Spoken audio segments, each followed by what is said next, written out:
The story opens with a chained boy kneeling on the ground, and a gag is strapped over his mouth to silence him. Beside him sits a blonde-haired demon named Belpeger, his posture elegant and composed. Soon after, another subordinate demon arrives, bows respectfully, and addresses Belpeger as his master, stating that he has a report to deliver. He informs Belpeger that the reconnaissance team has confirmed the arrival of the lightning god. Belpeger, filled with curiosity, expresses disbelief that the angel has personally come and remarks that it is unlikely he arrived alone. The demon agrees and reports that more than 1,000 people are approaching. Upon hearing this, the chained boy feels a sense of relief, realizing that his Hyung and their allies are coming to rescue him. Meanwhile, Belpeger grips the boy's head and lets out a mocking chuckle, remarking that it seems the entire Hamel clan has gathered just to save one boy. He then orders his subordinate demon to eliminate them, but to remain cautious, emphasizing that although the demons hold the advantage in numbers, every member of the Hamel clan is a formidable elite. As the subordinate demon leaves, Belpeger tightens his grip on the boy's head and lifts him up, addressing him as Kim Soo-hyun. With mocking amusement, he remarks that it is about time he woke up and sarcastically notes that Kim's beloved Hyung and allies have come to rescue him, suggesting that he should greet them with a smile. Belpeger goes on to comment that it is truly fascinating how so many remarkable humans have gathered to save someone as worthless as him, noting that surely both the people of Hamel and the lightning god must realize this is a trap. With a mocking chuckle, Belpeger leans closer to Kim, remarking that he can see the resentment and shame written across his face. However, he adds that Kim was foolish enough to walk straight into enemy territory and fall for a trap, so he has no right to complain. Inside, Kim desperately calls out to his Hyung, his friends from the Istanbul law, and So-young Nuna, wondering what he should do now. Suddenly, a loud commotion erupts, drawing Belpeger's attention upward. He frowns, puzzled, thinking that they couldn't possibly have arrived already and reminding himself that the vanguard units were supposed to be standing guard. Suddenly, someone calls out Belpeger's name, and the demon gripping Kim's hair chuckles while glancing upward, recognizing the voice as that of the lightning god. Amused, he mocks that the angel must be quite relaxed if he has the leisure to use telepathy. The lightning god's voice then rings with authority, warning the demon to remove his filthy hands from his brother immediately, a command that leaves Kim stunned. Later, as countless corpses lie strewn across the ground, Kim Soo-hyun kneels among the heaps of the dead. A voice asks him if he would choose to revive them, no matter the cost. Overcome with despair and trembling, Kim agrees. Above him, a graceful angel hovers in midair, her giant white feathers glowing softly as she urges him to ascend to the peak of the Hall Plain. She tells him that if he can obtain the Zero Code, the omnipotent power capable of achieving anything, his wish will be granted, no matter how impossible it may seem. Kneeling before her, he mutters about the so-called omnipotent power and unlimited power, insisting that such a force cannot even grant his one true wish. The angel remains silent as he tightens his grip around the orb in his hand, demanding that it be returned to him. Staring intently at it, he questions its supposed omnipotence, then rises to his feet with a sword in hand. Addressing her as Seraph, he resolutely declares his intent to use the Zero Code, commanding her to turn back time and send him to the past, to the moment he first arrived there, leaving her visibly startled. She calls his name with curiosity, asking what he means by such a request. In response, he declares with unwavering resolve that he, Kim Soo-hyun, as the first successor of the Zero Code, commands time to be reversed. The angel calls his name once again, and her tone is filled with uncertainty. Elsewhere, under the cover of night, a group of players stands in a dense forest. Among them, a man named Park Dong-gul voices his frustration, exclaiming that the situation is unbearable, and that he can't just stand still. Turning to the others, he demands to know if anyone understands what is happening, where they are, and who any of them really are. In frustration, he hurls a pebble toward a crying girl, shouting for her to stop crying and say something. The shield crashes through the bushes, and from the other side, another girl, Lee Yu-young, speaks up, clearly irritated. She tells him he is being unbearably noisy and calls him Mr., pointing out that he isn't the only one who's confused and worried. She tells him to cut it out, adding that he is a grown man, so there's no reason for him to be throwing a tantrum. Samuel, growing more irritated, snaps at her to stop talking and questions what she means by tantrum, demanding to know why she said that to him. Yu-young retorts that there's no one else she could be talking to and reminds him that everyone is stuck in the same situation, so he has no right to be complaining more than the rest. Enraged, Park turns to the others, urging them to look at the brat mouthing off, cursing, and showing no respect to someone older than her. He angrily questions whether she was ever taught any manners, and if this is really how her parents raised her.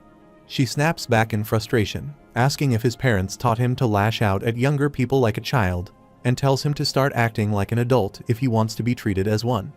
Enraged, he hurls insults at her and demands to know if she is finished talking. Yu Young coldly replies that she isn't and challenges him, asking what he plans to do about it.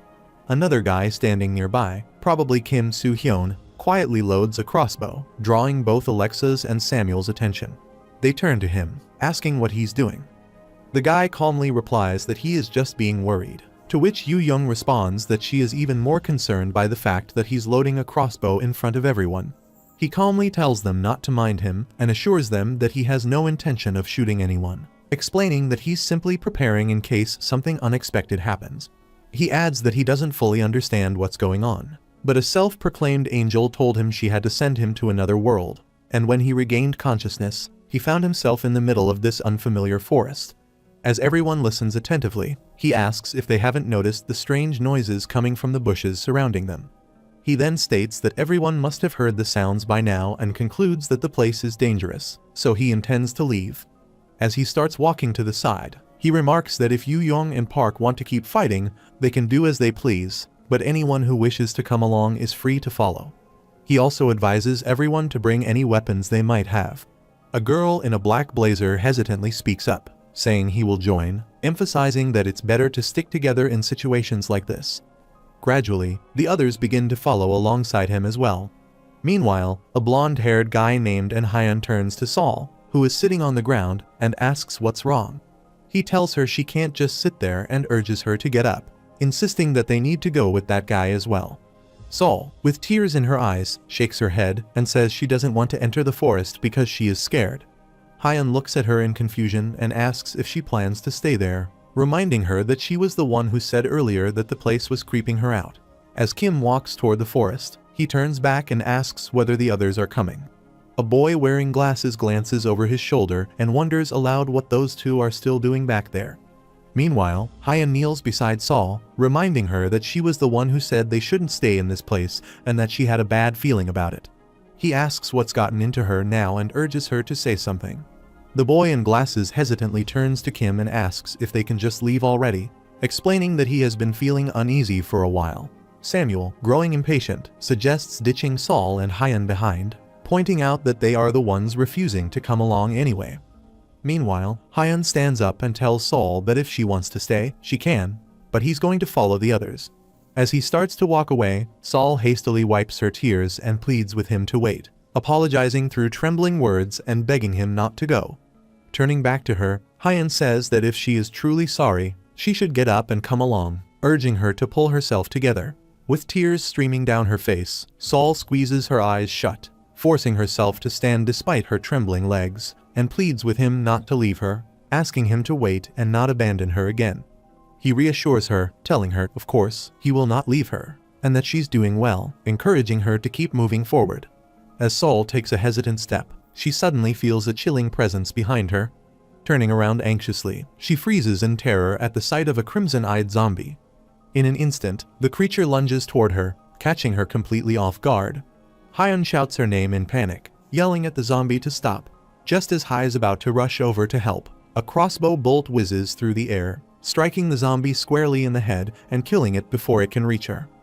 Harry, sweat trickling down his face, turns to look at the source of the shot. It's Kim Soo-hyun holding the crossbow. Back in time, the angel Seraph reconfirms player Kim Soo-hyun's request, asking if he truly wishes to rewind time within the Hall plane. Extending the orb towards her, Kim responds with firm resolve, stating that he has no intention of reconsidering, and urges her to send him back to the Hall plane 10 years ago. The angel tells him that he was the first player to complete all objectives of the Hall plane and climb to the top, so none of the angels, including herself, understands his decision.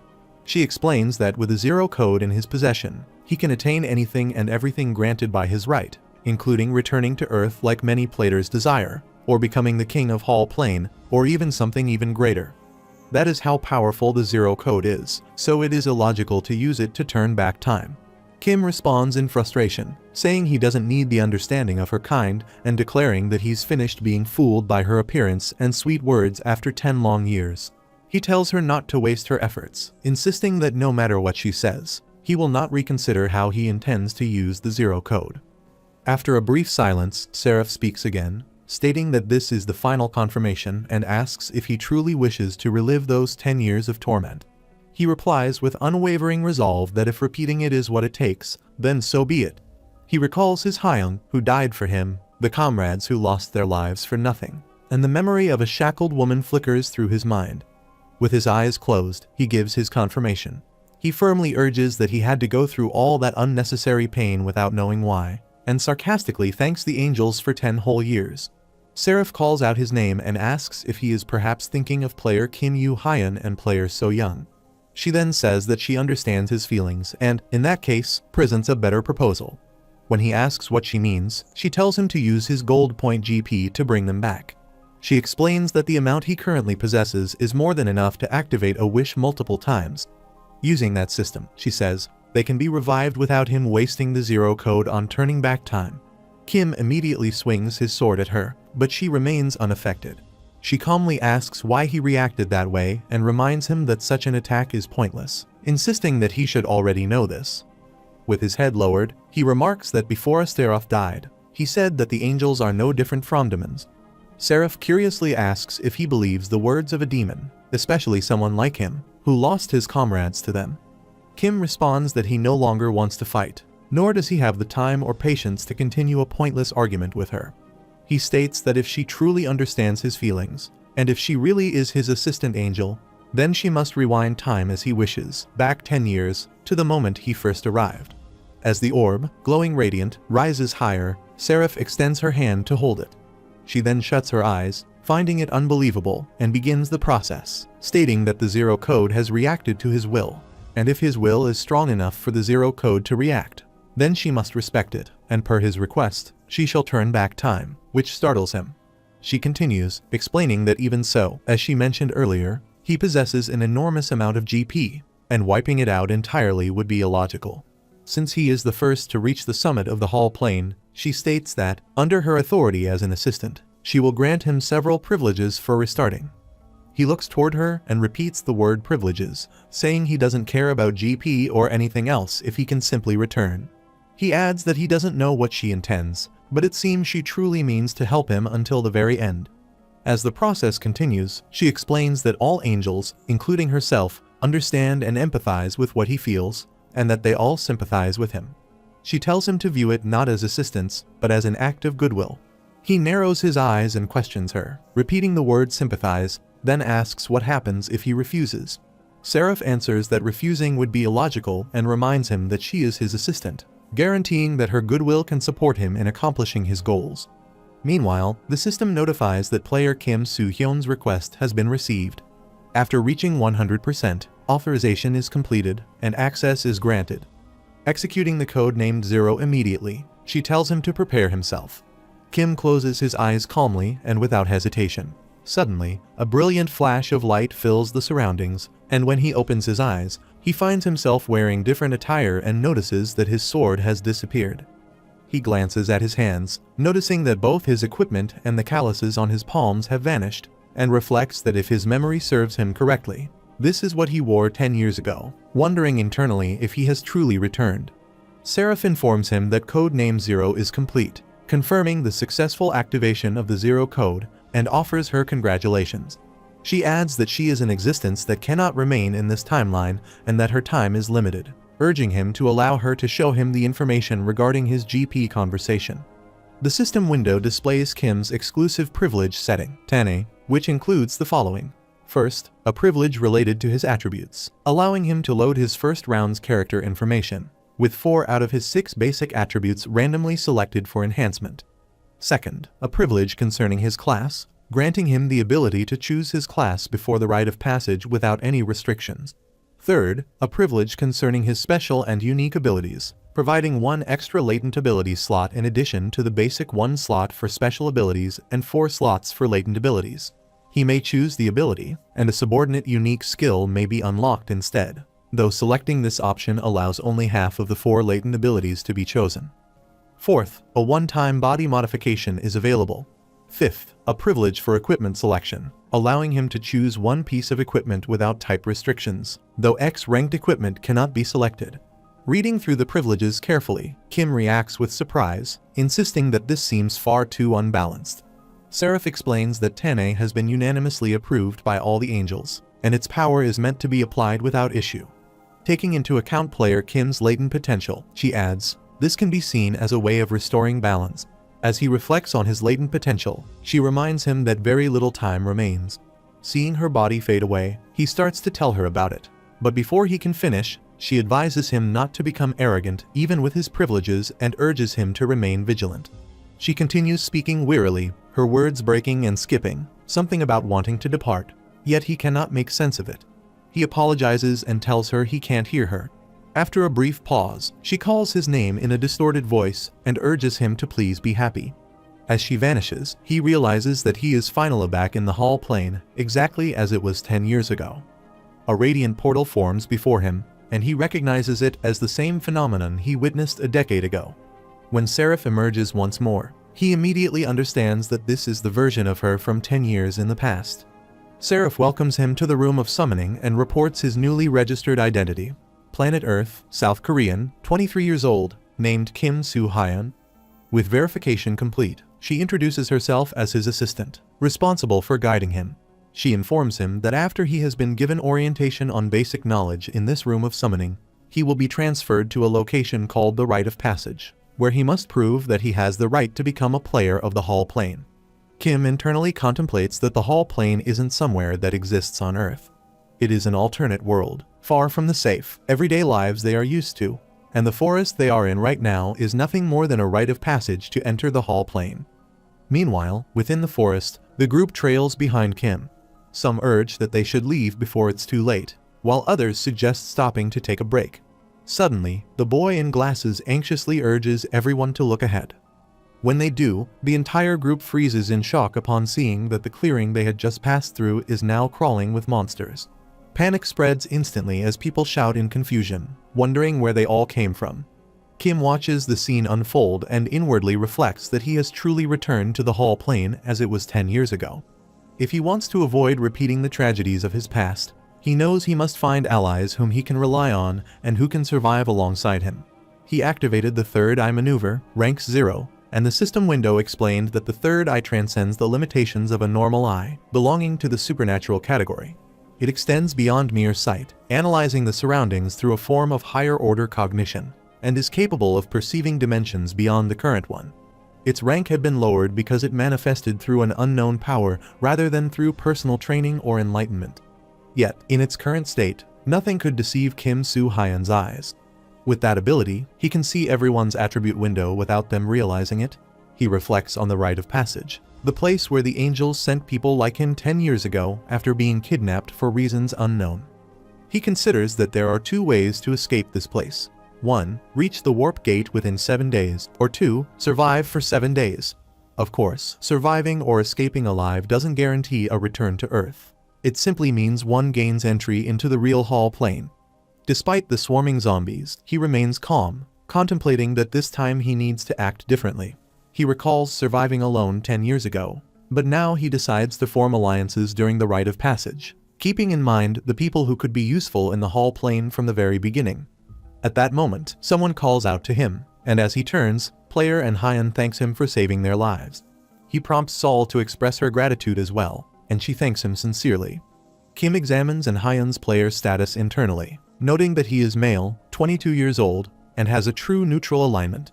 His stats show strength 48, resistance 47, agility 52, vitality 51, magic power 35, and luck 56. Kim reflects that Hyun seems like someone who would easily pass the Rite of Passage, considering that nothing unusual appears to hinder him and that his stats are impressively high, even compared to Kim's own abilities 10 years ago. Suddenly, Kim's eyes widen in surprise as he views Sol's status. She is 19 years old, with a lawful good alignment, strength 8, resistance 17, agility 15, vitality 21, magic power 75, and luck 100. He internally struggles to comprehend these bizarre stats, finding it insane that her luck reaches 100 and her base magic power is 75. He reflects that there is no way he could have overlooked someone who stands out so dramatically. He internally reflects that he doesn't remember knowing the guy with her, and Hyun, or Sol, and suddenly considers that she might be the almighty priestess, the Odin clan's Sol, priestess of brilliance. Suddenly, Park Dong-gul bursts out in frustration, demanding to know what everyone's problem is. Jabbing a finger at Sol, he angrily claims that they nearly died because of her, his voice laced with bitterness. His status window reveals a 39-year-old man with strength 31, resistance 26, agility 39, vitality 29, magic power 29, and a bleak luck of 7. Kim glances at his status window and internally notes that his stats are nothing impressive, but he was definitely a criminal back on Earth. Judgy. NG by his temperament, Kim speculates that he would end up being a rogue even in the Hall Plane. And Hyun, clearly irritated, snaps at Park for calling her a brat and challenges him, saying that the danger was partly his fault, too. He points out that he saw something embedded in the dead monster's chest, implying Park's actions weren't insignificant. Park, growing defensive, retorts that Hyun must be claiming the whole disaster happened because he kicked a pebble, and reminds him that he was the one lagging behind when everyone else was trying to get out. Still fuming, Park repeats that they nearly died because of that brat, insisting she was just crying like a little baby. Lee Yu-young, unable to hold back her frustration, fires back at him and says he is only pretending to be tough, which she finds outright obnoxious. She points out that, regardless of the situation, he was at fault, and questions whether he feels proud yelling at people younger than him. She adds that if she were in his position, she would be ashamed and keep quiet instead of making things worse, urging him to take a good look at himself for raising his voice at others right after dragging them into this mess. Her status window shows that she is 22 years old with a neutral good alignment, strength 32, resistance 38, agility 50, vitality 30, magic power 48, and luck 46. Park snaps back at her, demanding to know what she just said and threatening her to keep quiet if she doesn't want to die. But she casually replies that she isn't finished speaking yet. Sensing the tension spiraling out of control, Kim lifts his hand, realizing they will go back to square one at this rate. He urges them to stop, telling both of them to calm down, stressing that this is not the moment for infighting. He stresses that the first priority is to move away from the corpses before anything else. Park scoffs, claiming everyone already knows that, and challenges him by asking what he expects them to do. Kim wonders internally whether the man has a death wish and admits to himself that, if it weren't for the siblings he intends to recruit, he would have eliminated Park already. Even so, he keeps his composure and answers calmly, stating that the least they can do right now is cooperate, because wasting time and energy on fighting would accomplish nothing. He warns that their shouting could draw the monsters back at any moment, so everyone needs to calm down. A woman in a black blazer, Lee Bo-rim, reluctantly agrees, admitting that Kim has a point. She explains that at first she thought everything was just a bad dream when that angel, claiming to be an assistant, spoke to her. With clear anxiety, she confesses that she is still terrified, but now understands that this is real. Because of that, she insists they must accept their situation and work together to survive rather than waste time fighting each other. Her status window shows that she is a 27-year-old woman with a chaotic neutral alignment, possessing strength 5, resistance 8, agility 11, vitality 7, magic power 9, and luck 11. Kim internally observes that her stats are strange as well, but in a completely different way from Sol's. The guy in glasses agrees with Lee Bo-rim, suggesting they should share their thoughts calmly rather than argue, and that cooperation is their best option. Kim notes internally that the atmosphere has shifted and wonders how Park Dong-gul will react. Park scoffs at the idea of sharing opinions, but then claims he also agrees with what she said. Yu-young immediately questions his intentions, telling him to stay quiet, but he casually apologizes for earlier.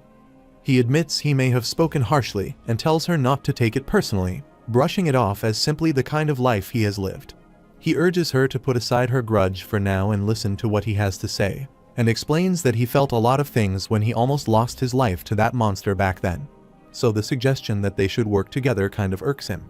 He then gestures toward Hyun, stating that the guy looks like he is quite athletic compared to others, plus he has a shield, which makes him a solid asset. He then gestures towards Yu-young, stating that if she is as good as she is at talking, she should be quite useful, which infuriates her. Turning next to Kim, he scoffs that there's nothing more to discuss regarding the man with the crossbow or himself. The four of them are capable enough to contribute. In other words, they have the right to talk about cooperating, not freeloading off others. Bo-rim nervously asks if he means he refuses to work with anyone who can't fight, which also concerns the boy in the glasses. Park casually dismisses that idea, explaining that what he actually means is they should stick with people who can genuinely help and be relied on, or at the very least, people who won't drag them down when the time comes to run for their lives. In other words, Park declares that they should abandon anyone who would only become a burden, singling out Saul as an example. And Hyun bristles at the comment and demands clarification, but Park simply repeats that they should cooperate only with those who can actually contribute. A blue-haired girl standing nearby speaks up, agreeing that Park has a point and suggesting they follow that approach, which immediately shocks Yoo-young. Kim narrows his eyes, internally recognizing exactly who this woman is. Park assumes she understands his point and immediately offers her a place on his team, but the blue-haired girl bluntly refuses. She clarifies that he misunderstood her completely. She wasn't agreeing with him. Instead, she was saying she has no intention of cooperating with someone like him. Later, Saul and Hyun, Yoo-young, Kim, and the blue-haired woman move deeper into the forest together. As soon as they put distance between themselves and Park, Yoo-young stretches her arms with a relieved yawn, saying it feels so much better now that man has gone. She turns to the blue-haired woman, Han Byul, and admits she originally thought she was the quiet type, but now sees she's surprisingly sharp with her words. Byul casually remarks that she simply couldn't stand the idea of someone like Park steering the entire discussion. Her comment brings Kim's thoughts back to an hour earlier, when Park had nervously demanded to know what she meant, and she had calmly pointed out that he had been disrupting the group's harmony from the very beginning. She added that there was no way she could place her trust or her cooperation in someone who behaved like that. In the present, Kim glances over his shoulder at Byul and quietly admits to himself that she has a sharp instinct for judging people. He recognizes that stepping away from Park was the right call. More importantly, her unusually high magic power and her special ability, charisma, explain why she has reminded him of her ever since they first met. He hadn't expected to encounter that unique ability again in this place, and although a part of him worries about the people who chose to follow Park Dong-gal, he knows he already has enough to deal with on his own. With a bright smile, Lee Yoo-young breaks the tension, announcing that since they are a team now, they should properly introduce themselves. She begins by sharing her own details, explaining that she's 22, had been preparing for the police officer exam during her break from college, and was on her way to the library when she suddenly found herself in this world. Kim internally observes that Lee Yoo-young likely stood up to Park Dong-gal because she has the strength and confidence to back her words. Her vitality and magic power stand out, marking her as someone with real potential. Then Hyun speaks up, introducing himself as 22 and gesturing to the girl beside him, explaining that she is his younger sister, and Saul, a high school student. He adds that the two of them were simply heading home when they suddenly ended up in this strange world. Young, visibly excited, remarks that Kim is the same age as her and suggests that they all speak casually. She then turns to the remaining two and asks them to introduce themselves, noting that they all seem to be around the same age.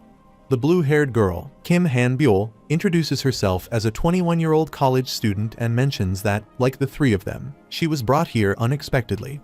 Kim Soo-hyun, the protagonist, then introduces himself, revealing that he is 23 and explaining that he was on his way home after being discharged from military service when he was brought to this world, leaving the others visibly stunned. He asks what's the matter, and Young comments that he looks younger than his age, insisting there's no need for formality and asking if she can call him Appa. And Hyun quickly adds that he wants to call him Hyung as well, emphasizing that both he and Saul feel indebted to Kim. Kim says he doesn't mind speaking casually, but wonders why everyone is looking at him like that, though he doesn't get to finish before Young laughs and smoothly changes the subject. She brings up how long they have been walking and points out that they have already moved quite far from the clearing. And Hyun notes that it's been about 2 hours and admits it would be great to find somewhere to rest, adding that he really hopes they won't have to keep surviving in this forest the whole time. At that moment, Saul quietly speaks up, hesitantly mentioning that there is a place where they can rest, leaving everyone surprised. She explains that the angel mentions several rest points within the rite of passage, such as the yellow-roofed building where they can recover for a short while, and another location called the save point, meant specifically for rest. Young reacts with puzzled disbelief, wondering aloud how something so important was never conveyed to him by his assistant.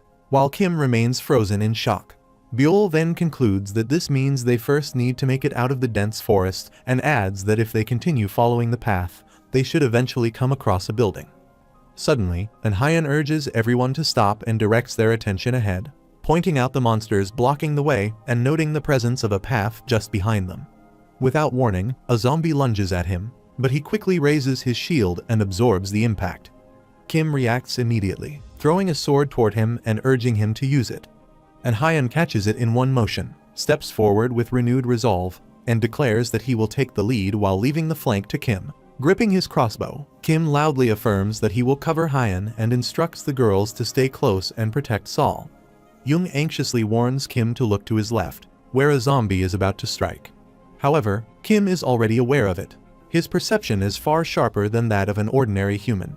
He calmly waits for the perfect moment and fires his crossbow, dropping the creature with precision. Meanwhile, Hyun struggles at the front as the zombies repeatedly charge at him, leaving no opening to properly use his sword.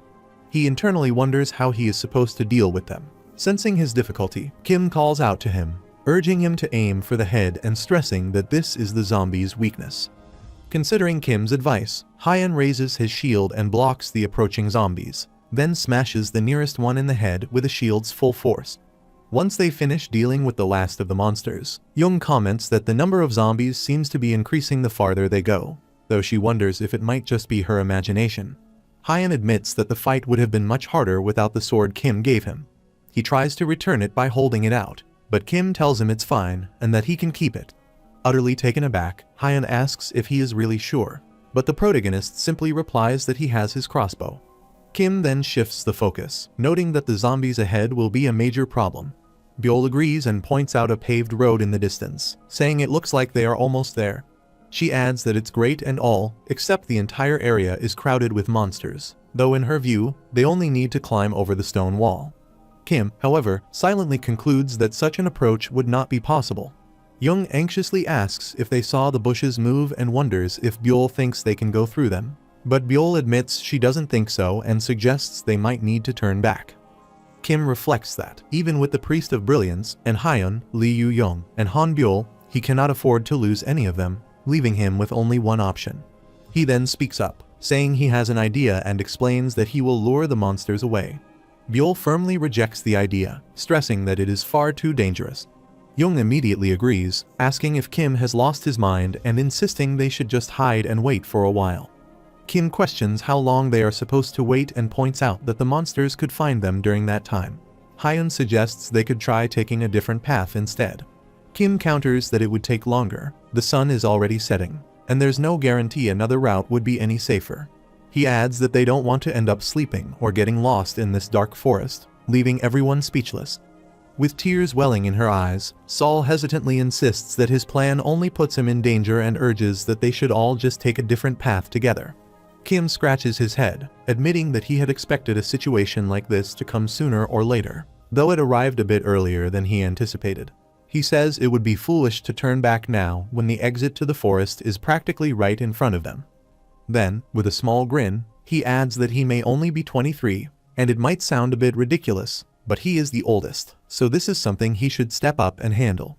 Hyun argues that being the oldest is hardly a good enough reason, stressing that those monsters charge the moment they spot a human and will almost certainly catch him.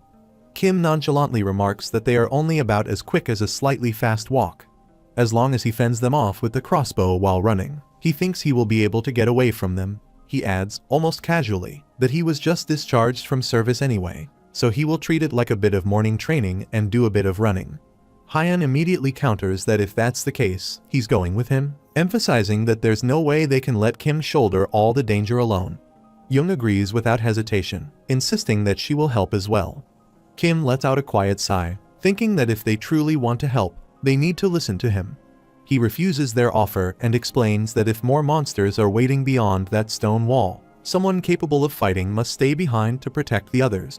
On top of that, luring the monsters works best when he is alone because bringing more people would only make the task harder and put everyone at even greater risk.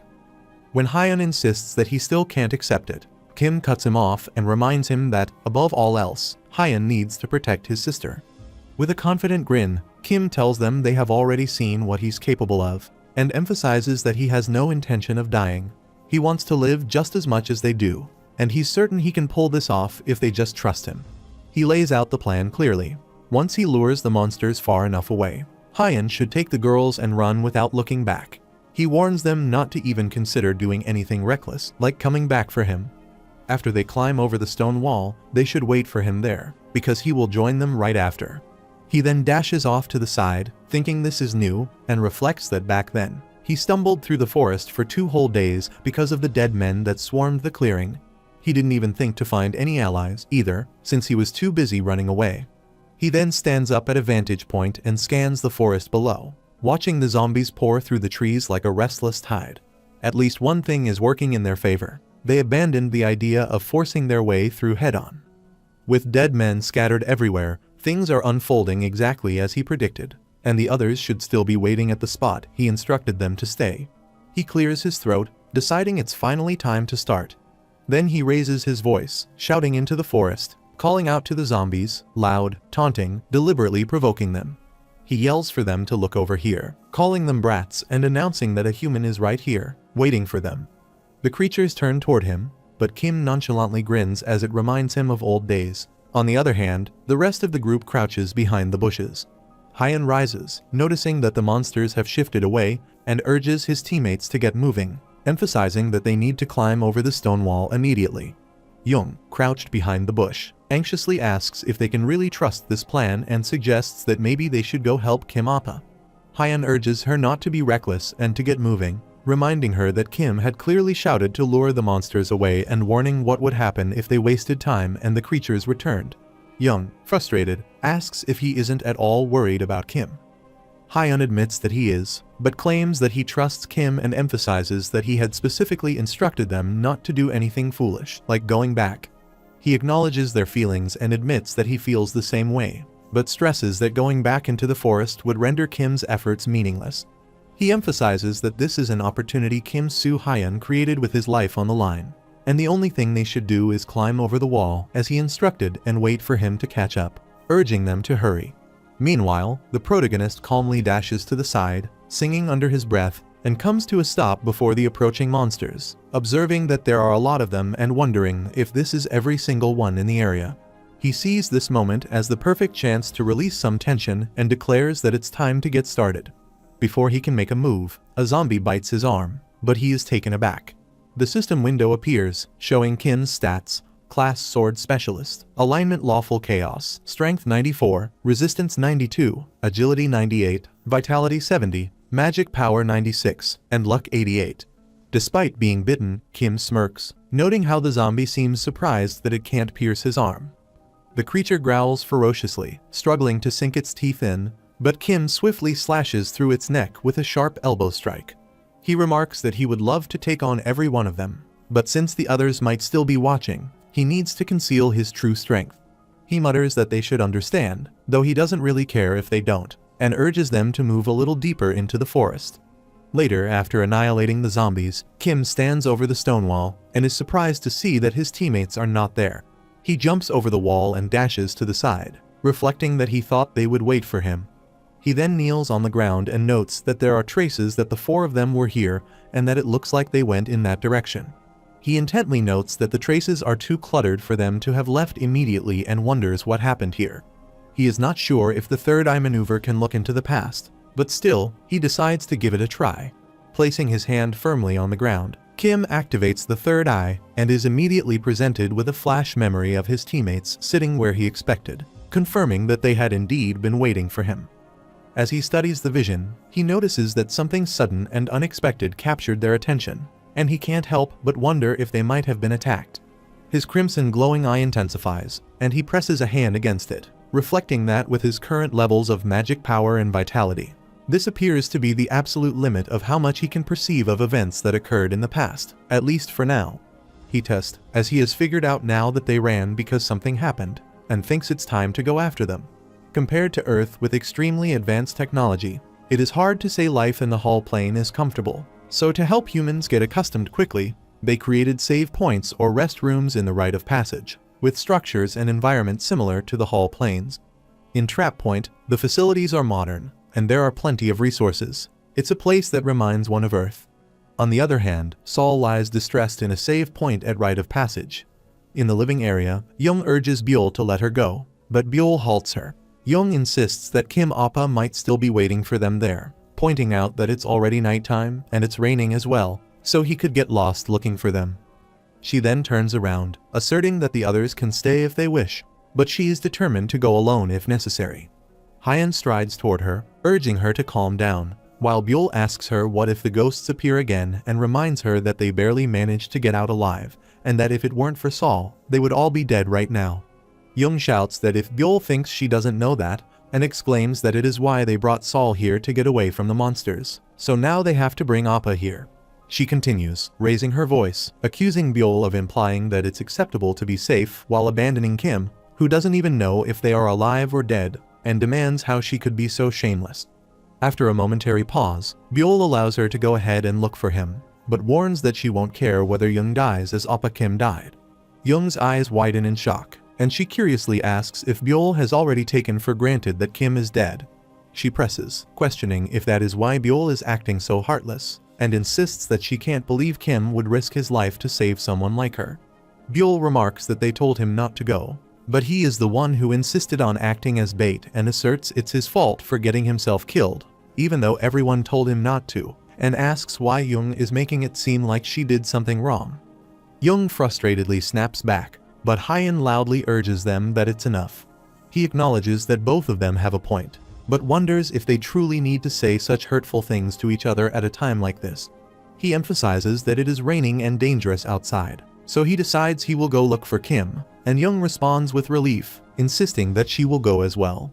However, Byul stops him, stating that Young Onnai is the one rushing toward her own death and urging him not to get involved, warning that he will end up dying too if he goes. Her remark prompts Young to snap back and tell her to keep quiet, while Hyan anxiously tries to calm them both down.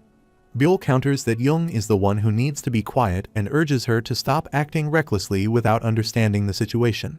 She reminds her of what would have happened to all of them earlier if not for Sol, and how their swords and fists were completely useless against that ghost. She stresses that if Young and Hyan go back and run into another ghost, they will be killed without question. They were utterly overpowered, so she cannot understand why they are still insisting on returning. She adds that even if Kim somehow survived, he would have left the area after realizing they were no longer there. She urges Young to use her head and think rationally. After a brief pause, Young coldly responds that it's a convenient excuse, accusing Byul of finally revealing her true nature. She reminds her that they made it this far only because of Kim and demands to know what makes Byul any different from that brat Park Don-gul, if she's going to act like a hypocrite and a backstabber. Byul retorts that none of it matters when they are dead and questions what is wrong with wanting to survive as someone who is still alive, while Young sharply warns her to watch her mouth. Suddenly, Kim enters the room, asking what all the commotion is about, and notes that it seems he came to the right place. He explains that he had to check after hearing all the noise, which startles the group. Holding his head, he observes that this is where they were and breathes a sigh of relief, thankful that they are safe. Young, curious, asks how he managed to find the place, while Hyan compliments him on making it out safely. Kim explains that when he went looking after they weren't there, he somehow managed to locate this spot and check to see if everyone was okay. Byul is utterly taken aback by his unexpected arrival and quietly turns to the side. Kim adds that he had assumed they would wait for him and admits he felt a little betrayed when no one was there. Young, sensing that anything she says might just sound like an excuse, simply apologizes to him. Kim reassures them that it's okay as long as everyone is safe, expressing his certainty that they didn't leave him intentionally. However, he quickly notices that Sol is missing, asking where she is and what happened to them. Hyan takes him to Sol, who is lying unconscious in bed, and he tells him that they all managed to climb over the stone wall thanks to him. They waited for him just as planned, but the problem came after that. Hyan reveals that they appeared, prompting Kim to wonder who he means. Hyan explains that monsters resembling scraps of fabric or shifting shadows suddenly emerged. No matter how hard they struck them, the creatures were completely unaffected. It felt as if their swords and shields were slicing through empty air without landing a single hit.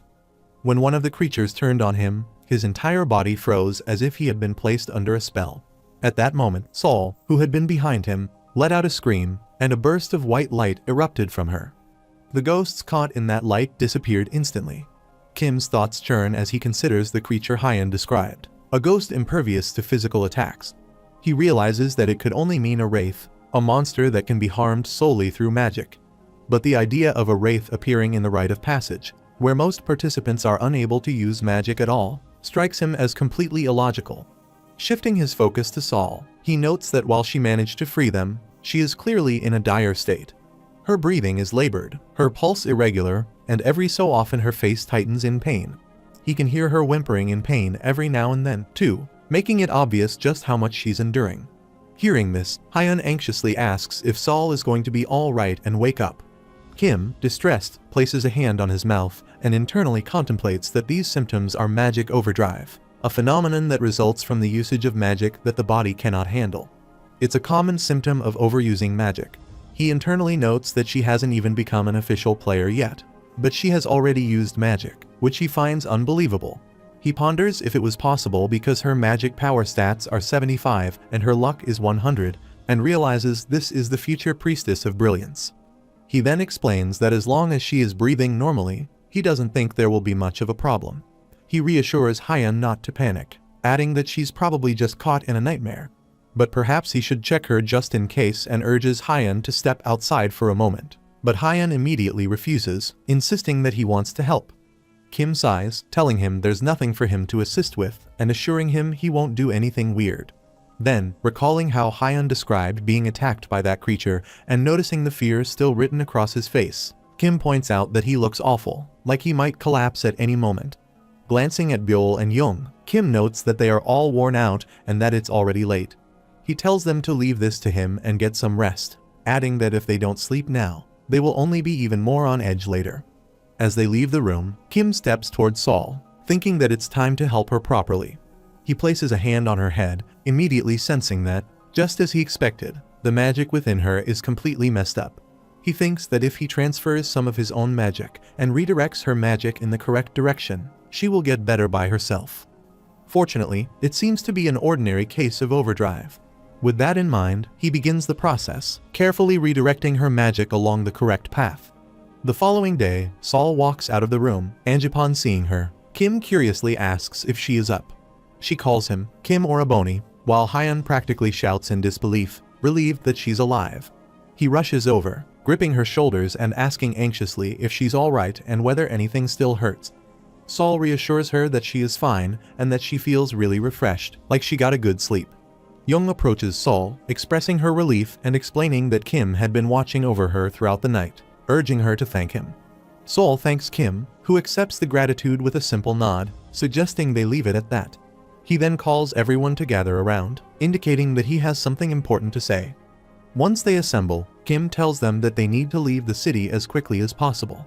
When they ask for a reason, he explains that the angels had already briefed them before they arrived. Yu Yung denies that, explaining that she was busy brawling that winged brat before she was sent here. With a hand gesture, Hyan admits that the angels did tell them some precautions, but they mentioned so many things at once that it was hard to keep track. He recalls them saying that they needed to secure their own food and water, that dying here meant dying for real, and that their main objective was to reach the central warp gate. He pauses, trying to remember, wondering aloud what the other crucial instruction was. After a brief pause to think, Byul points out that surviving for 7 days is another option, and Kim nods in agreement. He elaborates that they can either make it to the central warp gate or simply endure for 7 days, and asks if they recall the additional details tied to that rule. Byul concurs, reminding them that the angels warned not to remain in one place for too long and emphasized that they must either keep moving continuously for 7 days or reach the center. Young suggests to Kim that it would be much better to stay here, pointing out that there are no monsters, plenty of food, and the place is comfortable with showers and beds, especially after the ordeal they endured in the forest yesterday. Kim, remaining calm, urges her to think carefully and reminds her that the angels had warned them before bringing them to this world. They had emphasized the importance of keeping moving, yet a place like this exists, and he asks if she doesn't find that a little suspicious. Wide-eyed in surprise, Young admits that she guesses so. Kim points out that the city offers comfortable facilities and food just like in their world, yet there isn't a single living being in sight, much less any of the monsters. He explains that this place is an impeccably constructed replica, a trap. and he has a very bad feeling about staying here any longer. With a grin, Young remarks that it is just a hunch and curiously asks if they really need to believe in the words of those winged brats. She suggests that it might just be a scare tactic to misdirect them, and asks what Sol thinks of it, that there might be even scarier monsters than yesterday if they leave this place, and Sol anxiously asks if she is addressing her. Young confirms and presses Sol, asking if she really doesn't want to leave. Sol hesitantly replies that she agrees with Kim Soo-hyun Oroboni, which surprises him, hearing her call him Oroboni, while Young anxiously demands to know why. Sol explains that she just has a hunch, prompting Young to shout in exasperation, asking if she also trusts hunches and pointing out that this isn't even a memorial ceremony. So what's with all these instincts and feelings? Hyun urges Young to be quiet for a moment and turns to Sol, asking what she means by hunch. He reminds her of the instincts she always seems to have and speculates that there must be a reason behind this one, urging her to explain. Sol quietly remarks that she had a nightmare last night. Young leans in and curiously asks Sol to tell them what she saw. Sol takes a small breath before explaining that in her dream, they were all asleep inside this very building when an ominous beam of light suddenly descended from above. A massive creature appeared within that light, something monstrous, almost alien. It seemed to know their exact location, and in her dream, they were all in grave danger. She admits that she thought it would be the moment they all died. She hesitates, then quietly adds that she is certain she saw people dying, including Hyun Appa, and both Young Unnai and Byul Unnai. But before the dream could continue, everything shifted abruptly, cutting off halfway through. Sol continues, explaining that the dream suddenly rewinded to the beginning, snapping back like a spring. This time, Kim Oroboni appeared out of nowhere. In the dream, he told them to run while saying he would hold the monster off himself. After that, she saw all of them fleeing the city in a panic. She remembers glancing back over her shoulder, worried about him, and the moment she did, the dream abruptly ended. She adds that she thinks she heard something right before waking, a terrifying screech, maybe a scream, or some kind of dreadful sound, but it was too unclear to describe. That was all she remembered. Hyun lets out a slow breath, stating that he's spent 19 years with Sol, and, without fail, her instincts have always proven true. Whenever she said she had a hunch, it was never something to ignore. Kim silently agrees, thinking that while certain skills require specific ranks, with a full 100 points, it's entirely possible to glimpse the future through intuition or even clairvoyance. Sol must have indirectly seen what's coming through a precognitive dream. When Young asks skeptically if they are basing this on just a hunch, Hyun corrects him, saying it's not just a hunch. Whenever Sol says she feels uneasy, something bad always follows. It doesn't happen often, but there are times when her dreams accurately foretell the future. He tells Kim that if Sol dreamt of something like that, he doesn't think they should stay here any longer. Besides, it's strange that they are the only ones in a city like this. He adds that they should leave immediately while the sun is still up. Young agrees they should go, and Kim states that it's the majority's vote, then urges everyone to take only what they need so they can leave right away. And so, they return to the forest, where they stayed for another 3 days. In the evening, they left the city, and after a battle, they found a save point where they geared up with their weapons of choice. Thanks to that, other than in Sol, who couldn't even use a healing spell yet, they survived the nights by fighting together, and so 3 days passed since they left the city, marking their 5th day in the rite of passage. As they make their way through the forest, Sol suddenly glances to the side and spots the bloodied corpse of a female player slumped beside a tree, causing her to cry out in shock. Sweat running down her face, Young anxiously suggests they take a short break, complaining about the endless waves of monkey-like monsters. Huffing in frustration, she asks Kim if he used to be in the special forces or something, and how he's so ridiculously good with a crossbow. He claims that this kind of training is taught in the army nowadays, while Young, sitting on a stone, tells him to stop lying, insisting that soldiers may learn how to handle guns, but not crossbows. Kim only grins, saying there is always a way. As they continue moving, he reflects internally that if they maintain their current pace, they should reach the warp gate by the 6th or 7th day at the latest. Meanwhile, Sol tells everyone to have some water and eat a choco bar, and the group naturally gathers beside her. Kim observes that everyone seems to be adjusting surprisingly well, yet he remains unsure how they will react once they learn that the targets they are meant to kill in the hall plane are humans. Suddenly, their attention shifts to the side as 3 more people emerge from the bushes, asking who they are. Kim internally recognizes them as another group of survivors and notes that the short-haired guy's face looks familiar. The long-haired one among them, Woo Young-min, remarks that they must be survivors like themselves, since they had encountered a few others before. Seeing his name pop up on the status window, Kim is startled to realize that Woo Young-min is the clan lord of the Crimson Canine, widely known as the Devil. He internally contemplates that if the long-haired one is the Crimson Canine's Woo Young-min, then the man with the bow is most likely Seon Woo-yun. The guy with the quiver on his shoulder, probably the archer, with a sigh, urges Chun Seung-hyun not to overreact, asserting that they just need to take care of their own business. The third man, Seung, slyly comments that these newcomers look like high schoolers or are in their early 20s, calling them poor kids and expressing surprise that they haven't already been taken out. His words enrage Hyun, who grits his teeth in frustration, but Kim gently places a hand on his shoulder and calls his name to calm him down.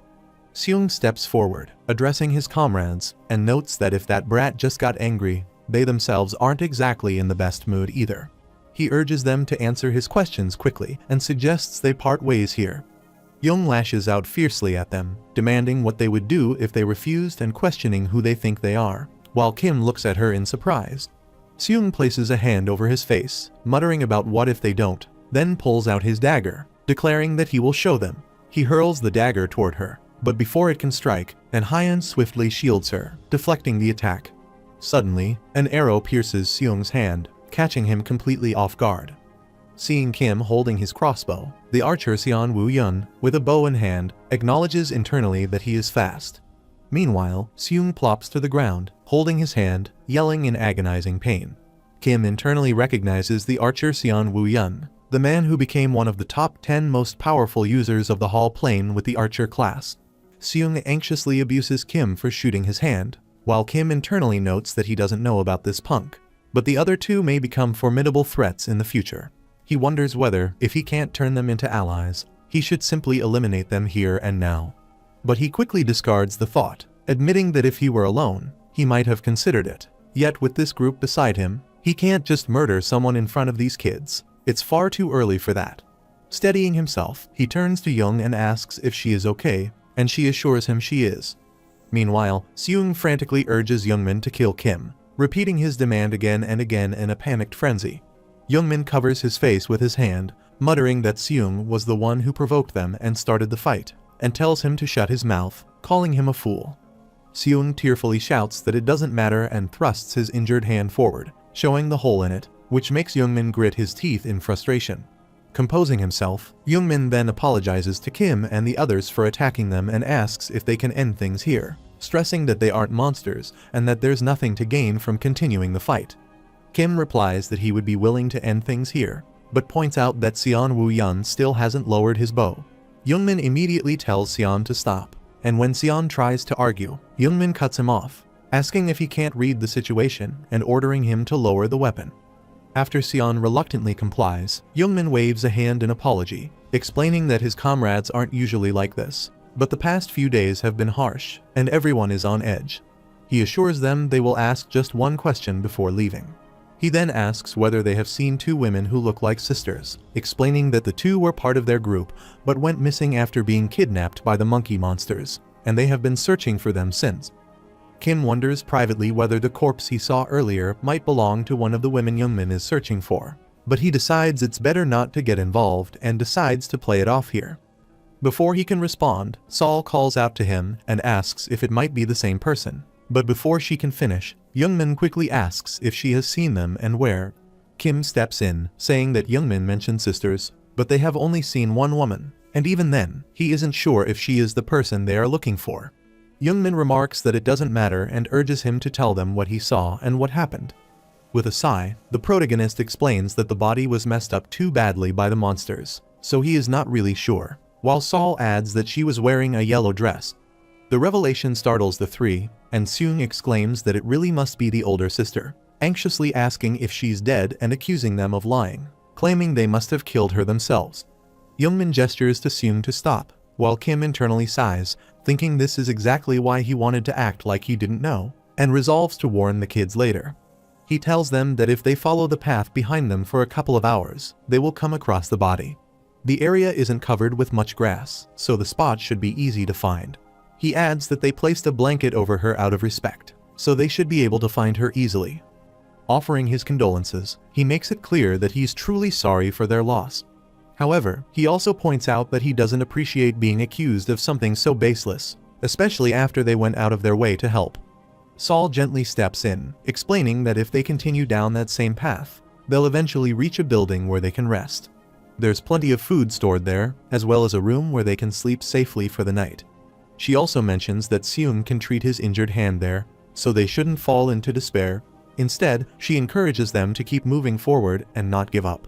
With a gentle grin, Youngmin nods in agreement, admitting that they don't seem like the type to commit such an act, and he asks them to overlook the earlier accusations.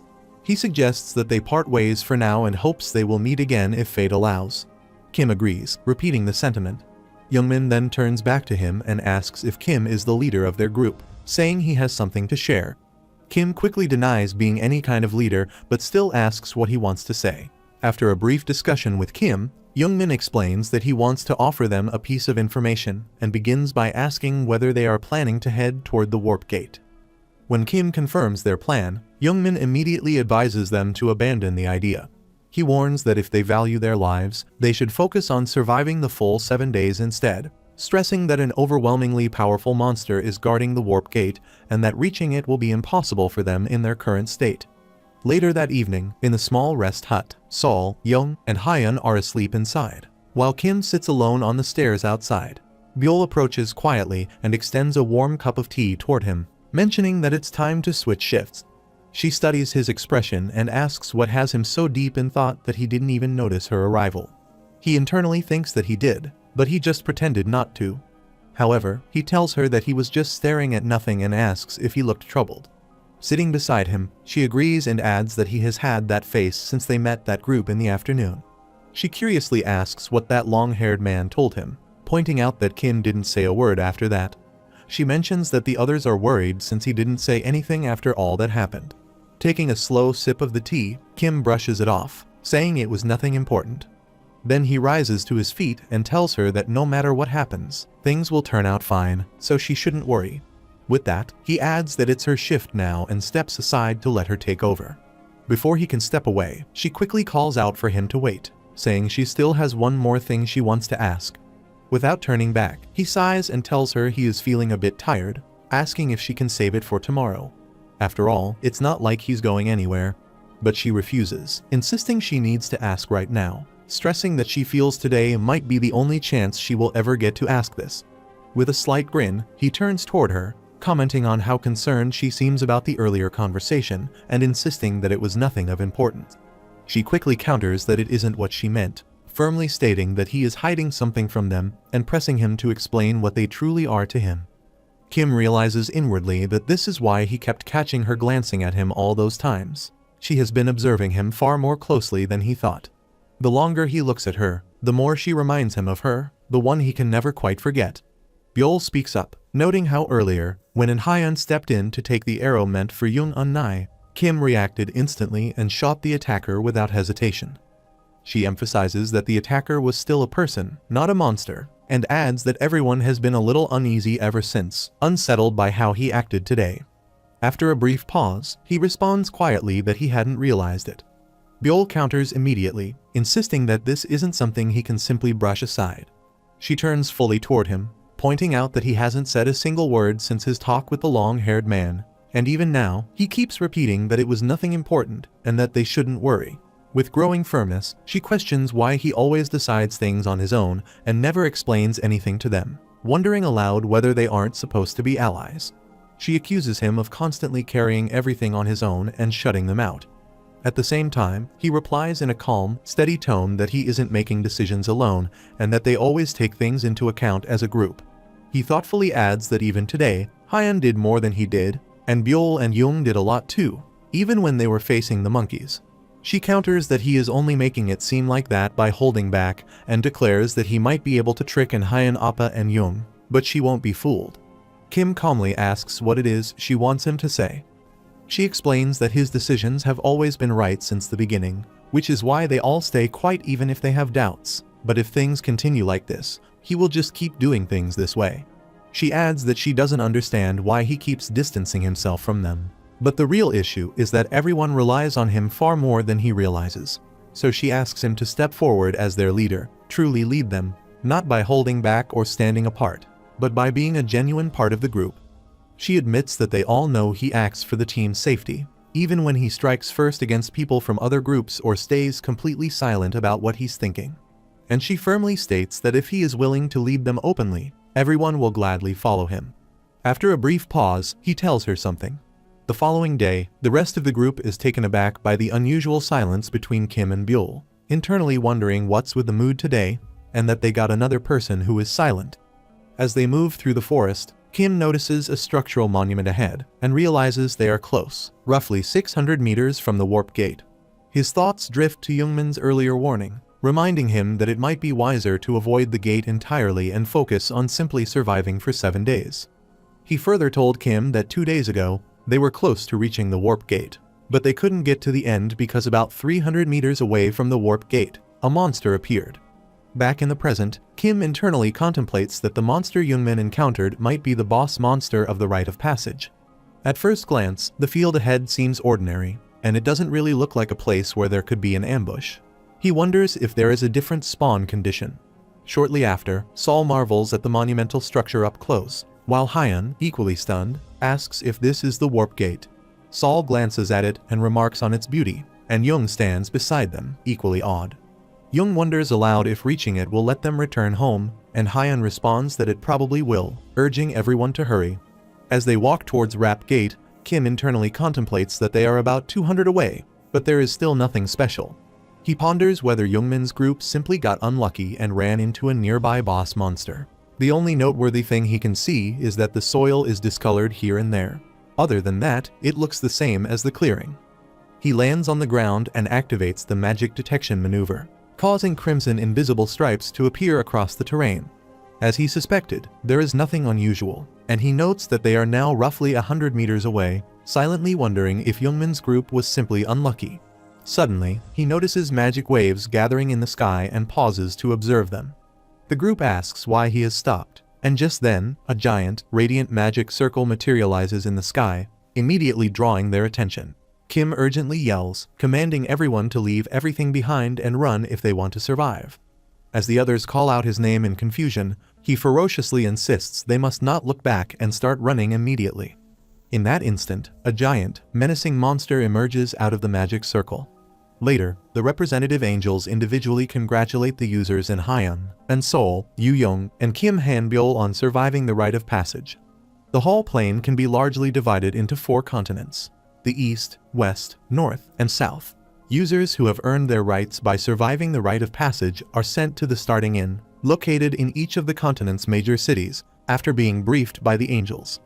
Later, at the starting inn, Hyun steps through the door and walks down the empty hallway, followed closely by his companions. He notices that no one is here. As they move, he recalls the chaotic moments from earlier, when the monster appeared. They had frantically shouted at Kim, asking what he was doing and urging him to run. Standing his ground against the monster, Kim had told them to forget about him and just escape, calling them fools while insisting they keep moving forward. As they near the warp gate, they desperately call out to him again, urging him to hurry and come along. But Kim, still facing the monster, gave them a calm, reassuring grin as they anxiously called out his name, just before they were teleported to the inn. At the inn, the 4 of them sit around a table, their hearts heavy, realizing that they have all survived, except for Kim Soo Hyun. And Hyun reflects inwardly, recognizing that Kim has sacrificed himself for their sake, yet no one has been sent back home. He wonders what they would do next, now that Kim is gone. Suddenly, Hyun glances up at the entrance door, noticing a radiant light streaming through it. He stands, curious, thinking it might be Kim.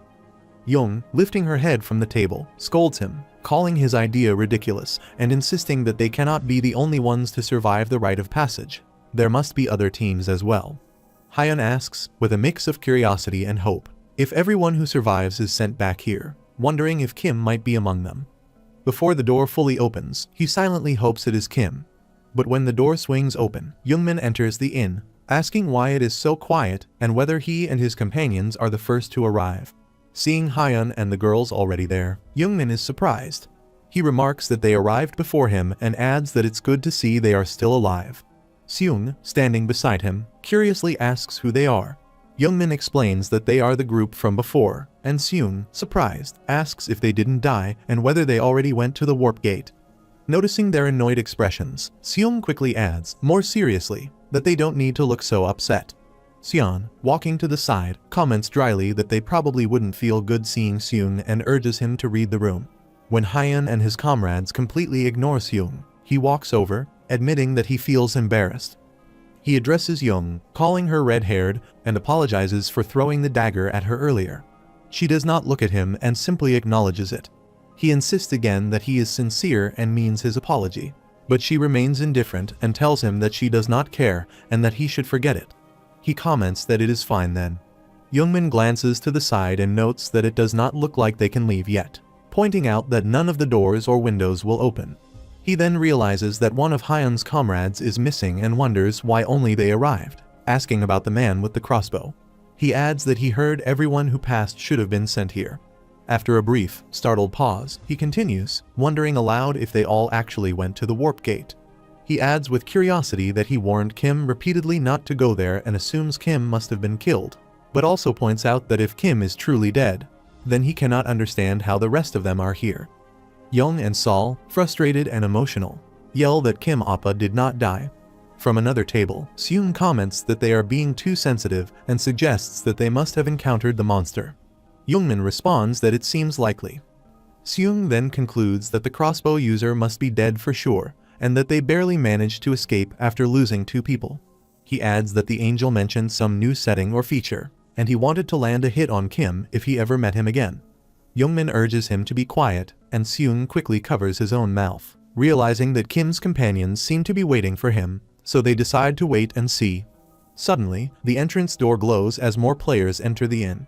After a brief moment, the door glows again, catching the attention of Kim's companions, who turn toward it with intensity, hoping that this time it will be Kim. But this time, Park Dong-gul enters.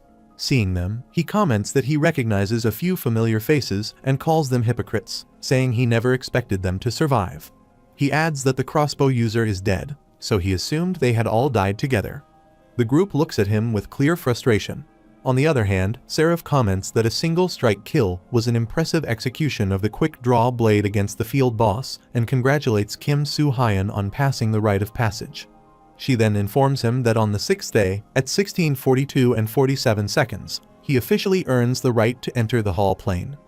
10 minutes earlier, at the warp gate, Kim glanced back, wondering whether his companions had already escaped. The boss monster leaped forward and launched a powerful claw strike, but it froze in surprise when it realized Kim was no longer in front of it. Standing off to the side, Kim activated his maneuver, drew his sword, and unsheathed it, reflecting that he could finally return to the hall plane. As the monster let out a thunderous roar, Kim raised the blade before his face. A system window appeared, notifying him that a special ability had activated.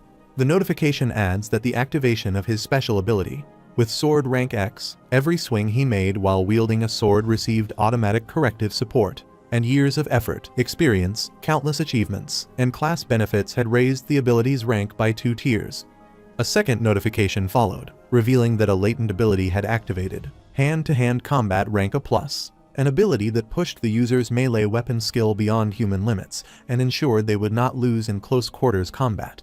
This ability, too, had been enhanced by years of accumulated effort, experience, and class benefits, raising its rank by 2 tiers. With those maneuvers, he annihilated the monster in a single decisive strike. Back in the present, Kim states confidently that he knows Seraph has been watching, so he asks her to tell him whether the kids made it safely. Suspended in midair, Seraph explains that In Hyun and Sol, Lee Yu-young, and Kim Han-byul are sent to the room of summoning without any trouble. She adds that they are currently being briefed by their assigned angels on basic knowledge and their newly gained abilities. She adds that although he may have already decided on his stat distribution and skills before the rite of passage, the other players have not. Kim scratches his head and says he understands, but he still has to ask whether the angels set the balance settings correctly.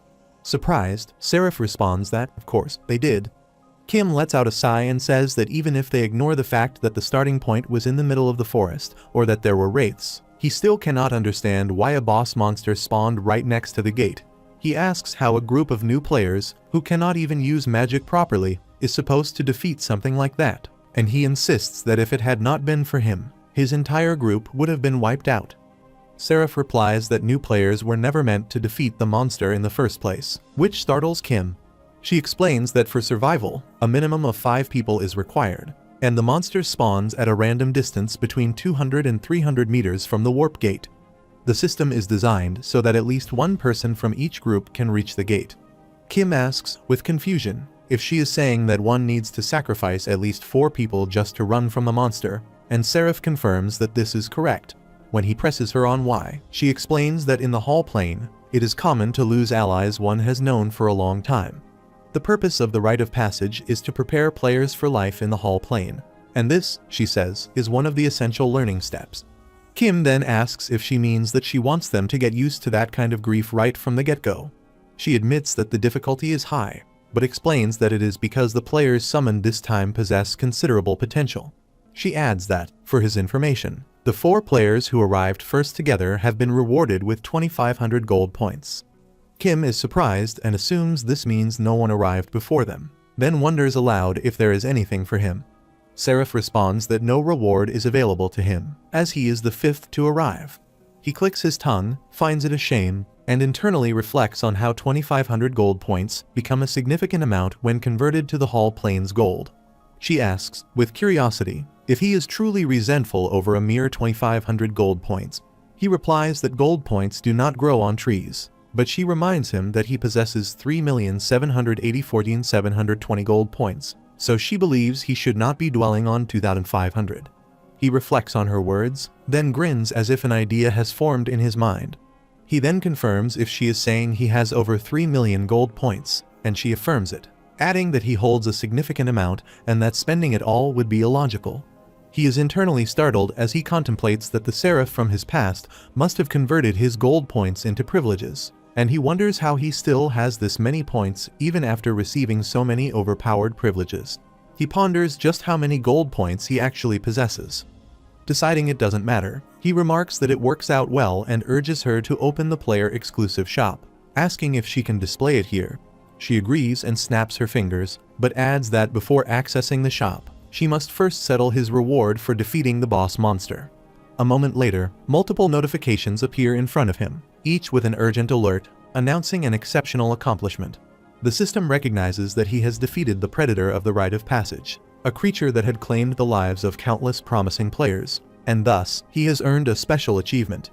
Another notification states that he has gained 2 free attribute points, while another reports that he has been awarded 50,000 player-exclusive gold points, along with several additional alerts. Kim studies the notifications intently, noting that 50,000 gold points and an achievement are impressive, but what truly catches his attention are the free attribute points. He reflects internally that achievements granting attribute points were extremely rare, even during his 10 years in the past. With the rewards settled, Seraph informs him that she will now open the player-exclusive store. As the store portal manifests before him, he scans the categories listed from 1 to 10, weapons, armor, accessories, other equipment, potions, elixirs, spells, materials, a wish for 1 million gold points, and miscellaneous items. He then states that he will donate 77,777 gold points to the store, noting that this amount meets the requirement. With that, he urges Seraph to reveal the hidden items.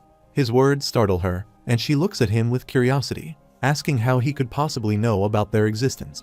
He casually remarks that the boss monster told him while begging for its life. Seraph immediately asks him not to lie, but he presses her, wanting to know whether she's going to show him the items or not.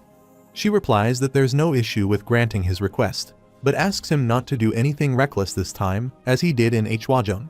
He comments that she talks too much, says he understands, and urges her to just show him the catalog already. The player-exclusive store is a one-time shop that appears only when a player's total spending hits exactly 77,777 gold points by chance. By the time its existence became known, most people had already spent more than that threshold, or did not have enough gold left to trigger it, and Kim had been one of them. Now, a massive window opens in front of Seraph. She confirms that 77,777 gold points have been received and declares that, for this one occasion, the player-exclusive store will unveil its hidden catalog.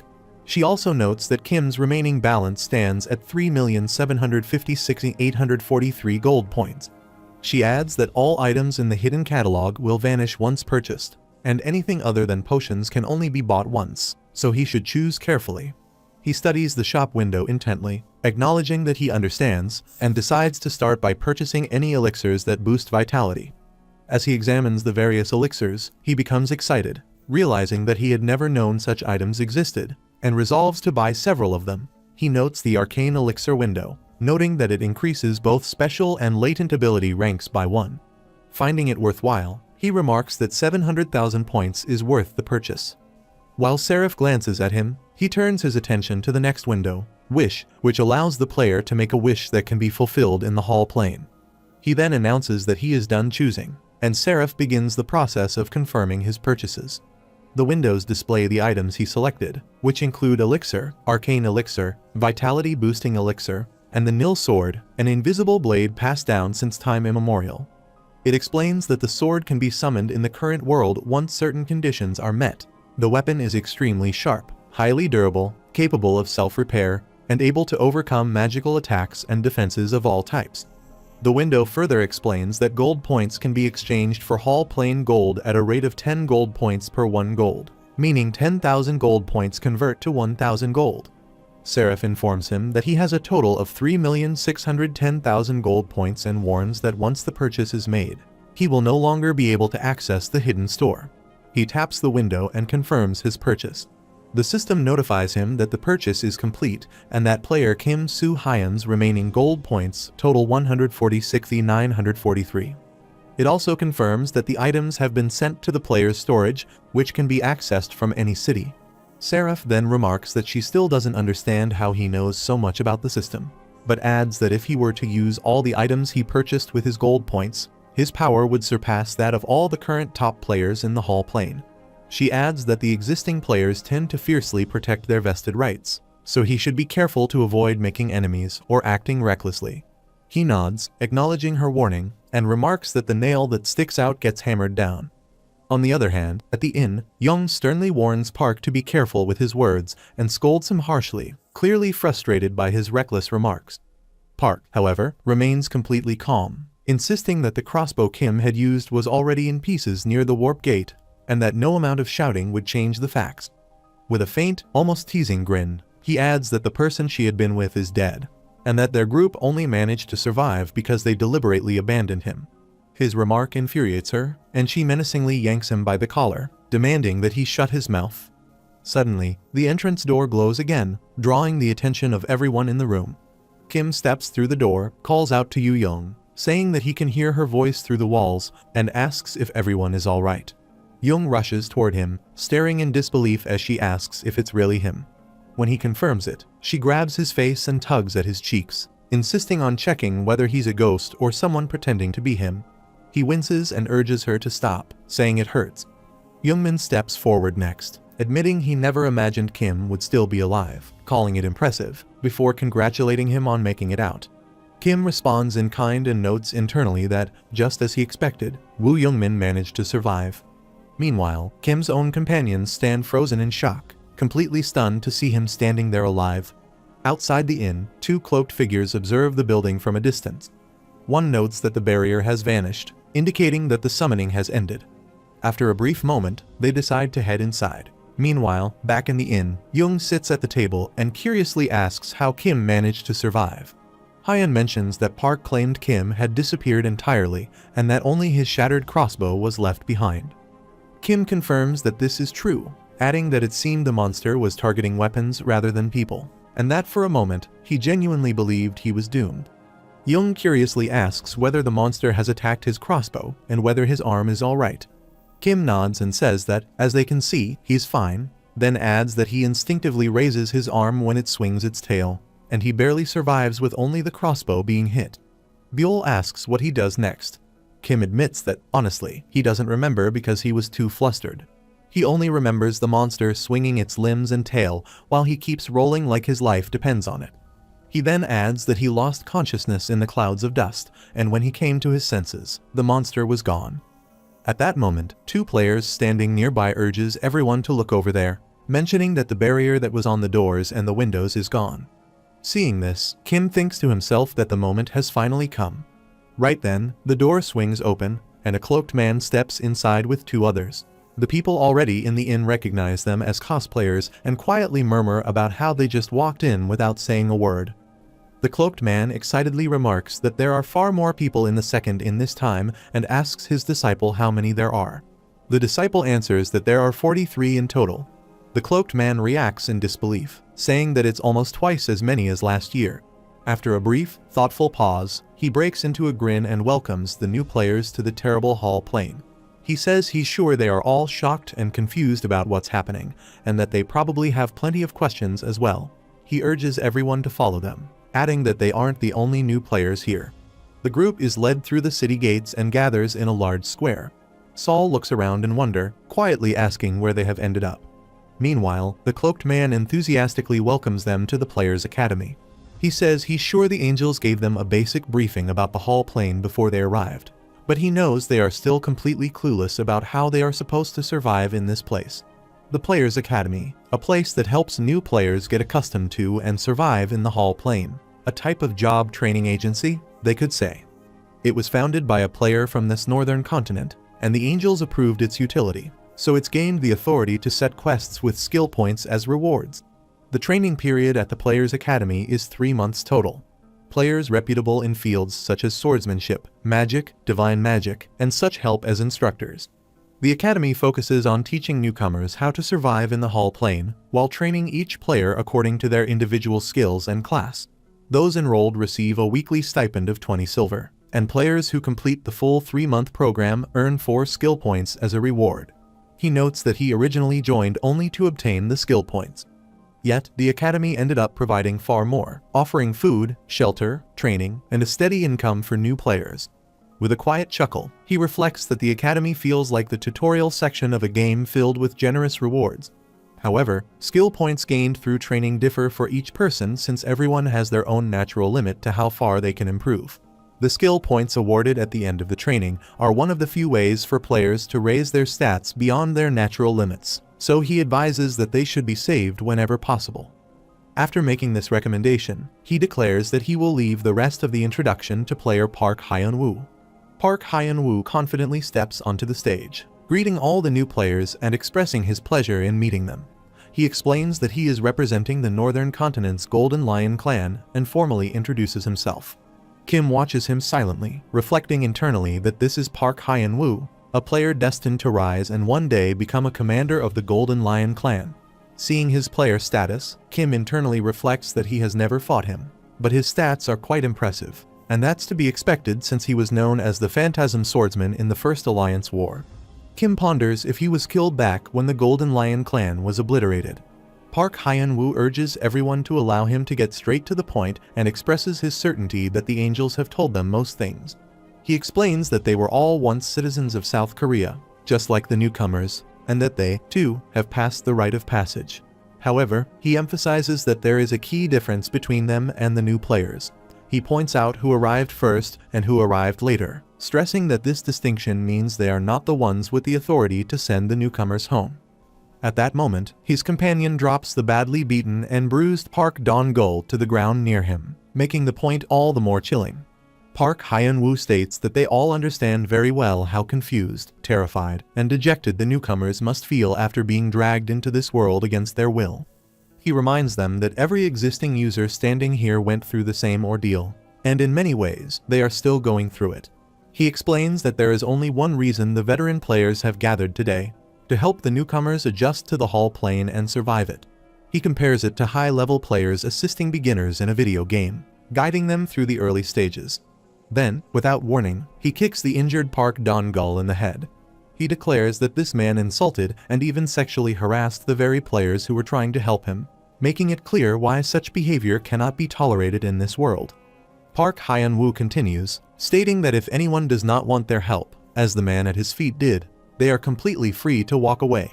The choice, he emphasizes, is entirely theirs, and he assures them that no harm will come to those who refuse. When the crowd remains silent, he takes their lack of objection as agreement and announces that everyone present will be enrolled in the Northern Players Academy's introductory learning quest. A voice from the crowd hesitantly asks what happens if someone decides to quit halfway through. Park Hyun-woo calmly replies that dropping out is also their choice, so there is no need to feel pressured or anxious. He looks around and asks if there are any other questions. When no one speaks up, he concludes that everything is settled and instructs them to follow along as they move to the accommodations prepared for new players. At that moment, Byul raises her hand and calmly asks what the real reason for their training here is. The gathered players begin murmuring among themselves, dismissing her inquiry as pointless and wondering aloud if she had even been listening. Kim, however, internally acknowledges that it is an excellent question. He reflects that the reason they need to be trained and the true objective behind that training are not the same. In his mind, he notes that Han Byul isn't asking why newcomers should undergo training. She's asking why the academy goes out of its way to train inexperienced players while even rewarding them for it. She's questioning the purpose behind the players' academy itself, and Kim recognizes that this makes her question far more important than anyone realizes. Meanwhile, Park Hyun remarks that he believes he has already explained the merits of joining the players' academy and asks if she has any complaints or concerns. She remarks that she is not talking about that and asserts that she has already figured out the merits of the academy through his explanation. She clarifies that this is not the real issue she is bringing up. Instead, she wonders whether this place was truly created solely for the benefit of new players. She notes that he mentioned it was founded by a certain player rather than the angels, which she considers an important distinction. If that is the case, she points out that the people who arrived in this world before them are going out of their way to train newcomers. She suggests that it may not be out of goodwill alone, but instead tied to another underlying reason for their eagerness to teach. With a sigh, Park Hyun thanks her for raising the question and explains that the people in the hall plane can be broadly divided into two groups: players like them who wish to return to Earth, and players who have no desire to go back. Young, standing among the crowd, curiously wonders aloud whether such people truly exist. Park Hyun confirms that they do and goes on to explain that while most players are searching for clues that might lead them home, those who have chosen to settle here follow a different path entirely. These individuals intend to remain in the hall plane permanently, choosing this world as the place they want to live. He gives a few examples, mentioning criminals who no longer have a place in society, social outcasts, and people who simply prefer the hall plane over the world where they were nobodies. Someone in the crowd then wonders aloud why everyone can't just follow whatever path they choose. Park Hyun immediately shakes his head, explaining that things aren't nearly that simple. He elaborates that although the population here is smaller than the one they came from, there are still many people living in the hall plane, and with so many lives intertwined, countless matters are at stake. He adds that there are even organized groups who kill purely for entertainment, a revelation that sends a ripple of shock through the crowd as they grapple with the existence of such murderers. Kim reflects inwardly that their startled reaction is only natural. For ordinary people, the thought of murderers roaming freely is terrifying, though he knows that after a few months, some of these very newcomers will end up taking more human lives than monster lives. Meanwhile, Park Hyun continues speaking, explaining that the angels must have already briefed them on the fundamentals. In the hall plane, he says, neither age nor gender holds any real significance. What truly matters here is ability, the stats they build, and the strength they cultivate, which grant them a level of power completely unlike anything they possessed on Earth. He explains that the people who came before the newcomers have spent years training and growing stronger, making them far more potent than anyone standing here now. He poses the thought of what would happen if inexperienced new players, clueless about this world, were discovered by such individuals, a notion that startles Byul. He points out that there is no easier target than a newcomer who knows nothing. For that very reason, he says, the Players' Academy exists as a community designed to teach, guide, and shield them from those who are already established in the hall plane. He explains that many players from different clans have come together at the Academy so they can unite and resist those who oppose returning to Earth. He emphasizes that their singular objective is to return home to the people they care about, and that this is exactly why the angels and veteran players recommend attending the Academy. With a small grin, Byul remarks that she understands now, while Park Hyun asks if anyone else has questions. Kim, standing in the crowd, internally scoffs at the explanation, thinking it is nonsense, and reflects on the unreasonable expedition to the Iron Mountains aimed solely at gaining control over the hall plane. Kim internally notes that the Golden Lions, who sparked the First Alliance War, are speaking as if they are champions of justice. In the hall plane, he reflects, a clan is simply a group formed by people with shared interests, and clans that face a common enemy band together into an alliance. In other words, both clans and vagrants operate under the same principle. They will direct their actions and words at anyone whenever it serves their purpose. Park Hyun then announces that the training will begin tomorrow and instructs everyone to get a good rest tonight. He directs the male players to head one way and the female players to follow him, and everyone lines up to follow his orders. Meanwhile, An Hyun clings to Kim, who internally reflects that, more importantly, he isn't sure these newcomers will be able to handle the notoriously demanding training at the Northern Continent's Players Academy. The following day, a cracker is released into the sky, and from a distance, a gray-haired guy observes it, noting that it seems the training for new players has begun, and that it brings back memories of the old days. The woman standing beside him wonders how many of the newcomers will endure this time, and hopes that at least some of them will prove to be useful. During the first week of new player training, the Northern Continent's Academy quickly proved why it was notorious for being the most rigorous of them all. Physical training was harsher than military ranger exercises, and sparring sessions forced trainees to face each other in combat. More than 10% of the 130 members couldn't keep up with the grueling schedule and dropped out.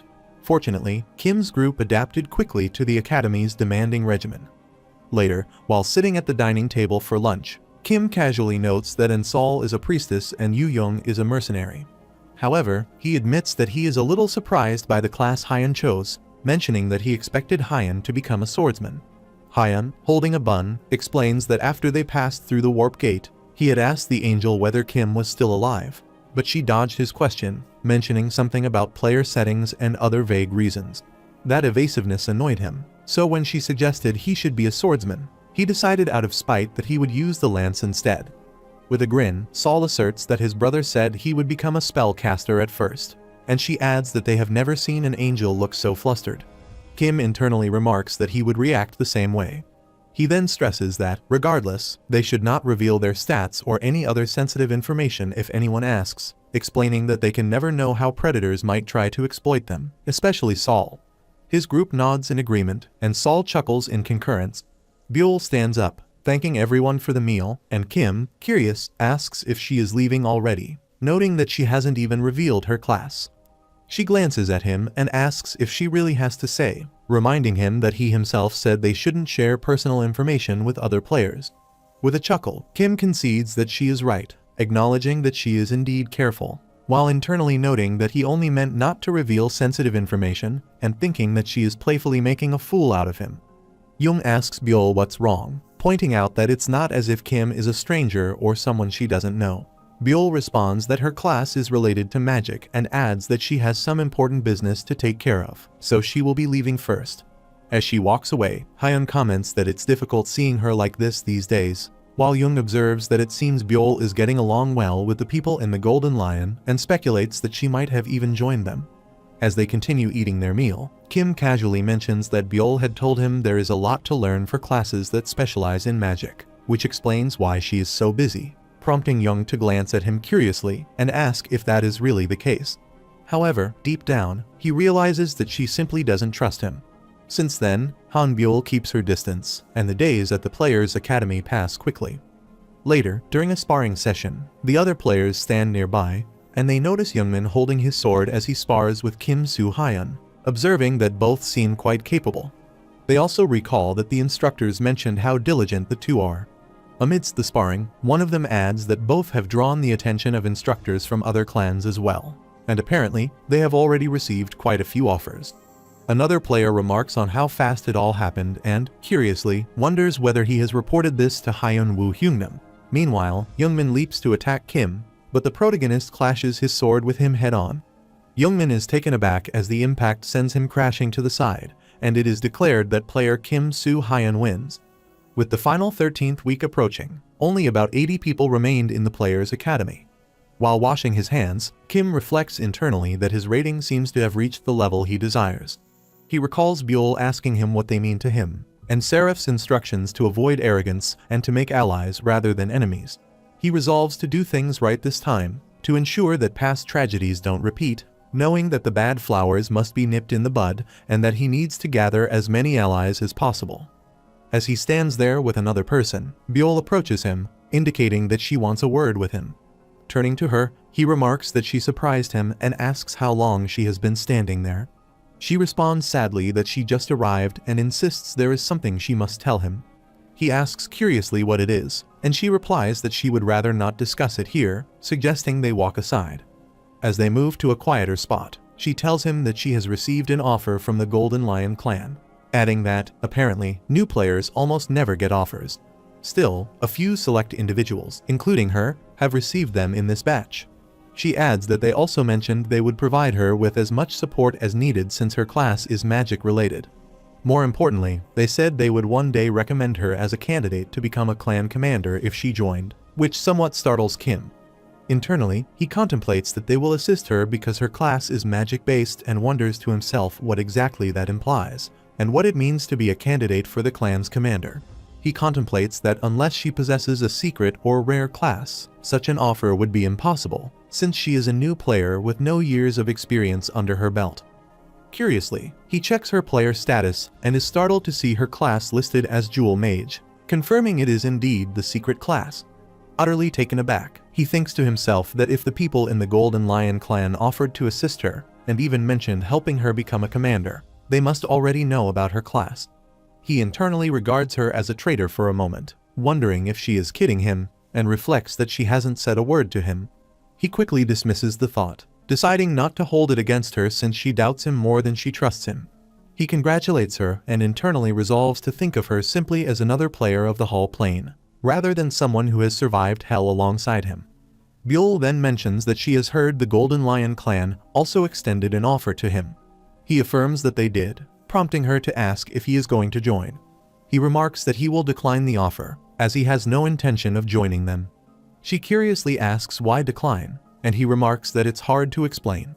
She asks if it might be because he doesn't want to tell her, leaving him internally puzzled by her reaction. He quickly denies her assumption, insisting that's not the case. She then presses further, questioning why he would refuse, pointing out that the Golden Lion clan is the most powerful clan in the northern continent, so declining their offer seems odd. She also asks if he plans to start from scratch or if he has already accepted an offer from another clan. He nods, clarifying that it's not about that, and that, while he has received offers from other clans, he has no intention of joining the Golden Lion or any other clan, which leaves her visibly startled. She curiously asks what he means and asserts that to gather information or secure one's own safety, joining a large clan is the best way to survive in the Hall Plane, asking if he knows this.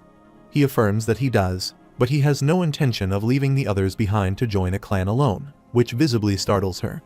She then suggests that if that is his concern, they could ask the clan to recruit the others as well, adding that this is precisely what she wanted to discuss with him today.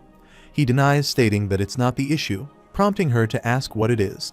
She reminds him that he said he doesn't want to join the Golden Lion or any other clans, and asks if he is going to make a few clashes with the others. He glances to the side and admits that if necessary, he might, but he adds that he is well aware she is special and more skilled than most players. Still, he emphasizes that the Hall Plane isn't like the Rite of Passage, where a single person can handle everything alone. She points out that it would be risky for everyone to rely solely on him even after graduating from the academy, and asks if he plans to handle everything alone again.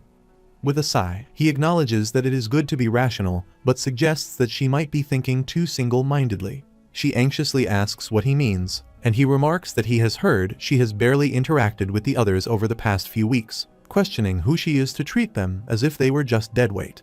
He asks if she realizes how much stronger the others have become, asserting that she is judging them without truly knowing anything. She apologizes, explaining that she assumed he would make a decision that seems rational to him, even if it isn't from her perspective.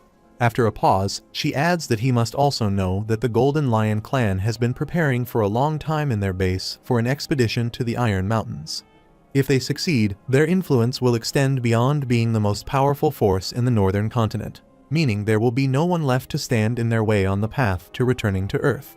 She adds that with the expedition, they will also gain access to far more information than anyone else, and that newer, less established clans are inevitably going to fall behind, which is why she finds it so difficult to comprehend his decision.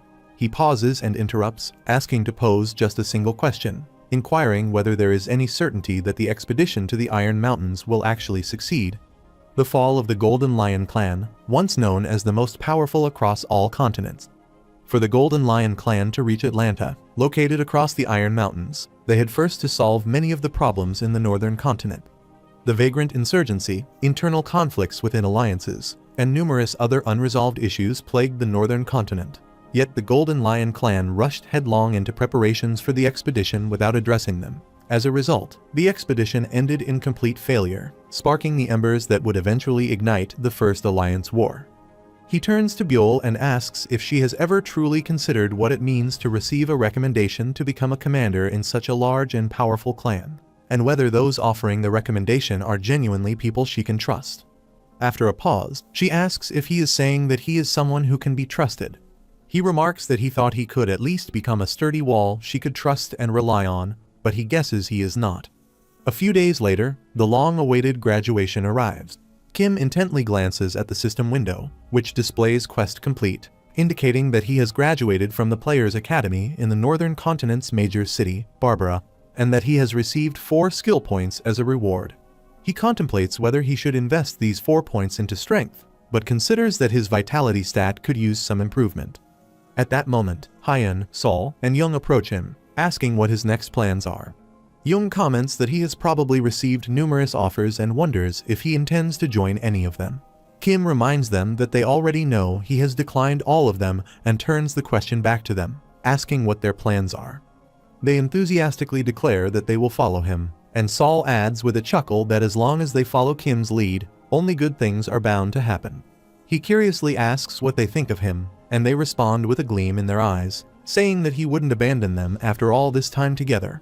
They reveal that they rejected every recruiter who approached them because they trust him completely. Before Kim can respond, Youngmin arrives with his comrades and waves at him. Youngmin compliments Kim on his outstanding performance over the past 13 weeks and notes that it seems neither Kim nor his friends have joined any clan either. Kim remarks that, as he can see, it's likely the same for them. Youngmin affirms, stating that none of the available clans were to his liking, and he thought that maybe they could stick together for a while. He adds that Kim's group is the only one worth collaborating with among those who haven't joined a clan. Internally, Kim thinks it's not a bad suggestion, considering that teaming up with Youngmin could make subjugations and dungeon clearings much easier. However, he also recognizes that there is a potential problem. Meanwhile, Seung leans closer to Young, stating that he is surprised that she managed to graduate with her brain and taunts that he was expecting her to drop out in the first week, bawling her eyes out. She, clearly frustrated, snaps back, pointing out who is talking, and adds that she's equally surprised he hasn't been stabbed yet with that foul mouth of his. She then notes that now that they are out of the academy, he can decide whether he wants her to stab him. He scoffs, taunting her and asking if she even knows how to hold a sword. Young fires back, stating flatly that she's a mercenary and asking if he wants to find out what being stabbed actually feels like. She hurls an insult at him, and immediately, both of their group members rush in to pull them apart, urging them not to fight. But neither backs down. Young struggles against the hands holding her, shouting at them to let her go and declaring that she's not leaving until she cracks that brat's skull in half. Watching the chaos unfold, Youngmin lets out a long sigh. He mutters that this clearly isn't happening and concludes that Kim will stay with his own group, no matter how much he might ask him to join theirs. Kim nods and shakes Youngmin's hand, stating that he hopes they meet again. Youngmin echoes the sentiment, urging Kim to stay safe. Meanwhile, Buell observes them from a distance. Park Hyun, standing beside the cloaked man, calls out to her, mentioning that their clan will hold a briefing before they depart, and asks her to come inside. She nods in agreement and walks along with them. There are many cities in the Hall Plains northern continent. Barbara, the city they are in, is located in the middle of the continent with 4 regular cities in each cardinal direction. Each regular city has 2 minor cities under its jurisdiction, providing assistance to one another. Kim tells his group members they are heading to one of the minor cities, Mile. Sol comments that Mile is the city located the farthest north in the northern continent, while Hyun asks why they are going there. He adds that he has heard its surrounding territory is dangerous because it was the last city to be developed. He thoughtfully adds that they said the security there is weak and that vagrants are active, so it's dangerous for players who aren't strong. Kim pats Hyun's head, stating that it looks like he has been paying attention to the classes. Good job, and Hyun responds with a giggle. Meanwhile, Young and Sol, both a bit embarrassed, then question why he insists on going there, pointing out that staying in a major city would be safer and far more convenient. Kim remarks that there is nothing for them to find near a well-known city and adds that it hasn't been completely secured. Still, most things, including dungeons in the vicinity, have already been looted, and many players have claimed their own territories. So there is a lot of competition, and there will be a lot of problems there for them.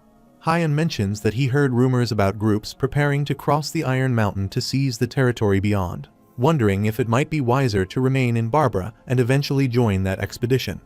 Young backs him up, saying she heard the same thing from the recruiter who approached her.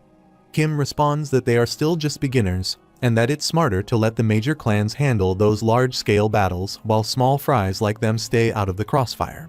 He reminds them to think about Barbara itself, a city that took more than 4 years of planning and countless sacrifices to develop. Pioneering the Iron Mountains would be far more difficult than building Barbara ever was, yet these groups intend to accomplish it in the same time frame. He emphasizes that the challenge will be immeasurably greater this time. As the three exchange uncertain glances, Kim turns his attention to Hyan, who tilts his head upward with his eyes closed. Kim quietly concludes that, above all else, heading to Mile will be what benefits Hyan the most. Long ago, a method to obtain the rare lance-type class known as the Energy Spearman was discovered in Mile. Rare classes carry immense power and potential, so Kim intends to secure it during their journey before anyone else has the chance. For now, all he knows is the rumor of its existence. The exact means of acquiring it remains unclear. He resolves that once they reach Mile, he will need to uncover how the class is actually obtained.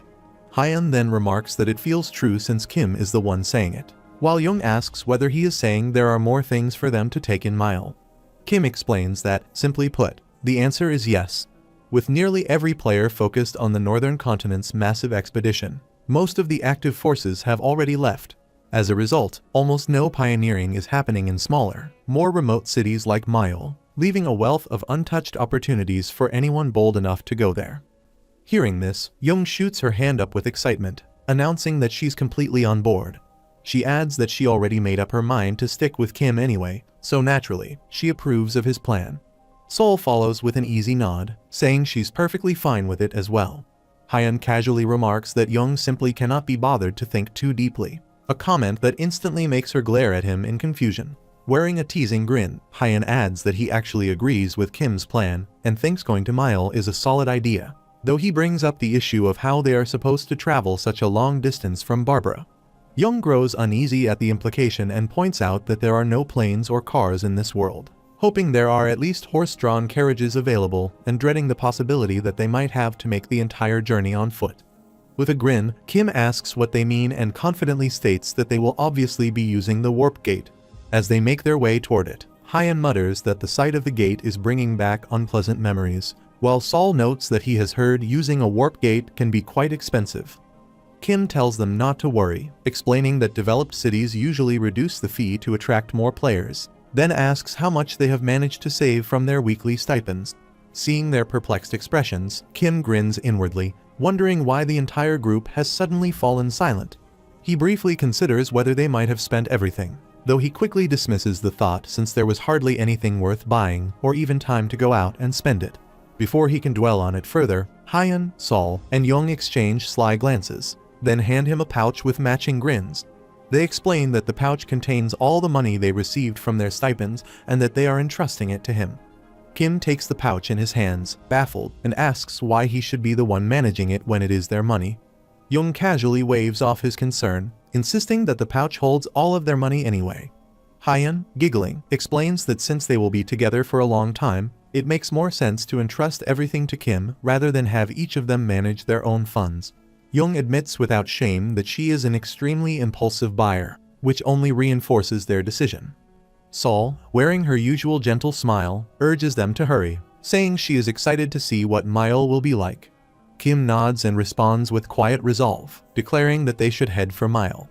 They step into the warp gate as the activation sequence begins, and in moments the transfer completes, sending them straight to Mile. Kim is the first to emerge, noting how convenient warp gates truly are before taking a deep breath of the fresh air. He quietly admires the surroundings, the clean breeze, the mountains and water, the calm scenery, and the overall peacefulness. The rest of the group looks around, wondering if this really is Mile, and Kim, wearing a satisfied grin, affirms it, saying the place is beautiful. Certain that everyone must be tired, He suggests they find an inn and establish it as their base. They arrive at a small building named the Inn of the Courteous Lady, and Young expresses surprise that such an inn exists in the middle of nowhere in a minor city. At the same time, Hyun admits he isn't feeling very optimistic about the place. Kim turns to them, urging them to stop whining, pointing out that even their youngest, Sol, hasn't complained, so they shouldn't either. Sol adds that even the sign looks a bit suspicious. With a confident grin, Kim assures them that they will like it once they actually stay there. They reluctantly agree, noting that there don't seem to be any other inns nearby anyway. As they walk toward the building, Kim quietly reflects that the inn is exactly as he remembers it. A flood of memories swept through his mind, recalling a lady standing on a cliff who had called out to the conductor of the battlefield, Han So-young, and the sword masters Jin Soo-hyun and Kim Soo-hyun, who were standing nearby. She had remarked that it seemed both were working hard in the shadows, and, even if they might be enemies, it was a pleasure to meet them. Returning to the present, they enter the inn and are startled to see a man lying on the ground with wet pants, desperately urging someone to save him, while a woman looms over him. The purple-haired girl turns to Kim's comrades with a gentle grin, addressing them as guests and noting that they seem to have come straight from the academy. She asks if they are here to eat or to sleep. Kim responds that it is both, but suggests they would like to eat first if that is all right, leaving his comrades utterly stunned. Yoon, the lady, smiles and remarks that they are quite different from the man who lies on the ground, adding that she likes her men polite. She then, addressing them as children, urges them to take a seat wherever they like and wait patiently for a moment. Her gaze flicks back to the terrified man as she declares that she will deal with him first, a statement that completely catches him off guard. Overcome with panic, the man frantically apologizes and rushes outside, clearly shaken. Watching the scene unfold, Hyun cannot help but wonder curiously what just happened. Meanwhile, Yeon carefully places the menu on the table and explains that she can also prepare any dish not listed, provided she has the necessary ingredients. She then steps to the side and tells them to call her once they have made their decision. Kim studies the menu card intently, already knowing exactly what he wants to order. He then instructs Yeon to bring in a course meal for 4, and she remarks that he made his choice immediately. Furthermore, she compliments that good-looking men are quick decision-makers as well. She steps aside, noting that the course won't take long, and asks them to wait patiently, which they agree to. Young then turns to Kim, expressing her suspicion about the place and pointing out that they are the only customers present. Sol agrees, echoing that it feels strange and asking if they can go somewhere else instead. Kim calmly explains that the emptiness is likely because most players have gone to the Iron Mountains and asks if they really don't like the place that much. Watching Yeon from afar, Hyun remarks that he likes it here and that he doesn't see anything weird about this place.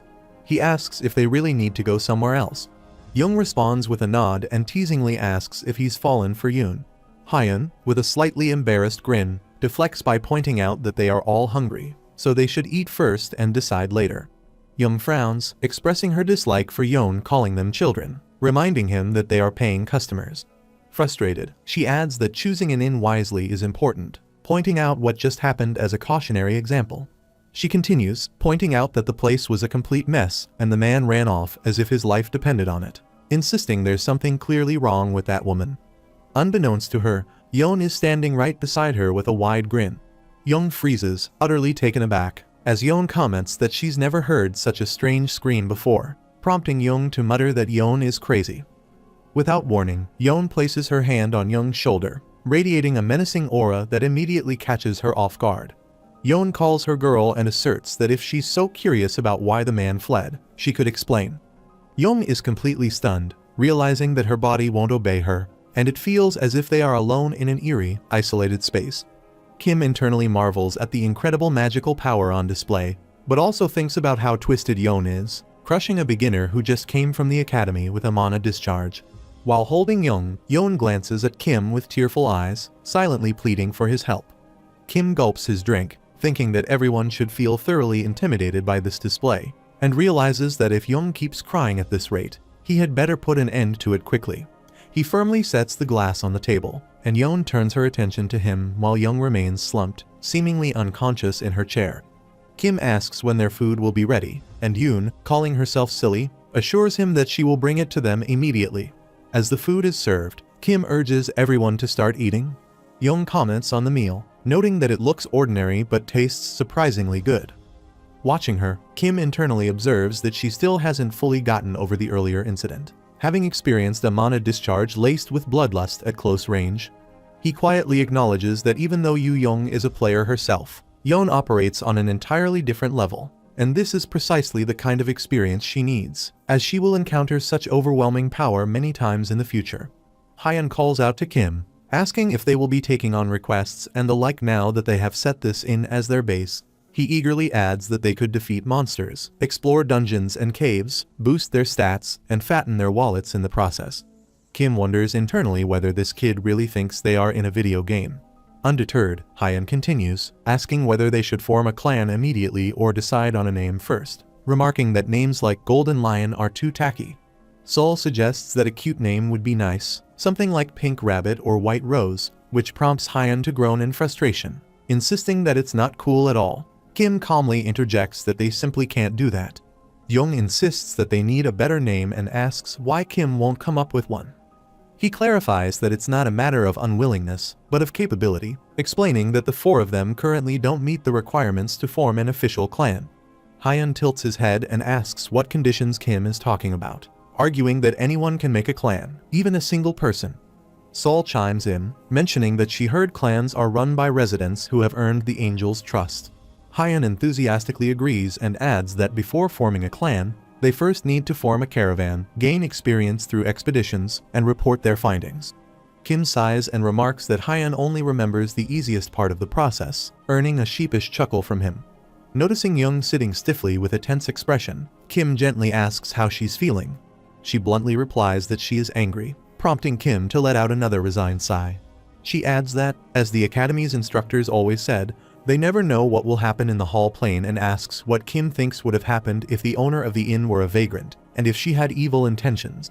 Kim remarks that excessive caution can be detrimental, but they currently lack caution. He reminds them that they are not here for a picnic or a treasure hunt, but to survive and eventually return to Earth, something they all understand. He adds that if Young is angry, that is a good sign, and that realizing her own weakness means she should train harder to become stronger.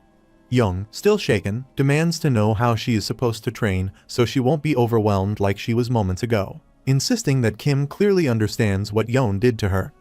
In response, Kim simply shifts the focus by bringing up how little they truly know about mana discharge. Young remarks that they did teach it in the Academy's magic class, and Kim elaborates that it's a control ability anyone can use to control the mana within them. The skill the inn's owner used is a type of mana discharge, and in other words, it wasn't a special or latent ability. Young's eyes light up as she asks if that means they can use it too. Kim confirms this, adding that with enough practice, she will be able to protect herself in situations like the one earlier, and that the technique can even be used offensively depending on the circumstances. Energized by the prospect, Young, with a bright spark in her eyes, urges him to teach her immediately. Magic discharge, Kim explains, can be broadly divided into 5 categories: sensing, occupying, coercion, breaking up, and demolition. With his eyes closing in concentration, he instructs Hyun, Sol, and Young to spread out and move to any spot in the restaurant as silently as possible. As they reposition themselves, he rests one foot on a bench and releases a maneuver that sends crimson lines rippling across the floor.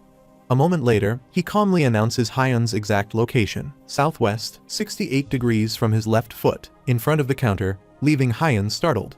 He then identifies Sol as southeast, 73 degrees from his right foot, hiding behind a pillar, and finally notes that Young is perched directly behind him on a table, shocking them both with his precision. Young exclaims that he identified all their positions correctly and demands to know how he managed it. Kim explains that this is the first stage of magic discharge, sense, in which the user connects their mana flow to surrounding objects and surfaces, allowing them to increase the radius of their sense with magic. With this, he adds, they would notice someone like the inn's owner, even if she tried to sneak up on them.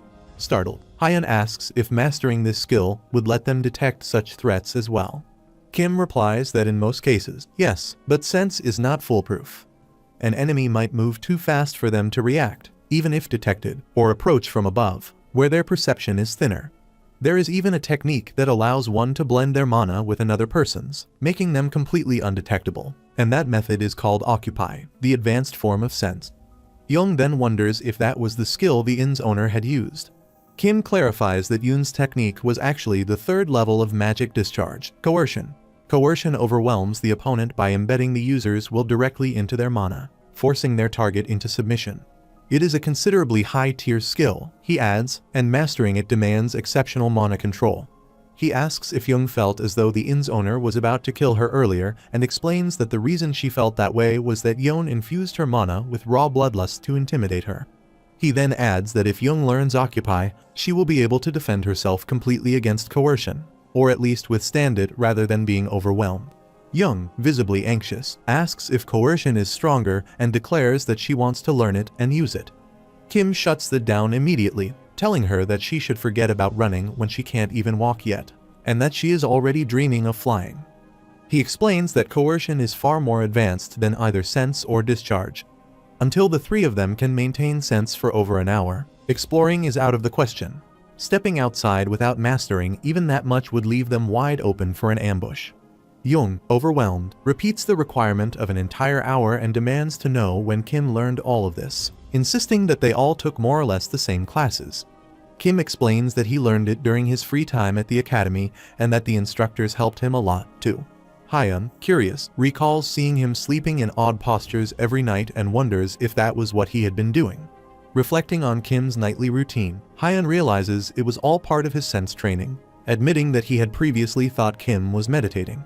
Kim confidently adds that mastering sense took him only a day, Occupy skill about 2 weeks, and he only learned coercion in the final week of training. He remarks that it took him that long to learn and wonders aloud how long it will take them, expressing that he is looking forward to seeing who will be the first to master it. After a brief pause, Hyun confidently declares that it will be him, as always. Yoon teases him, calling it a good joke and mocking him as if his magic power is higher than hers, while Sol insists that she is the one with the highest magic power among them. Kim acknowledges their motivation with a nod and asserts that they should sort out their bags and begin training immediately. Long story short, none of the three were able to perfect sense in one day. They didn't even last an hour, with Yu Young lasting the longest with 28 minutes before collapsing, and that marked the end of their first day in Mule. Collapsed on the table, utterly exhausted, Hyun mutters that he feels like he's going to puke. Young, plopped on the ground, remarks that she already has and suggests he should just let it out too. Kim tells them that he's going to gather some information and urges them to continue their training. The following day, Kim walks through the streets of Myeol, pondering whether the emptiness is due to everyone leaving so quickly, and observes that many places appear abandoned mid-development. He walks to the side, deciding that the first place to check should be the player-exclusive storage. Scanning the area carefully, he soon spots a magic circle portal embedded in the wall, its faint glow confirming its purpose. Stepping into the circle, the system greets him with a welcome message, indicating that he has successfully entered the player-exclusive storage. Tapping on the screen, he decides to inspect the potions he brought, reasoning that there's no point in hoarding them, and resolves to use everything he can use right away. The system window displays the updates. Using item, he consumes Angel's Tear and gains 6 attribute points, followed by using Vitality Boosting Elixir, which increases his Vitality stat by 2. Another notification appears, indicating that he uses an Arcane Elixir and receives an additional skill point. He then commands the window to load his player's status.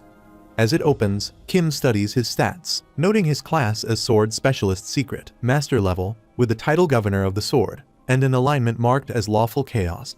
His stats read as follows: Strength 94, Resistance 92, Agility 98, Vitality 72, Magic Power 96, and Luck 88, with 12 unspent attribute points remaining. Kim intently notes the 12 unused points, knowing that once acquired, they can be allocated at any time, so he decides to hold on to them for now. He internally contemplates the timing for using his sword and elixirs, reasoning that he won't need them immediately, and decides instead to withdraw a small amount of gold for the time being. Holding the gold securely in his pouch, he steps out of the magic circle, deciding that his next priority is to purchase equipment. He realizes that if he places the orders now, they should be ready in time. With roughly 3 months remaining until the First Alliance War, he knows time is limited, meaning he must acquire as many qualifications and advantages as possible using the knowledge he already possesses. With this determination, he heads toward the Myeol Municipal Library. 1 week later, Kim stands in his room beside the table in the inn, intently studying the maps spread out before him. A knock on the door announces Young, and without looking up, he allows her to enter. She peeks inside, asking what he has been doing, and he calmly replies by asking what she wants now. Walking fully into the room, she tells him that Sol keeps bragging about receiving special training from him, prompting Kim, still focused on the map, to ask what kind of special training she means. Young explains that Sol keeps tossing a coin into the air and catching it, and insists that she wants special training as well. Kim calmly points out that Sol is simply practicing the restraint spell, explaining that support magic is just as crucial as healing magic for priests. Young protests, noting that all Kim has been having an eye on and her do is sense training. Kim responds that it's important, emphasizing that sense training alone is sufficient for close combat fighters. She exhaustedly rests her head on the table and glances at the open book, noting that it covers topics related to ancient alchemy's revival and end. Curiously, she asks if it is a thesis. Kim confirms that it is, but mentions that it doesn't contain much and urges her to leave it there for now. She asks if this is what he has been doing, reading all these books and theses, and inquires about the markings on the map, wondering if this is all he does these days, as if he is searching for treasures or something similar. He explains that he has been researching all records related to Mile, adding that killing monsters near the city won't significantly help raise their qualifications. Instead, he has been studying historical records of Mile to uncover clues about dungeons and new locations, noting that the process is taking longer than he initially expected. Glancing at the books placed on the table, she comments and asks if he really expects to find any clues by reading all of them. As he turns the page of the book in his hand, he replies that no one can say for sure, and maybe reaching for the stars is more likely, but he will still do everything he can. Deep down, he knows this is a foolish approach, one he would never attempt if he hadn't already confirmed the existence of both a laboratory and an alchemist dungeon in Mile. He then asks why she is inquiring, or if she is offering to help, leaving her momentarily speechless. She quickly steps out the door, apologizing as she says she needs to continue her sense training and urging him to keep at his work. As she departs, he lets out a sigh and turns his focus back to the map, internally noting that it seems he has finally caught a lead. He realizes he will need to be there in person to confirm it, but at least he now has a solid idea of where they are. Pinpointing the locations of the ancient alchemist's dungeon and the laboratory ruins, he decides to focus on the ancient alchemist's dungeon first, as he has gathered the most information about it. Suddenly, using his sense maneuver, he detects a presence standing outside the door and realizes it is her. Before she can knock, he asks who it is, and Yeon steps into the room, stating that it is indeed her, though she points out that he already knew that. Kim recognizes her as one of the strongest players of the Hall Plane, Shadow Queen Go Yeonju. The Mighty Ten are revered across the Hall Plane, their age and gender irrelevant, recognized solely for their unparalleled skill. The title is bestowed upon 10 players regarded as the strongest in their respective fields, and Kim recalls that this woman was one of them in his previous timeline, Shadow Queen Go Yeonju. In the past, he never would have imagined that the owner of an inn in a minor city could be one of the Mighty Ten. Glancing at her, he notes the time and asks what she needs. She exudes a menacing aura, causing him to pause, slightly unsettled. She places her hand on his chest, noting that it is the last night of their reservation, and asks what he plans to do, inquiring whether he intends to extend it. He firmly denies this, explaining that they plan to leave the city tomorrow morning. She reacts with curiosity at their departure, and he confirms it. A soft purple aura surrounds her as she calls out his name, Kim Soo-hyun, the fresh new player and prodigy of the Player Academy, prompting him to wonder how she could possibly know. She remarks that he really surprised her that day and explains that, no matter the circumstances, he is still a new player who hasn't even been here for more than 4 months. Even though she used very little magic on Young that day, she never expected a newborn chick like him to be able to use breakup. Because of that, she has been observing him for several days, yet she still cannot figure it out. Overwhelmed by her presence, he begins to say something but quickly stops himself, insisting that he cannot. Seeing this, she notes to herself that she has him figured out. She leans closer and places her hand gently on his head, observing that he is hiding something from his companions as well. As she cups his face in her hands, he admits that he is, and she softly urges him to reveal what he is keeping secret. With his eyes closed, he stutters, struggling to speak, and she reassures him that it's okay, encouraging him to open up. Under her spell, he begins to confess, asserting that the truth is that but before he can say more, she gently encourages him to continue, asking what it is. Using his maneuver, as he comes out of her spell, he quietly states that he likes shadows, which startles her. A surge of intense bloodlust flashes in her eyes as she demands what he means, just as system notifications appear, alerting him that his unique ability, Eyes of Temptation, has been activated. Another notification confirms that the third eye has awakened, uncovering the Eyes of Temptation. He then compliments her shadow, calling it very beautiful, which completely catches her off guard. Wide-eyed and unable to believe what he just said, she instinctively steps backward. As he gently places a hand on her neck, she raises her hands, realizing that if she resists, she will be killed. With his arm extended toward her, he views her status window, noting her class as Shadow Queen, her nation as Barbara Global City, and her alias as one who leaves behind jet black silhouettes. Her alignment is chaotic neutral, with strength 89, resistance 90, agility 97, vitality 85, magic power 93, luck 82, and 5 achievements. He internally notes that her stats are really impressive and that she has 536 points out of the maximum 600 points. He acknowledges that no wonder she has a place in the Mighty 10, but he still believes he can defeat her. He internally contemplates that she will be of great help as an ally, but an obstacle otherwise.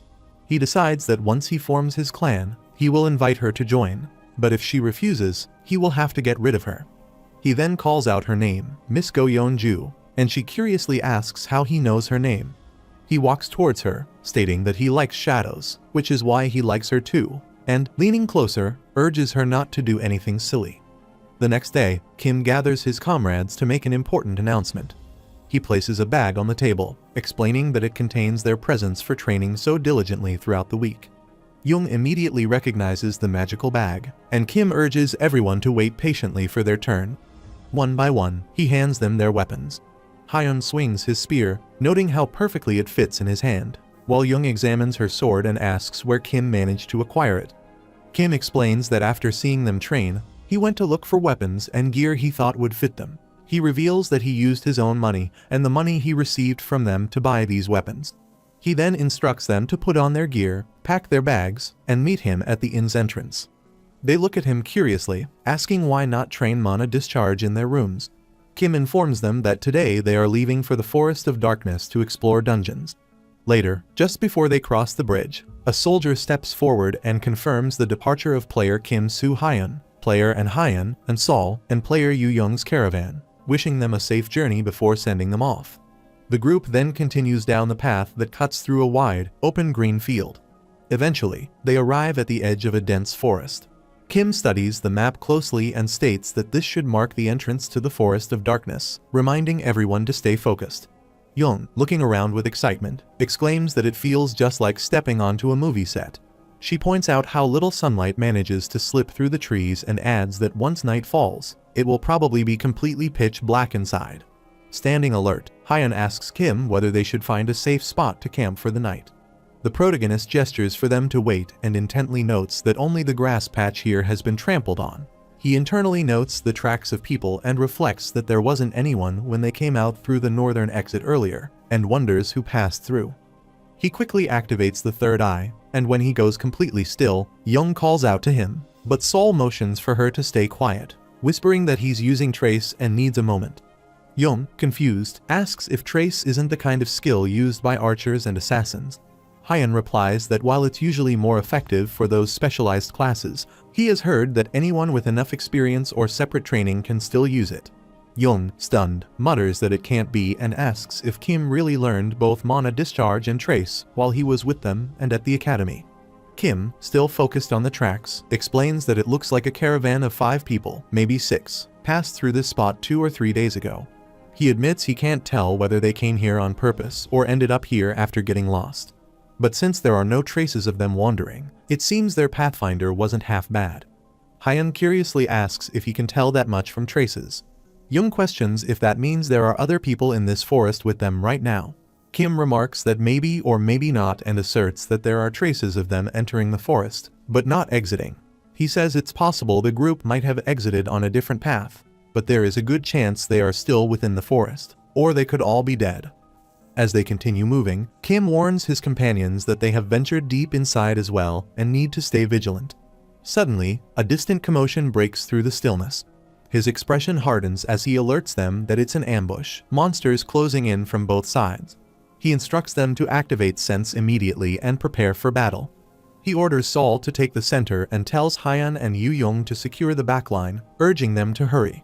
When Sol hesitates in confusion, he sharply reminds her not to make him repeat himself, urging her to focus, activate sense, take her position in the center, and prepare her restraint spell. A moment later, Sol grips her staff and begins chanting, while the others form a protective ring around her. Kim draws his sword, and the system window flashes, notifying him that Special Ability 1 with the blade activates, followed by the latent abilities Mind's Eye and Melee Combat. Suddenly, a scorpion's venomous tail hurtles toward Hyan with lightning speed, catching him off guard.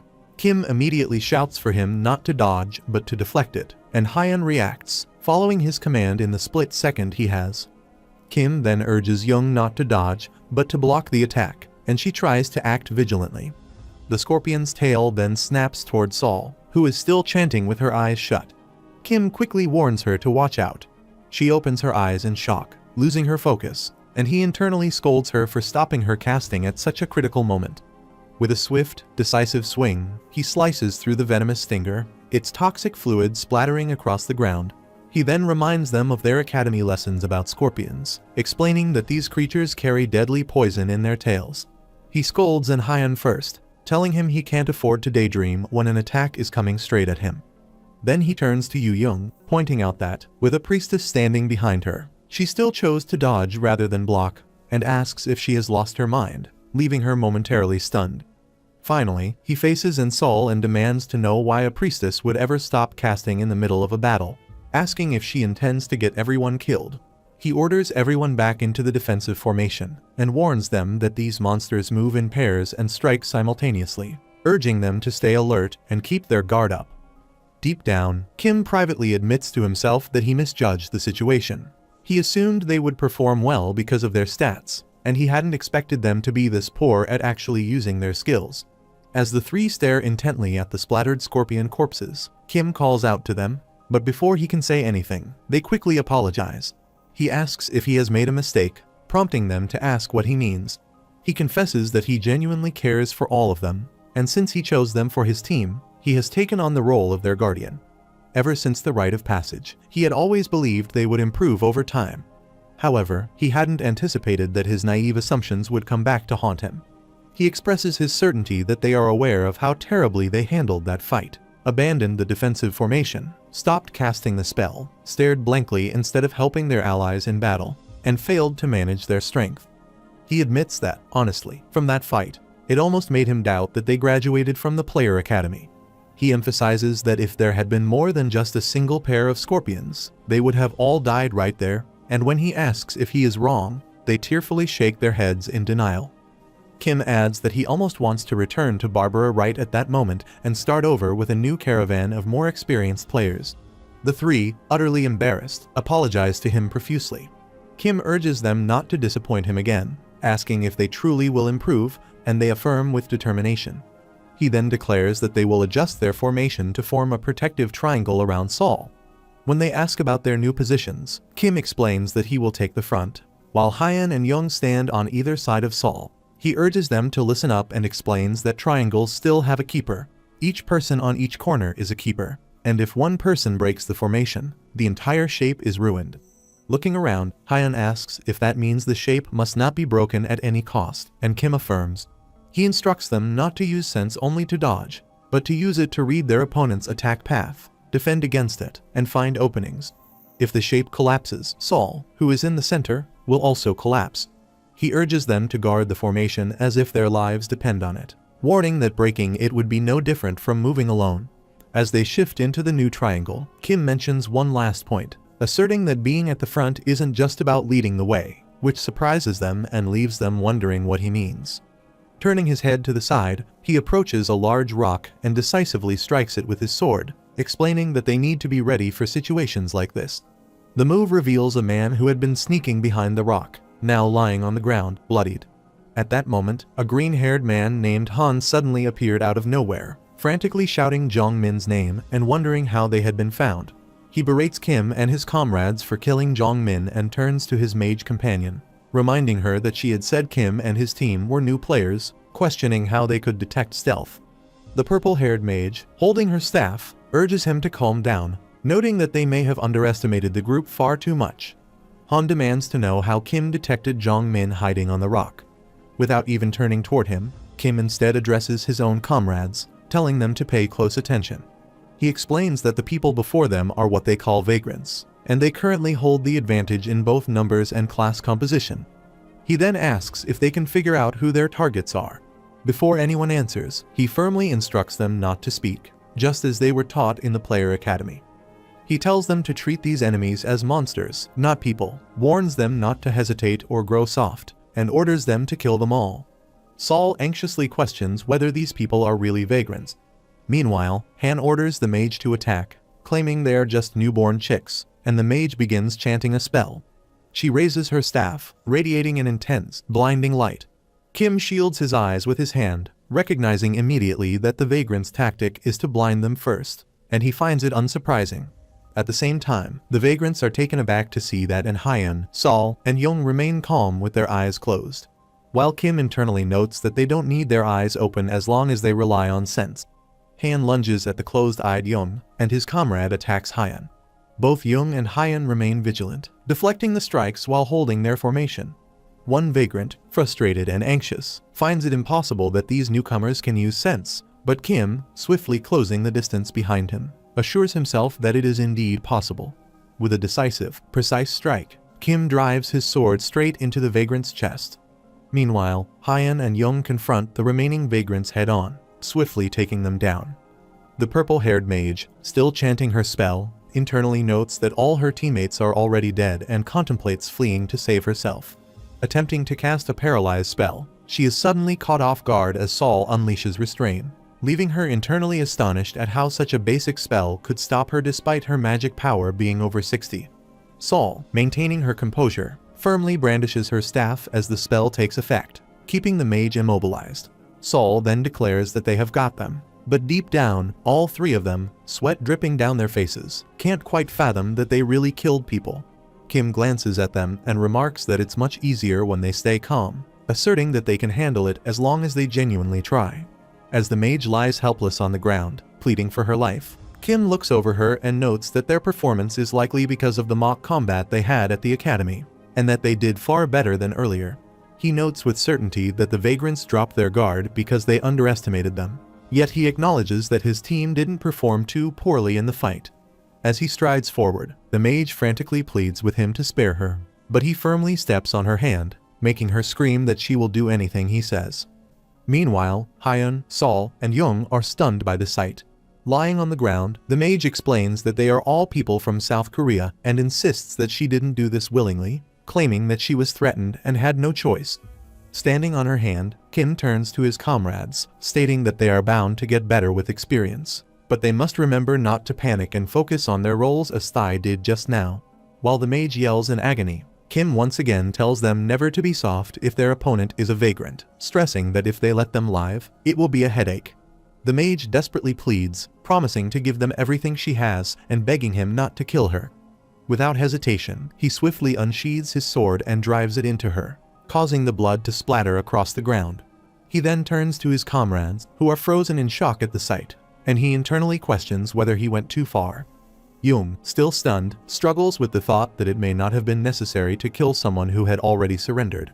Hyun feels the act was excessive, while Saul is equally shaken, unable to process what just happened.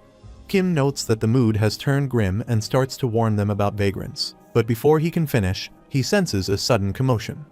He quickly urges everyone to activate sense and get into formation, emphasizing that monsters are approaching. As they comply, Kim activates his third eye maneuver, instantly detecting a large pack of wolves advancing toward them. Judging by their numbers and the sounds they make, he estimates around 20 to 30 wolves and realizes the situation is going to be dangerous. Deep down, he knows that he could manage on his own, but taking them on while protecting these guys who couldn't even handle a pair of scorpions is difficult.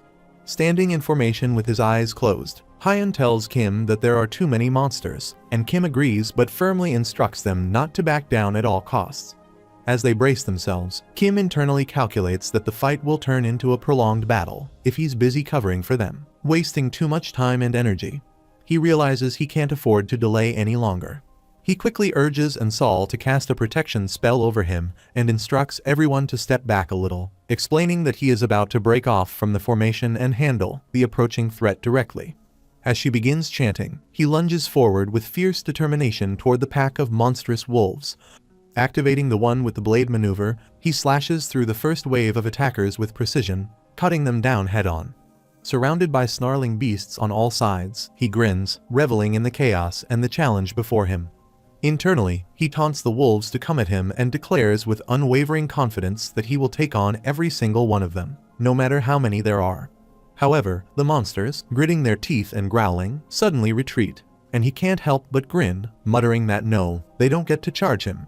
At that moment, his comrades frantically call out, asking if he is okay and demanding to know what skill he just used, remarking that the mana discharge was insane and wondering why all the monsters fled. Internally, Kim groans, realizing he's gone too far and that he needs to appear weaker than this. He acknowledges to himself that those clearly weren't the abilities of a fresh graduate from the Player Academy, and begins pondering how he's going to get out of this predicament without revealing too much. Kim really doesn't want to act, but to keep up the pretense, he theatrically collapses to his knees, groaning in agony. His comrades rush over, concern etched on their faces, with Hyan anxiously asking if he's wounded and insisting he will give him a potion. He urgently turns to Sol, telling her to cast a healing spell, and she nods in agreement. Slowly, Kim urges everyone to stay quiet and remain still, but Young refuses, adamantly insisting they won't and pointing out that something is clearly wrong with him. She notes that he doesn't have any visible wounds, yet smoke is rising from him, making the situation even more alarming. Realizing something is off, Sol quickly sides with Young and steps toward Kim, prompting Young to ask what's wrong with her. Sol begins casting a spell, apologizing to Kim, but explaining that she needs to check his magic circuits. Kim, still kneeling and covered in blood stains, remains motionless as Sol continues the process. Urgently, she warns the others that his mana is spiraling out of control, startling them, and declares that this is a severe case of the mana inversion phenomenon. She explains that the mana inversion phenomenon occurs when a person's mana starts flowing backward due to overuse. Hyan notes that it sounds serious and asks if a potion could help, but Sol clarifies that this condition will continue to relapse until it is fully treated. She insists that Kim needs immediate care from priests at a major city's temple. Overcome with emotion, she embraces him tightly and cries out, while Young urges that they return immediately, and Hyan quickly agrees. But Kim weakly urges Sol to keep it down and calm herself. As she cries, he stands up and walks to the side, prompting Young to ask if he is sure he can move. With a tired sigh, he retorts that she can clearly see he is fine and warns them both to stop shouting, questioning if they intend to draw every monster and vagrant nearby toward them. Young quickly apologizes but insists that perhaps it would be wiser to return for now, arguing that if Sol's warning is correct, his condition could worsen the longer they continue exploring, and the risk isn't worth taking. He urges her not to be ridiculous, firmly emphasizing that he can handle this on his own, which leaves her silently wondering how he intends to manage it. Calmly, he explains that he will meditate for a while to suppress his magic and instructs them to keep their composure and maintain watch over him. Settling himself beside a tree, he sits in a meditation posture with his eyes closed while the others quietly stand around him, vigilant. Internally, he notes with relief that at last there is some peace and decides to use this quiet time to continue tracing the caravan tracks he discovered earlier, making the most of the moment. He activates the third eye maneuver, scanning and analyzing the situation throughout the forest with focused precision. Meanwhile, Young stands on guard, her thoughts turning over the events they just faced. She reflects that Kim had pushed his magic to the limit to protect them and begins to realize that he may have been overworking himself from the very beginning. Hyan, standing nearby, internally reflects on his own feelings that, at first, he had been shocked when he saw Kim kill the defenseless vagrant. However, as the battle unfolded and monsters and vagrants ambushed them, he recognized how Kim had stepped forward to protect them, putting himself in danger for their sake. He internally acknowledges that if he hadn't made those split-second decisions and acted quickly to help them, they all would have been dead. At that moment, Yu Young calls out to him, insisting that they need to stay constantly on their toes from now on, asserting that she doesn't want to be a burden or dead weight for Kim Appa. Hyan nods in agreement, fully backing her resolve. Meanwhile, Sol clenches her teeth, tears welling in her eyes, thinking that if she had been more capable in supporting them, Kim wouldn't have ended up in such a dangerous situation, and resolves that she needs to become truly useful to him. Holding her glowing staff, Sol focuses and lets the sense skill guide her. The radiant light from her staff spills gently across the dark path, and with her eyes closed, she suddenly feels an unfamiliar disturbance in the flow of mana. Meanwhile, Kim internally reflects on the trail he has been following. The caravan's traces leading into the forest end unnaturally. He concludes that there is likely a barrier nearby, one that conceals or redirects passage into a dungeon. Considering the fact that he can't sense any magic directly from it, he deduces it isn't a responsive barrier that prevents access and blocks intruders outright, but rather a coarse barrier. Still, he has figured out where he needs to look. As he opens his eyes, he is startled to see Sol standing before him, and he asks what she is doing.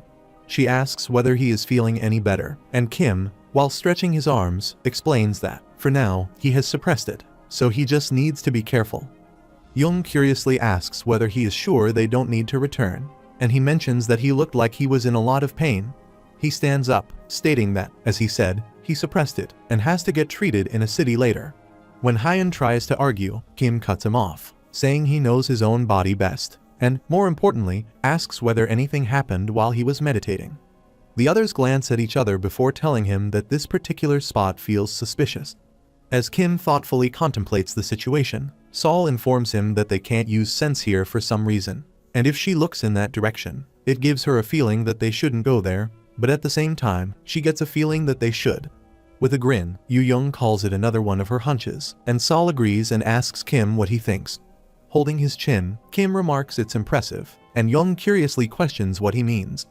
Urging them to watch, he picks up a rock in his hand and hurls it in that direction. But the rock disappears into a mysterious barrier, which startles them. Kim explains that this is what they call a coarse barrier. It's a type of barrier they often find near dungeons or ruins, and its purpose is to confuse humans or monsters so they don't enter. Hyan curiously asks whether he means beyond that barrier, and Kim affirms, saying it's more likely what they are looking for. He then praises Sol for her good find, which excites her. He asserts that it looks like they won't be wandering around anymore and urges them to stand behind him in single file, holding the collar of the person in front of them. He explains that beyond the barrier lies a maze formed by magic, so if they don't hold on to one another, they could easily get separated. No matter what happens, he tells them not to let go. Startled, they nod eagerly in agreement. As they begin moving forward, Kim reflects that the caravan's tracks should continue past the barrier, and he may need to keep the third eye active for a long time, so he mentally prepares himself. In a tight queue, they follow behind him, stepping together toward the shimmering barrier. Kim can see traces of the caravan now that they have passed through the coarse barrier. He believes their pathfinder must be quite good if they discovered the barrier and managed to pass through it. He reminds everyone of his warning, and they reassure him that they won't let go and will stay close. As they move deeper, they are amazed to see that all the trees within the barrier are glowing, and they don't hear any sounds from animals or monsters, which makes it a strange forest. They continue to venture deeper inside, and roughly after 40 minutes, Hyan internally wonders when they are going to arrive. Sol notes that her legs are starting to ache, while Young grows increasingly nervous, questioning whether they are even on the right path. After a moment, Kim declares that they have reached their destination, and that they can let go of each other now. As they look ahead, all three freeze in astonishment to see there, hidden within the enchanted forest, stands a vast and unexpected castle. Kim assumes that there is probably a dungeon in there, the ancient alchemist Vivian's dungeon, and says that they will have to go in to see what is actually there. Hyan, staring up at the looming castle, admits that dungeons aren't easy to locate, and he never imagined they would actually find one. Kim responds that he didn't expect it either and thinks it must be beginner's luck. Young nudges him with her elbow, teasing that he shouldn't downplay it, mentioning that he has been studying old records every single day, and it's obviously thanks to all that effort. Kim denies, stating that new dungeons are difficult to discover without some luck, no matter how hard they look, and that they only managed to find it is thanks to Sol discovering the coarse barrier, and praises her good work, which excites her. Kim then urges everyone to move in and internally reflects that he contemplated really hard when choosing unique abilities in the Room of Summoning. But choosing the third eye over everything else was a good decision. If not, He wouldn't have found the course barrier or traces of the other caravan, or even navigated through the forest. He reminisces internally about seeing a system window displaying ranks 0. The third eye transcends the concept of a regular eye and falls in Thoth's supernatural category. It extends beyond simply seeing and analyzes through higher-order thinking. Though it is also capable of comprehending dimensions beyond the current one, it has been downgraded because it was manifested through an unknown power instead of one's own training or enlightenment. Realistically, nothing can deceive Kim Soo-hyun's eyes at present. As they approach the castle entrance, Kim instructs his comrades to move carefully, stressing that the old stairs could easily collapse under their weight. Saul, walking just behind him, notes that the place resembles a movie set, while Young scans the surroundings and observes that the structure looks completely different from buildings in other cities, wondering how old it must be. Kim notices the familiar traces of the caravan he had been tracking, realizing that their luck had guided them all the way here. When he pushes open the massive door, his comrades stare ahead with widened eyes, stunned by the vast emptiness of the castle interior. Stepping down the interior stairs, Kim notes that the actual entrance to the dungeon should be hidden somewhere and instructs everyone to spread out and search for it. The group agrees, splitting off in different directions throughout the castle. Young reports that there is nothing on the upper floor and wonders aloud if they should search under the carpets, or if someone has already ransacked the place, recalling that Kim mentioned another caravan had been here. Suddenly, she turns sharply, shouting for the others to come to her at once. As they rush over, they find her kneeling beside a small door hidden in the floor. With a bright grin and a triumphant victory sign, she announces that the secret base has been found. Kim remarks that it is most likely an entrance to an underground dungeon, and wonders aloud whether she is really still calling things like this a secret base at her age. She playfully tells him not to be jealous just because he didn't find it, and he firmly insists that he is not jealous. As Kim leans down to inspect the small door, Hyun steps closer and asks if he is planning to open it. Kim confirms that they have not found anything else resembling an entrance, so this is their best lead. As he pulls the small door open, Saul and Young are left speechless to look inside, while Hyun stiffens at the sight of the pitch-black drop, admitting that he cannot see anything at all. Kim informs them that he will go down first to check whether it is safe and tells them to follow him one by one, which immediately unsettles the group. Young anxiously points out that they have no ropes or ladders and wonders how he plans to get down. Kim calmly affirms his intention, adding that it is probably not that deep. He jumps down first, landing with ease, and calls up that it seems safe and not very deep, but they should still be careful and take it slow. The remaining 3 stand stunned for a moment, but Hyun gathers his courage and volunteers to go next. After he lands, Kim asks how it is and whether the drop is deep. Hyun assures him that it is not bad at all and urges the girls to jump. Young follows, landing with a sharp exhale and admitting that she may have sprained her leg. Hyun reminds her that Kim told her to take it slow. Still above, Saul peers anxiously into the darkness and asks if Young is alright and whether she should come down too. Young tells her she is fine enough and urges Saul to jump, adding that they need her light down here. Saul announces that she is coming down and tells them to be ready to catch her. As she jumps, Young and Hyun shout for her to wait, emphasizing that they are not prepared, but their warnings are futile, and Saul lands with a thud. She calls them mean for not catching her, while Young points out that she jumped too quickly. When Saul illuminates the area with her staff, the light leaves them stunned. Hyun quickly urges her to get up and move toward them slowly, while Young instructs her to get away from the area immediately, which startles her. Saul turns her head, curious about what's wrong, and is taken aback to see the floor drenched in blood. Her eyes fall on a disintegrated, unrecognizable corpse lying there, and terror grips her as she lets out a loud, panicked scream. Young quickly embraces Saul, trying to calm her down, while Kim kneels beside the corpse, internally analyzing the scene. He wonders if the man had been part of the caravan that came through before them and notes that he appears to be an archer. Kim considers the possibility that this archer might have been the guide for that caravan. However, he notices no other bodies or signs of escape and reflects on whether the rest of the caravan continues without their guide, and finds them insane. He thinks to himself whether they were dumb or blinded by greed. At that moment, Hyun calls out to him and suggests that maybe they should head back. Kim tells him to cut it out and urges him to wake up, reminding them that they have already killed vagrants before and that there is no need to make a fuss over a single corpse.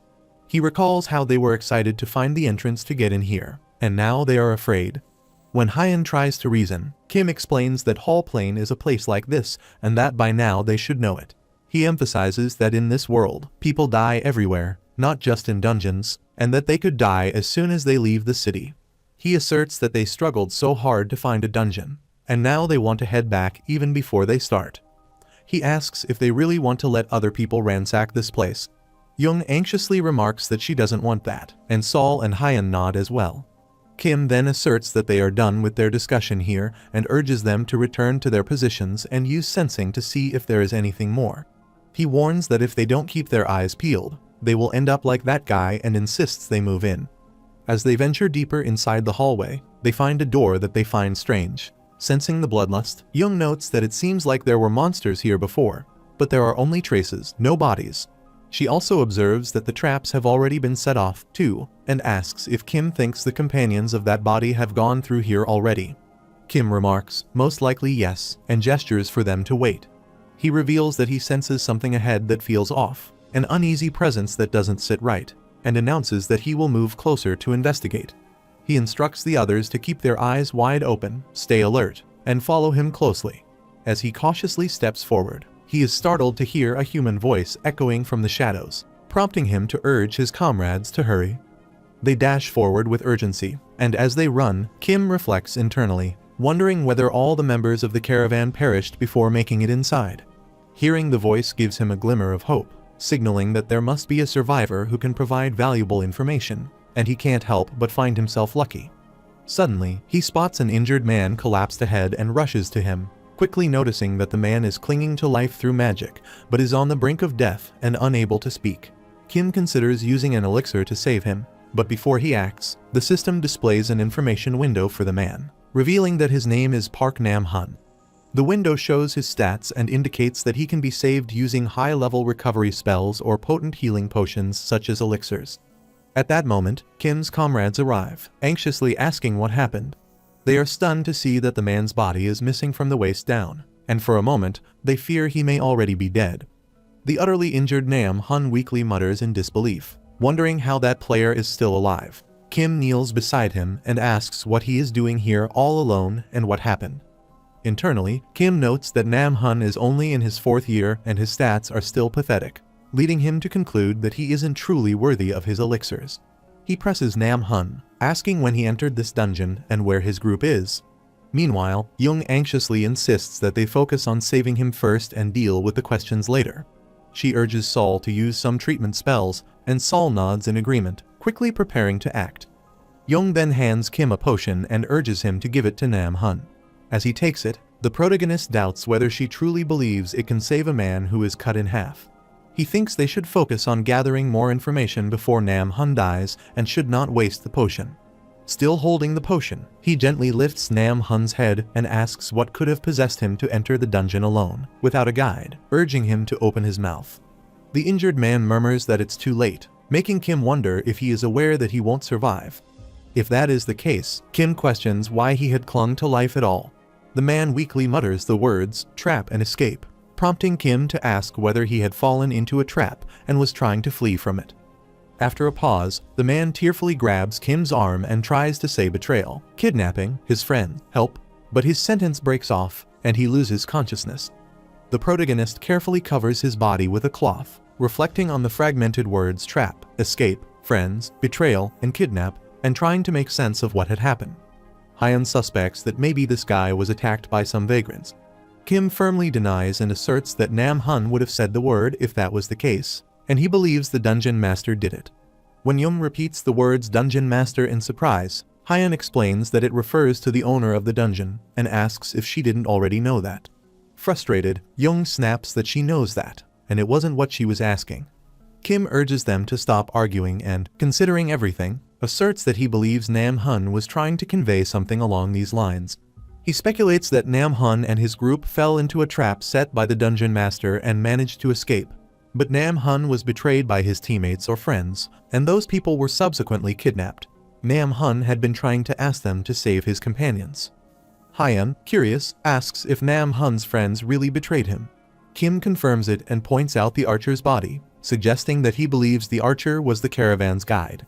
He reasons that Nam-hun's group was skilled, But they entered a dungeon about which nobody had any information, and even a good player could not survive without a guide. Seeing the archer's body right below the entrance, he concludes that the archer must have tried to escape alone. The others who lagged behind were either hunted like Nam Hun or captured by the dungeon master. Hyan, curious, asks what might have happened to those who were kidnapped. Kim admits that he doesn't know for certain, but suggests grimly that they may have been turned into live lab rats. This shocks Saul, and Jung frantically asks if the dungeon master really does such things to players. Glancing at her, Kim responds sharply, asking why not, and points out that they can never know what happens to people in the Hall Plains. He reminds her of whose dungeon they have entered, emphasizing that it is the dungeon of Vivian, an alchemist. Suddenly, a monster lunges at them, but Jung reacts instantly and takes it down.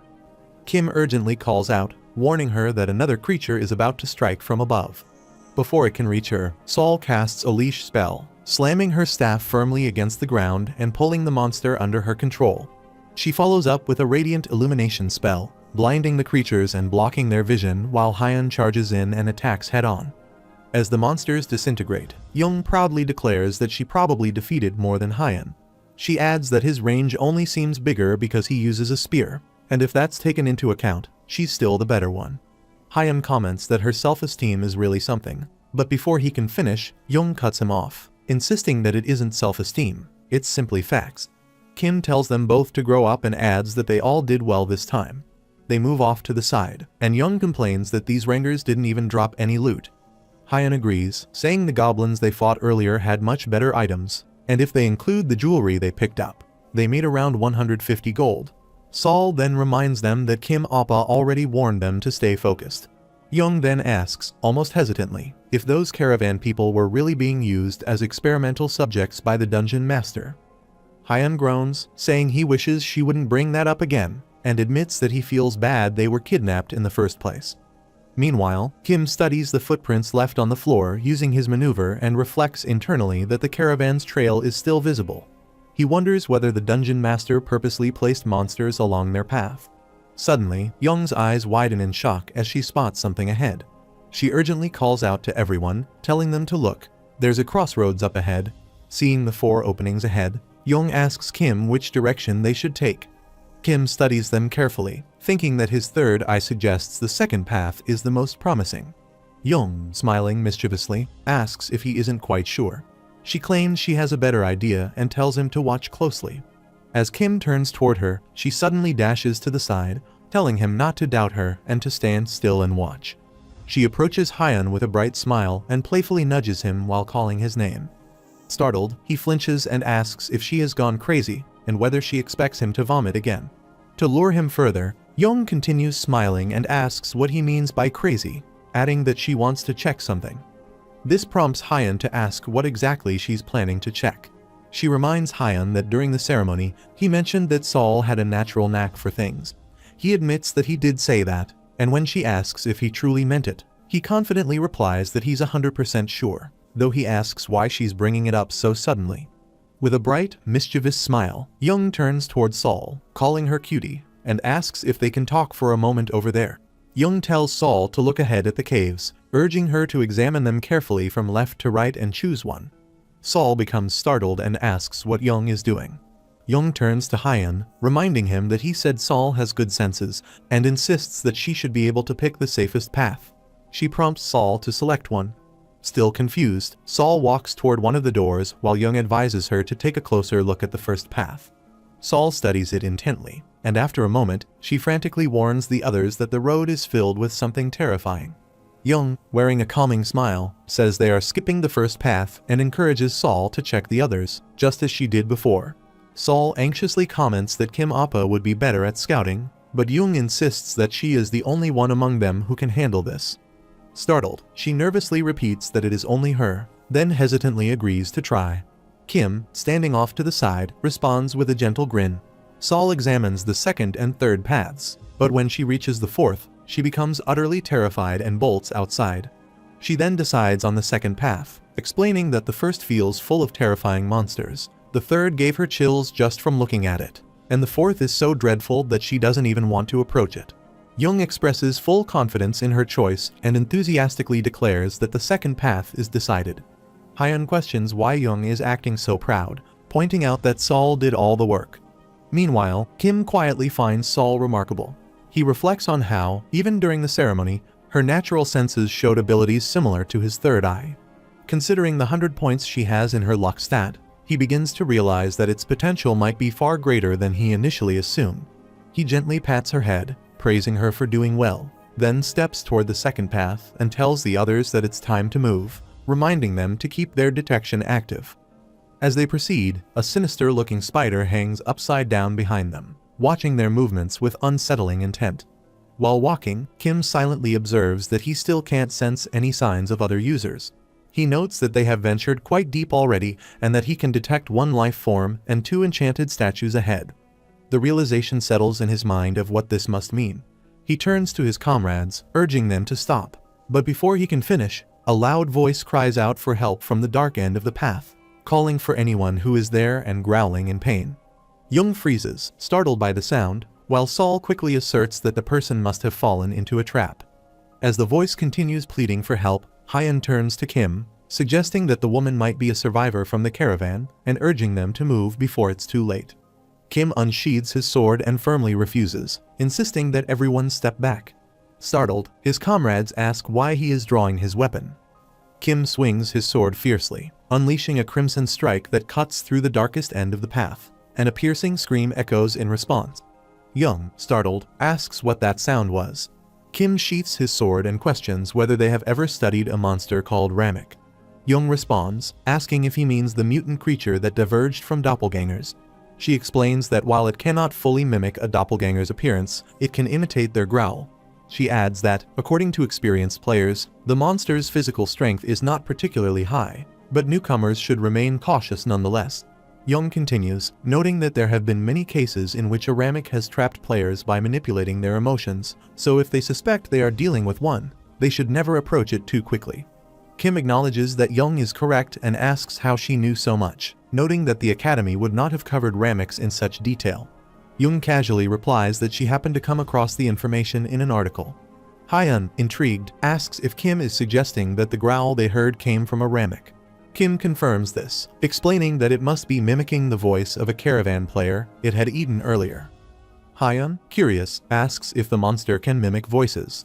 Suddenly, Kim senses something unusual, just as Hyun, holding his spear, calls out Yu Young.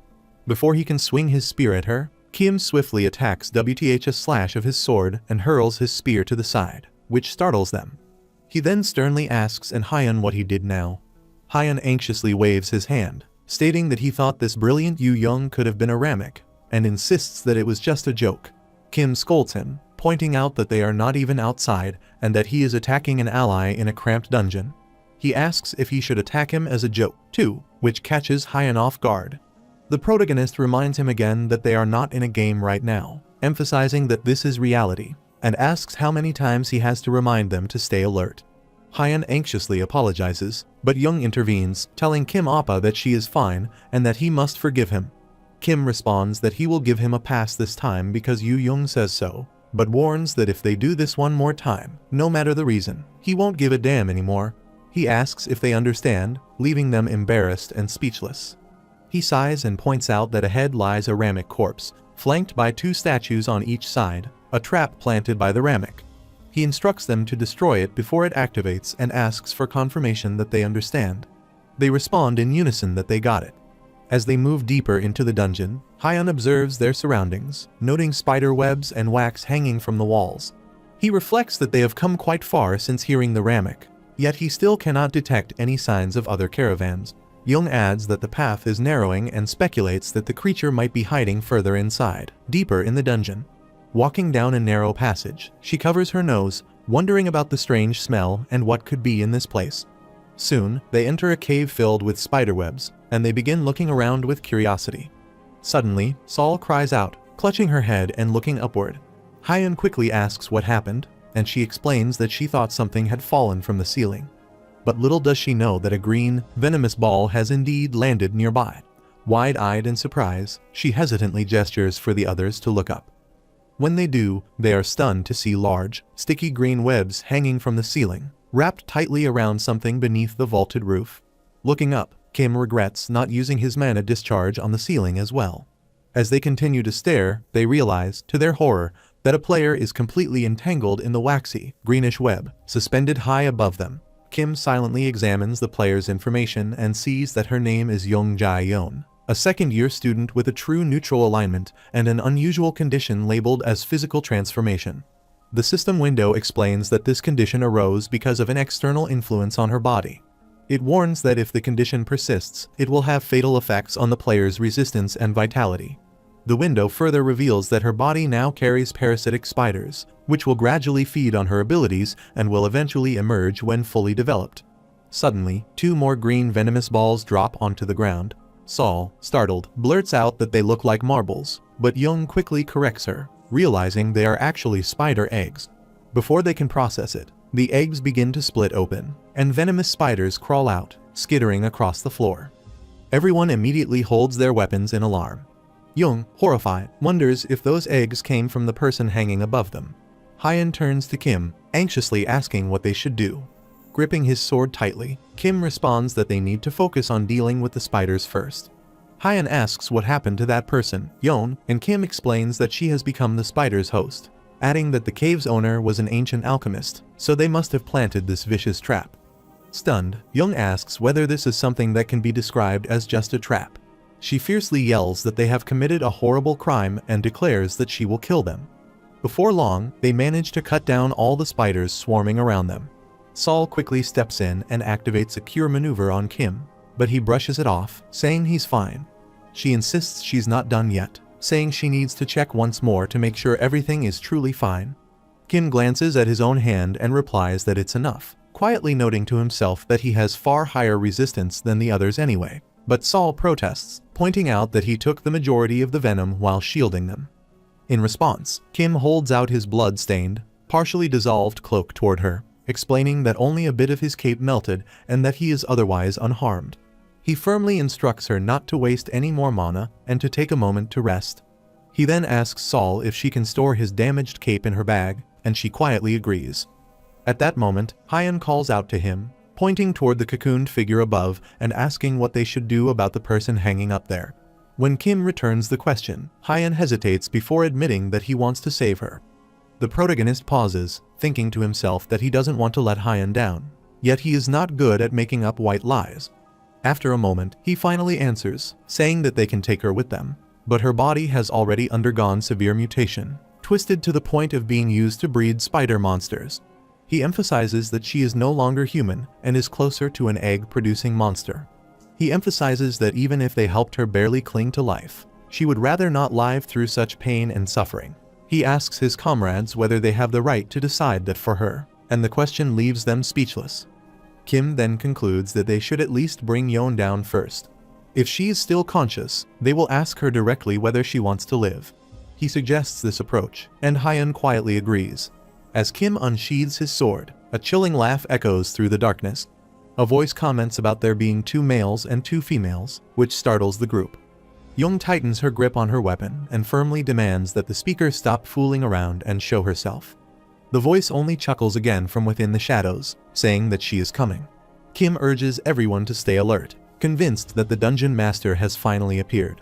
The voice confirms her presence with a low, unsettling chuckle, and moments later, a monstrous figure emerges from the shadows, a grotesque spider-bodied creature topped with a human head. The sight jolts the group as she casually greets them as her new prey and proclaims that the dungeon master, Vivian, has finally arrived. Saul, stunned by the creature's appearance, demands to know if she is responsible for what happened to the woman suspended above. Wearing a wicked, satisfied smile, Vivian admits it without hesitation, explaining that Yeon had wandered into her domain uninvited and behaved recklessly. She emphasizes that since Yeon possessed traits she found useful, she transformed her into her baby's prey. Vivian responds with a malicious chuckle, explaining that one of them muttered something about God's judgment, so she tore him apart, and another tried to flee on his own, so she killed him as well. She adds, almost indignantly, that she despises cowards more than anything. Young calls her insane, but Vivian sharply questions why she's swearing at her and insists that she only acted in self-defense. She gestures toward the shattered remains of her eggs scattered across the floor, urging them to look at her poor little babies and accusing the group of trampling her unborn children. With a trembling sob that quickly twists into menace, she declares that no mother can forgive such a loss and that she will have to punish them for it. Without the slightest warning, Vivian lashes out, firing a surge of thick, sticky webbing that engulfs the group in an instant. Sol and Hyun are caught entirely off guard as the strands constrict around their limbs, locking their bodies in place. Panic rises in their voices as they call out to Kim for help. Kim, likewise bound in the clinging threads, curses inwardly, frustrated that he only looked away for a second. Vivian's shrill laughter echoes through the chamber as she taunts them with cold amusement that their efforts are pointless and that their ordinary weapons could never hope to cut through her webs. She warns them not to make the mistake of underestimating her again. Kim internally admits that he doesn't think she would be this fast and notes that since he can't swing his weapon, he has to use spells to break free. However, he dismisses the thought as not just yet, reflecting that he pretended to be affected by mana inversion just a while back, so if he uses spells to fight the boss, it could make this situation worse for him. As he hesitates, Vivian ridicules him, telling him to accept his fate just like his companions, who are desperately screaming for his help. With a cold, mocking tone, the boss monster adds that she will make sure to take good care of the rest of them in her lab. Totally wrapped in the cobweb, Kim shuts his eyes, thinking it might be wiser to let her drag him to that lab and then kill her once they discover her hideout, reminding himself firmly that he has no intention of dying here. Vivian tells them not to worry, explaining that their eyes, ears, and mouths will be covered. However, she will ensure they can still breathe and keep them as fresh subjects for her experiments, all while sarcastically calling herself the kindest. Kim suddenly opens his eyes and internally reacts to the idea of everything being covered except the nose. She confirms it and announces that they will have everything except their sense of smell. Chuckling loudly, she warns them not to even think about doing anything amusing and declares that it is time to pack up all 4 of them. As she seals each of them inside separate cobwebs, Kim thinks to himself that if they cannot see or hear anything, they will have no idea what he is doing, meaning he will be free to act however he needs. Vivian continues to chuckle, but abruptly stiffens as she senses something wrong, her expression twisting in surprise when she notices one of the cobwebs suddenly erupting into flames. He recalls the moment at the end of the rite of passage, back in the summoning chamber, when he had been staring at the countless skill windows floating before him. With so many choices, even deciding what to pick had felt exhausting. Seraph, suspended in midair nearby, kept watching him intently. Curious and slightly annoyed, he had asked why she was staring and whether she had something to say. She responded that after examining Kim Soo-hyun's abilities, along with his selections of unique, special, and passive skills, she had analyzed both the player's settings and the sword specialist's parameters through the 2 given categories and, in the end, had arrived at a single possible conclusion. Startled, he demanded to know what she meant by analysis and why she was bringing this up so suddenly. Seraph calmly explained that Kim's knowledge of various abilities and the way he differentiated between them was far beyond that of any other player she had observed, almost as if he possessed a predictive talent or had already experienced life in the Hall Plains once before. Internally, Kim mused that even after returning to the past, Seraph was still the same as ever. He told her to stop spouting nonsense, admitting he might be a little different from others, but insisting that her imagination was going too far. Seraph, however, clarified that she wasn't referring to his personality at all. Rather, the efficiency with which he utilized his privileges had exceeded all of their expectations. She emphasized that achieving such a high level of efficiency would be impossible without prior experience in the Hall Plains. Kim reflected internally that it was likely because the choices he made had been influenced by the players he had known before. He then addressed her firmly, declaring that he would not repeat it, insisting that his abilities were a privilege granted to him, and asked whether she was trying to revoke them with her unfounded speculation. Seraph remarked that to repeat herself, he didn't have to worry about applying his privilege and clarified that she was trying to predict what his plans were. He gestured for her to stop, firmly stating that he didn't like it. He then inquired whether the 4th privilege was body modification. She confirmed this and added that he could freely choose a single body modification of his own choice once only. Internally, Kim considered this modification to be crucial for the success of his plans. After this, he noted that the 5th privilege would be the most important, then told her that instead of something fancy, he wanted a simple tattoo. She said it was possible and offered to bring up a list of tattoo options for him, but Kim declined, saying he already knew exactly what he wanted. He revealed that his choice was the ancient shaman seal, and he wanted it placed over his heart. Unlike traditional tattoos designed to increase mana, the ancient shaman's seal is a supportive tattoo that regulates mana flow, prevents mana inversion, and aids in overall mana stabilization. Startled, Seraph asked if he had truly chosen the ancient shaman's seal on his heart. Kim responded sharply, questioning why she asked and whether she doubted her ability to carry it out. She denied any hesitation and confirmed that his request had been noted. Raising her hands, she began the modification process. A magic circle appeared before him, and the ancient shaman's seal was etched directly onto his heart. As the process completed, Kim placed his hand over the glowing chest, reflecting that even with the sudden surge of mana, it stabilized instantly, demonstrating the true power of the seal. He expressed his satisfaction and asked if he could proceed with his final privilege choice, to which Seraph affirmed, urging him to continue. He revealed that he would choose the fire of Hwajung as his final privilege, which startled her. He pondered internally why she was not responding and whether she perhaps saw through him. After a moment, she remarked that, by putting the ancient shaman's seal on his heart to accommodate the fire god, she was amazed by human creativity. She then called his name and questioned how much she knew about the fire of Hwajung. He simply stated that it could burn anything. As the process began, Seraph explained that the fire of Hwajung, also known as the eternally burning flame, is widely regarded as the most destructive fire, often likened to hellfire. Its literal meaning is the god of fire, but within the Hall Plains, it is regarded as the essence of fire. This godlike spell has the power to incinerate everything in its path. Back in the present, as Kim unleashes Hwajung to burn the cobwebs, Vivian panics, screaming as she watches her carefully crafted web blaze and disintegrate before her eyes.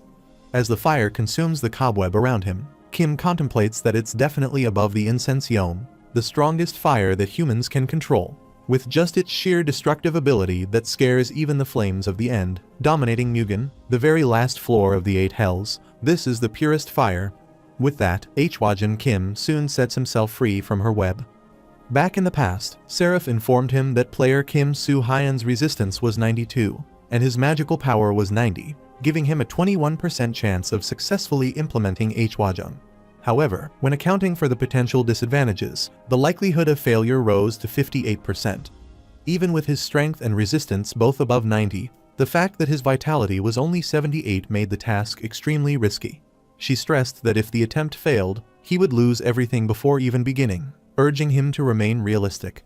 Kim insisted he could do it and needed Hwajung, asking if she thought he was crazy because he had considered other options for the ancient priestess tattoo.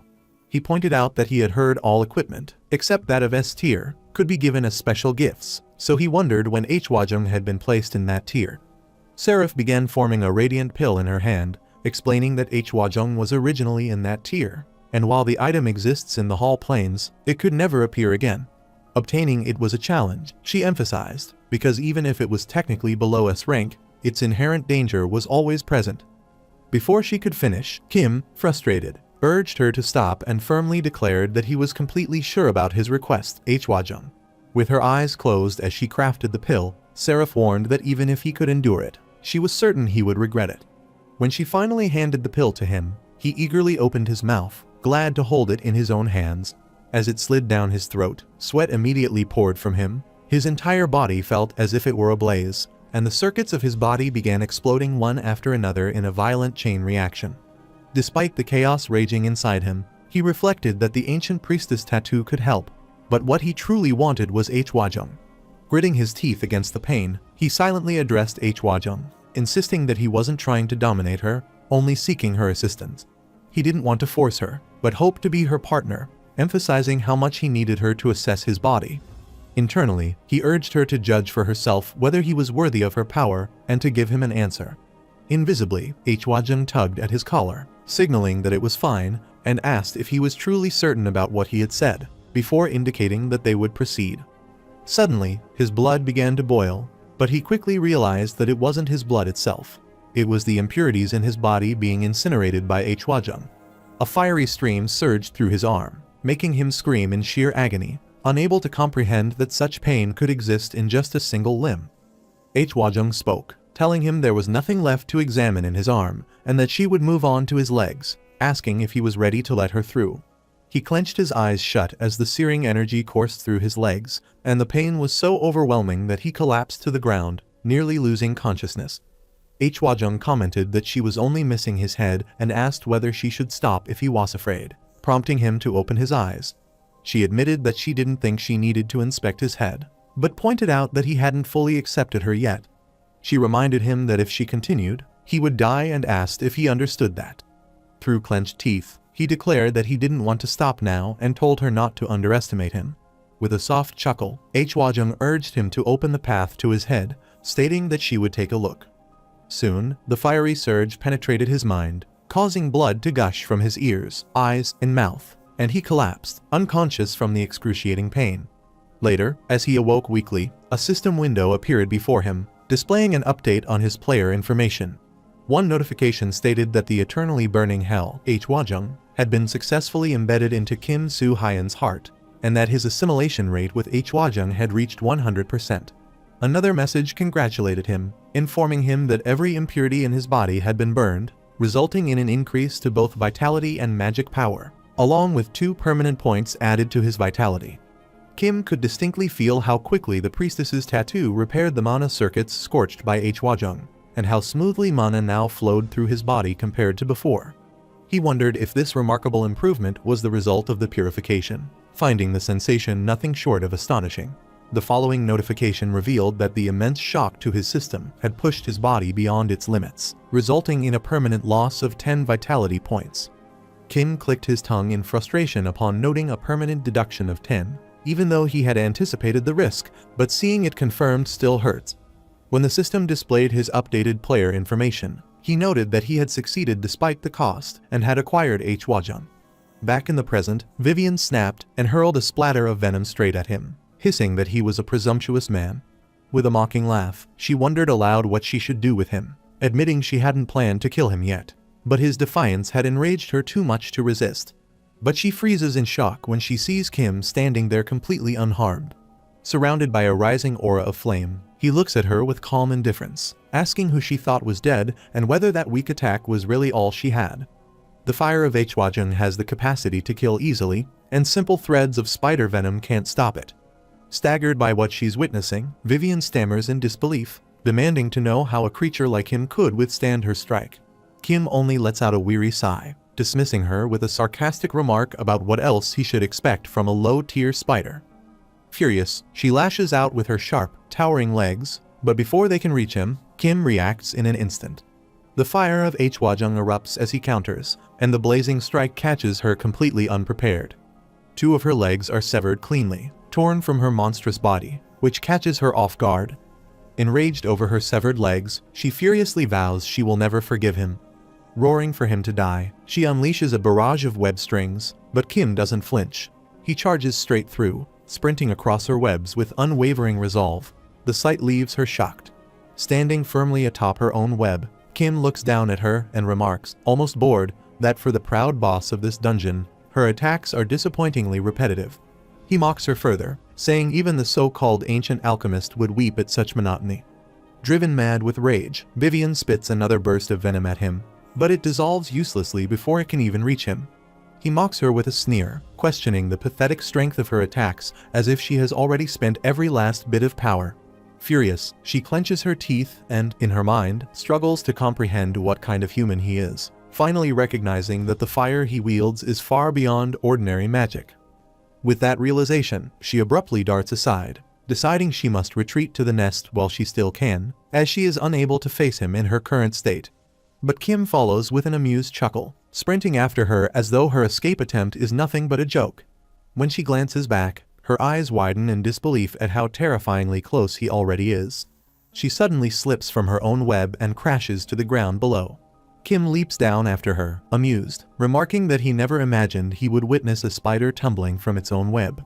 As he lands, he notices Yeon had been tangled with Vivian and had fallen as well. He steps beside Yeon while Vivian, rattled by the situation, frantically considers her next move and concludes she must escape before things get worse. But when Yeon, drenched in venom and covered in eggs, lets out a low growl, Vivian's focus shifts. She questions whether Kim is truly human as he approaches, and he calmly confirms it. Lifting Yeon, still tangled in a cobweb, she warns that if he comes any closer, she will kill the girl. He hesitates for a moment, observing Yeon's tearful expression, and internally realizing that her face reveals everything. He realizes it is an expression that longs to escape from this place and the resentment, sadness, and shame it's brought. Meanwhile, with a creepy chuckle, Vivian urges him to drop his sword, and he complies immediately. As Kim lets his sword fall, Vivian grins, noting his surprising calmness. As he steadily moves closer, she grows anxious, questioning why he is advancing. When he nears Yeon, she urgently warns him to halt, threatening that she will truly kill the girl if he doesn't stop. Kim internally realizes that Yeon no longer wishes to continue living after everything she has endured. As he reaches out, Vivian panics, demanding to know his intentions, and her shock intensifies when a bone-cracking sound rings out as Kim snaps Yeon's neck, prompting her frantic question of what he is doing. Seizing the moment, he leaps onto Vivian's back, catching her completely off guard. He firmly grips her head, scolding her as a fool, and asserts that if she intended to use a hostage, she should have chosen one of his companions rather than an innocent third party. Vivian frantically turns her head toward him, demanding why he did it and insisting that Yeon was a human too. With a confident, bright grin, Kim replies that Yeon was merely in the way and had nothing to do with him, whether dead or alive. Vivian protests, shocked at how easily he could take another human life, questioning if he is truly human. Kim retorts sharply, asking if she has any right to say that, pointing out that she herself conducted experiments on humans. Conjuring his Hwajong fire maneuver, Kim reflects internally that he knew victory was within reach, yet he hadn't expected it to come this easily. Even if the battle were taking place in a small town, facing the master boss of this dungeon like this made him realize what it truly feels like to wield overwhelming power. Beneath his grip, Vivian grits her teeth in anxious fury, thinking in disbelief about what this human is and concluding that there is only one way to escape this situation.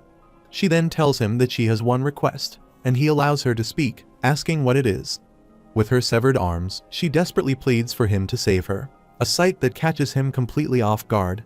She desperately begs him not to kill her, her voice trembling with fear and urgency, and Kim points out that she is a dungeon master, a boss-level monster, and asks if she truly has no pride at all.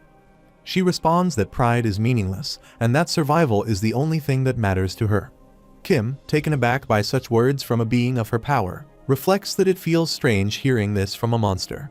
She cries out even louder, vowing with sincerity that she will release all his friends, live a quiet life from now on, and never cause harm again. Kim, noting how unusually easy it is for a dungeon master to surrender, urges her to continue the fight just a little longer, teasing that perhaps, against all odds, she might still manage to win. Vivian snaps back that he must be kidding her and asserts that he is on an entirely different level from all the other humans she has met before. She reveals that she has a hunch that she would suffer a terrible death if she were to fight any longer and that his flame seems particularly dangerous. Kim clicks his tongue in disappointment, thinking it's a pity her instincts are so sharp since he had hoped to test out his hellfire a little more. Desperate, Vivian promises to give him something valuable if he lets her live and pleads earnestly for her life. He leaps off her back, questioning what she means by something valuable, and she confirms, explaining that the reason humans come seeking her is ultimately for her treasure. He asks what it is, and, holding the flame in his hand, he reminds her that it's the price of her life, so she had better give him something valuable. Anxiously, she promises to give him everything she possesses and pleads with him to extinguish the fire, assuring him that his friends are safe and that he need not worry about them. She urges him to follow her to her workshop, promising that if he likes what he sees there, he should spare her. He agrees and tells her to lead the way. Shortly after, she brings him inside, and Kim, taken aback, internally wonders if this is truly the ancient alchemist Vivian's workshop. Looking around, he notes that it is far more plain than he had expected, thinking perhaps it's because it was set up in an abandoned castle, and he had imagined something grander. His attention is soon drawn to the cocoons, and he wonders if they contain the rest of the caravan members who entered before them. Meanwhile, Vivian, wearing a bright grin, gestures for him to come closer. As he approaches, she explains that she has taken out everything she thought might be useful to humans and adds that she has many other items, though they probably won't be of any use to him. She hopes he likes what she has presented. Kim wonders internally whether she is a fool, considering that he is pretty much robbing her, yet she gives him all her things with a smile, and wonders how the famous alchemist became this dumb. He wonders if this is what happens to all of them when they turn into monsters, reflecting that nothing is more powerful than the desire to survive.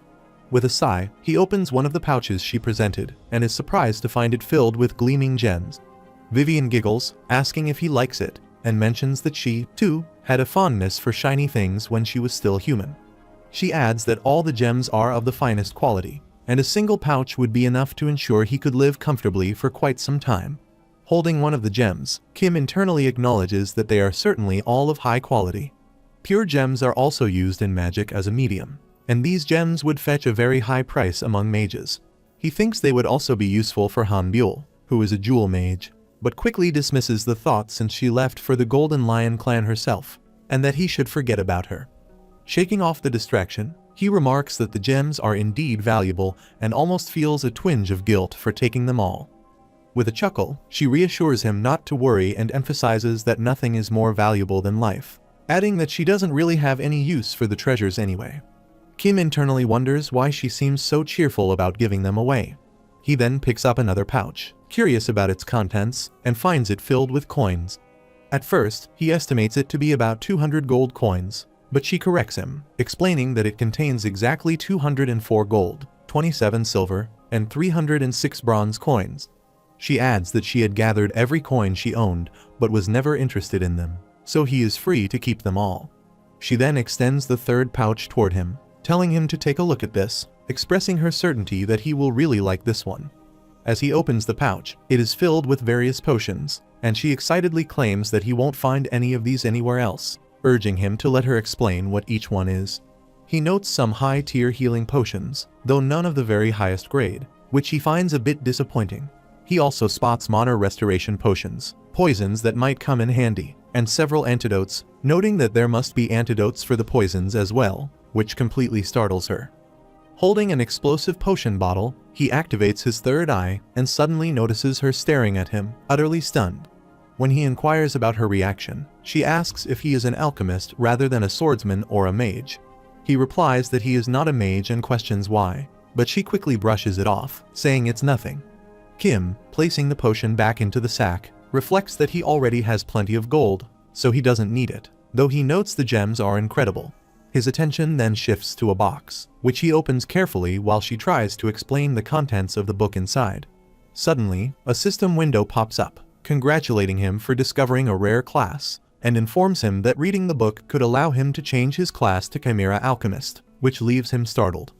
The next system window explains that Chimera Alchemist is a high-tier mage class capable of creating chimeras and summoning creatures from other dimensions using magic circles. It notes that this class change is particularly recommended for mages who specialize in magic circles or have already studied summoning. Another notification adds that Kim Soo-hyun is currently a sword expert, the highest tier secret class among sword-type classes. While he could technically use the book, the system warns that a class change would result in a 70% efficiency loss due to his unique special and latent skills.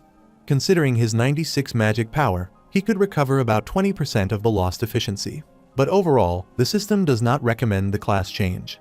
As he picks up the book, she excitedly explains that it details her time as an alchemist, what happened after she became like this, the quintessence of alchemy. She adds that any mage would probably love to get their hands on it, and asks what he thinks. As he doesn't respond, she asks whether he is not going to say he doesn't like that either. Holding the book, he internally reflects that the secret class he couldn't find despite all his efforts in his first attempt, he found it so easily. With a grin, he remarks that he likes it, far more than the gems or the potions, noting that a book containing the quintessence of alchemy is truly a priceless boon. She reacts with enthusiasm, asking if he's serious and if he really likes it that much, teasing him for being pretty weird. Internally, he thinks that he has to at least take this book, even though he's obviously taking everything else as well. She eagerly asks if he is satisfied now and won't kill her, but he glances at her and remarks that it's not quite enough, catching her completely off guard. She anxiously pleads with him to cut her some slack, insisting that she had given him everything she possessed. He turns to her with a skeptical expression, asking if she really thinks so, and she shouts that it's true, pointing out that the only things left now are the dead monsters and challenging him to see for himself if he doesn't believe her. He leans in slightly, emphasizing that she still hasn't given him the most important thing, and then brandishes his finger at her, leaving her completely stunned and unable to comprehend what he means. She is completely startled and blurts out, calling him human in disbelief, saying that she has just one question. When he dryly allows her to ask, She hesitantly wonders if he might be someone who gets turned on by insects. He immediately snaps at her to shut up, demanding to know what she is even talking about, and then clarifies that he wants what's inside her. Confused and anxious, she mutters that she has no idea what he means. She insists she doesn't have anything particularly valuable inside her, emphasizing that he can't possibly be talking about her organs. Growing more frantic, she wonders aloud if he wants her to produce something like venom, maybe, or webbing, completely failing to grasp what he's actually referring to. He denies, saying he is not talking about that junk, and she remarks that calling it junk is harsh. He explains that she was originally human, and she must have used an object imbued with mana as a catalyst when she transformed into a spider, something like a mana crystal. She lights up at his deduction, praising him for being surprisingly knowledgeable, but her excitement abruptly halts. Her expression shifts to uneasy realization as she asks whether he is referring to her nucleus. He confirms it without hesitation, adding that she is finally catching on. For Vivian to transform into a spider, there must have been a catalyst that would become the nucleus. It would function as the central organ that regulates the use of magic after she transformed, and the core for her body's magic power.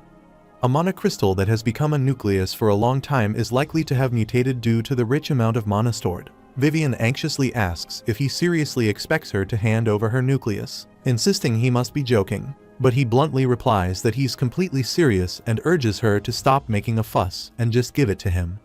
He emphasizes that if she hands over the nucleus as well, he will spare her life. He even lifts his pinky to make a promise, only to note mid-gesture that she doesn't have fingers. She bursts into panicked tears, calling him insane, protesting that she can't give him something like that. She demands to know whether he would hand over his own heart or magic circuit if someone asked, and begs him to stop being ridiculous. He responds firmly that, of course, he wouldn't, and that such a thing would never happen anyway, then immediately circles back, urging her once again to hand it over. She shouts for him to stop, insisting she doesn't want to comply. He responds bluntly, saying her feelings don't matter, and that she must hand it over if she wishes to live. She repeats his words in disbelief, recognizing that he is essentially demanding her death, and pushes him to kill her instead, declaring that she would rather die than let him take her nucleus. He asks if she truly means it, and with a cold sense of resignation, says it's a shame, but if that's what she wants, then so be it. He raises his sword to strike, startling her into panic. She desperately begs him to wait and talk it out, pleading for him to lower his weapon. He stands his ground and reiterates that she needs to hand over her nucleus along with everything else, promising only then to consider it a fair price for sparing her life. She tearfully insists that she is serious, saying she can't help it because she will die if she gives him this. She promises she will provide him with anything else if he'll just spare her, but he dismisses the offer without hesitation, remarking that she talks too much. He adds that it will be faster just to kill her and take it himself, so he bids her farewell and says she was a pretty funny one. In a panic, she calls him a heartless brat, then reluctantly agrees to give it up after all, begging him not to kill her as she breaks down in tears. With a light chuckle, he praises her for finally using her head, while she sobs that he's a brat for taking practically everything she owns, calling herself pitiful and ruined. Gripping his sword, he says that it's enough whining and tells her to hand it over before he extracts it himself. She gives in with clear reluctance, steadying her breath before forcing out the nucleus, which lands on the ground coated in venom. The effort leaves her completely drained, venom spilling from her mouth as she collapses soon after. As he steps toward the fallen core, a system window appears, announcing that he has obtained ancient alchemist Vivian's nucleus. As he reaches out to pick it up, she weakly warns him that the nucleus is highly toxic and that touching it bare-handed will kill him instantly. He pauses, briefly wondering if she's actually worried about him even after everything he put her through, finding the irony almost amusing. With a small sigh, he mutters that if it is so, he will check for himself. The moment he lifts it, her eyes widen in disbelief, only for Kim to suddenly declare that the toxins have entered his body and that he's dying. Collapsed onto the ground, she shouts that she warned him, then insists that something about this seems off and that, frankly, it serves him right. Meanwhile, holding the nucleus, Kim urges Hwajung to burn away all the toxins inside this bead. In an instant, the fire swirls around the nucleus, consuming every trace of poison and leaving it as a pristine, clear crystal. Slightly leaning forward, he casually informs her that he was merely pretending to be affected and that he is completely fine, while she huffs in frustration, calling him unbearably annoying. He then activates the third eye, and the system window displays the details of ancient alchemist Vivian's nucleus. It explains that the nucleus of ancient alchemist Vivian, who lived as a spider for over a century. It adds that due to the large amounts of magic it amassed, it has developed similar effects to the beads held by spirits, and for users with less than 70 magic, their magic power will be boosted by 1 to 4 points, depending on their magic power stat. He internally reflects that the nucleus won't benefit him beyond its restorative uses, thinking he could give it to the kids or simply sell it. With a grin, he tells her that, as promised, he will spare her life and even offers a piece of advice, insisting she should leave the dungeon as soon as possible because news of its existence will soon reach the city inspection team. Collapsed and weakened, she responds with indifference, remarking that without her nucleus, she is as good as dead. She questions how he expects to survive outside with most of her power gone and wonders if he is mocking her. With a grin, he internally agrees that she's right.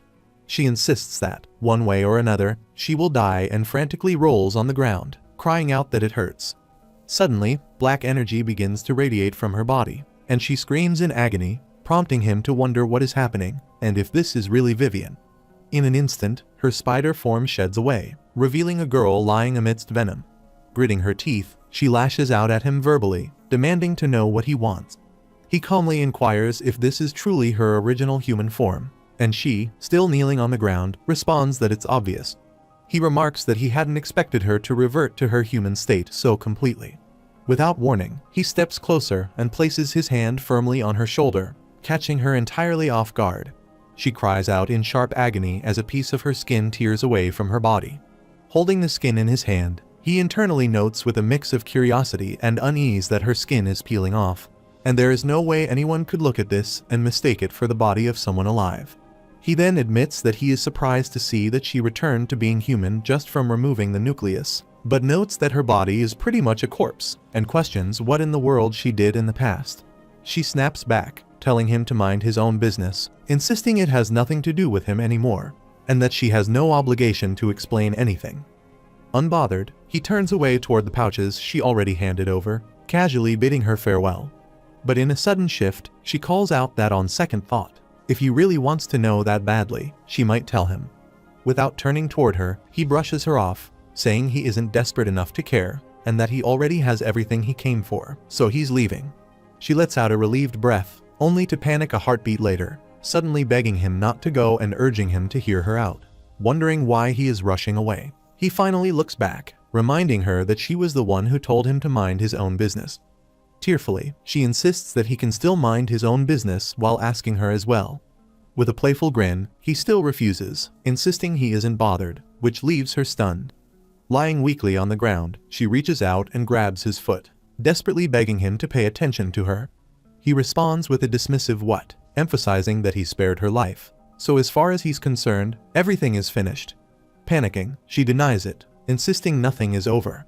She explains that she's in serious trouble because he forced her to give up her nucleus and demands to know if he realizes what's happening to her body, pointing out her skin peeling away like shredded paper.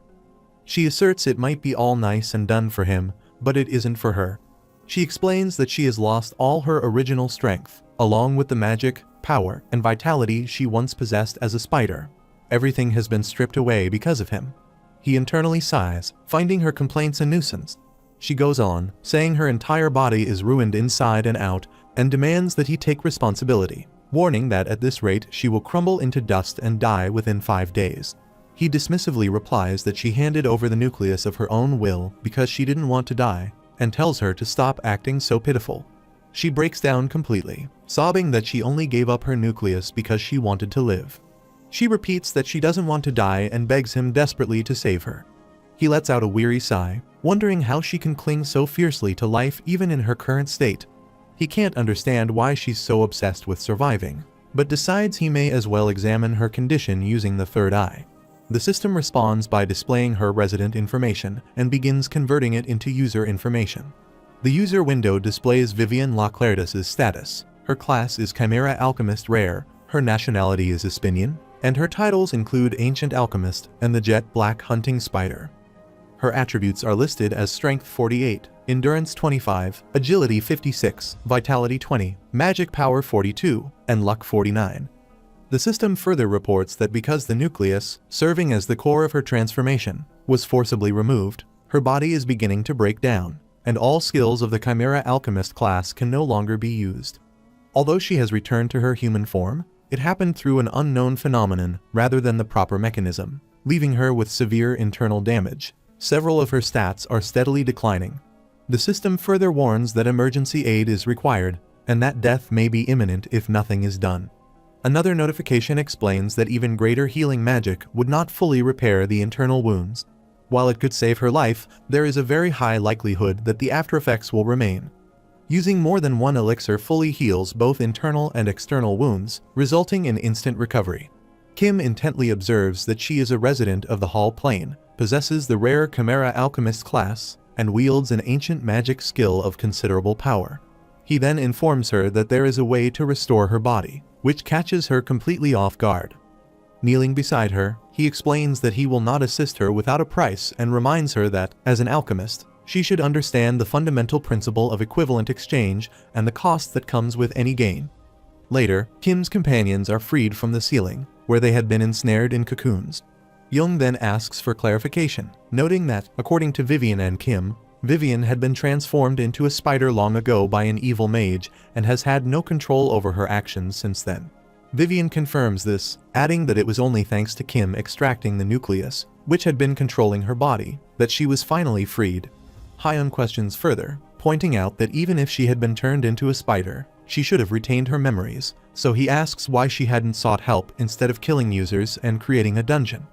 Vivian explains that after she was transformed into a spider, she couldn't leave, and even if she had tried to seek help, a monster like her would have been killed immediately. She adds that after being cursed, her intelligence gradually declined to that of a typical monster. She insists that if she had been in her right mind, she would never have committed such acts. Kim nods in agreement, affirming that he believes her and acknowledging that if it weren't for Vivian, he himself would have died. When his friends express their surprise, he confirms it, explaining that if Vivian hadn't temporarily suppressed the spider's will, they would all have been dead. Vivian adds with a hint of sadness that she will bear responsibility for everything she did as a spider, but emphasizes that none of it was truly her own will, pleading with them to believe her. Saul, with concern, asks what is wrong with Vivian's body, noting that her skin appears torn and damaged in several places. Vivian explains that her body is in an extremely dangerous state. Thanks to Kim extracting the nucleus, she has been freed from the curse, but with a core source of magic that sustained her body gone, she is slowly decomposing. Saul, curious and worried, asks if that means she will die soon and wonders whether using healing magic on her could help. Vivian explains that her situation is essentially like losing her magic circuit, so that ordinary divine spells won't have any effect, and she will most likely vanish without a trace within a few days. Kim adds that he plans to have Vivian stay with them for the time being, which startles his friends. The elixir that Kim purchased from the hidden catalog for 77,777 GP is intended for Vivian, and he plans to use it to restore her fully and make the most of her abilities. Vivian's expected stats after full recovery are 48 strength, 50 endurance, 56 agility, 45 vitality, 92 magic power, and 74 luck. Having someone with a rare class and stats like hers will reduce the time required for Kim's plan by at least 30%, and more importantly, she can provide potions for the caravan. Kim internally reflects that he had originally been saving the elixir for Hyung and Soyoung Nuna, but he knows a way to acquire 2 more elixirs if needed. He then reflects that, of course, he cannot fully forgive Vivian for what she has done, but since she saved them, it is worth considering giving her a chance. He notes that she seems to be genuinely repenting for her past actions, and points out that she even offered all the treasures she had. With that in mind, he contemplates bringing her with them to the city. If there is a way to heal her, they will help. If not, then there is nothing more they can do. At the very least, they can do that much for her, since she herself admits she will die if a cure isn't found. Vivian insists that if they just give her a chance, she will be indebted to them all forever and atone for her sins for the rest of her life. Hyun simply murmurs in contemplation, while Young admits she isn't sure how she feels about the situation. Saul then speaks up, expressing concern about the people trapped in the cocoons, the members of the other caravan, and asks whether they are still alive. Vivian explains that the people are not dead, only afflicted by a paralysis toxin, and insists that they should return to the mule quickly for their sake as well. She adds that she knows a shortcut and asks them to follow her. Young, however, points out whose fault it was that this happened in the first place, while Kim quietly observes that Vivian is managing to hold herself together despite the tension. Kim then declares that he and Hyun will each carry one person, while Yu Young and Sol take two as a guard, and they all agree. Internally, he thinks this arrangement will suffice, but decides to check the user information of the ensnared individuals first. Activating his third eye, he begins viewing their data, but suddenly his vision blurs. Sol, noticing him clutching his head, calls out to him and asks what is wrong. Kim brushes it off as nothing, though he internally wonders what caused the sudden dizziness. He tries to activate the third eye again, only to become dizzy once more, which startles his companions. In his mind, he recalls Seraph's warning not to underestimate Hwajung's power. While he may not be lacking in raw strength, controlling and mastering it is an entirely different challenge. Seraph had also mentioned that to wield this power properly, his vitality must exceed 101, and at the very least, it should be around 90. The system window quickly notifies him that the latent ability Last Man Standing, rank A+, has activated. Seeing him wobble, his friends anxiously ask if he is alright. He sighs internally, realizing that he was saved by the latent ability he had once considered useless, and reflects on how close he came to fainting in front of a dungeon boss with the kids nearby. He then reassures them that it was just an after-effect of mana inversion, and that he is fine now, before asserting that they should take the men and hurry back to Mule. Later, they arrive at the town of Mule, relieved to finally be back. Kim expresses his appreciation for their efforts on their first adventure, acknowledging that everyone did well. Young playfully stretches her hands toward him, insisting that praise alone isn't enough and that they deserve a reward. He turns and hands her the unconscious person on his back, prompting her to thank him for his hard work. Kim then advises them to rent 2 more rooms and enjoy dinner without him for now, noting that they all worked hard and are free to eat whatever they want. As Young carefully places the person on her back, Kim hands a pouch of coins to Sol, noting that she had contributed a lot, so there's no need to be frugal, and urges them to rest after they finish eating. She curiously asks about him, and he explains that he has matters to attend to regarding Vivian's recovery and also needs to submit the report for their adventure. Young asks if they can accompany him, but he replies that the paperwork might take a very long time, and it will be far easier to handle it alone than to have everyone tagging along.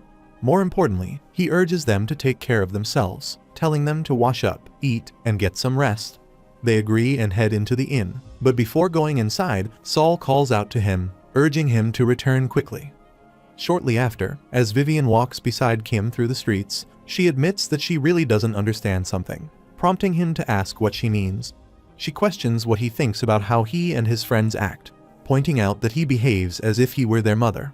She points out that they are all adults, yet they didn't stop nagging at him the entire way back, which made her cringe, and she thinks he spoils them far too much. She jokes that treating them like babies might soon lead him to pat them on the bum. She asks if they even realize that he is really this kind of person. He inquires what she means and remarks that this is truly how he is. She then playfully wonders if she can also cry like a baby and get patted by him, finding the idea absolutely hilarious. Suddenly, to her surprise, he pats her head, causing her to ask what that was for. He casually asks how she is feeling, and she replies that she's still the same for now, then inquires if he really has a way to save her. He confirms that he does and adds that he wouldn't have gone through the trouble of bringing her along if he didn't have a solution. He leads her to the glowing portal etched into the wall, explaining that he needs to step inside for just a moment, and that she must wait patiently without wandering off anywhere. She anxiously questions whether he is really leaving her alone. Assuring her that he will be quick, he steps into the portal, while she calls out after him, pleading for him to wait. Standing there, she watches him disappear, her unease growing as passers-by begin to notice her. They stare at her with curiosity, murmuring among themselves, wondering what's wrong with the woman and whether she might be injured. Some consider stepping forward to see if she is alone and what might be troubling her, while others hesitate, worrying about catching a disease, leaving her startled and flustered by their whispered comments. Shortly after, as Kim emerges from the portal, she rushes toward him, exclaiming that she waited for ages and asking what took him so long. He calmly notes that it hasn't even been 5 minutes, then gestures for her to follow him to a quieter spot, pointing out that there are too many people around. Once they are aside, he holds the elixir in his hand and asks her what she thinks it is. She guesses that it is a healing potion, but he smirks and corrects her, explaining that her assumption is wrong and revealing that it is actually an elixir, which startles her. He then asks if she knows what an elixir truly is. With a sigh, she affirms, explaining that they are the greatest potions created by alchemists, and taunts whether he is telling her a newbie caravan like his has one. She insists that no matter how special he is, possessing something like this is simply absurd. She then extends her hands towards him, stating that she will not let him fool her, and urges him to let her have a look. Calmly opening the lid, he stops her, cautioning her not to go so fast, and then pours some of the elixir into the lid. She watches as the liquid slowly shifts in color, turning a brilliant gold. He carefully holds out the small lid toward her, explaining that there's no need to examine it further and suggesting that she simply go ahead and take a sip. She hesitates briefly before grabbing the lid and drinking the contents. Meanwhile, he quietly activates his third eye, a faint grin forming as he watches the system window appear before him. The display shows her updated user information, confirming a significant increase in her abilities. Her strength rises to 48, endurance to 50, agility to 56, vitality to 45, magic power surges to 92, and her luck climbs to 74, reflecting the full effect of the elixir. The system explains that her body has been temporarily restored, and without further consumption of elixirs, it would eventually revert to its previous deteriorated state. After drinking the single elixir, her body fully recovers, beginning to radiate a soft glow, leaving her stunned by her complete healing. Meanwhile, her user information updates, displaying her achievements and abilities. Achievements show 3 completed. Special abilities indicate 1 out of 1 unlocked. First being Ruler of the 66 Monster Legions, rank a triple plus. Her latent abilities are fully listed, with 4 in total. First, Alchemy Magic, rank a 0. Second, Traditional Magic, rank C+. Third, Create Magic Position, rank a ++. And fourth, Brew Potion, rank B+. The system window then displays a comparison of their stats. For Kim Soo-hyun, his level is 540 with 12 remaining stat points, showing strength 94, resistance 92, agility 98, vitality 72, magic power 96, and luck 88. In contrast, Vivian Leclardes is at level 365 with no remaining stat points. Her strength 48, resistance 50, agility 56, vitality 45, magic power 92, and luck 74. Kim internally wonders if these are truly Vivian's fully restored stats. He reflects that mages and priests with at least 90 magic power are highly sought after by clans, even if their other stats hover around 30. It's hard for him to believe that her magic power reaches 92 after being restored by a single elixir. And on top of that, she possesses an ability rated a triple plus, Ruler of the 66 Monster Legions. He pauses, intrigued, and begins to ponder what kind of skill this could be. Fully cured, Vivian desperately lunges to snatch the elixir from him, pleading for him to give it to her. Kim, however, gently holds her head back, pushing her away and firmly stating that he can't give it to her just yet. He explains that if she drinks all the valuable elixir and runs off, he would be the one at a loss. She anxiously assures him that she won't escape and promises to behave, earnestly begging for a taste. He slams her to the side, firmly asserting that it's enough, urging that he is going to give it to her eventually, so she must be patient, and that he just needs her to keep one promise. Kneeling on the ground with her hands clasped, she asks if he is talking about what he said back in the dungeon, the price for extending her life. With determination, she assures him that she will give him everything she has and do whatever he asks. He remarks that she talks as if she is ready for anything, yet she doesn't even know what he plans to make her do. She quickly grows frantic, begging him just to tell her what he needs from her. He puts the lid back on the elixir bottle, internally contemplating that if he wants to make her do whatever he wants her to do, now is the best possible time. At the same time, her intelligence has yet to recover, and she wants the elixir badly.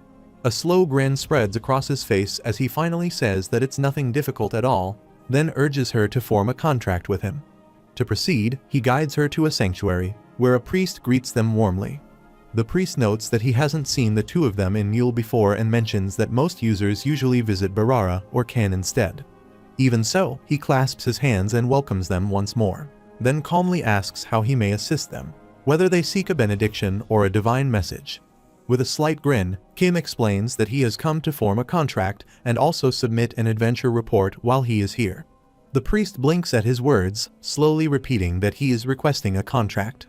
Sanctuaries are among the few places in the Hall Plane where users hold no authority. They are maintained by residents chosen to serve the angels and deliver divine messages, along with users who handle the remaining duties.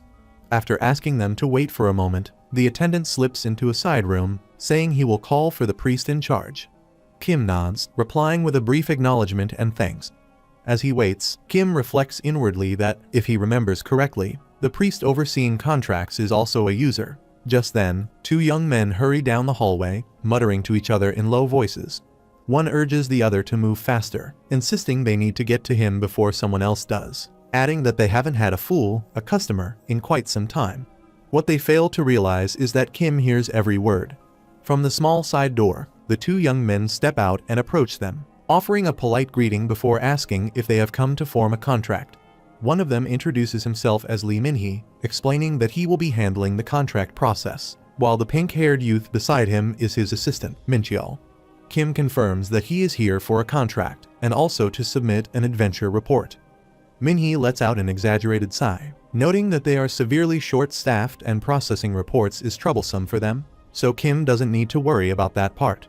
With a casual wave of his hand, he beckons Kim and Vivian to follow him inside. Kim is taken aback, startled by the idea of a sanctuary that doesn't even handle adventure reports. Inwardly, he concludes that this must be the Golden Lion clan's influence at work. He assumes most of the capable users stationed here were probably reassigned to larger cities, leaving Mule understaffed. This is why people keep saying this place never improves. Once they step into the small office, Min-hee settles behind the desk and asks what kind of contract they intend to create.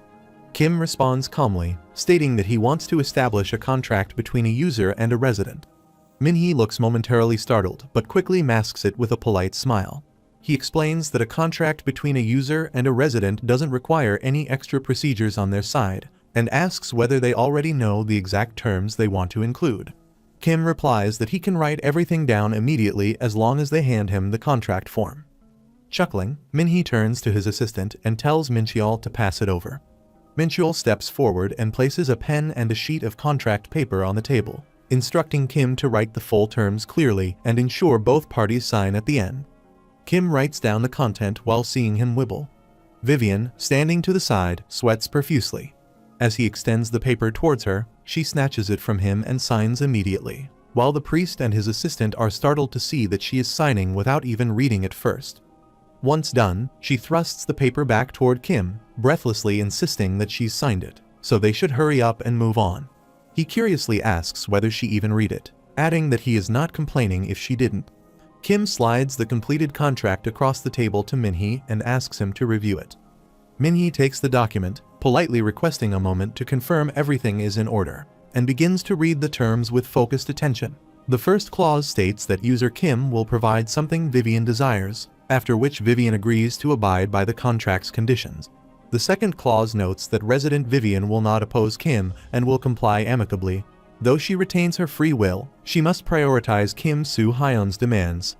The third clause outlines that resident Vivian will assist Kim and his companions in various ways and will never show hostility toward them. Min-hee, reading through the clauses, is internally stunned. He can't believe she signed something this close to a slave contract without even glancing at it, and he seriously questions whether something is wrong with her head. One look at her tense, desperate expression tells him she is clearly craving something badly. Forcing a professional smile, he turns to Kim and questions whether this is truly the contract he wants. Kim, matching his grin with one of his own, confidently confirms and politely asks that the contract be forged with the strongest binding force possible. Min-hee asks if Vivian is certain about the contract, and she, nervously biting her nail, agrees, emphasizing that all she needs to do is follow his instructions and assist him.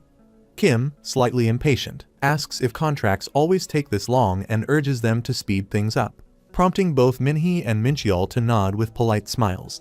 Min-hee then declares that as of this moment, both Kim and Vivian have confirmed the contents of the contract, and he, Lee Min-hee, attests that both have signed it of their own free will.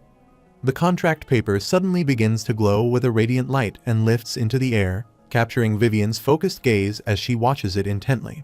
Meanwhile, Min-cheol leans closer to Min-hee and whispers that he isn't sure this is okay, adding that he doubts she fully understands the contract and thinks they should consult the higher-ups. Maintaining a polite smile, Minhee responds that he is being ridiculous and explains that if the residents saw this contract, they would certainly claim it shouldn't be allowed. He adds that a contract of this strength is nearly at the highest tier, and they haven't had the chance to handle such a lucrative opportunity in a long time, so they simply can't afford to be picky. He leans toward Mincheol and whispers not to be ridiculous and fetch the scale. Meanwhile, Kim grins to himself, thinking it was smart to leave the matter in the user's hands and pondering how he can make full use of her. Minhee then firmly grips the radiant, glowing contract, explaining that their price will now be determined by where the dial on the scale points. He adds that once the sum is paid, the contract will take effect successfully.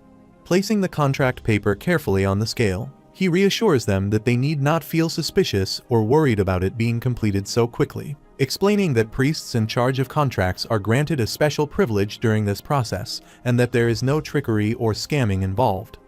As the weight rises, the needle of the scale spins almost to its maximum, leaving everyone present utterly speechless. Minhee informs them that the price will be 789 gold, 417 silver, and 216 bronze, hoping that they are aware that the sanctuary doesn't accept payments in installments. Vivian stands with her mouth open in shock at the price, anxiously glancing at Kim and wondering if contracts are always this expensive and whether he can afford it. Without hesitation, Kim hands the payment to Minhee, who, wearing a grin, begins confirming it and asks Kim Soo-hyun if he truly understands the strength of a contract formed between a user and a resident. The protagonist remarks that he has a rough understanding, explaining that contracts between users have many limitations, but that since the system does not govern residents, it treats them differently. Minhee affirms it is correct and adds that, as residents are not under the system, contracts are more powerful over them. They could say it has the power to influence their minds. Depending on the order, it can be as powerful as brainwashing. Mincheol confirms to Minhee that the exact payment of 789 gold, 417 silver, and 216 bronze has been received. Meanwhile, folding the contract with a grin, Minhee congratulates Kim on securing himself a slave and wishes him a good day in safety. Kim, also grinning, takes the contract and thanks him. Once they step outside, Vivian asserts that everything is settled now and eagerly urges him to give her the elixir. As he extends the bottle toward her, she quickly snatches it from his hand. Kneeling on the ground with her face turned to the side, she huffs and begins gulping down the elixir, while he asks how she feels now. Gradually, her body starts to emit a soft, radiant glow, signaling the healing taking effect. One of the greatest advantages of elixirs is that their power activates the moment they are ingested. He grins, genuinely impressed by witnessing it in person. Watching her, he internally wonders what it must feel like to regain the power she had lost, imagining it might be like plunging all the way into the depths of hell and then clawing one's way back to the world, much like he had experienced. Her body glows with a soft, radiant aura as she turns toward him, calling his name twice, making him pause and wonder what she wants. Without hesitation, she rushes forward and embraces him tightly, thanking him profusely. He gently downplays her gratitude, insisting there is no need to thank him and reminding her that this was a matter of contract, so such thanks are unnecessary. She wipes away her tears, a bright grin spreading across her face, remarking that she never imagined she could actually return to being human. She promises to follow his guidance from now on, swearing to listen carefully and properly, and thanks him once more. As she remains embraced in his arms, he lets out a quiet sigh, internally noting that this display of gratitude and emotion is probably not the effect of the contract at all. As they make their way toward the inn, Vivian hesitantly asks if she will be staying with them from now on. Walking slightly ahead, he affirms, stressing that it is exactly what they agreed upon and that they have also formalized it through the contract. She nods in agreement but quickly adds that she has one concern, prompting him to ask her to get to the point. She admits that she isn't sure if she's just imagining things, but it seems like his friends don't really like her. He remarks that it's because of what she has done, and adds that it would be strange if everything were fine after just a few conversations. She reluctantly agrees. However, he reassures her that his companions are good kids, and that if she tolerates them and behaves well, she will eventually get along with them. When she asks if that's really true, he affirms and adds that he will also talk to them about it, so she has nothing to worry about. She thanks him and hesitantly asks if she could request one more thing. When he asks what she wants, she shyly requests some new clothes. Later at the inn, they sit down to a hearty meal, and Kim reminds them that he had told them to eat without him. They protest, insisting that there's no way they could enjoy a meal while he had worked the hardest. With a playful grin, Kim urges them to start eating already, and they finally agree. Hyun glances at the newcomer and asks who she is. Kim introduces her again, revealing that she is Vivian. The group is taken aback, startled by how completely different she looks, neat, polished, and unrecognizable in her fresh, elegant attire.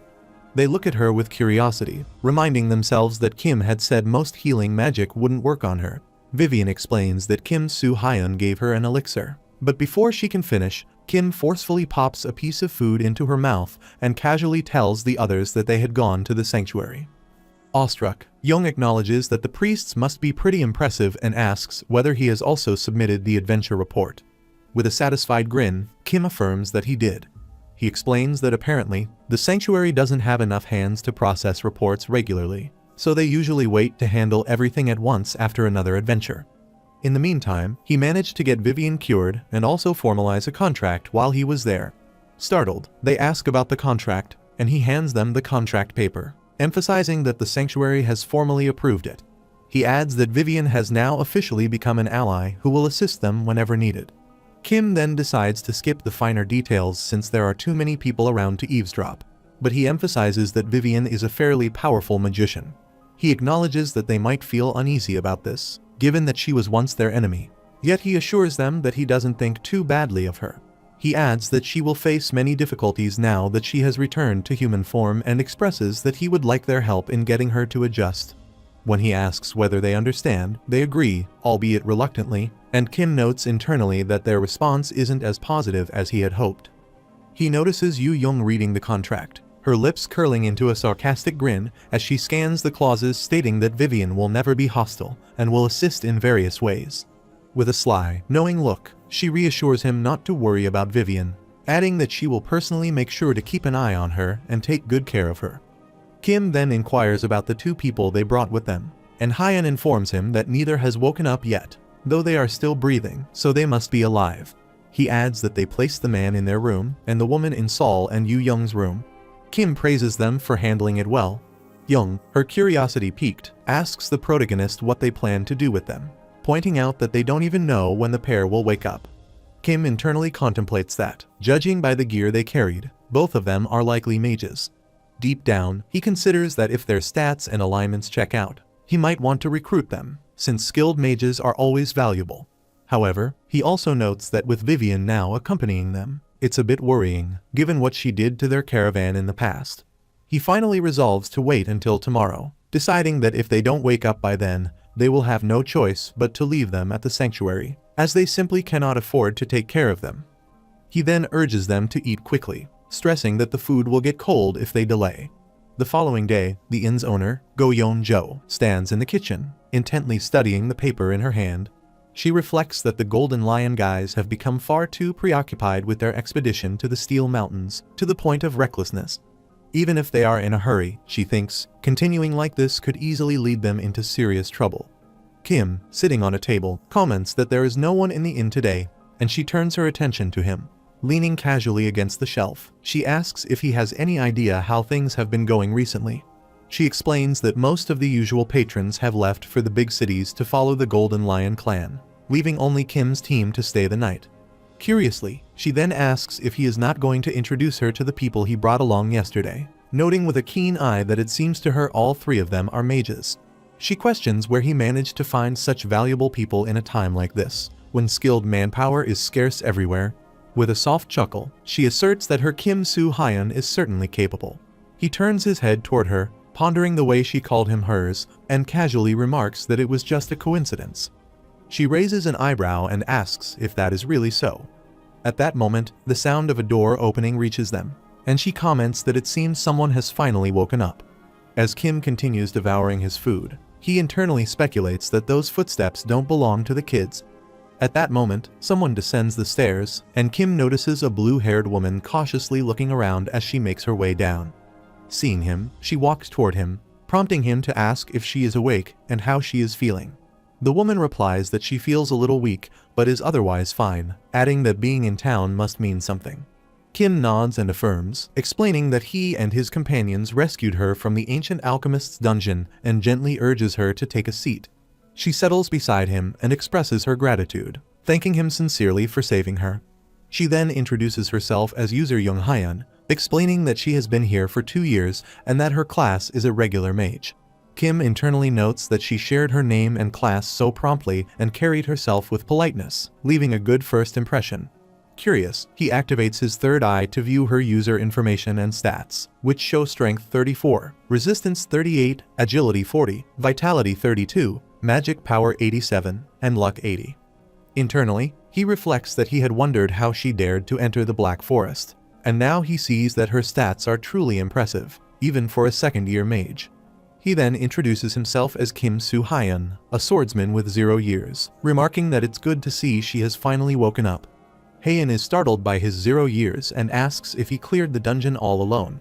Kim reassures her that he has companions, explaining that they arrived yesterday, so she must have been unconscious for at least 2 to 3 days. Noting that she must be parched and hungry, he gestures to Yeonjo to order something for her. Glancing at Yeonjo, Hyun thanks him politely. Later, while eating her meal, she hesitantly asks about the fate of her other companions. Kim nods, saying he will tell her, but cautions that it's not something she would want to hear while eating, so it would be better to wait until she finishes her meal. Hyun puts down her spoon and, tearfully covering her face in shock, urges him not to tell her that her companions are all dead. Kim quickly denies this, explaining that one of their companions is still unconscious in a room upstairs. Hyun sighs in relief, calling it great news, and insists that she is ready now, asking him to tell her everything that has happened. As Kim recounts the events, Hyun's eyes widen in shock, while Yeonjo, overhearing the conversation, is equally stunned. Kim then continues, explaining that after leaving the priest for later, they entered the clearing and found another female user, Jae-yeon. Utterly stunned, Hyun gasps, realizing that Young Jae-yeon is her sister. Kim solemnly remarks that, unfortunately, it is so. With trembling hands, Hyun whispers "oh no," her voice barely audible. Kim explains that her sister had been made into a host for the monster hatchlings, and that her body had been mutated beyond saving, which leaves Hyun completely shaken.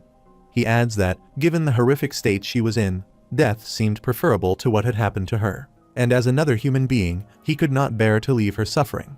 While the boss monster was distracted, they put her to rest. Hyun is left utterly stunned, unable to comprehend the gravity of what she has just heard. Kim internally considers that telling the truth might cause Hyun to resent him. Yet if he hopes to recruit her, he cannot hide something this important.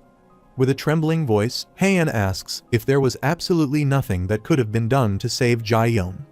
Kim responds softly, explaining that, in all honesty, the condition of the first 2 users they had found was nothing compared to her sister's state. He admits that he cannot even put into words how horrific it was.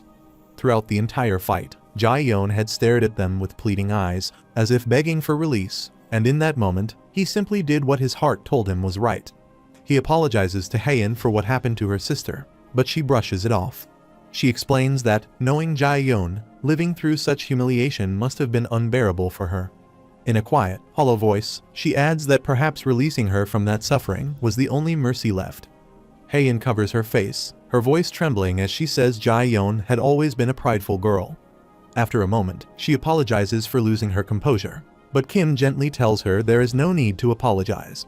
Regaining herself, she asks what happened to the monster and whether it was killed. Kim notes inwardly that she doesn't dwell on her emotions either, and looks like she didn't survive for 2 years out of pure luck. Later, outside the inn, the other rescued companion tearfully expresses his gratitude to Kim and his party, thanking them not only for saving their lives, but also for returning the bodies and belongings of all their fallen comrades. He admits with a trembling smile that he never imagined meeting such kind people on the hall plane, and that he will remain grateful to them for the rest of his life.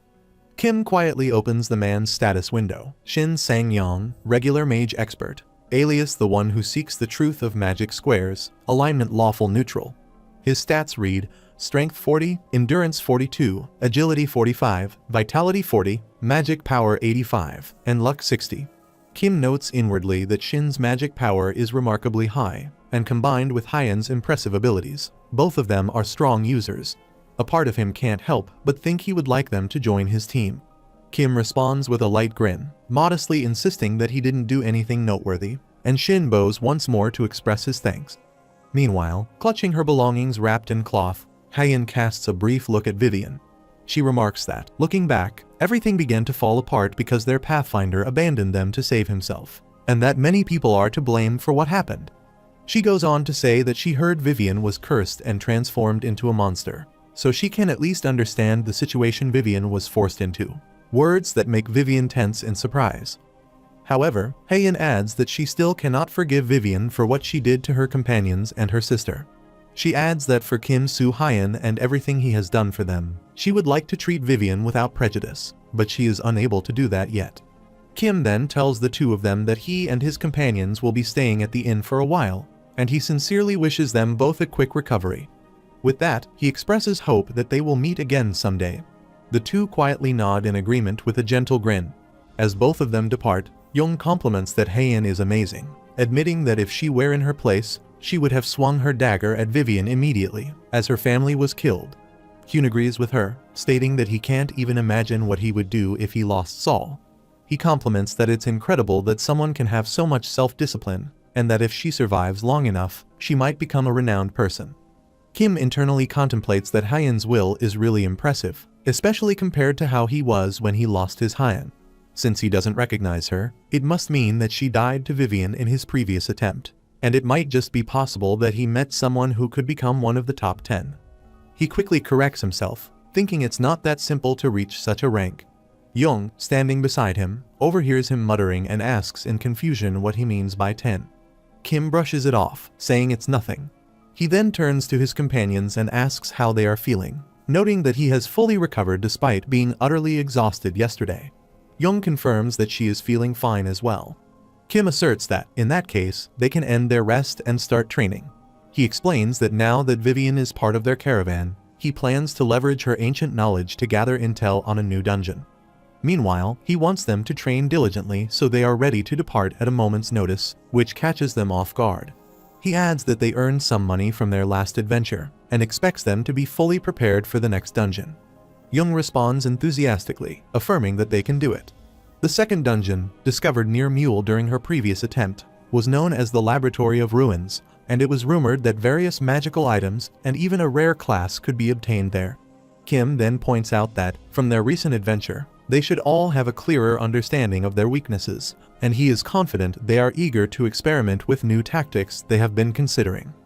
He asserts that alright, once they have tallied up their earnings, they should come up with a new training regimen with Vivian, and the group eagerly agrees. Meanwhile, standing to the side, Go Yeon-jo watches them with a curious glance, internally wondering who exactly Kim Soo-hyun is and what kind of person he might be. After some time, all of them were training while Kim Soo-hyun was reading some books, and some were practicing magic. A few days later, Saul grabbed her new magic cane and was amazed at how comfortable it was, and Vivian was pleased to see a new wand as well. And Haein is amazed after wearing his armor, and he feels lighter than he thought despite wearing more layers. Lee Yu-young was satisfied as well because her leather armor looked quite expensive despite being covered in reinforcement potions, so she asked Kim if he was sure about that. Kim clarified that it was fine, but was relieved because, after upgrading everyone's gear, the only thing left was to head to the Laboratory of Ruins. Yu-young went to him and told him it was all right for him to cry, but Kim wondered what she was talking about. Yu-young reminded him that it's because all the parents cry after watching their kids wear a uniform for the first time, and come to think of it, their children have finally grown up. And Haein acted along, so he called the row 6 Gayanist his dad, which angered Kim, so he smacked at both of their heads, telling them not to spout nonsense. The protagonists sighed, never having thought they would grow up so quickly, but they were still miles away from being mature. Kim wanted everyone to gather their equipment and get ready, as it's time for a test. Later, they were in the dungeon, chaining the goblins at their neck, and Haein was killing them, but was annoyed as Yu-young was coming in his way. Kim Soo-hyun was observing them from the cliff and deduced they had improved already, so he guessed it's time for that as well. After giving it some thought, he accosted Vivian, telling her that she should show her Chimera alchemist skill to them now. Vivian's eyes sparkled with excitement after hearing this, and she inquired if she could really do that. Kim concurred, and he wanted her not to hold herself back. Vivian was thrilled, so he went to the ground, raised her wand, and summoned hither Aranya, the ruler of the 32nd Legion, the Web of Death. After summoning them, she told Haein, Saul, and Yu-young to watch out as she was charging at them with hither. All of them, including the goblin, started running away upon seeing a giant spider chasing them. Vivian commanded her giant spider to release the web and kept attacking the goblins to kill those weaklings. Kim is amused to see Vivian's exceptional ability as the ruler of the Monster Legion, and he realizes she used the alchemy magic circle along with the monster. He noticed that Vivian was using the chimera so easily, as if it were her own hands and feet.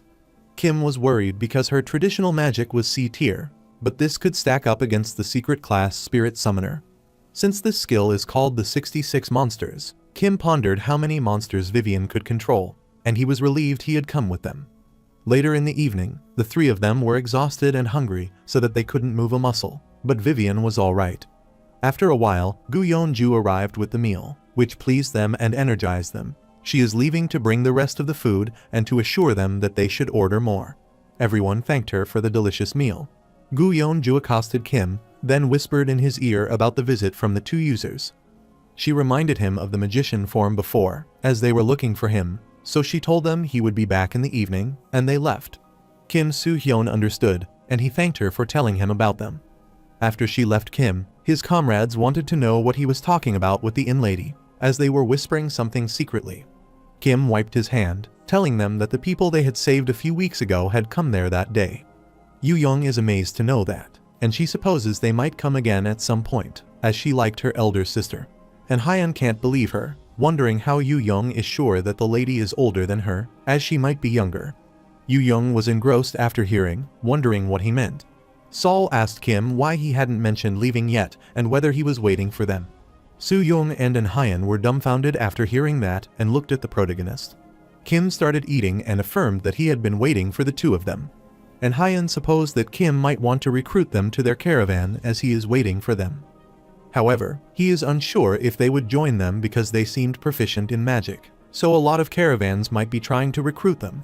Kim Soo-hyun agreed with An Hyun because he had a point, but they aren't in desperate need of a mage, so he was planning to leave if they didn't hear back from them by the next day. Yu Young is startled to listen to that, as they don't have a mage in their group. They need one. Kim agreed with her, as it had been the case before, but not anymore since they have Vivian, who is capable of both alchemy and traditional magic. Vivian, who was eating the entire plate of noodles when she heard that, was startled, but An Hyun told her not to eat it all. Kim instructed him to order more, so he wanted Vivian to keep eating and told everyone to keep eating while talking. Kim is sure everyone saw how capable Vivian was that day, and he reminded them of the mage instructor from the Play Academy. He kept elucidating that those people are good mages compared to the average user, and for Barbara, but two of them would lose against Vivian. Yu Young is dumbfounded upon realizing Vivian's true strength.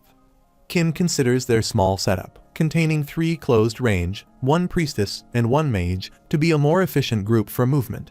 So Yu Young wanted to know the reason they were waiting for those mages. Kim explained straightforwardly that they are waiting for them because they aligned with the criteria for the clan he envisions. His comrade finally realized that he wasn't thinking about the caravan but the clan.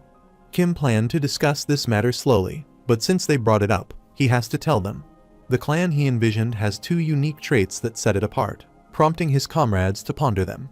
Kim explained that the first trait is the number of the elite, and the second is a mercenary-style clan that isn't in any city.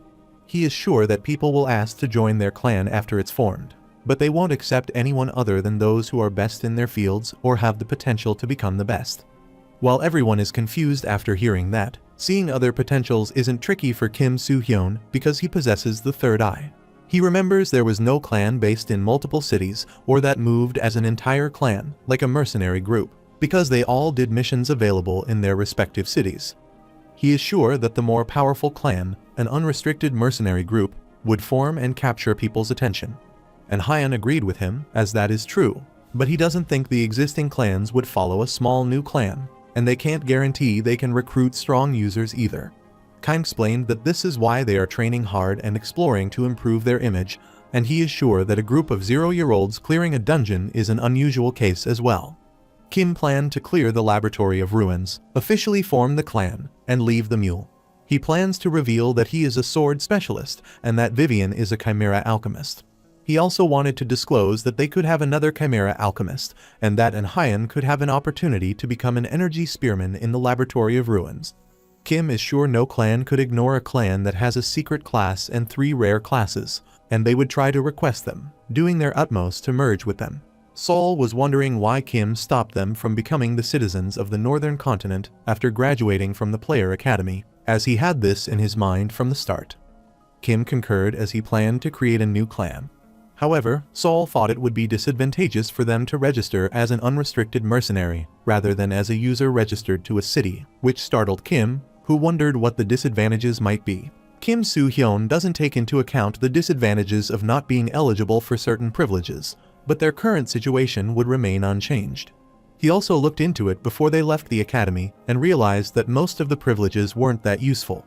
A regular user registered to a city of the north would be required to assemble an emergency, but an unregistered mercenary was not. Unrestricted mercenaries aren't stationed anywhere, so they were free from all the responsibilities and duties that registered users had. So they were ineligible to have any privileges compared to the registered, but most of them were useless. Registered players have a fixed discount when purchasing a personal home or a guild house. They also receive protection from the Vagabond Group, priority selection for large-scale expeditions, assistance when badly injured during exploration, and help with rehabilitation, including insurance.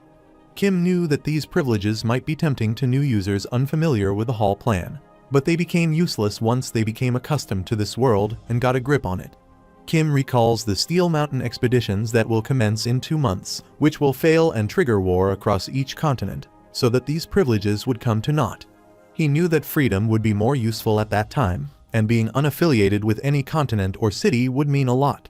Kim smirked as he told his comrade that freedom would be more valuable than these privileges in the long term, since they couldn't be graduates of the User Academy forever. After hearing his explanation, his comrades agreed with him, as that is true. And Hyun was doubtful after leaving Barbara, but Kim managed to discover a dungeon in the end, so he trusted him. Yoo-jug has always believed the protagonist's words. Kim wants them to think about it more carefully in their leisure, and he is sure that being an unrestricted mercenary would undoubtedly be more useful someday. Yoo-young believed in the protagonist, but she wanted to know whether he meant that Young Ha-yeon had the potential to become an elite user. Kim concurred, as she is right, and he is confident that his comrades are capable of becoming as strong as they are. Yoo-young is unsure about Shin Sang-young, as he doesn't seem that strong. Gu Yeon-ju apologized for interrupting them, but she noticed that the guest had arrived. The protagonist looked back toward them, and Shin Sang-young guessed they should come at another time since they were eating. Kim Soo-hyun is pleased to see Ha-yeon in good health, and asks if she is feeling any better. Ha-yeon stayed quiet for a while, and after Sang-young accosted her, she clarified that talking about her sister's death isn't easy for her. She still gets mournful, heartbroken, and furious when she thinks about her late sister. Ha-yeon stayed at her sister's inn for a long time after parting their ways, and she cried her eyes out over the robe that her sister wore. She cried for an entire day and a few more days. Kim is amazed to hear this from Ha-yeon, who is so calm and composed at the moment, prompting him to wonder how she manages to control her emotions so well. Kim recalls the time when he lost his brother, and after rampaging for numerous days, he finally calmed down. He cannot forget his Hyung and Nuna, even after returning to the past, so he wanted to know how Ha-yeon could be so calm. Ha-yeon accosted Vivian, telling her she wouldn't apologize for killing her hatchlings and underlings because they were desperately fighting for their lives. But since Vivian has returned to being human, Ha-yeon wanted to acknowledge the terrible things she did to her sister, and to apologize, because she is still not convinced sincerely. She wanted Vivian to prove to her that she is truly human and no longer a monster, as Kim said. Vivian stayed quiet for a while after hearing that, then started smacking her head in apology. She remembered everything she did as a monster, but she swore not to do such things if she were human. Vivian doesn't mind that Ha-yeon killed the monsters in the dungeon since she had no choice, and she doesn't think of them as her underlings as well. She didn't know how to seek forgiveness for the things she did to Ha-yeon's comrades and sister, and she didn't have the right to ask for it. She is fine if Ha-yeon doesn't accept her apology or forgive her, because it wouldn't undo what she did, but she urged her to believe that she is genuinely remorseful. After hearing all those apologies from Vivian, she looked away, telling Vivian to raise her head. She is unsure whether that is Vivian's genuine thinking, as she has met countless people who kept apologizing without meaning a single word. But Vivian's demeanor has left her at a loss for words. She apologized to Kim for being coarse with his ally. Kim could understand how she felt because he also has a brother whom he treasures, and Ha-yeon is thankful to him for understanding her. and Hyan worriedly wonders how to lift their mood and wants to say something. After the silence for a while, Sang-Yang blamed himself for sharing the information about the ancient alchemist dungeon with the two sisters he was acquainted with, as things wouldn't be like this if he hadn't mentioned it. Ha-Yeon reminded Sang-Yang that they agreed not to bring this up again. Since Ha-Yeon and her sister agreed to go because they thought they could clear it with their caravan, everybody is responsible, since no one insisted on exploration. Sang-Yang still blames himself, but he considers his party lucky to be found by Kim Soo-hyun's party, as they wouldn't have survived if ordinary people saw them. Kim's comrades wonder what he meant by ordinary users. Sang-Yang supposed they might not know, since they are 0 years, but most users of the Hall Plane don't behave as they did after saving something. He is certain they would demand terrible things after saving their lives, including taking every single piece of gear and leaving them with nothing. Since the person they saved's belongings are considered loot in this world, this startled Kim's comrades. Sang-Yang is sure that might be strange for them as well, but this world is unlike the one they used to live in because strength means everything there. He considers Kim's party generous, as they left them unharmed, took them to a city, and returned all their gear. He knew it was harmless, given how generous they had already been to them, but they came back asking for something. Kim kept pondering their request, but Sang-Yang stood accosted both Kim, the leader of this caravan, and Vivian. Kim Soo-hyun is startled to see him kneeling, and Sang-Yang asks them to allow him to become a Vivian disciple, leaving Kim speechless. Kim told him to stand up, but Sang-Yang said to him that he had gone to the ancient alchemist dungeon to find a clue. After he completed the rite of passage, he was at a loss with his purpose in life, but the knowledge of alchemy that he found by chance became a ray of hope. However, in the Hall Plane, where traditional magic was encouraged, alchemy was seen as a black sheep even among the non-orthodox magics. He can't ask for help because there is no research or existing method, so he wanted to figure it out himself. Sang-Yang was self-taught without any clear plans, even though Kim's team had already saved him, but he would have returned to the dungeon if it were still unclear. However, he doesn't need to do that now since the number 1 alchemist is right in front of his eyes. He bowed before Kim, explaining that he had been on the wrong path for the last 6 months and had run into a wall, so he begged him to allow him to learn under Vivian's teachings. Everyone was startled by his absurd behavior, and Ha-Yeon sighed and grabbed her head in disbelief. Kim Soo-hyun looked at him with astonishment, told him to stand up and calm down because he had understood his situation, but he couldn't accept his plea so easily. And Hyan can't believe him as he thought he wanted to get along with them, and Yu-young wondered if he had changed his mind. Kim explained that their group has an important goal, and Vivian plays a key role in it, so giving their core manpower to him would delay their progress toward it. Sang-Yang already understood that, so he wasn't planning to be so irresponsible either. He wanted to step outside with Ha-Yeon to show him something he liked. After hearing from the outside, Sang-Yang clarified that he has something that sets him apart from other users, even though he doesn't know how advanced their abilities are. One of his special abilities evolved into a unique ability. Yu-young wondered if it was all right to reveal it to them. Sang-Yang wanted to reveal everything because he was asking for something troublesome, and he didn't want them to worry, as he volunteered to do so. Kim doesn't find it surprising that Sang-Yang has a unique ability instead of a special ability, but he is curious what kind of skill the magic square of harmony is, as he saw his special ability through his third eye. Sang-Yang wondered if they had heard of the concept of a magic square. Kim's comrades were confused, thinking it might be like Sudoku.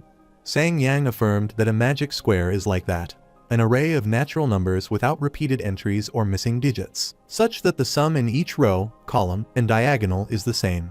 He wanted to demonstrate his unique skill because it would be easier to understand than to explain, and after activating his magic, he yielded dual nature magic. Kim is startled after seeing that, and Vivian is dumbfounded as well because he cast 2 opposite type spells simultaneously. Kim Soo-hyun noticed that all calculations were transpiring in Sang-Yang's hands, so he supposed that the magic square of harmony could cause that. And Hyan asked Saul if that is possible, but Saul doesn't know, as no player could cast ice and fire at the same time. Kim is stunned by Sang-Yang's unique ability as the opposite spells, which are meant to cancel each other, were amplified instead. Hol Ha-yeon was noticing his reaction all this time. After completely casting his spell, Sang-Yang is sure that they might have considered his unique skill quite beautiful. He explained that the principle underlying his unique skill is harmony and balance. Sang-Yang has always been interested in this aspect of magic squares, and before coming to the Hall Plane, he invented them and enjoyed researching them as a researcher.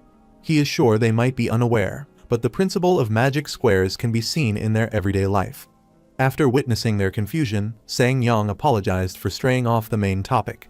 Sang-yong doesn't know if it's because he used to be a researcher, but his designated angel advised him to become a mage and get this skill through that. However, the problem is that despite having this handy ability, he pursued a different path than most mages, and no one understood his decision.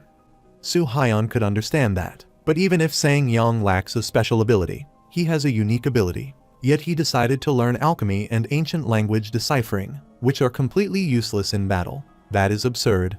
Sang-yong explained that the people around him tried to stop him from learning alchemy, but before he could understand that, he was already completely hooked.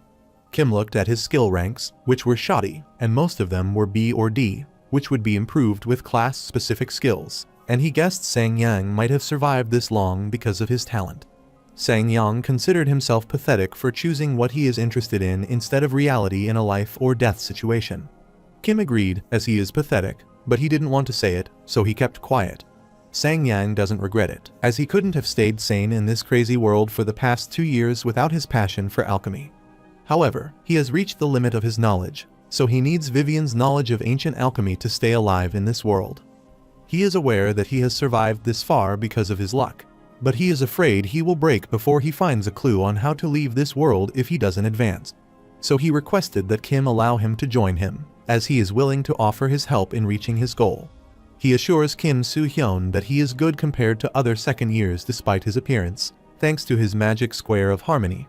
He is confident to be useful even with his regular magic, and he received many invitations from clans after returning, but he rejected them all.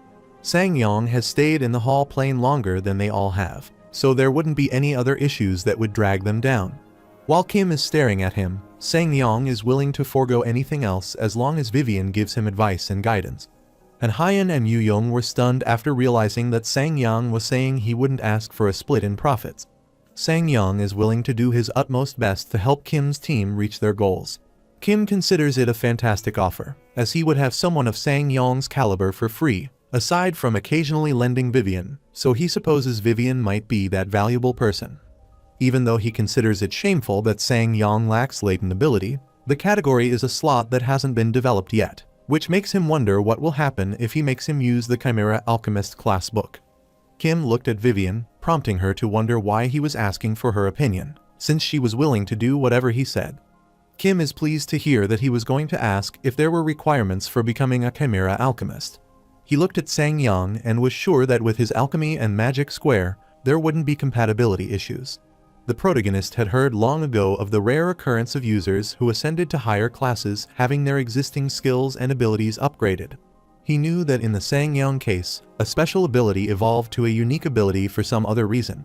So, after he developed his remaining latent ability slot before ascending to a rare class, there is a chance he might regain the special ability he lost. Kim Soo-hyun wanted to observe him for a while, as he isn't in a hurry to make Sang-yong into a Chimera Alchemist because his magic square of harmony can put him on an equal footing to Yong Ha-yeon.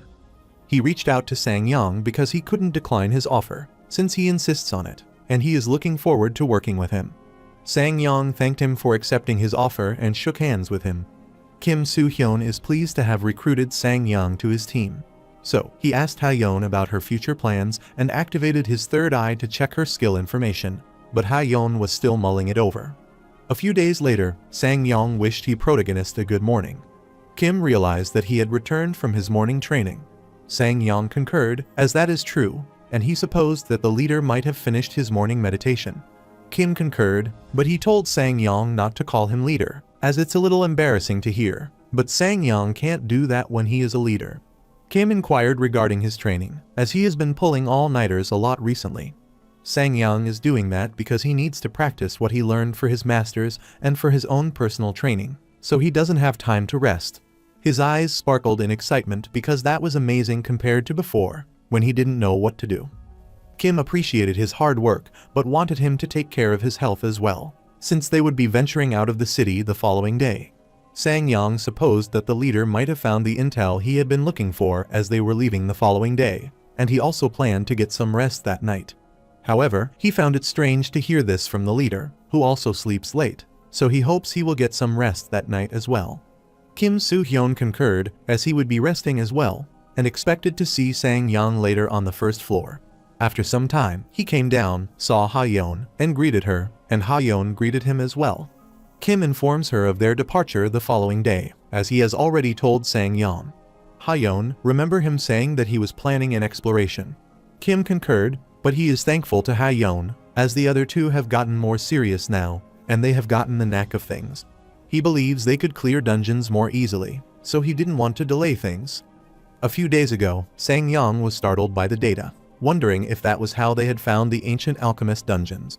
Kim concurred, as that is true, but he also had a lot of luck on his side.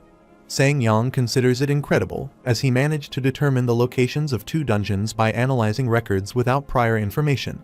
Kim clarified that he also has to confirm the predicted location of the other dungeon. Ha-yeon inquired in disbelief if Kim Soo-hyun truly had investigated all of this by himself. Kim concurred, as he had found the location by this silly method of his. Ha-yeon wanted him not to undermine himself because people had considered trying this, but it isn't very easy in practice. Yu-young rushes toward her as she wants to know if what Soo-hyun is doing is truly incredible. Ha-yeon stared at her for a while, smiled when she realized she was a likable girl, and affirmed that it's an excellent method, since it's no different from finding a needle in a haystack. She realized that Kim had been putting a lot of effort into this caravan. At present, Gu Yeonju saw them leaving and wished them a safe trip, hoping they would bring back souvenirs. Both Sang-yang and Ha-yeon looked at her with astonishment and wondered what was wrong with her. After some time, they arrived at North Mule. Yu-young was a bit worried about something, which made Ha-yeon wonder what it was. Yu-young explained that their group worked on their teamwork by hunting monsters with Soo-hyun outside, but Ha-yeon and Sang-yang hadn't yet, so she thought it might be difficult for the two to get used to their formation and tactics.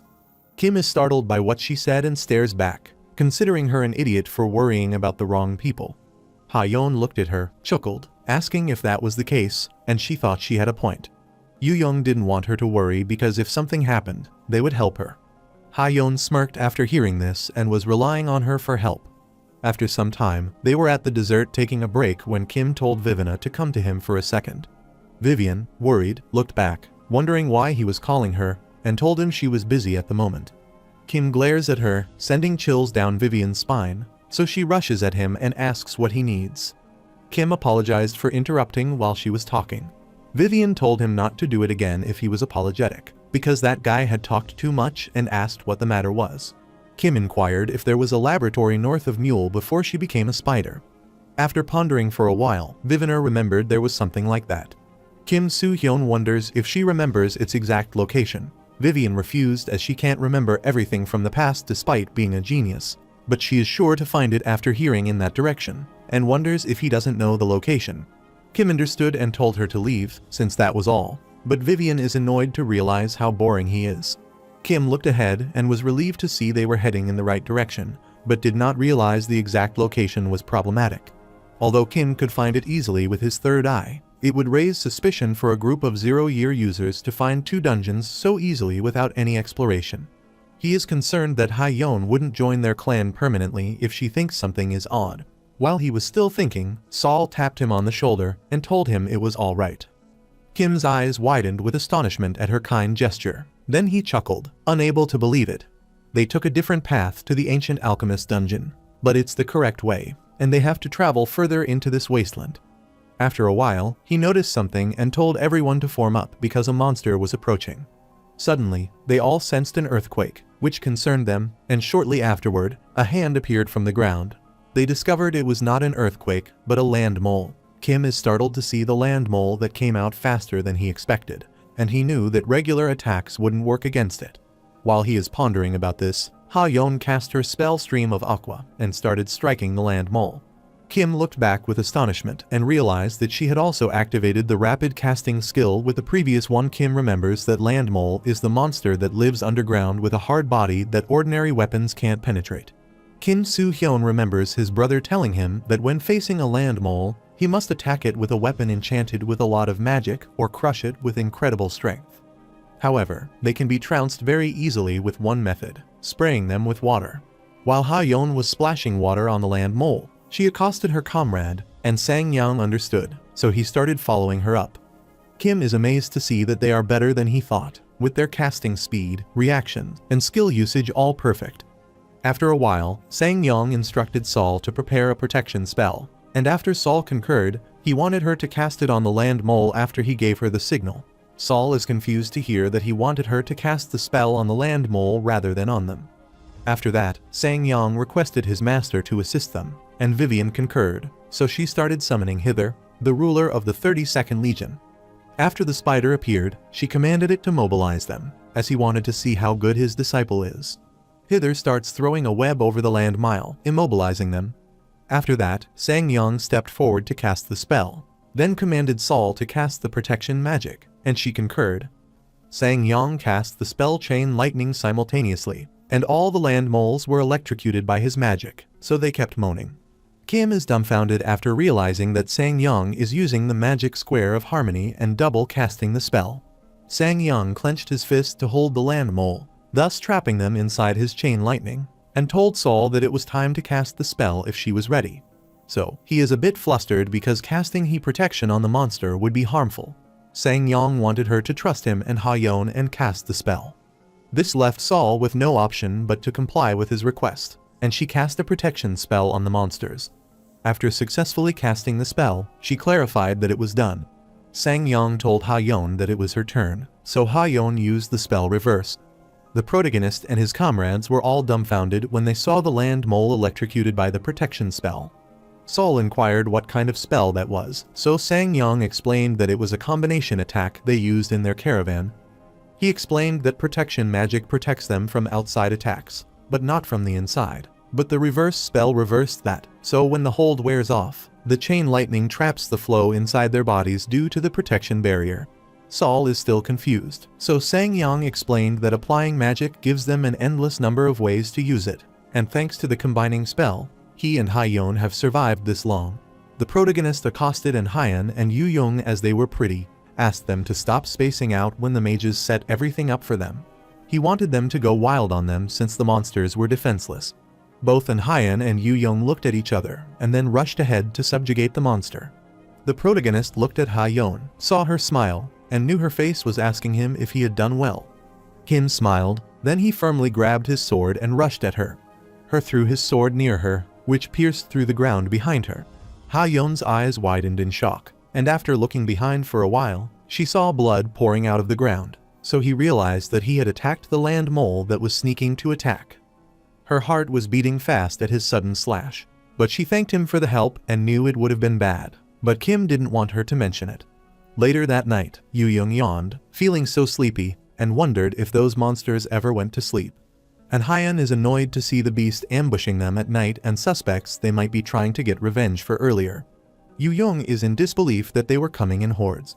Ha-yon is impressed because most 0 years wouldn't be able to handle this situation. Yet they reacted quickly to a night ambush and maintained such a solid formation, so she wondered if the player academy has improved now.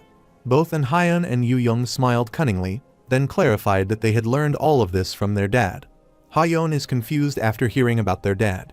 Kim is annoyed after hearing this from Yu-young. Yu-young affirmed, telling her that Kim is their dad.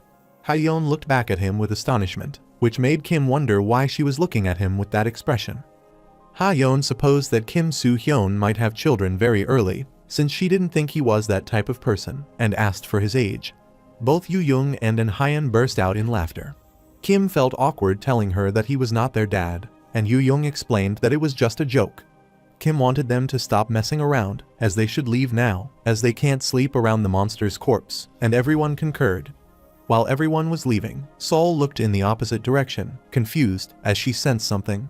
After a while, Soo-hyun looked at the location, assuming they had arrived at the spot a long time ago, since they had left Mule 3 days ago. He looked around after activating his skill, Third Eye, but he couldn't see any barrier with it, so he wondered where it was hidden. Abruptly, Yu-young looked back and was startled to see Saul stepping the other way, so she inquired where she was going. After her sudden summoning, Saul snapped out of it and was a bit confused. Yu-young went to her, pulled her cheeks worryingly, as she might get lost at this rate. She was unsure about the monster attack, so she wanted everyone to stay in their positions and wondered if she had forgotten what Kim said. since she was moving on her own. Sol's cheeks hurt, but she clarified that she didn't mean to do that, but she felt like she had to go in that direction. Yu-young wondered what she was planning to do. Ha-yeon heard the commotion and tried to calm Sol down because Yu-young was worried about her, so she wanted her to stop crying. And Ha-yeon looked at Kim about that, and the protagonist had already understood, so he wanted to go in the direction Sol was pointing. Since nothing is working out, he wanted to trust in luck rather than guess on his own. Ha-yeon is startled to hear that, as they had already decided not to check that place, it's unlikely the laboratory ruin is there. Soo-hyo is also aware of that, as the place looks too barren, and he knew it would be hard to explain the reason. Sol excitedly went there and wanted them to come there as they were going in the opposite direction. Yu-young is startled to see her ahead, wondering when she got there, and Ha-yeon smiled excitedly as it was time to show Sol's gut feeling power to their new members, which confused Sang-young and Ha-yeon. 2 hours later, they were still on their way, and Sol was excitedly leading them. Kim is confused, as even though they managed to arrive in the forested area, they aren't there. After a while, Sol's smile vanished, and after inspecting for a while, she pointed in the direction, telling them it's that way. Ha-yeon is startled as she has been following since Kim isn't saying anything, but that is too much. Sang-young is surprised to see that place, and Vivian wonders if that is also her gut feeling. Kim inquired of Sol if she was sure that was the right way, and Sol concurred. They looked ahead and realized there was no path, or anything suggesting one had been, but Sol suggested they go that way. Sol grabbed Kim's robe, and Kim inquired if she was sure it was that way. Sol concurred, so Kim agreed to check it out, as nothing comes back after hearing from Sol, and he wanted to head there since she is insisting. They kept following Sol's lead, and Kim Soo-hyun couldn't find any traps there by his third eye, so he wondered if that was because it was a path chosen by 100 luck. Abruptly, Vivian went to Kim, telling him that she didn't notice from the outside, but she could see some subtle traces of human touch there, so she supposed there might be a dungeon on the other side. So, Vivian wanted to know what Sol actually is, and Kim clarified that she is their lucky charm. After a while, Sol is pleased to find the dungeon ahead finally, and she excitedly tells Kim about that. The protagonist affirmed, realizing that her gut feeling was right again, and she appreciated her for doing a good job, and Sol smiled happily after being praised. Kim wanted everyone to gather there since they had found the laboratory off the ruins they were looking for. Sang-ying can't believe this, as that is too much for beginner's luck. Ha-yeon is confused as well, and she didn't want to call it a gut feeling, since that is the second dungeon they've found. And Ha-yeon happily clarified that their Sol is excellent in this domain. After hearing everyone remark, Kim wanted to end this discussion and head inside, and they concurred. He opened the door, looked around, but couldn't find anything, so he told them to follow his lead. Everyone started following him, but Ha-yeon is startled to see that place, wondering what kind of place that is, as it seems like a haunted house with an abandoned hospital theme. They looked at the light illuminating the area and were amused to see light magic still intact when no one should have been maintaining it. Sang-young wondered if that was the power of the ancient magic. Ha-yeon guessed the magic had run out since it was flickering intermittently, but she noticed something, so he wanted to tell Kim about this. Kim froze at his place, telling her to stay quiet for a moment as he heard a sound from ahead. After the silence of the while, Yu-young realized that someone was crying, so she wondered if it was another Ramek like last time. But Kim Soo-hyun refused, since that is not the case, he doesn't detect any trap nearby, so it's not a Ramek. He kept hearing someone sobbing, but wanted to continue going on their guard while maintaining formation, and they concurred. He used his third eye to discover something human-like ahead. After a while, he heard a voice, so his comrade inquired if they were saying something, and Kim heard the creature saying that they had finally come while crying. Kim could tell without looking that everyone's nervous, as he could feel it even without using his senses that the aura ahead is of pure malice. He kept progressing, thinking it might not be that bad, considering the dungeon and the hell from his previous life.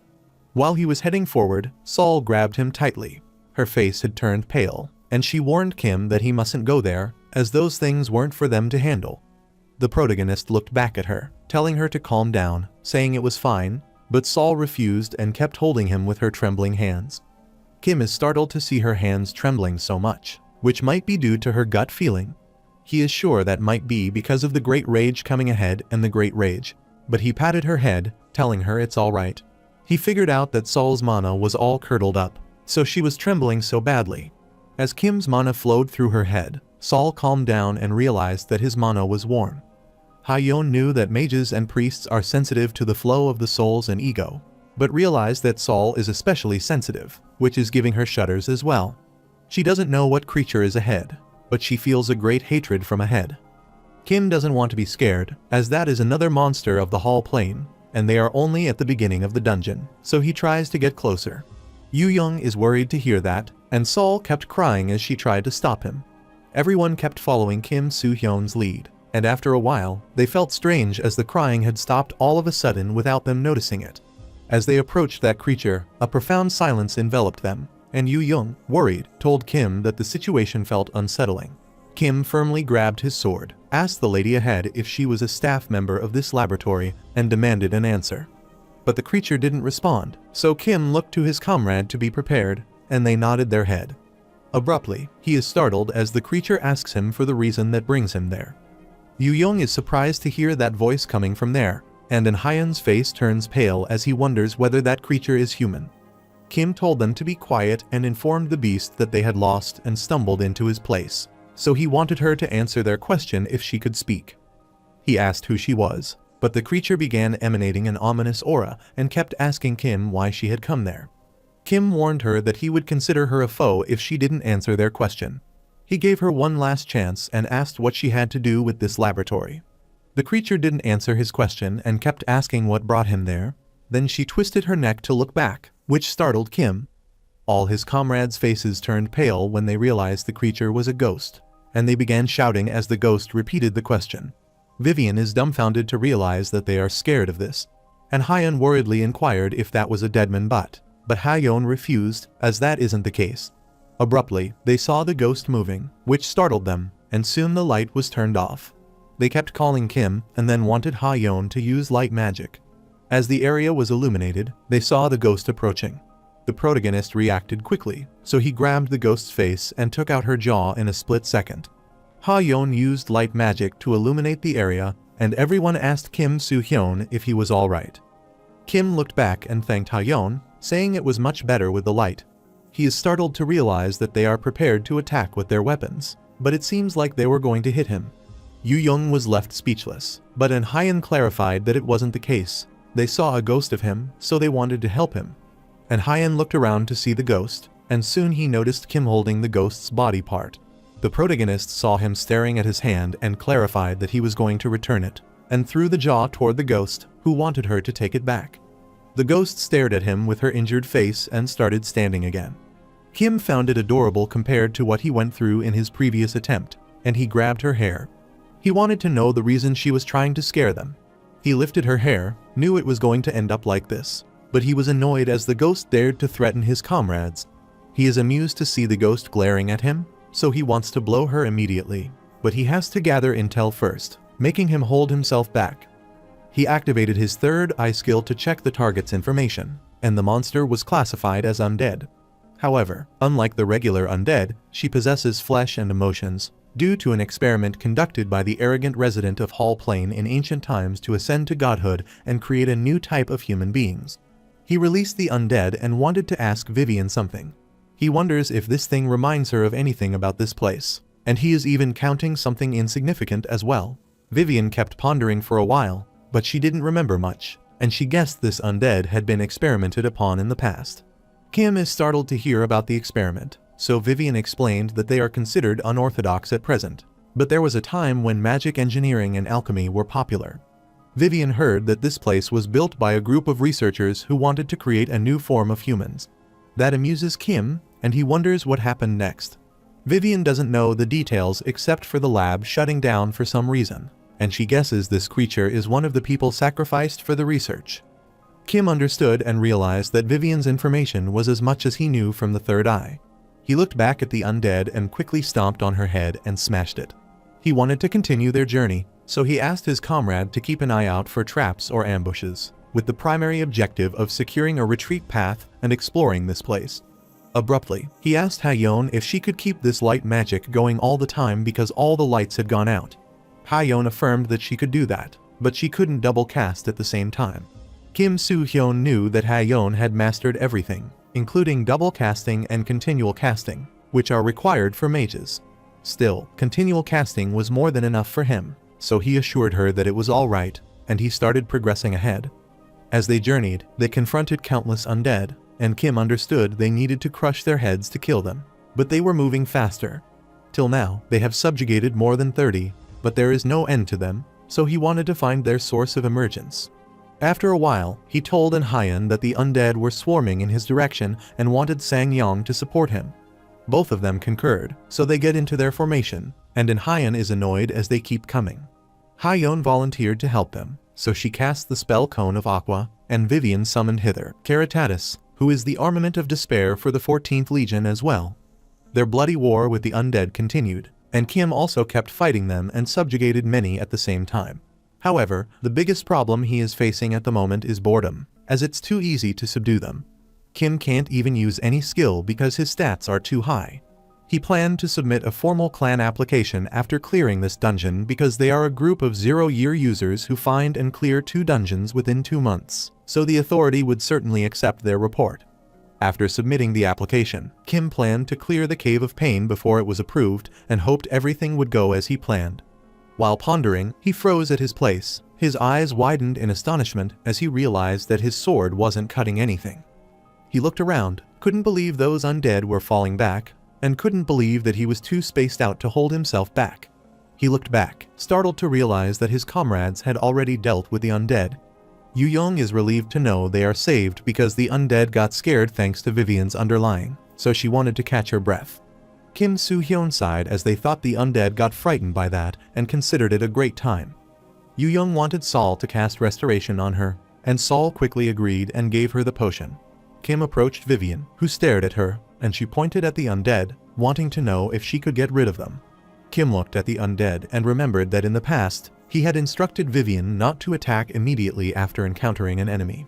Vivian wanted to know the reason, as they could instantly take care of things by attacking first. Kim already knew they could deal with any monsters and clear dungeons quickly, but that wasn't the case for others. He wanted to give them a chance to become stronger, and Vivian can intervene when things aren't looking good. Vivian found it bothersome, but she agreed to do that as she needed to take care of Kim's precious comrades. Kim Soo-hyun still thinks they could stand back for a while, but he guesses Vivian doesn't think the same, since she's already summoned her familiar and can't send it back without using it all. So, he agreed to let her handle the undead, which delighted Vivian, so she instructed Caritaris to wipe them out and not to spare a single soul. Caritaris concurred on her command to cover the undead with his dark aura and subjugated them. Abruptly, Kim entered the empty room, and his comrades found it weird as all the undead came out when they touched this door. Yu-young agreed with him, since she also wanted to know how they fit in this room when they aren't even ghosts, but Saul didn't want them to talk about ghosts. Kim instructed them to stop chatting, scavenge every corner of the room, then get some rest and fix up their equipment. After a while, Sang-yong asked the leader if he had found anything. Kim refused as he couldn't find much after looking everywhere. Sang-yong found 30 gold coins, all the equipment and jewelry were broken beyond use, and he also found a notebook. Otherwise, there was nothing else. And Hyun is annoyed that they found only this much. Yu-young can't believe it has only 30 gold, and Saul remembers that Vivian's dungeon had more. Yang Song is happy, as he considers it a good start to have found 30 gold coins in one room. He took out his glasses, looked at the book to see if he could decipher the ancient language, and asked Kim to rest in the meantime. Kim Soo-hyun handed him the notebook since he insisted and thanked him for his help. Later, while Sang-yong was deciphering the notebook, others were resting and fixing their equipment. After a while, Sang-yong finished reading the book and handed it to Kim. Kim thanked him, grabbed the book, and inquired about any relevant information about the dungeon that is mentioned in the notebook. Sang-yong clarified that this was nothing noteworthy and discovered that the room belonged to an ancient resident and that this book was their journal. He cannot find anything about the laboratory, but the entire book was a record of their daily life. Sang-yong kept telling the protagonist about the notebook's content. The resident couldn't train with his spear one day, and he took care of the failures. He discovered that the resident of this room was a spearman. Kim is startled to hear about the spear and is pleased, as it might be a clue to the rare class energy spearman.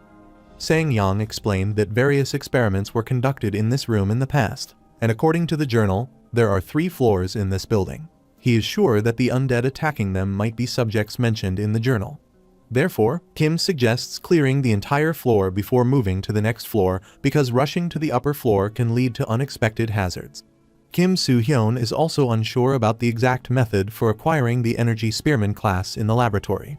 Sang-yang agreed with him as he also thinks they should secure the perimeter as they go, since they could not tell where they would be attacked, and after seeing the situation outside, he believed each floor might have a large number of undead, so it would take an entire day to clear each floor. He also wanted to consider the chance of encountering the challenging enemies on the second floor, because the dungeon's difficulty increased the deeper they went. Kim's comrades' faces turned pale after hearing that, as they cannot clear it in a single day, which means they need to sleep there, unaware of when they would be attacked. Sang-yang suggested they could return to the city after clearing a floor, since they could fix themselves up, which is the safest option, since they dislike the idea of sleeping in a dungeon. He reminded them that they would waste time going to the city and returning. The three of them looked at Kim with teary eyes, but Kim refused, as they couldn't do that because it would take too much time, and they had already arrived there after 3 days from Mule. Furthermore, Sol luck played a significant role in finding the entrance to the dungeon, so he considered it better to stay there and clear the dungeon without leaving, even if it meant sleeping there for a few days. Kim is confident he can clear the entire dungeon in 6 hours with only him and Vivian, but going back and forth would take them a week, and they don't have time for that. Sang-yang's thoughts were similar to the protagonists since everyone is strong, and he didn't want to worry about anything with his master legion of monsters. Vivian proudly concurred because clearing this dungeon would be easy with her around. Kim Soo-hyun guessed no one would object to clearing the dungeon, and he wanted to keep going since their mana was restored. They came out, astounded to find the undead bodies gone, and wanted to know what they truly were, and one of them asked which path they should take. Kim intends to hold on, as he can see paths in her different directions through his senses. There were 6 rooms in the south and a stairway, 4 rooms in the north, 1 room to the east, along with the stairway, so he wondered if the stairway led to the second floor. Kim instructed them to check the southern path first, and they concurred. They went south, but the hallway was empty, so they assumed the undead wouldn't spawn until they touched a door. Kim considers it troublesome since they don't have a ranger scouting skill, so he wanted to recruit one after returning. After a while, Ha-yeon approached the protagonist and asked something. Kim Soo-hyun allowed her to ask anything, so Ha-yeon asked whether he is genuinely a 0-year user. After he concurred, Ha-yeon stayed quiet for a while. She sighed and apologized for the abrupt question that arose after witnessing what happened earlier, which left her in disbelief, so she wanted to hear an explanation from him. Kim wondered what kind of explanation she was expecting. Ha-yeon saw how Kim was fighting on the other side of the hall earlier with the undead. She is certain that a 0-year user couldn't handle several enemies on their own, but Kim could do it, and he was also watching over the other situations. Kim is astounded to learn that Ha-yeon noticed this amidst all the chaos, as he supposed she might be distracted by Vivian's monster. He supposed magicians have the tendency to investigate things because Kim Soo-hyun Han-byul was the same as well. He doesn't plan to deny it too much, as showing off a little can help recruit someone to a clan. Kim explained that it wasn't difficult, as he constantly uses tricks to get the upper hand, and it was similar this time, which is simple, as the only advantage the undead have is in their number. But coordinated attacks or tag teaming are the best way to leverage an advantage in numbers. The undead attacked without strategy, as they don't possess the intelligence for such tactics. Kim kept elucidating that in this case, focusing on countering their attack and going all in on defense was all he had to do. Yu-young heard the conversation and asked Hyun if he understood what he said. And Hyun explained that he is trying to pay attention in class and study hard to get into Harvard. Ha-yeon is frustrated as she doesn't understand anything and considers it easier said than done, so she wonders if he learned to use a sword before coming here. Kim concurred as he did, but that doesn't make much difference to him, since he understands what he is dealing with and figures out the best solution. After that, he has to enact it with his body, and he confirmed that the Player Academy teaches all about battle tactics, so he is applying what he learned, and he is sure that the same goes for Ha-yeon as well. Ha-yeon quietly glared at him and remarked that he was a genius. Kim couldn't say that when he did his best since his life was on the line, and he felt pain after hearing that from someone who said not to underestimate hard work. Ha-yeon disagrees, but Sang-yang wanted her to stop talking about that, as he truly thinks that their leader is impressive. He doesn't think it's good for the caravan leader to be strong, and he wanted to check whether Kim Soo-hyun attended 0 year by asking the academy. Sang-yong worriedly looked around, telling her that this isn't the time and place for this discussion, when all eyes are on them. Ha-yeon understood everyone, so she apologized as she wasn't trying to get into an argument or downplay Kim's hard work. She was just impressed by how incredible Kim is, so she was curious about his special training method. Ha-yeon hopes Soo-hyo doesn't feel offended by what she said, as she is the type to try to figure out anything she doesn't understand right away. Kim concurred, telling her that he doesn't mind if that is the case. Yoo-young smirked after hearing this and remembered that Ha-yeon also completed the player academy. Ha-yeon concurred, as that is obvious, and Yoo-young is sure that she doesn't know how popular the leader was during his academy. She explained that Kim was the #1 in their batch and the best out of everyone there. Kim Soo-hyun is annoyed to see her spouting unnecessary things again.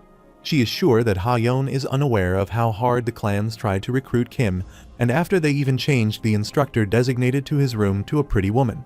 Sol agreed, as even the famous Golden Lion clan had twice offered an invitation to the leader. Sang-yong is baffled to hear about the Golden Lion, as they were known for seldom inviting new users to their clan. Sol excitedly told them that their leader is impressive. Kim blushed and asked them to stop talking, feeling embarrassed. Ha-yeon wanted to know the reason Kim rejected the Golden Lion clan's offer as a new user who entered the hall plane, as there is no reason to refuse an invitation to a large clan. Sang-yong heard that the amount of support the Golden Lion clan gives its members can't be matched by others, and Ha-yeon explained that Kim rejected them because they had been together since the rite of passage. Kim Soo-hyun was speechless to hear that and wanted them to give him a chance to speak. And Ha-yeon explained that Kim and another person they had known for a short while received an offer from that clan, but the three of them didn't manage to get one. But Kim couldn't abandon them, so he rejected even the second offer. It's not wrong to say they dragged them, which is why they are apologetic towards their Ha-yeon.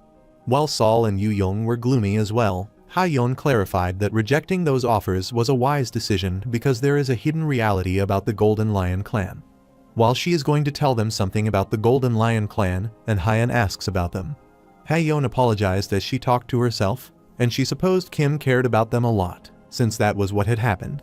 And Ha-yeon concurred, and he thinks Ha-yeon was worried about leaving them behind, as Sol said. Therefore, when the Golden Lion clan gave him another offer, he declined again while they were watching. Yoo-young almost cried at the moment as she felt something special about Kim, and Sol agreed with her. Yoo-young is sure they wouldn't pass without Kim Soo-hyun's help. Ha-yeon looked at him, so the protagonist instructed them to stop talking, as he wanted to pick up the pace because the place was enormous. But Yoo-young is sure that he is shy again after hearing all this. They continued their exploration, and after a while, Vivian asked the protagonist to have a look, as she had found a gate covered in blood, which made it suspicious.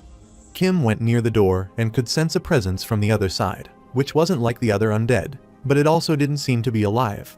Sang-yong noticed that this room was quite dangerous, so he wondered whether they would investigate it as well. Kim concurred, but Sang-yong is concerned, as there is a chance it's a trap. Kim reminded him that they had agreed to investigate every single room, since they don't know what might lead to what, and there are no exceptions. Furthermore, he could sense that the enemy in the room should have noticed their presence, so it's too late to avoid it, and they need to fight head-on. Kim believes they should open the door and fight rather than retreat into the hallways. He instructed everyone not to drop their guard when the door is opened, and they concurred. Kim knew he might be greedy for investigating rooms that might be traps, but he wondered if he would find the Energy Spearman class on the first floor. Although it has been a long time since he discovered the Chimera Alchemist class, and he shouldn't expect to find rare classes so easily, he is hoping to get it. He firmly grasped his sword, aware that an individual's life often resembles a continuous flow, so when it descends, he can end up in the lowest point possible. In his previous life, he went all the way down to the lowest level of hell. But he knew that, as it flows down, it could equally flow up to the skies, and that he is currently on the upstream without knowing how long it will last, but he didn't want to waste it. Kim is ready to open the door, so he wanted everyone to attack immediately and told Sol to cast a restraining spell. He instructed the two magicians to cast a spell to subdue the opponent. He wanted Ha-yeon and Yoo-young to be on standby in a slightly forward position, watching the sides, and for Vivian to cover the back. He is confident that he will be at an advantage by fighting with the door between them, no matter the situation, and he is going to push the door, so he wants everyone to be prepared. As soon as he turned the doorknob, he heard something breaking and saw the door opening. Yu Young is startled as the strange stench comes out of the room, and a huge hand appears soon, leaving Kim in astonishment. At the same time, in the northern continent, the metropolitan city of Barbara, residents of the Golden Lion clan, the girl heard they would announce it publicly soon. Her comrade wondered what they were going to announce publicly, and finally remembered it as she also heard about it. The girl is sure it might be to get the hype going and get more people to join the expedition, because a secret class is a walking billboard. The girl with a ponytail agreed, as their clan likes to flaunt. The short-haired girl is sure it might be nice for that member, as she got so much backing from the clan, and she heard they are using tons of their budget on gemstones for her. The girl with a ponytail is dumbfounded to hear that, and she guesses it makes sense considering her class. The short-haired girl is annoyed because she had to work hard to get in there, but all the girl had to do was get lucky with her class and a guy to get in less than a year. The girl with the ponytail told her comrade that Hanbile is a 0 year. The short-haired girl doesn't care about that, and thinking about the new member truly infuriates her. The girl with a ponytail thinks the same as all the men are following her around. The girl with short hair affirmed as she saw them around that girl, and she hated how snobby she looked all the time. The girl with a ponytail instructed her to speak in a low voice, as they should be careful with what they say, no matter how they feel, and reminded her of how she sees Park Hyun-woo taking care of her. The girl with short hair remarked that the Hall Plain is no different from Korea in that regard. The girl with a ponytail felt sick after thinking about the snobbish face Han Bile would make after the announcement was made, and her comrade agreed with her. While Kim Soo-hyun Han Bile listened to their conversation, she remained quiet, then came out and looked down the empty hallway. She thought for a while, then looked at the gemstone she had received, smashed it on the ground, and looked at it with hatred. She remembers Saul and Hyun, Yu Young, and Kim and becomes gloomy. Saul quickly summoned shackles to restrain the monster inside the room and bind it around both his hands. The beast stared at the shackles and tried to free himself from the restraint, and soon managed to break free from them. Kim is amazed to realize that the monster resisted Saul's magic, whose power is over 80, and he supposes he might be that strong. Abruptly, Saul requested him to watch out as he was being attacked. The protagonist looked at the monster, intending to use another skill to get rid of him, and used Atomic Punch to block his attack, then threw him flying far away. After the giant fell away, he grabbed his severed arm. Sang-yong is startled to see that it is the giant and finally understands why Saul's magic has little effect, as he had heard that giants are highly resistant to magic. Kim realized that the giant resistance was weakened because Saul's magic spell wasn't reflected, so he instructed everyone to stand back, telling Hyun and Yu Young to take the back while Vivian would stand behind him. Everyone obediently concurred and took their positions. And Hyun realized that the giant might also be a part of the laboratory, and Kim concurred, as he is also a test subject. The giant started standing, glaring at Kim and furiously gritting his teeth. Kim knew that the giant in Hall Plain could become a reliable companion because of its native, straightforward nature and incredible strength. He recalled his old days because of the giant, but he doesn't intend to make this test subject his companion. The giant, startled to see Vivian casting the spell, rushes to strike. Kimisali dodged his punch by leaning back and wanted the giant to taste the taste of his attack as well. He firmly grasped his sword and launched a slash at the undead that the giant managed to block. But soon a strange energy flowed through his arm. Saul is startled to see that, and Yu Young is dumbfounded as well that the giant is getting parried by Kim's sword. They were in disbelief that their leader was toying with a giant around. While the giant is attacking Kim, he notices Hyun sneakily attacking him, but he quickly blocks his weapon with his severed arm. Kim is annoyed to see how stupid Hyun is for charging straight into the giant, and he sees his comrade being pushed back. The giant quickly looked back and got rid of Kim's magic. Kim Soo-hyun is amazed to realize that the giant is quite good, as he actually aimed for his magic. Although he wanted to pay a little longer, he tried to wrap things up. Abruptly, Vivian told him that she had done so. She instructed Imprison, the Redeemer of Steel, who rules the 49th Legion, to come. The protagonist looked back as he noticed that Vivian had summoned her monster. Vivian assured Kim that she would order Imprison to assist him and Hyun. The protagonist is amused to hear that, and he supposes Vivian might be planning to imprison that giant, but capturing it wouldn't be easy. Vivian wanted to show him how different her familiars are, as they are all enhanced chimera beasts. Kim smiled after hearing this, as he was looking forward to it. Vivian commanded her beast, Imprison, to shackle the arm of the giant before him and show them the power of the one who rules the 49th Legion. Imprison nodded his head, released some of the shackles toward the giant, and tied his arm. After seeing the giant restraint, Kim accosted Enhyan to give him instructions. He instructed Enhyan that after Vivian's beast Imprison finished the giant shackles, he would go to restrain him. He wanted Enhyan to take advantage of that gap and finish the giant FF by piercing it from either his side or his back. He instructed Enhyan not to stab the giant multiple times, but release all his magic power at once, and hoped he understood what he was saying. Enhyan understood, but he supposed that Kim was giving him a chance to redeem his past mistakes, or that he was testing him by offering this opportunity. But whatever the case, he didn't want to lose the chance. So he told Kim that he knew he firmly grabbed his sword and wanted to make sure to do it perfectly this time. After a few minutes, Kim Soo-hyun instructed Enhyan to go and attack now. So, Enhyan charges toward the giant and swiftly pierces through his head, splitting it into two.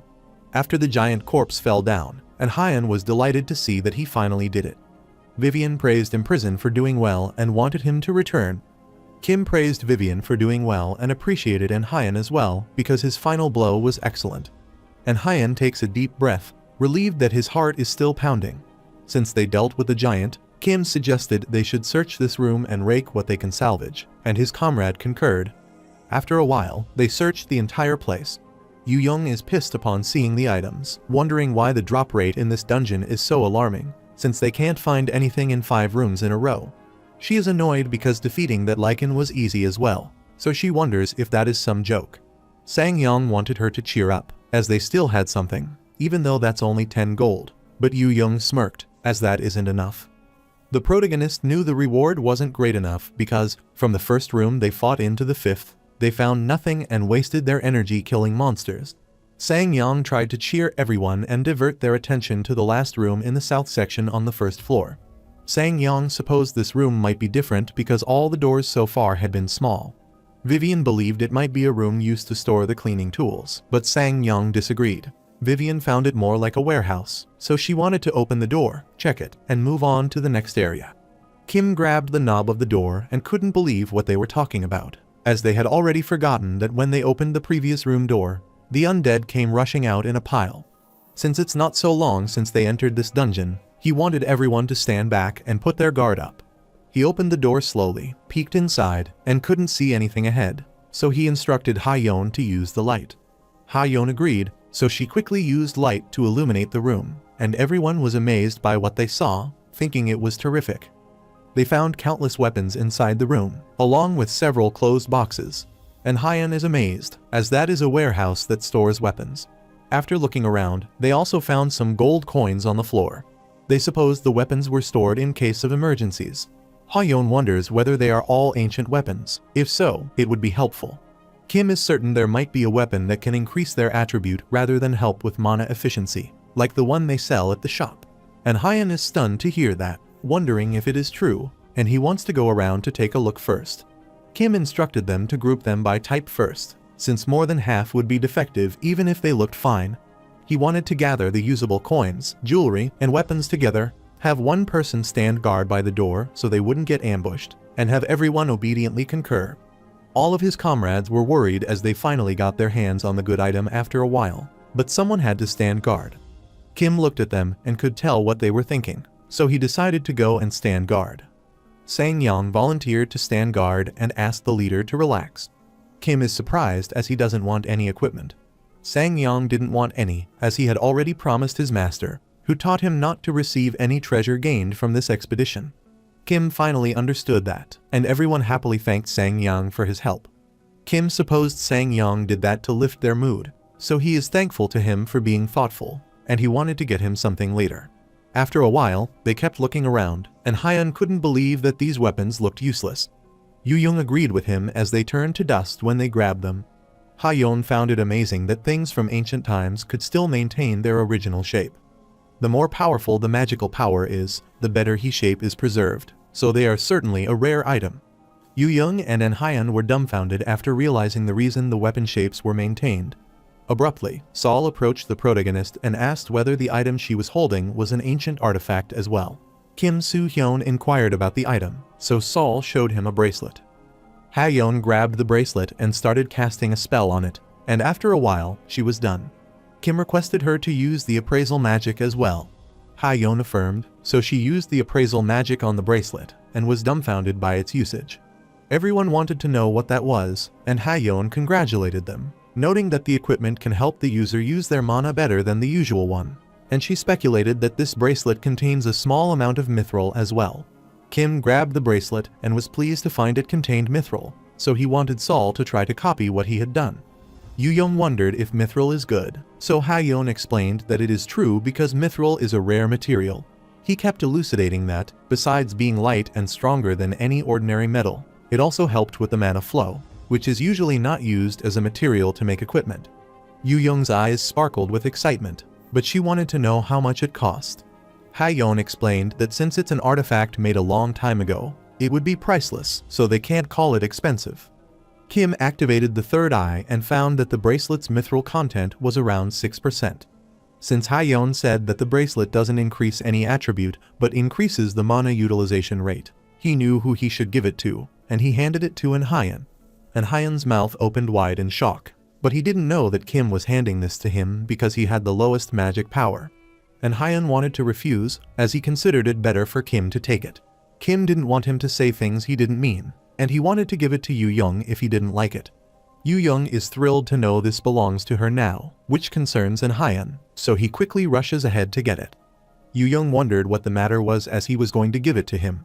But Ha-yeon refused to hand it over to Yu-young because Kim said he would give it to him. So, he quickly put on the bracelet that altered itself to his size. Kim is amazed to see that its size automatically adjusts, and he asks Ha-yeon for his opinion on the bracelet. Ha-yeon is unsure, but he feels like his whole body is refreshed, and he feels like his mana flow in his body is getting much more efficient. While Yu-young left to find some good ancient artifact for herself, Sol joined her as well. Kim instructed them to show the valuable item to Ha-yeon if they found any, and they concurred. After some time, they gathered 10 stacks of 30 gold coins and a stack of 58 gold coins. He also saw 8 thick rubies, which should be worth around 100 gold coins. He is aware of how expensive the application to form an official clan would be. But with this amount, he doesn't need to use the jewel bags Vivian handed him. Abruptly, he told Sang-yong that he didn't need to stand guard, so he wanted to gather and go through the stuff that he had found, and Sang-yong agreed. On the other side, Ha-yeon was dealing with the ancient item, and she was finally done, so she congratulated everyone because their troubles had finally paid off. She smiled, feeling that Lady Luck was blessing this caravan, but this was still luckier for them. Ha-yeon is stunned when they get a total of 5 ancient artifacts, including the mithril bracelet Ha-yeon is wearing. She explained that the dagger could buff the wielder's attack speed, but she is sure it is meant to be used in a ceremony rather than for combat, based on its structure, and it would be a good weapon for an assassin class. Yu-young raised her hand and wanted to know if that was a bad thing. Ha-yeon refused, as that is not the case because it's a good thing, as they could rarely find a weapon with a passive ability. Yu-young understood that she looked at Kim with a sparkle in her eyes and said it would be a good idea to give it to someone who could use it well. Kim understood what she meant, so he told Yu-jun to take that. Yu-young happily grabbed it, telling Kim Soo-hyun that he is the best. After that, Ha-yeon grabbed the following item, which is a cloak, which might look ordinary, but it has a magic resistance attribute on it. She is unsure about the real rating, but they need to go to a big city to get a detailed appraisal.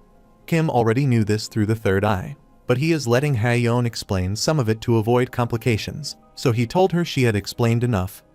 Kim knew that the cloak was able to resist hellfire, block fire, and could block a certain amount of magic, and even if it couldn't block the magic completely, it would still resist at least 40% of the magic. He could tell from the cloak's appearance that it was made out of enchanted material, which was much more durable than a regular cloak. Since the lowest price for this cloak would be 600 gold, it is designed to protect the person at the rear.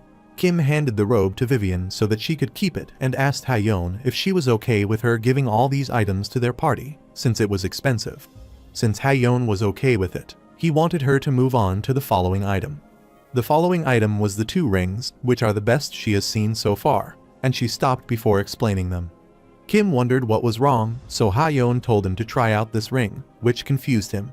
She doesn't feel any magic power in this ring, but the magic in her body stayed reacting to the rings when she touched them. which is the first time she has heard and experienced something like this. She is unsure about it, but she suspects that these rings can release his attribute. Everyone's eyes widened in shock when it increased their attributes, indicating it was a precious item. Kim wore one of the rings inside, as that was useless for him. Although it's a ring that can raise an attribute, similar to Vivian's core, it can only increase the attribute of a player who has less than 90 magic power, but his current magic power is 96. So, he instructed Saul to come to him, and she obediently complied, getting close to him. Ha-yeon is worried, as she knows what he is trying to do. Kim thought it was better to give this to Saul, which startled her. Ha-yeon is worried, as she explained that the ring has a binding function and that wearing it would activate it, so that others wouldn't be able to use her anymore. She reminded him about the unspoken rule that the caravan leader must get the best item. Kim was okay with this as he handed it to Saul because it would benefit him in the long run. Everyone's faces turned pale after Ha-yeon explained that the ring is an ancient artifact that increases attributes and could be sold for 20,000 gold in the big cities. Kim wanted to keep things that are hard to get since they already have enough money, so he wanted Saul to take it faster. But Saul refused to take such an expensive thing, and she wanted Kim to keep it. Kim is annoyed to see this, so he grabbed her hand and wanted her to point her finger. Kim told Saul to show him her fingers and reminded her that she isn't a child anymore and that she needs to grow up. Saul is a bit confused, but Kim grabbed her hand, telling her to stop being stubborn, and he put the ring on her finger. Everyone was dumbfounded after seeing this, but Saul kept blushing and glaring at her ring. Kim noticed that Saul's attributes other than magic and luck were increased, and he is sure she would reach 90 magic power in less than a year at her current growing pace. A while ago, Kim Soo-hyun saw her glaring at the ring, so he told her that it was a reward for her effort, and he wanted everyone to keep working hard in the future. He wanted Saul to grow stronger to become the priestess of brilliance quickly, and since this matter is settled, he asked about the following item. Ha-yeon showed him another ring, telling him that everyone has already received their items and that she wants him to have this ring as a leader, so he shouldn't refuse it either. He wondered why Ha-yeon was looking at him like that, and he inquired what it could do. Ha-yeon approached him, telling him that it's not comparable to the ring that increases his magic power, but it's worth almost the same as the ring, so she is sure that he would be curious. Ha-yeon kept explaining the following item, a ring with an anti-magic spell. After the user injects some magic power and shouts out the activation word, he could block most magic attacks easily, and she thinks it would be helpful for Kim because he is a melee class. Kim could feel everyone staring at him as Ha-yeon wanted him to keep the ring. After some time, they found the monster on the other side, and Yu-young was amazed to see some gold coins around. And Ha-yeon realized that things were going well after they entered the warehouse. They have a total of 102 gold just going to the north, and everyone has become motivated after getting all these rewards. Everything is going better than Kim expected, which is thanks to the support of the two mages and Vivian, who can support them in all sorts of situations. He wanted them to get ready to move to the next area after collecting everything, and they concurred. After walking for a while, they arrived at a door similar to the one at the previous warehouse. Kim noticed there is one room in the east. Ha-yeon noticed stairs in front of them, which led to the second floor. Sang-yong is confident that the difficulty will increase the further they go into the abyss of the nature of this dungeon. Kim agreed, but he wanted to check the room first to decide whether to continue exploring or stop and camp. He grabbed the knob and wished everyone to be careful. Yu-young can't even tell if it's day or night at the moment, since it's been so long since they entered the dungeon. Even after using his third eye, Kim cannot find anything inside, so he has to head inside, and he finally opens the door.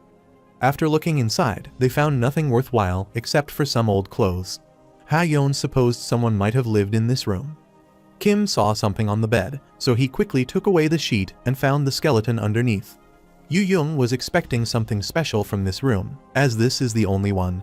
And Ha-yeon wanted her not to be scared, since it's not terrifying, but Yu-young felt strange, since he was asking her to be scared when she was stronger than he was. Kim heard their conversation and thought they were idiots. Vivian sighed as she realized this room was useless. But Saul accosted Kim, wanting him to come and look there as she found something. As everyone glared at her, she wondered what was wrong as everyone was looking at her when she wanted to say something, and she accidentally bit her tongue. Kim Soo-hyun worriedly went to calm her, telling her she has been doing well since finding the dungeon and the equipment, so he is sure that everyone is looking forward to what she has seen. And Ha-yeon remarked that she is a lucky charm, so he didn't want her to cry as it would wither their luck away. Kim smiled and wanted to know what she found. Saul calmed down a bit and handed him the book that was written by the person who used to live there. She was unable to understand what was written in the book. Kim explained that the book is written in an ancient language, which would be hard to read without deciphering skills. And Hyan tried to read the book and realized she wasn't kidding as he couldn't read a single word. After reading some pages of the book, Kim is dumbfounded, wondering why that word is there. Abruptly, Kim told Sang-yong to come in as he found an ancient book there. Sang-yong came in, and after a while, he closed the book and apologized for being unable to help, as he couldn't decipher it with his current skills. Kim understood, but he thought Sang-yong could read it because it required a D-ranked decipher. Sang-yong explained that the necessary deciphering skill isn't high, but this is a researcher's journal, which might have been important, so they used specialized words to write it. Although he could use deciphering skills on his own, the content of this book is hard to understand. Kim knew that the content of this book was information about the dungeon, and he wanted to stop exploring this dungeon unless he had misunderstood the content of his book. So, he asked Sang-yong to read it, and Sang-yong agreed. Vivian stepped in to try reading it because Sang-yong can't do it and wants to hand the book to her. Kim is startled by that, and Sang-yong is willing to comply with her. Vivian looked back and saw everyone stunned. Kim Soo-hyun wondered whether she knew anything about ancient alchemy as well. Vivian is infuriated upon hearing that, wondering if he thought of her as an idiot, as she wouldn't have been able to use ancient alchemy if she didn't know that. She clarified that it is the language of life for her, and she helped Sang-yong interpret the previous book as well. Kim inquired if that was true, and Sang-yong uttered that she was kind enough to help him. Kim is happy to hear that, as he doesn't need to rely on those pesky gods, but only on the ancient alchemist Vivina, so he handed her the book to decipher. Vivian is so enraged that she told him to ask for help with the proper attitude, and she didn't want to decipher it because she is hurt. Kim told her to give the cloak back to him if she didn't want to do it. Vivian was further enraged as he was going to take back the cloak that he had given her. Kim furiously accosted her and glared at her, wondering if he had been too lenient with her. Vivian gets scared, so she apologizes to him and quickly grabs the book to decipher it. After a while, she closed the book and realized that the researchers are excellent. Kim supposed she might be done deciphering it, and Sang-yong asked for the content. Vivian looked at Ha-yeon, then grew gloomy, realizing she had no right to say it after what she had done in the past. However, if the content in the book is real, then the researchers were crazy, as this was the place where insane people gathered. Kim wanted to know the information about the book. Vivian remembers that Kim said this was a laboratory of human experiments when they initially entered. She doesn't have the right words to explain this, because even words can't describe those cruel things. Since the subjects of the experiment weren't just humans, but most of the monsters they have encountered so far are modified in some way, including the giant and the three-headed dog. Kim figured out they had also performed experiments on other species. Vivian rambled that it wasn't the end. She sighed, threw the book, and started elucidating that on the first floor, they had only encountered the failed experiments. Ha-yeon doesn't understand what she meant by failure, since securing the first floor is crucial to prevent invaders from entering and unleashing uncontrollable failures. Vivina doesn't know the details and can't tell what those researchers were thinking unless they were them. However, in that journal, it is said that all the monsters on the first floor are called failures. She is unsure whether the monster was released intentionally or escaped its containment. Kim Soo-hyun keeps pondering the reason that word appears in the book. Aside from that, it doesn't matter whether the monster they encounter is a failure, so he is worried that the past will repeat itself. Therefore, he asked for the information about the second and third floors since they had already cleared the first floor. Vivian said that the subjects on the other floors have made some progress. Kim supposed they didn't need to worry about it, as this meant the dungeon was getting more difficult as they progressed. Vivian pointed out the real problem with the experiment that the researcher conducted there. As they made more progress, they got involved with black magic. She worriedly grabbed her head, thinking the researcher might have accidentally touched a demon magic, which is the most dangerous thing. Kim gets worried after hearing that, and everyone asks if she is talking about demons, so Vivian concurred. Vivian stated that 100 experiments categorized as complete successes were sacrificed to summon an ancient demon. She wanted to know Kim's opinion on the demons as she deduced the journal's contents. Si-hyun knew a little bit about means as he remembered reading about them at the academy library. He is worried, as 100 sacrifices were too many to summon a lesser demon. which means they were summoning an intermediate or higher demon. He recalled the dimension in the Hall Plains called the Demon Realm, where demons live.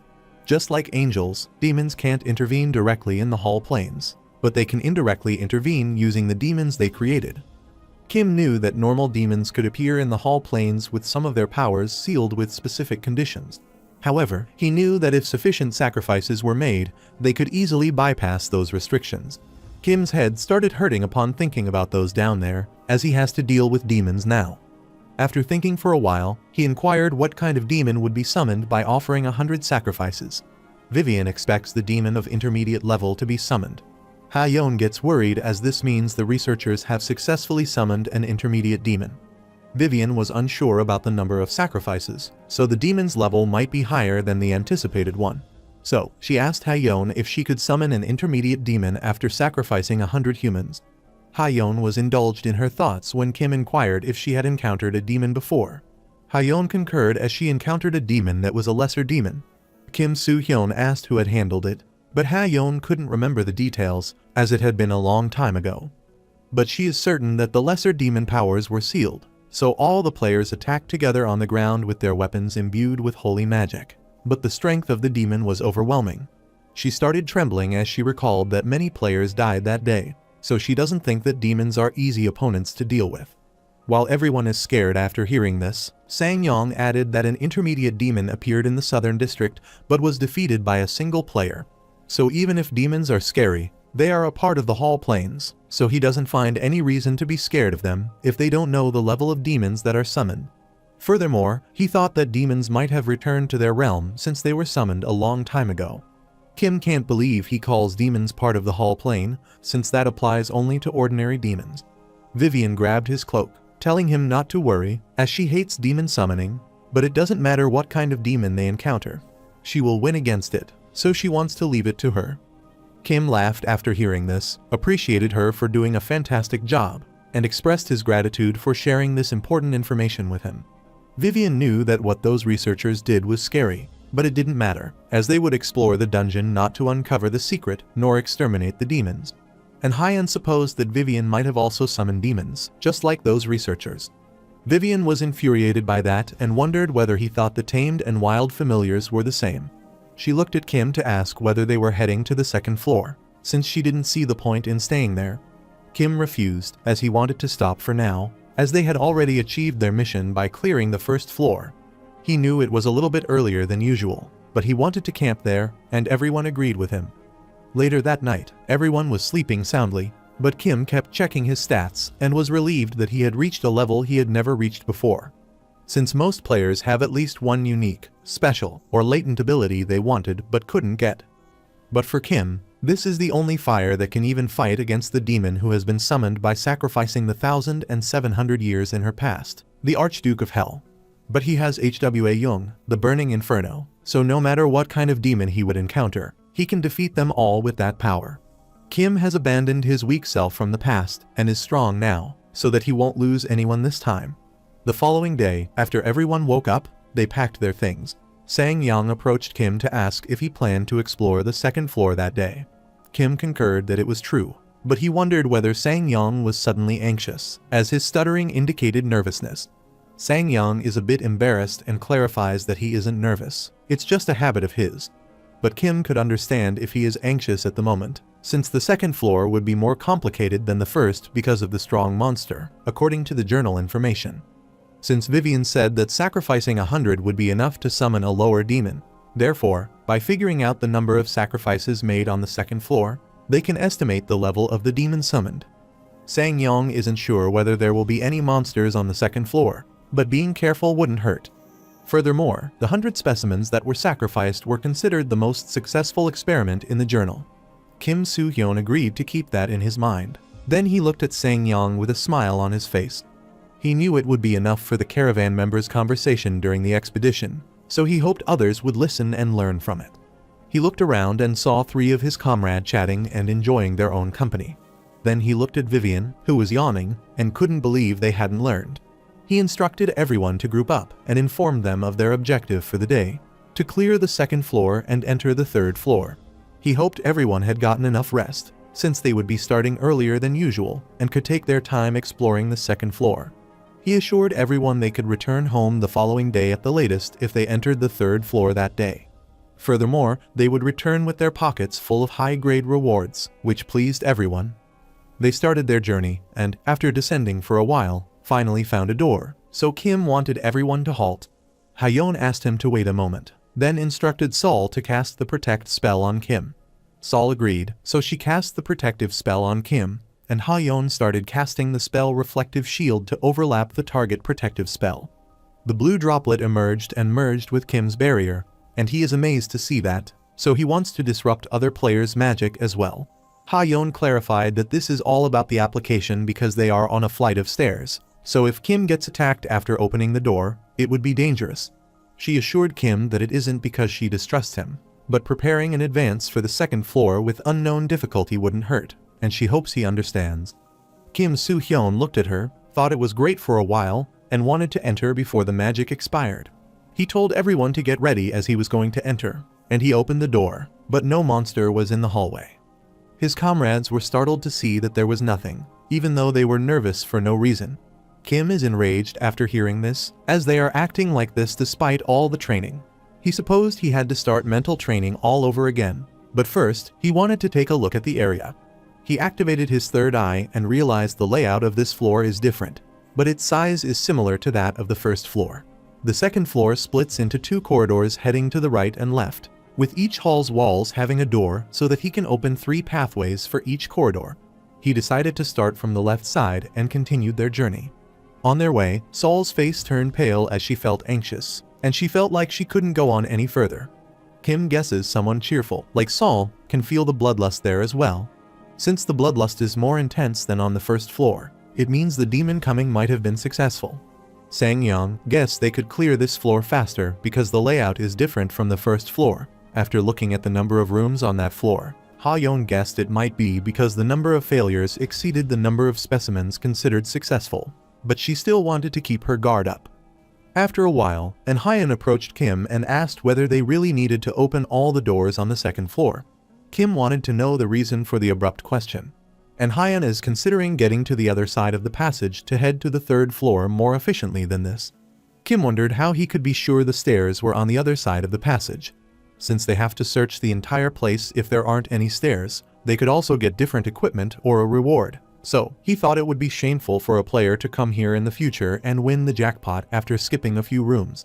En-hyeon finally understood, so he apologized for speaking nonsense. Kim was okay with that, but he couldn't find the stairs with his third eye leading to the next floor, which was perfect for him to train to become a magic spearman. Kim couldn't see many rooms on this floor, so he wanted to open the doors in the hall one by one and go through the passage on the other side after checking, and his comrade agreed. He approached one of the doors, wanted to start from this one, and instructed everyone to get ready, as he would open it immediately. En-hyeon volunteered to help him open the door, as it looked heavier. But Kim refused, saying he could do it himself and wanted to keep the formation tight. Kim wanted him to regain his past life skill because they didn't have time to waste, as there was a high chance of a demon on the other side. En-hyeon agreed to do that, so he stayed back in the formation as he was instructed. Kim Soo-hyun leaned forward, sensing the presence of a monster on the other side, and slowly opened the door. A giant monster appeared before them, which concerned Yu-yong as it was a giant again, and En-hyeon was annoyed as well. But Vivian, worried, clarified that it isn't a giant, it's a giga, and she can't believe a mythical creature could exist there. En-hyeon doesn't care about this creature except for the fact that it is enormous, and he wonders what strange experiment the researcher conducted there. They can't even tell the level of the demon summoned on the third floor if hundreds of these monsters were sacrificed. At the same time, Giga grins excitedly after seeing them, which annoyed Kim, as a fake like him dared to smile. He accosted Vivian, which startled her, and she wanted to be excluded from this battle, as she thinks Kim should fight that monster. Kim doesn't think it is a real Giga, but a combination of a basilisk and a giant, meaning it has a giant's magic resistance. He instructed all the mages and Sol to stand back as he would need their help to use support magic once in a while, and they understood. He looked back, telling En-hyeon and Yu-yong to decide on their own this time. Kim is going to be the vanguard and charge ahead, so he wanted the two of them to support him by attacking the monster from behind. He commanded them to prioritize evading the monster's attacks, focus on distracting it, and help him out whenever they could. Both Hyun and Yu Young were a bit nervous, as that was their first fight without orders. Hyun suggested that Kim should start the battle with a solid formation, as that is better. Kim clarified that he should do this, which startled Hyun, as that is risky. Kim doesn't have time to explain further because she would see this, and he rushes toward Giga, which concerns everyone. Kim is aware that creating a barrier in the room would be perilous, so he wanted to restrict the monster's movements himself. While everyone was calling out for him, Kim kept rushing toward the monster and wanted to see which one of them was stronger. He activated his latent ability, a plus-rank skill close-quarter combat, which pushes human to their limit of what they could do with their melee weapon. The skill has reached the peak of what a human can achieve, so the user can't lose with this skill. Hyun recalls the time when she suggested to him that he create a barrier, but Kim refused. She worriedly looked at him, wanting to know if he was always this reckless. Although they had met a while ago, she could tell that Kim Soo-hyun's leadership was exemplary. She doesn't know, but Kim always responds to situations with the best solution. Hyun can't believe that someone like him, who is more mature than a veteran in the Hall plane, could act this recklessly. But she could understand it to some extent, as Kim might have thought of restricting the monster's movements to some extent. She recalled how Kim told them to stand back and guessed it might be because of the high magic resistance monster he was telling them to step back from, but she knew it would be hard. While she is pondering, she is startled when everyone tells Kim to be careful. She gets worried after seeing Kim fighting the absurd monster head-on, but she thinks he might have a plan to deal with the monster. While the monster was trying to attack Kim, Sang-young wanted her to cast heal on Kim. Sol was already preparing to cast it, and she wanted others not to stand there but come to help her. She is startled to see Kim attacking the monster, which doesn't make sense to her. Vivian realized that everyone else was surprised as well upon witnessing this, as this was the first time in her 100 years of living that a man had defied common sense like this. Since that was the case, she wanted to do a fantastic job as well. Hyun saw Vivian summoning Imprison to bind the monster's right hand, and Imprison released its chains on Giga. Hyun realized that Vivian had started taking action, so she didn't want to stand there and do nothing. She knew this kind of situation was a test, which is like he is taunting her and telling her to do everything she can, but she has to think about the type of magic she should use to fight the monster. Abruptly, she came up with an idea, so she looked at Sol and told her to prepare a restraint spell. She then instructed Sang-young to prepare a spell as well. Sang-young is a bit confused because the monster ahead is a giant hybrid with high magic resistance, so he doesn't know if that would work, but he is sure that Hyun might have planned something. So, he agreed to cast a spell, but he wanted to know which type he should use. Hyun wanted Sang-young to cast a spell with the fire attribute, while she would cast a spell with the water attribute, then overlap it with his magic, after hearing that Sol wanted to know what she should do. Hyun instructed her to prepare the restraint spell and get ready to fire it at her signal. Sang-young is concerned because overlapping 3 magic would be dangerous with Hyun's magic power, but Hyun is confident about doing that. While imprisoned Kim was restraining Giga, he charged at him and launched the slash.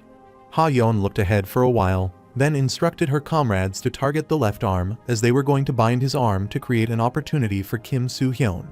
Sang-young and Sol concurred, so they started casting the spell while Hyun cast the spell, the Teeth of Crystal. At the same time, Sang-young summoned a burning flare. He looked at Hyun, understood his task, so he cast a magic square of harmony, and they infused their magic. Sang-young is startled to see the result. He looks at Hyun, then continues casting the spell. Hyun kept working hard to cast this spell, but she started sweating profusely. However, she didn't want to stop doing this as she expected this much magic to be used, and she finally cast her spell reverse on it. The bright light appears from, and Hyun is about to fall from exhaustion. Sol gets worried after seeing her condition, as she might experience a mana influx. Hyun wanted them to focus on their order. Sol looked ahead in astonishment, awed as fire entered the ice with a tremendous amount of compressed magical power, like a bomb. She looked at it worriedly, wondering if she could handle such delicate magic. Since the monster they were fighting with is one of the species that has high magic resistance, a basilisk giant hybrid, Sol can't tell if they could hurt a monster with a giant blood flowing in them using magic, unless they cast a potent combination of magic. Hyun cast the target restrain spell overlap, and Sol kept casting her spell as well. Hyun looked at Sol as everything went smoothly, and their magic would be cast perfectly if Sol could handle the last phase. At the same time, Sol was a bit nervous because it was her first time seeing this much magical power compressed, which showed the strength of the spell. She considers practicing casting spells more if she had known this was going to happen, so she is worried that she would fail. Ha-Yeon noticed she was nervous, so she approached her and assured her it would be fine, and she wanted him to fire her now. However, Sol was a bit concerned, but Ha-Yeon told her to fire it as the magic would start dissipating into nothingness if she kept delaying. Sol gets worried after hearing this. She looks at the monster and casts her spell of restraint. On the other side, the protagonist landed another strike on Giga and knew that the hybrid was certainly tough. However, as long as that is an artificially made monster and not the real one, then he could use the monster as a punching bag to warm up before moving to the third floor. He saw Yu Young and then Hyan striking the monster, so he realized they were doing well and supporting him from the side. Kim saw Giga's right arm, which was restrained, and figured it might be because of Vivian's imprison, and realized she is quick to know what she needs to do without being ordered. Kim knew that he had already wasted enough time, so he wanted to end this, and he started casting the spell. Suddenly, his eyes widened in shock after he sensed something, and he saw a targeted magic launched at the monster. He figured out that the targeted magic was Ha-Yeon's doing. He supposed he was right to provoke her. However, Giga has a high Magi resistance in his blood, and he is sure Ha-Yeon is already aware of it. Suddenly, he noticed something strange, as after the fire, the teeth of crystal froze Giga's arm, and it erupted in a reverse direction, so he wanted to know what was next. The teeth of crystal kept going up, covering Giga's entire arm and creating several spikes of crystal on his body. Because of the burning flame, there was an explosion near his arm, which caused excruciating pain to the monster. Kim knew that the blast was because of the burn flame, so he realized that Sang-Yong cast the magic square of harmony while Ha-Yeon overlapped it. Since the ice shard pierced the skin, it helped the burn flare enter the body, burning the blood despite the magic resistance. He is sure that it isn't Sol's idea, but Ha-Yeon and Sang-Yong might have thought of this plan. However, the most impressive part is that they could combine 3 magic at once if the binding spell is included. But he knew it would actually be more than 3 magic. Although they can't burn all the blood because of his magic resistance, they manage to weaken the magic resistance of the hybrid by only attacking his left arm. He is amazed to realize how smart they are as they combine 3 magics to weaken the magic resistance perfectly. The monster looked at his burned arm and started moaning in pain. Kim looked back toward Ha-Yeon, who smiled at him. Kim smirked as it was time for him to finish this because everything had been prepared. He started approaching the monster as he released a dark red aura, telling everyone he had to show them how it's done. He lunges toward the beast, glaring at him, lifts his sword, and cuts him in half. Everyone is in awe after witnessing how Kim easily subjugated the monster. And Hyan accosted him, telling him that he truly worked hard. Kim is startled by his condition and suspects his custom-fit gloves might have been damaged during the attack on the monster. And Hyan happily remarked that the protagonist might be excellent for killing that monster in one shot. Kim remarked that mages did well as well, and he hit the monster countless times before finishing it off, so it cannot be counted as a one-shot. Still, and Hyan cannot think of anyone doing that with a sword and asks if he is right. Kim Soo-hyun still feels it is all because of the mages who supported him, as the magic they cast was a great combination, and asks if that is a magic square of harmony and overlapping spells. Sang-Yong affirmed, telling him that he is truly knowledgeable enough to deduce this. Kim noticed that his other comrades were still the same, but Sang-Yong and Ha-Yeon were getting suspicious of him. Although the last blow he dealt was normal if he was a player who had been in the Hall Plains for a long time, that isn't normal for a 0-year player like him to have such overwhelming strength. Ha-Yeon and Sang-Yong's faces turned pale after witnessing his final strike, as he had just slaughtered the monster with just a sword. Kim worried that Ha-Yeon was feeling well because she used an overwhelming amount of magic power to see the overlapping of spells during the attack. Ha-Yeon concurred, as that was true, but she wanted to ask him something. Kim looked at her face and asked if there was a problem. Kim wanted to know whether he was really a 0-year player, and she was curious about other things as well, but she didn't dare to ask him. She uttered that thanks to them, his fight became a little easier, and she realized that even a monster with a high magic resistance can't evade the fundamental law of physics. Kim looked at her for a while, saw her smiling, and realized that she could grasp the situation, unlike Han Bile. He knew that Ha-Yeon had a lot of questions in her mind, but she planned to ask after they had cleared the dungeon. Kim occurred as it did, so Ha-yeon smiled, and she guessed the next battle would be the last one. Kim instructed everyone to return to formation and move forward, and his teammates concurred. After a while, Sol is healing Yu-young and En-hyeon, while others are standing in front of a monster corpse. Kim Soo-hyun looked back as he planned to add Sang-young and Ha-yeon to his recruitment list together with Go Yeon-ju. He could tell from the current situation that they would accept it, and Sang-young would follow them because of Vivian. However, he is worried about Ha-yeon and wonders if he should kill her if she refuses to join. Kim doesn't think killing her would be right, and he knew it would be troublesome to make someone like her his enemy. But they didn't meet as enemies during his previous run, unlike Yeon-ju. He is sure that Ha-yeon isn't the player who would become a threat to him, so he decides to watch her for the time being. In the second room, they fought against Dino Cocatris. In the third room, they fought fortified undead, which were similar to those on the first floor, but a little more challenging to tackle. They supposed the hybrid was the only strong monster there, as he was guarding the door. While Sang-young thought for a while, he then accosted Vivian and asked about the level of demons that would be summoned if they offered 100 sacrifices similar to the level of Giga or the giant basilisk hybrid. Vivian thought for a while, telling him that it would be impossible because demon summoning isn't easy, but Sang-young still wanted to know the level of the demon summoned. Vivian agreed to tell him, and after pondering for a while, she clarified that sacrificing the 100 hybrids could summon a superior demon. Kim is startled after hearing about the superior demon. Vivian quickly told him she didn't know and considered the possibility impossible from the start. Kim is concerned because superior demons have the family names. He recalls that demons are divided into lower, intermediate, higher, and superior levels, making it easy for players to distinguish them. Since the demon world has its own hierarchy, it could be a superior demon, meaning the demon might be at least a duke. Kim is worried because the battle would be brutal if such a demon appeared, since he would be the one fighting. And if the superior demon actually appeared, he could lose a team member.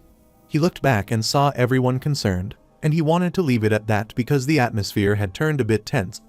After inspecting, he sensed some movements in the west and north rooms, but nothing was detected in the east room, so he decided to explore the rooms in a clockwise motion. After a while, they arrived in front of the door. Kim started opening it, and Sol quickly cast the protect spell on him as she saw something falling on him. Kim took the lead because enemies were detected inside, and he instructed everyone to be careful. After walking in for a while, Soo-hyo realized the monsters weren't attacking, so he supposed it only attacked players who got too close. He stepped forward, saw something launched at him, so he got rid of it with his slash and glare ahead. He saw his opponent's shadow in the dark, and after clearly seeing his face, he identified him. Everyone realized the monster doesn't look human, so it's an undead with a skull beneath the helmet, which resembles the Spirit Knight. Ha-yeon grabbed her head and sighed as she thought this lab was some secret meeting place for monsters with high magic resistance.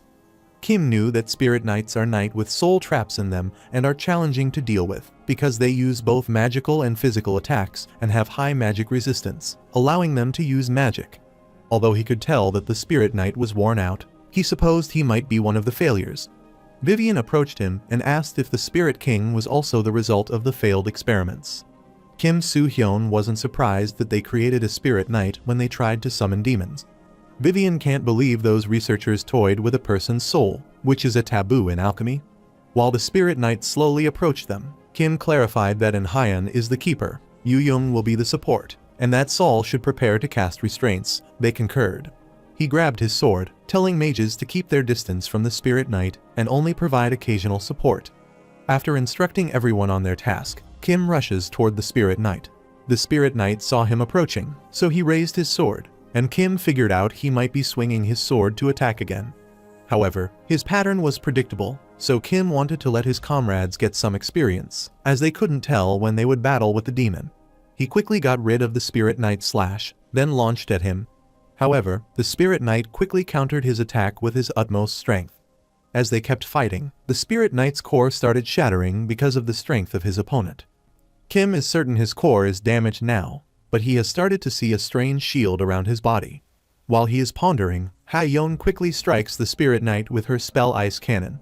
Although the shield tried to block the attack, it soon dispersed and eventually dissipated. Ha-yeon is dumbfounded after witnessing her spell disappear.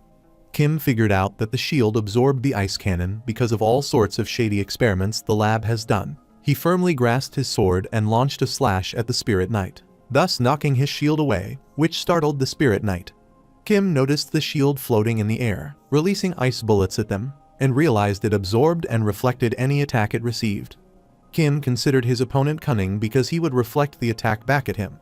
However, he is prepared for the counterattack as well, so he quickly approached the Spirit Knight and struck at his core. The Spirit Knight was sent flying far away by his attack. Yu Young exploited this, so she rushed toward the Spirit Knight and struck several slashes at him. She looked at the monster excitedly and wanted to make the finishing move, so she started attacking again. Kim saw how vigilant she was and was quite pumped up, so he was relieved as he could trust her to watch his back. He put his sword back in the sheath and instructed his comrade to start searching the room. And Hyun is confused to hear that the Spirit King is still alive, and he wonders whether they should truly begin searching the room. Kim Soo-hyun looked back and was certain it would be over by now. On the other side, Yu Young laughed cunningly as the Spirit Knight knelt before her. And Hyun's eyes widened in shock after discovering that the core was already damaged, and Yu Young's attacks weakened it further. Kim looked back, saw the Spirit Knight dead, and wanted An Hyun to see it as it happened, just as he said. Yu Young is delighted after defeating the monster, and she wants An Hyun to see how good she is.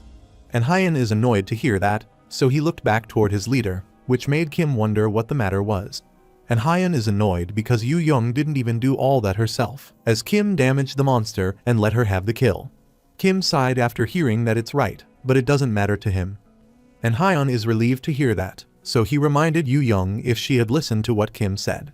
And he didn't want her to brag about that if she had only dealt the finishing move. This infuriated Hyun Young, and she cursed him. Kim forgot about their competition, but he doesn't think that is important, as he intends them to finish it. After hearing that, Ha-yeon and Sang-yang smiled and glared at him. Kim Soo-hyun noticed that, so he wondered what they were staring at him again for. Ha-yeon clarified that there is nothing, but they think it might be hard trying to raise these children.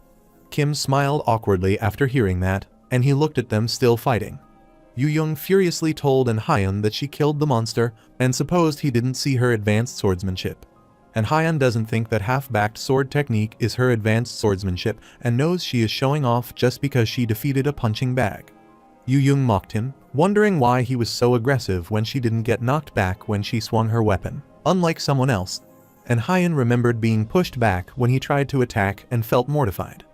After that, they kept arguing for a while others kept staring at them, and Kim was furious. The protagonist accosted them and tried to stop both of them, but before he could finish his sentence, Sol stepped in and asked them to stop fighting. And Hyun and Yu Young were shocked upon seeing her meddling, and Kim couldn't believe that she was furious as well. She approached them, furiously asking what they were doing, wondering if they had forgotten what Kim had said earlier. And Hyun tried to explain this to her, but Sol reminded her that they are in the middle of a dungeon exploration, so she wondered how long they would fight as if they were at home. She warned them furiously that everyone else would be affected by the atmosphere if they kept up this arguing, and she reminded them that Kim gets stressed when he sees them arguing. Yu Young blamed An Hyun since he was the one who kept taunting her, and she just fought back. Since that is the case, Sol realizes that An Hyun is to blame for triggering her. Kim saw this and realized that Sol is good with her words, so he wondered whether she was always like this and whether she had been waiting for the perfect moment to speak. And Hyun clarified that he taunted her because she kept bragging about the same thing repeatedly. Yu Young wanted Sol to see how he was trying to start a fight again. Sol told her that it is enough, as An Hyun is like a hat because he can't control his emotions, and he could have resolved it peacefully, but he acted rashly. She thinks An Hyun should have acknowledged and praised Yu Young if she did something extraordinary. An Hyun's face turned pale after realizing that Sol is on Yu Young's side instead of his. Yu Young can't believe it either, and seeing Sol siding with her, she wonders if she has hit her head. And Hyun felt annoyed after hearing that and clarified he wouldn't praise Yu Young because she didn't beat the monster herself, and he knew that Sol was saying that to please her. Yu Young is infuriated after hearing that, and they are about to fight again. Sol sighed, telling An Hyun that that wasn't what she meant, and she supposed he didn't get it as she suggested that Yu Young was doing these things to get his attention. Since An Hyun has always been mean to Yu Young, and he never even complimented her once. Both An Hyun and Yu Young turned pale after hearing this. Sol grabbed both of their hand, which confused them even more. Kim Soo-hyun was confused as the atmosphere suddenly became weird. Sol informed them about the saying that dancing will make whales praise them, and she is sure that if In-hyun praises Yu-young, then both of them will certainly not fight. Both of them felt weird after hearing that, but Sol wanted him to praise Yu-young, and she wondered whether the saying was really like that. Everyone was dumbfounded after hearing it. Kim cannot believe what she is saying, and Sang-young and Ha-yeon hardly try to stop laughing, while Yu-young and In-hyun were also hardly stopping themselves from laughing. Sol admits she got a little confused, which makes her burst out laughing. Sol wanted them to praise each other, and before she could complete her sentence, Yu-young laughed and said that the whale would praise them and make them dance if they did that. Yu-young asked In-hyun to watch her special praise dance. Sol blushed in embarrassment and clarified that she didn't mean to say that and wanted her not to laugh. But Yu-young sat on the ground and kept laughing, and In-hyun kept laughing as well. After some time, they cleared the second room, which was filled with ghouls, and the third room, which had countless mummies.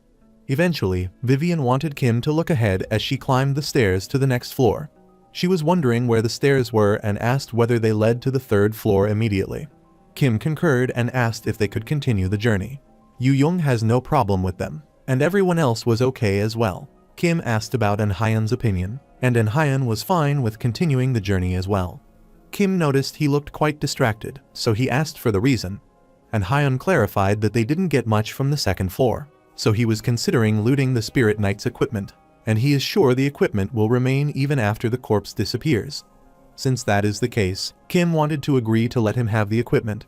But Vivian refused as she wished to leave the equipment, because it would be harmful to humans if someone used an item that had been in a spirit possession for too long. She warned him that a weapon meant to protect him would then become harmful to him. Sang-young suggested that Vivian clean the item instead if it's dangerous. Vivian thought he was an idiot who could be smart at the same time, and clarified that they cannot withstand the cleansing process of a dark attribute.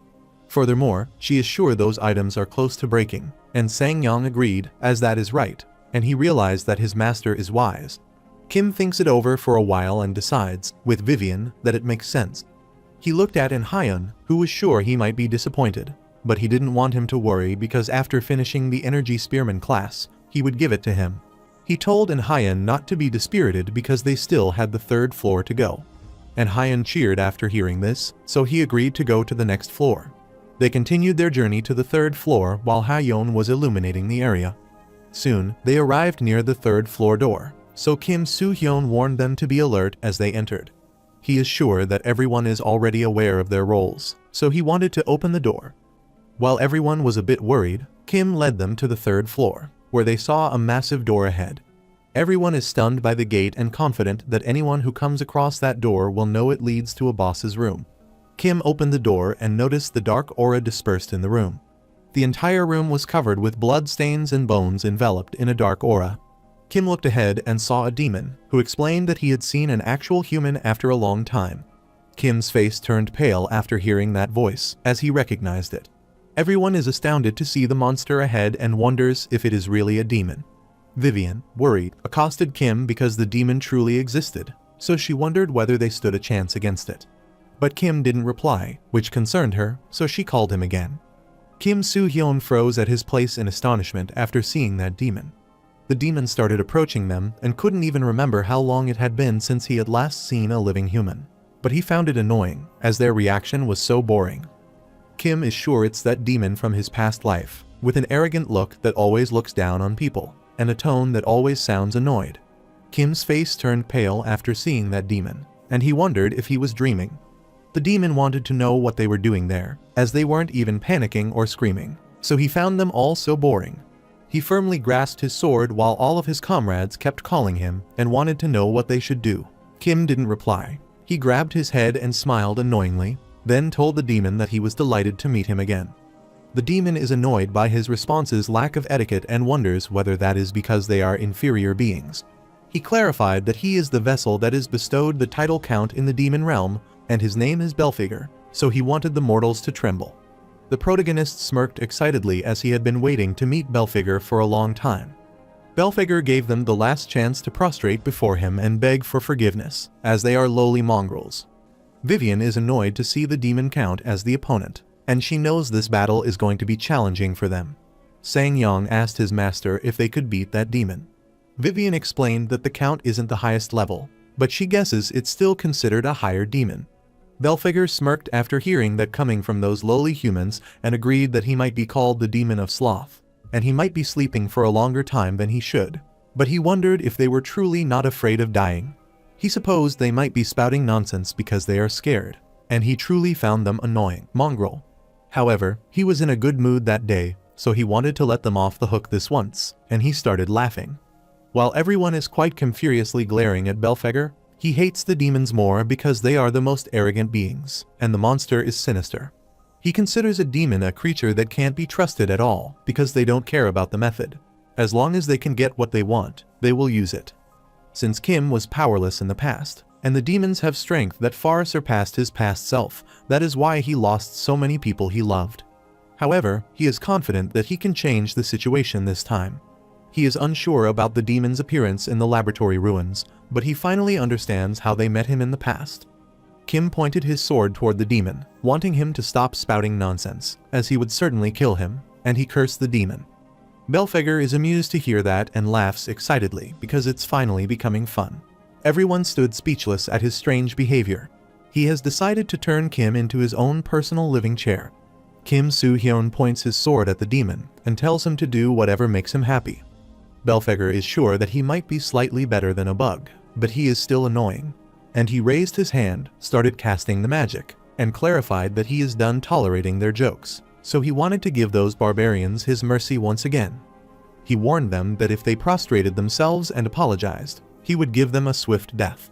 However, he wanted to make Kim his living chair for as long as he lived. Kim smirked after hearing this, and he wanted to know what would happen to the girls. Belphegor laughed excitedly as he asked the obvious because he wanted the woman to serve him. Belphegor rambled that some stupid humans who were there before had used dirty tricks, which was why he couldn't leave this place, even if he wanted to.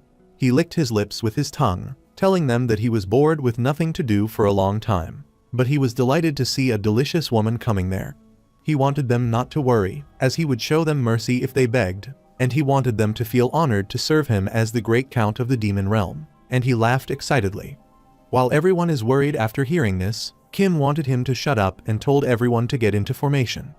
Belphegor sighed after realizing they tend to keep silent when they are really focused, and he found it annoying. Belphegor explained that they summoned him without a problem at first, but the sacrifices were still insufficient, and they were kind of out of the world.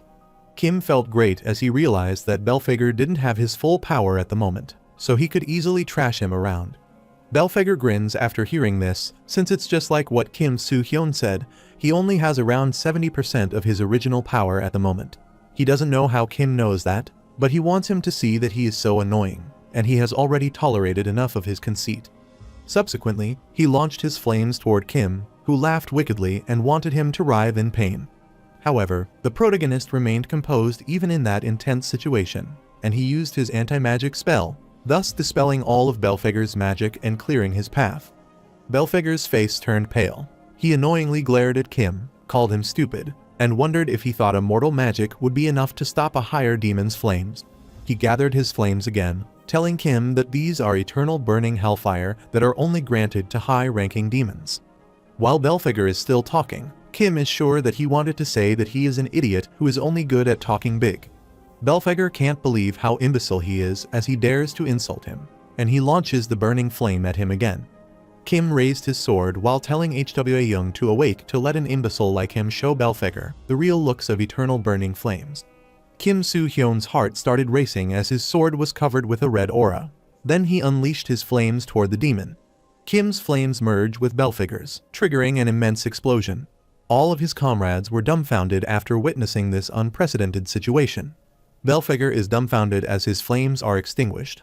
Kim remembers that Belphegor said he isn't at full power and could use 70% of it, but he has figured out that he might be at 60% of his original power and is currently weak. Belphegor furiously asked the protagonist what he had done, but Kim was sure that he had already seen it. But he found it hard to believe that a mortal couldn't extinguish his hellfire, which only high-ranking demons can possess. Kim clarified that the reason is simple because he is stronger than him. Belphegor was enraged upon seeing his arrogance, so he started summoning more hellfire, creating a massive fireball to strike this time. He is certain that Kim's luck wouldn't save him twice, so he warned him to stop making those haughty remarks.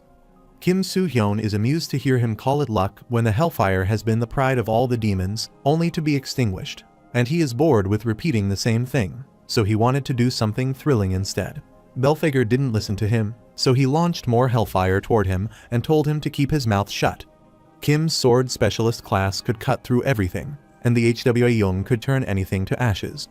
Therefore, he again unleashed his fire with HWA Young and extinguished the eternal flames. Belphegor started sweating profusely after witnessing that hard-to-believe situation. He looked at Kim, thinking there was no way this could happen, and he was sure that something might be wrong. While Kim saw his reaction, he wanted to step all over Belphegor, tear him into a million pieces, and bury him 6 feet under. He grins wickedly as he has wanted to kill Belphegor severely for a long time. Belphegor froze at his place after witnessing this, wondering how that was possible. Kim accosted him and reminded him of the other thing that he has. Belphegor gets worried after hearing that, wondering what he is talking about. Kim confidently told Belphegor to summon the Demon Sword Square or the Colossus of Destruction. While Belphegor is speechless, Kim supposes he might be doing that, as it would be like running away from a dark fairy tale. Belphegor felt chills down his spine after hearing this and wondered how he knew about all his skills, but he didn't admit it and cursed Kim Soo-hyun for talking nonsense. Kim smirked, telling him to stay calm at all times, as Lilith might have taught him to do. Belphegor's eyes widened in shock after hearing this, and he warned Kim to stay quiet, as someone like him shouldn't utter that person's name. Kim wondered who he was referring to when he said that person, and whether he was talking about Lilith. He clarified that Lilith is famous for corruption, but he is sure Belphegor doesn't know about it yet. Belphegor furiously grits his teeth after hearing that, cursed Kim, and summoned something. While Kim is glaring at him quietly, his comrades want to know about that terrifying magic power, as it doesn't seem to be an ordinary skill. Everyone noticed the space slowly distorting, so they began to panic. Kim Soo-hyun instructed An Hyun and Yu Young to be on standby, while the priest and mages would be supporting them by using defensive spells. Vivian gets worried and asks what he meant by that. Kim glared at her, telling her not to question him, as he would fight the demon alone and wanted everyone to stand back. Kim looked at Belphegor as he was trying to cast Colossus of Destruction, which is the most potent skill Belphegor has, and it seemed strong. Vivian annoyingly thought that Kim might be crazy, as he was fighting a high-ranking demon. Even though he was strong, she wanted him to be careful. But Kim told her to be quiet and stay back as he instructed, and Vivian is worried because he said that in this situation. Kim already knew that Colossus of Destruction is a large-scale magic, so others might get hit by the meteors if they stand too close while he fights. He looked at Belphegor's strength, remembering that this was the skill developed to fight that person, so he wasn't expecting Belphegor to use it now. While casting the spell, Belphegor can't believe that he is afraid of a human despite being a higher demon. However, he knew that Soo-hyun couldn't prevent him from casting the spell with anti-magic. He doesn't know what Kim used to extinguish his hellfire, but he will certainly not stand a chance in front of hundreds of meteor showers filled with dark fairy tales. After a while, his spell was ready, so Belphegor grins excitedly as he has to release it to end everything. Abruptly, he is startled to see the protagonist's creepy, weird aura, wondering what it is, and he wants to dodge it because if he gets hit, he will die instantly. Belphegor cannot believe himself, thinking that the great him would die because of a mere human. He refused to admit that, so he summoned Colossus of Destruction and wanted to release it before Kim could strike. The protagonist gets down, and his aura spreads through the ground, confusing Belphegor, who wonders what he is trying to do. He was so concerned that he started summoning the meteors faster, and after a while, he was delighted to see that the meteor was finally there, so Kim Soo-hyun couldn't kill him. On the other side, the protagonist pointed his sword toward Belphegor and covered it with his immense aura. Belphegor gets worried after seeing the sword that isn't an ordinary sword, which is controlled using magic. After a while, countless swords appeared beside Kim as he used his skill, the sword's inferno of burning. Belphegor can't believe his eyes, and he gets worried after being entangled in this situation. While the protagonist excitedly looked at him, which sent chills down Belphegor's spine, he knew that he was going to kill him. He is confused after seeing Kim's energy, wondering if that is his malice. As Kim flicks his finger, he unleashes all of his burning swords toward Belphegor. Belphegor becomes worried upon seeing this and tries to block all those swords. Still, his magic counters them. He can't believe that Kim managed to unleash this substantial strike. So he wants to escape at all costs and knows that the Colossus of Destruction is his best skill. Still, he can't even beat Kim with that, so he wanted to go to his Lord Lilith, and he is worried after thinking that the swords are coming at him. But he calmed down after realizing that he managed to block it, and he is confident that he can gain the upper hand if he continues to pour in more magic. Suddenly, he felt strange as he realized that his core was breaking every time a meteor collided with his skill. Belphegor wondered how that was possible, and soon he saw Kim's flames infiltrating his attack, so he figured out that he was the one who had the upper hand, but he was being pushed back. After a while, he coughed up blood, can't believe it himself, and he glared at his hands as he had a strange feeling which pointed toward the effect of mana deprivation. He wondered whether the barrier humans built a long time ago is still working. Belphegor cursed his fortune as the flames were getting closer to him, and he asked why Kim Soo-hyun was so strong. He is sure that dying there would not only turn him into ashes, but he would be called the demon who lost to a human. He saw Kim grinning at him, so he raised his hand to block the flames and got worried as his magic was running out. With the passage of time, the flames were getting closer to him, so Belphegor wanted to escape at all costs, but seeing the current situation, it didn't seem possible. Kim's flames soon eradicated the metros that Belphegor was summoning. Belphegor becomes concerned after seeing this curse on his fortune, and wants to know where the next wave is coming from. He tried to summon another wave of meteor from the Colossus of Destruction, but considered it impossible as he failed to summon it. Kim excitedly glared at him and bid his final farewell to Belphegor before directing his flames toward the demon. Vivian and everyone else were dumbfounded after witnessing this. The entire place was covered with dust for a while, which began to disappear. Kim burst out in laughter after seeing that the demon had gone, and his comrades were stunned as well. On the contrary, Belphegor was walking away with his injured body, unable to believe that he was still inside the dungeon despite trying to wrap around it, and he couldn't believe he had wrapped only 2 floors. He cursed his fortune as his entire body was burning, so he wanted to get out of there quickly. A few minutes ago, as Kim's sword pierced through his chest, he managed to open the warp gate and teleported away. He kept looking around as he remembered there was a secret room on the 1st floor. He is thankful to those mere humans for killing all the monsters there, which makes his task more manageable. Belphegor kept walking for a while, then knelt on the ground, sure the secret room was supposed to be there, and kept searching for it. 10 minutes passed just like that, but Belphegor couldn't find the entrance to the secret room despite searching for so long. After some time, Belphegor is thrilled as he finally found the hidden room, but his face turned pale after he heard Kim utter that he had finally found him. Kim can't believe that the great demon Belphegor ran away from a battle, and he never thought to see him wiping the ground with his bare hands, wondering if he is cleaning it. Belphegor is stunned to see Kim Soo-hyun there and wonders how he found him. Kim smirked, calling him a coward and saying he's good at running away at crucial times. Belphegor refused, as was the case, and warned Kim to stay away from him. He raised his hand to summon demon sword Scorp before him. But Kim is annoyed to see that, so he kicked him in the face and clarified that he isn't allowed to do that. Belphegor was thrown, flaying, far away. He kept sweating and looked back. Kim approached him, put his foot on the demon's head, and started smacking him, wanting him to beg for his useless life, as he might consider sparing him after hearing his plea. However, Belphegor didn't comply with his request, and instead, he wanted Kim to kill him already. Kim is amused to hear that, and Belphegor admits he is a strong human but an insignificant bug in their eyes.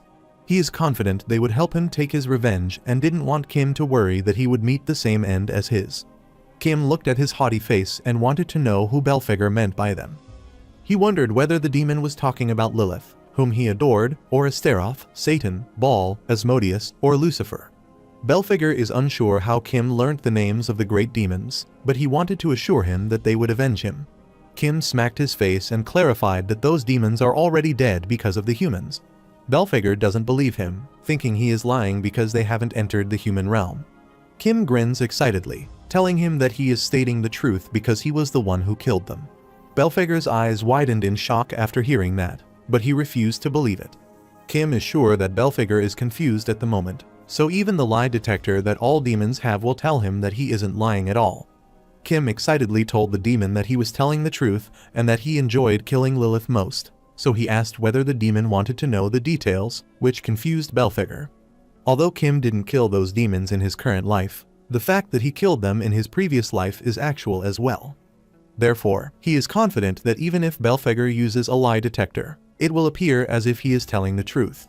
Kim Soo-hyun asked whether Belphegor wanted to hear it, and Belphegor agreed to tell him the details.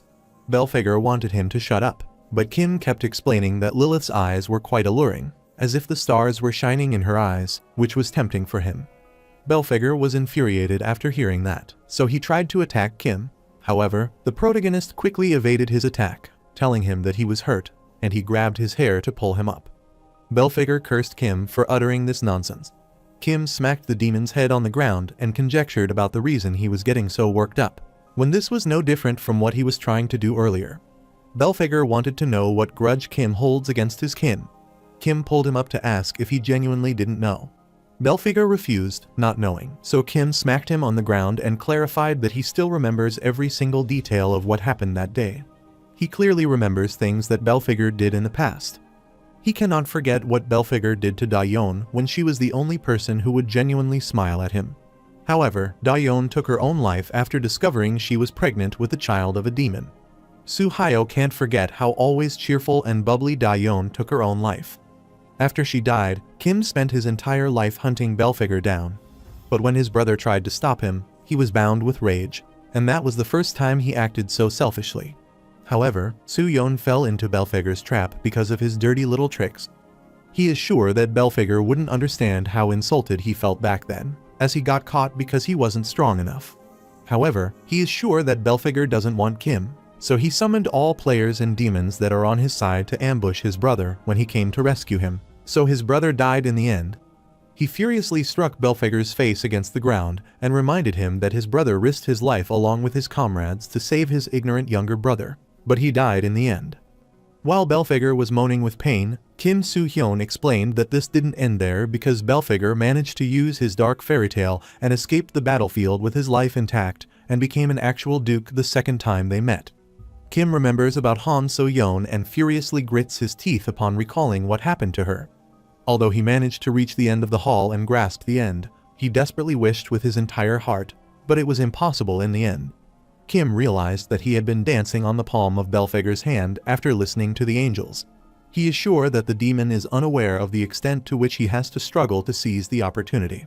Kim knew that Belphegor couldn't understand the feeling he had when he was one step away from his goal but unable to reach it. He looked at Belphegor again, who struck his head against the ground, and clarified that he went through all this because of a demon. Kim is certain the demon doesn't know the guilt lingering around his heart when he was the only one alive. He kept hitting him continuously while telling Belphegor that he might not know, but that is all because of him. He is sure that everyone would have been alive if it wasn't for Belphegor, and he furiously cursed him. After keeping smacking his head for a while, he released Belphegor and clarified that he was lucky to meet him there. He put his foot on Belphegor's head and was thankful because he could finally kill him, so he wanted to end this animosity between them. He firmly pushed his head and smashed it. Then he reached out to get his core from his body. Kim is annoyed because the horn was broken for nothing and wasted, given how expensive it was. However, he guesses it's worth it since he forced Belphegor to summon the demon sword Scorp. After searching for a while, he finally managed to find Belphegor's core, so he took the core out and laughed excitedly. Kim Soo-hyun managed to get his hand on the upper-level loot, and he is thankful to Belphegor for giving him such an expensive gift. He looked at Belphegor's smashed head, bid him farewell, and clarified that it was too much for him to express his gratitude. Since he had said goodbye to Belphegor, he wanted to be the one to send him off. He bowed down as that is what he should be saying, but he put his hand in Belphegor's chest again and wanted him to stop playing, as he knew he was still alive. Belphegor started moving his hand after hearing that. Kim can't fall for his dirty tricks twice, and if he did that, then he is the wrong one. He summoned his flames to wipe Belphegor off the face of this world completely, and he started incinerating the demon's body. As Belphegor's body is burned, Kim laughed excitedly, telling him that he has been dancing on the palm of his hand all along, as it's useless for him to hide using the smoke and run away. Kim smiled, thinking Belphegor didn't know about that. After completely turning Belphegor's body into ashes, he is relieved as he has finally completed one of the reasons for returning to Hall Plains, as the great demon Belphegor has been completely annihilated. After completing his task, Kim stood and wanted to confirm using his third eye. He used his third eye and realized that Belphegor is truly gone. and he sighed after thinking that he might be wasting his time on revenge. He lies on the ground, can't believe he is thinking of bullshit at the present when revenge tastes so sweet, so it can't be a waste of time. Suddenly, he felt strange, so he wondered if he was going to end up like that corpse on the 3rd floor. Kim was notified about the activation of a latent ability that was in a rank, last man standing. Kim is amused to see that skill, and he guesses he wouldn't die thanks to this skill. He later wanted to find a way to increase his vitality. He reached out to look for the sword of Scorp, wondering where it was, and finally got his hand on it. Kim Soo-hyun smiled excitedly after getting his hand on such a fantastic item. He realized that Scorp is too quick to change masters after Belphegor is completely erased from the face of this world. He found it funny, but this doesn't truly concern him since Scorp is a good weapon for him to use until the 2nd stage, and this situation is good enough for him. He looked at the sword, reacting and startled to realize that Scorp had read his thoughts. Kim told the sword to be patient, as he would find him a different master, and he wasn't planning on using it himself. He put his sword in a subspace pouch and realized that a demon sword had an ego, but he never thought it would be this egotistical. After putting it in his pouch, he took a peaceful breath as he finally won, and he recalled his comrades, but guessed they might be waiting for him on the 3rd floor. But he supposed his comrades might be getting down on their own, but he had to get up in either case. He recalled a few moments ago when Belphegor used a dark fairy tale to escape. He searched for him using his 3rd eye. Kim is sure that the demon wouldn't be able to escape this dungeon even if he ran. After a while, he finally found Belphegor, so he broke the ground to go down. He instructed his comrades to wait for him on the 3rd floor as he wanted to hunt Belphegor down alone. But his comrades were concerned about his safety, so they tried to stop him at all costs. Kim remembers that Ha-yeon is sure he can't give her a proper explanation if she saw his power, so he has to get away. Although he plans to reveal his skills later when he applies for the clan, for now, he doesn't want to disclose them. Suddenly, his eyes felt heavier because of exhaustion, so he decided to rest first and think about everything else later. After some time, he woke up and realized he had been sleeping for some time, and he didn't even know how long it had been. He felt strange after feeling something so soft and fluffy around him, so he wondered what it was. After opening his eyes, he is startled to see himself lying on the lap of Ha-yeon. He looked at Ha-yeon, who was a bit embarrassed and started blushing. Ha-yeon is relieved to see him awake, and Kim is thankful to her as he has a good sleep. Ha-yeon understood, but she felt so awkward that she wanted him to get up now that he was fine. Kim quickly sat and apologized to her as he didn't mean to lie any longer. Suddenly, he felt dizzy and was about to fall, but Ha-yeon quickly grabbed him to provide support. Kim apologized again for pestering her, but Ha-yeon told her to get up slowly. The protagonist asked about the others, and Ha-yeon explained that they were exploring the 3rd floor, but she stayed there to monitor Kim's condition. Although others were worried about Kim Soo-hyun's condition, she managed to convince them that she would be fine. Ha-yeon hoped the protagonist would feel alright since he had fainted earlier, and informed him that Sol used up all her mana to cast the most potent heal spell she could. Kim understood how he had recovered so quickly, and Ha-yeon explained that the others would come down soon since the 3rd floor was empty. The protagonist, after looking around, realized it was the 1st floor and was relieved he hadn't left the dungeon. He is sure he would have started making his way back home if he hadn't met Ha-yeon and figured out that not much time had passed yet. He recalled how Belphegor was behaving a while ago and supposed he might be searching for something. Since Belphegor might be searching for a hidden passage, the protagonist wanted to search for it when the others got there. He looked back as he heard footsteps approaching, and his comrade called out worriedly. After everyone arrived, they stared at Kim awkwardly, as they had many questions. Kim felt a bit strange, since he already knew this would happen, since they aren't stupid. The skill that he used to fight Belphegor isn't something a 0-year player could use. After a silence for a while, Ha-yeon mustered up her courage and inquired if Kim had anything to say to them. Kim knew it was time to explain everything to them, as they would eventually find out when they got recruited for the call. However, the question is how much he should tell them, and if he should tell them that he is a regressor or about Code Zero. Since he can't tell them any of these, he wanted to come up with a proper explanation, and he affirmed that he has something to say to them. Ha-yeon requested the protagonist to tell her the truth. Kim considers it difficult to answer her since she is only asking about it. Ha-yeon wondered what he meant by this and whether he had many things he kept secret from them, but Kim Soo-hyun said it might be true. Ha-yeon is unsure of Kim's true intentions or the reason for this, and she truly likes player Kim. However, the power that Kim had shown them before goes beyond human limits, and Ha-yeon is a little scared about hearing this. She finds it suspicious, so she wanted her opinion toward Kim to remain unchanged if it's possible. Kim looked at her and wanted the same thing she did. Ha-yeon is relieved to hear that, as they wanted the same things. She asked him to answer her questions, hoping he would answer honestly. Kim reminded her that every player in the Hall Plains has one or two secrets to hide, so he can't possibly answer all of her questions.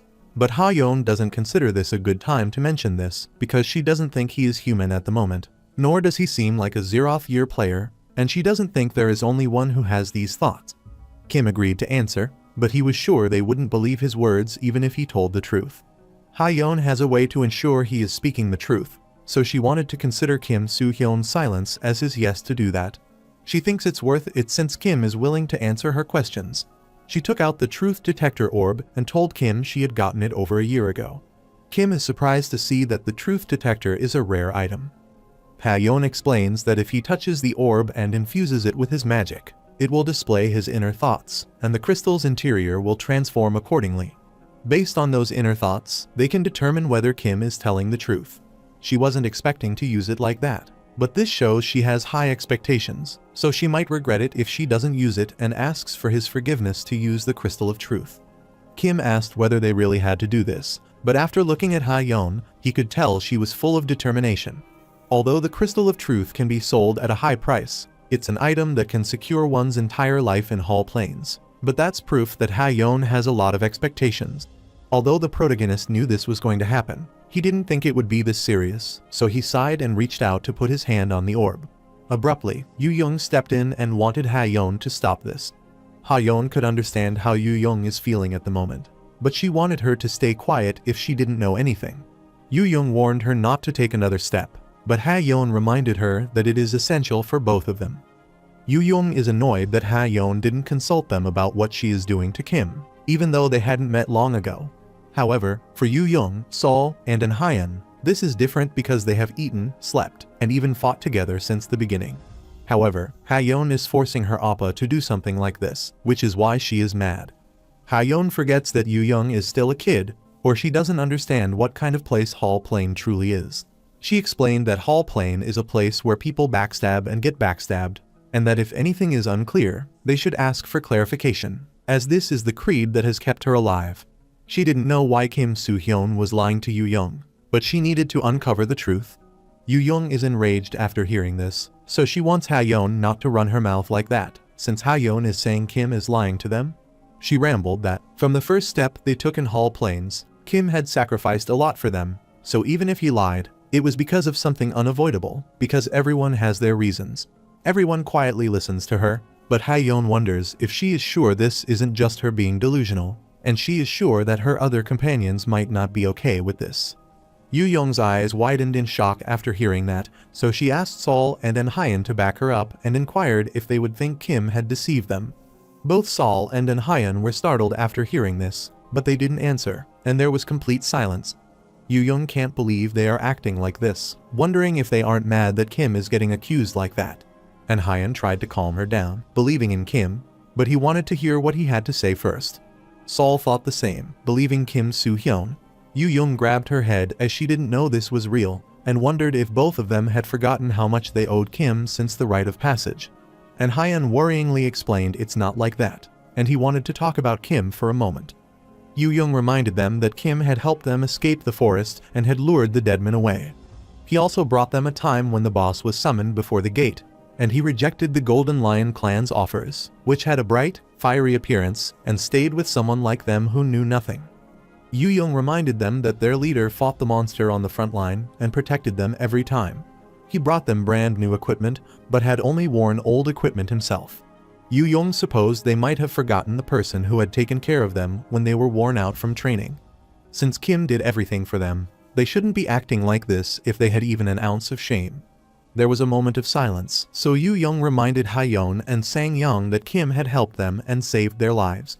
But now they are acting like this, and she wonders whether they will repay the favor by doing the same, leaving Ha-yeon speechless. Kim stopped her as he understood her feelings entirely for him. but he wanted her to halt, as this needed to be cleared up once and for all. Yu Young's eyes welled up after hearing this, and she was annoyed to see Kim being treated like this. Although they don't know everything about Kim, they know that he is a kind person from the rite of passage. Kim didn't want her to cry because he trusted her as much as she trusted him. Since everyone might have guessed that he had hidden something that was too big a secret, and what Yu Young did wrong in her own way. But even if he hadn't been confronted like this, he would have eventually told them in the future. He looked at Ha-yeon and asked if this was the best method that she could think of, and he agreed to inject his magic power into the crystal, so Ha-yeon requested him to do that. Kim wanted her to remember that he has his own reason and position to keep, as he is using the crystal in front of his trusted caravan member to answer Ha-yeon's personal question. He hopes Ha-yeon understands how he feels because she has caused unnecessary conflicts among his comrades. Ha-yeon agreed to keep that in mind, but Kim has one condition, that she answer her queries. Ha-yeon wonders if that is not to answer. Kim reminded her that they were doing this to resolve any questions the caravan had been dying to ask, not to sate Ha-yeon's curiosity. Therefore, he wanted her not to jump to conclusions or ask any questions just because of her curiosity. He warned Ha-yeon that he didn't want to deal with her later, because he was already dealing with many things. Ha-yeon supposed he was telling her not to tell anyone else about this, and she agreed.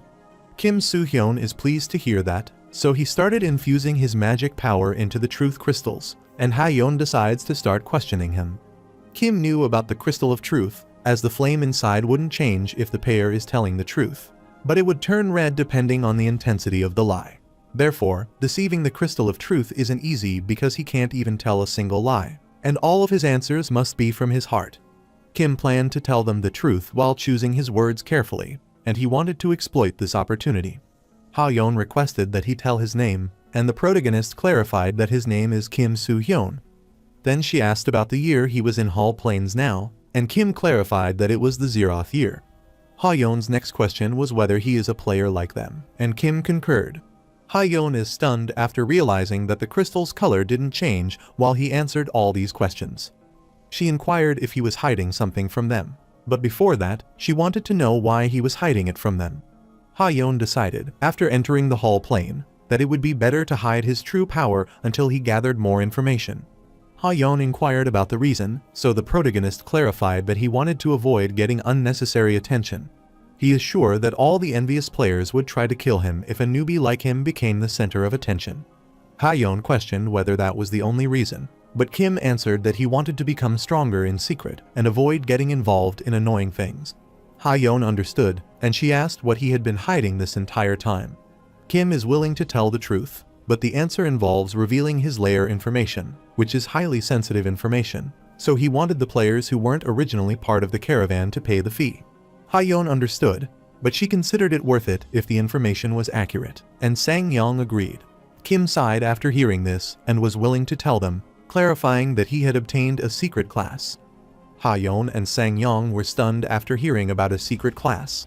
They were even more surprised to learn it wasn't rare or super rare. Ha-yeon is in awe, so she wanted to know what class it is. Kim explained that his secret class is suited for combat. He warned her that if she asks him a question because of her curiosity, they will stop, as it's risky for a Zeroth year player like him to give out information regarding his secret class.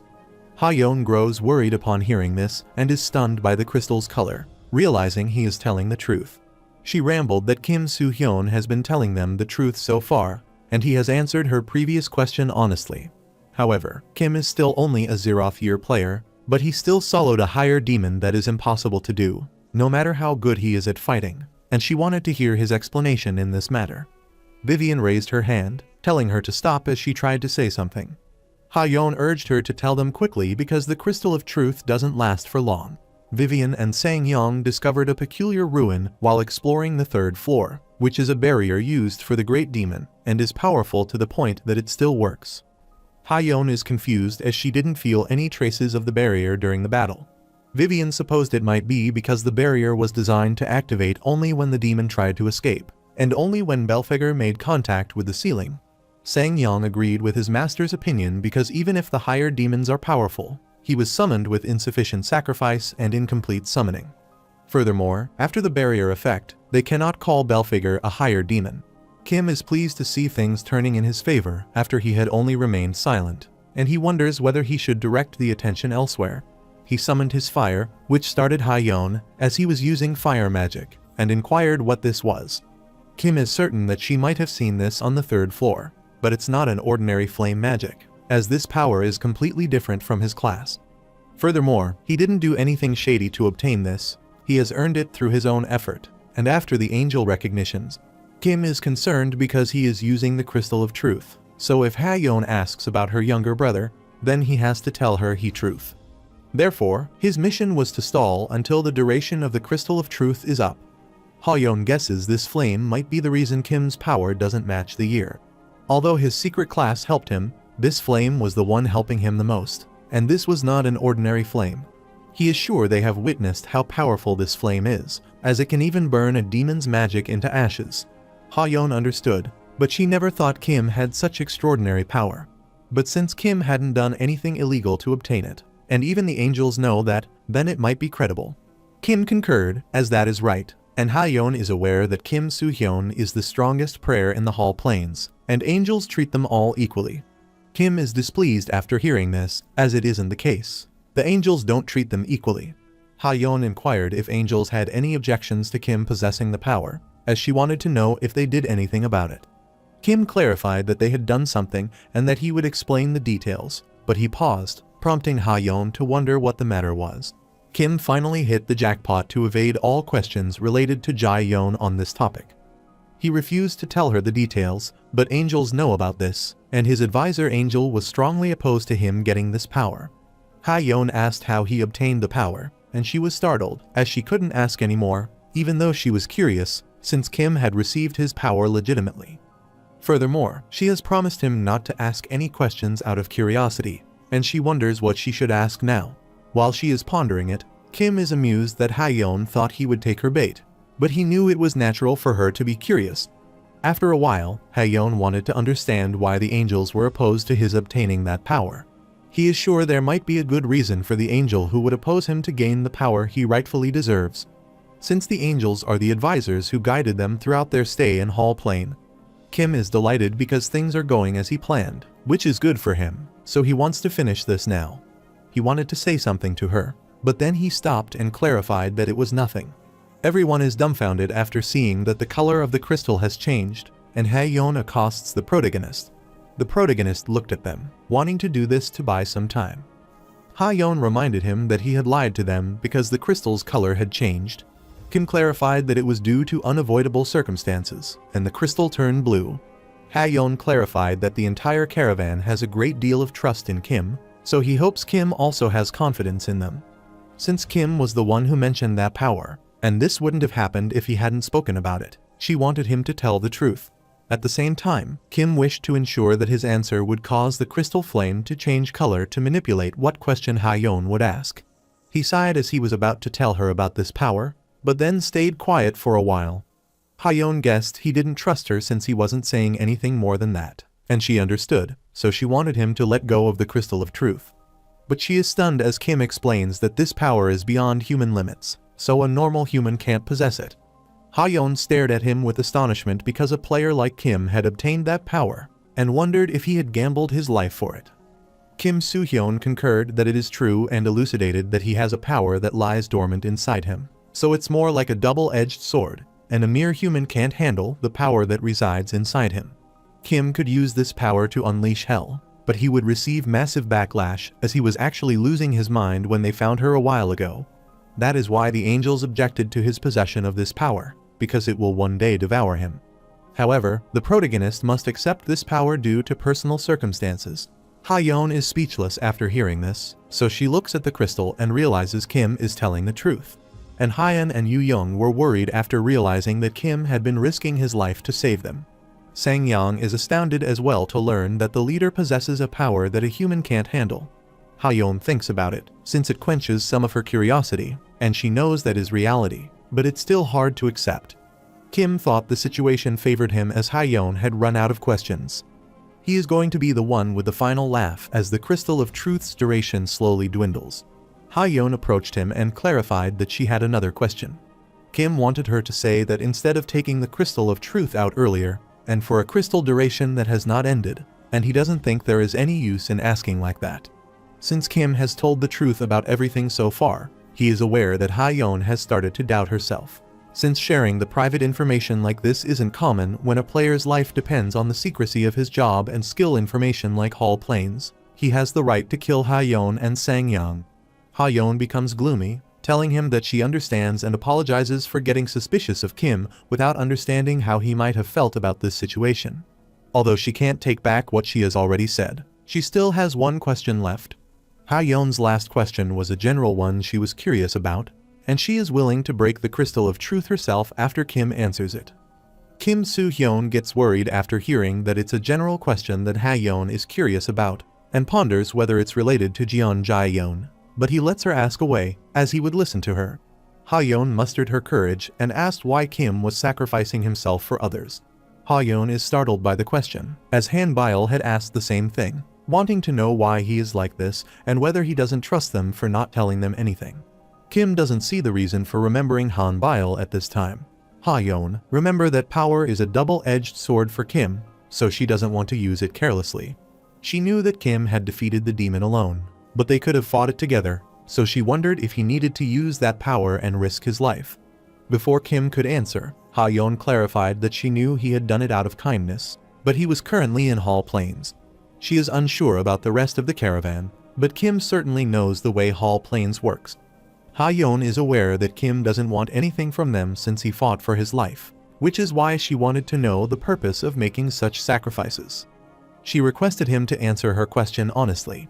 Kim stayed quiet as he finally got a checkmate. He would now control the direction of this conversation, and he noticed the duration of the Crystal of Truth was almost finished as well. Kim clarified that he had experienced the feeling of losing his loved ones before, so he couldn't describe how miserable he felt at that time. Therefore, after he got transported into this place, he remembered that feeling and trained to become stronger every day. Kim Soo-hyun accepted the fact that power could kill him, and he had to do it to survive.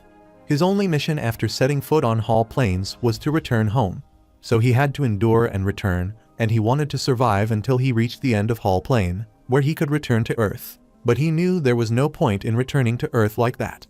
This is why he wanted to protect his loved one and not let them die again. Kim planned to return to Earth without losing anyone. He is willing to sacrifice a part of himself without a single hint of hesitation if he could save his loved ones. Ha-yeon and Sang-yang were stunned to see that the crystal didn't change color, which means he is telling the truth. Kim has used a loophole by exploiting the Crystal of Truth's true nature, thereby omitting the people he was thinking about.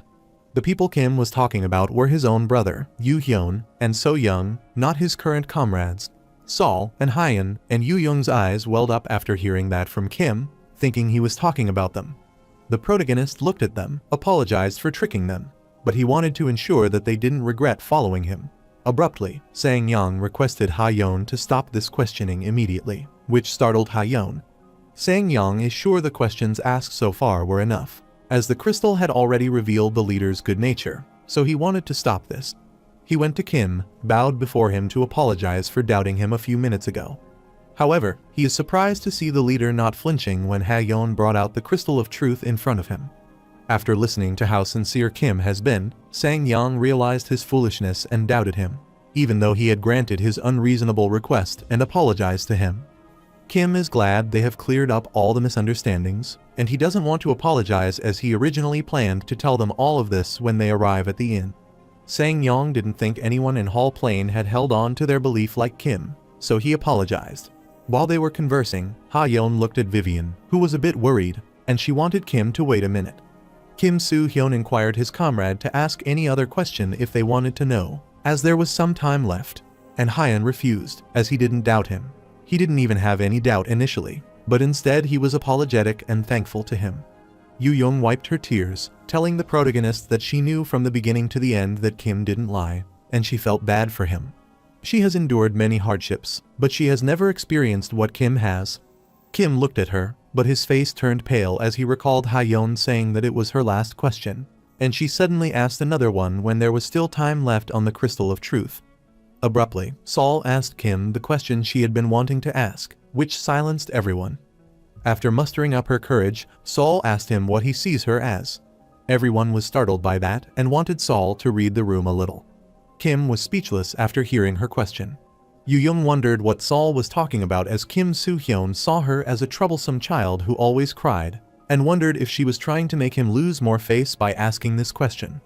Vivian agreed with Yu Young, as Sol would embarrass the leader if she did that, as she should have asked that when they were alone, because there is a time and a place for everything. Sol is annoyed to see them acting like this, as she wasn't asking them, and they can't believe her. Kim saw them bickering, so he wanted them to stop, and he rambled that he thinks Sol is an innocent child who is always cheerful and pulls off the most surprising things occasionally.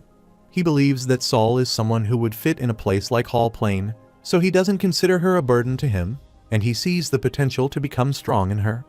Sol looked at the crystal, whose color didn't change, and realized he was telling the truth. She remembers that Yu Young said that she doesn't have much use, is childish, and also cries, so she wonders if she is right about her. Kim knew the future Sol very well, so he assured Sol that she was compatible with the priest class, and he always thought she would become the best priest in Hall Plains. He is confident that if Sol puts her mind into it, she would become the best priest, which pleased Sol. Kim knew that Sol would one day become a brilliant priest and would be very useful to her, so he wanted to support her until then. Hyeon is startled to see that Kim is sincere in what he says, so she wonders who he actually is. Abruptly, the crystal of truth began to crack, shattering into pieces, which set Hyeon off. Kim takes a deep breath, as it's the perfect timing, and he assumes everyone's questions have been answered. Hyeon concurred, so Kim decided to move forward with him as the caravan leader once again since everything had been resolved. He inquired if they had any other questions, but his comrades refused. Kim Soo-hyun wanted to move quickly because the investigation was taking longer than he expected, so he didn't want to waste his time. Yu Young inquired whether they were returning home and whether they would reach home in 2 days if they left now. Kim refused, as it would take them at least 3 days to return home if they count the present day as well. Yu Youngi started to hear about it, wondering why it had taken them less than 2 days to reach there. Kim plans to stay for one more night in this dungeon since it's getting late. Everyone was dumbfounded after hearing this, wondering why. Kim smiled, telling them that he had found a secret passage accidentally while fighting Belphegor earlier. After some time, Kim opened the passage to the hidden pathway, and his comrades realized that he wasn't joking, and they found it similar to the dungeon entrance. Kim planned to head in first to lure the monster around if there were any. Hyeon cast the spell, lighting, and they head down the secret passage and enter a room. And Hyeon is amused to see the room, and Yu Young is stunned as well, as she didn't think to find a basement at a place like this. Kim suspected this might be the unexplored room in the dungeon, so he wanted to search thoroughly, not to miss a single treasure, and everyone concurred with his command. They started searching the room. Yu-jun wanted to search through all the boxes, not to leave a single one behind, and Hyeon concurred. While Kim Soo-hyun was trying to locate some of the items, he found an empty space under the bed and wondered whether there might be items there. He knelt, peeked under the bed to see what was there, and found some items along with a single glove. He kept looking to see anything special about the glove, and he activated his third eye. One of the items was a midnight halberd made of steel, mithril, and adamantium, which is of the highest quality and carefully forged by a skilled blacksmith. The steel and mithril allow the mana to flow efficiently, and adamantium increases the strength. The halberd enables the inheritance of the energy spearman class, and he could get enormous power by finding the notes of the original owner. Kim also found elixir, which is a combination of many rare elixirs, and it increases the vitality of the player with vitality of 70 or above. The third item is the record of the Midnight Spear Master, which records a famous energy spearman who lived a long time, and it contains records of past experiences. The last item is a reducing glove, which reduces the weight of an object while lifting to 1/5. Finding its other glove reduces it to 1/6, and it increases the player's strength as well. Kim is amused to realize that the energy spearman used to leave this room, leaving his items behind. Therefore, after acquiring the Chimera Alchemist, the energy spearman items, and the rare class, it would be helpful to him. Kim grabbed the halberd, and he was startled to sense the immense amount of magical power. He is notified of the discovery of a rare class, so if he accepts the power coursing through the Midnight Halberd, he will become an energy spearman. Kim knew that energy spearman is an upgraded version of the regular spearman class, and its unique ability allows players to fully utilize martial arts and spear techniques by using the aura inside the body. Therefore, it is recommended for melee-oriented classes to inherit the class. especially players who have already mastered the spear. However, Kim currently has the sword specialty, so the efficiency will be reduced to 40% compared to the current unique ability, special ability, and latent abilities when changing jobs. He grabbed it and grinned excitedly after finally getting his hand on this skill. At the same time, Yu Young is annoyed as she couldn't find anything, though she is expecting something grand in this last room. And Hyun sighed as there was useless stuff there, and he looked at the protagonist who wanted him to come for the second time. And Hyun concurred, so he went to him, and Kim Soo-hyun wanted him to listen closely to what he was about to say. And Hyun is delighted to see the spear and asks if Kim intends to give it to him. Kim wants to keep his mouth quiet and listen to him for a minute. And Hyun concurred, so he agreed to listen. Kim explained that after Hyun grabbed this halberd, a notification would pop up in front of him. After reading it, he would need to confirm his acceptance. The important thing is that he can't drop the spear in while doing so and hope Hyun gets it. And Hyun reached out to grab the spear, understood it, and supposed he just needed to do what the leader told him.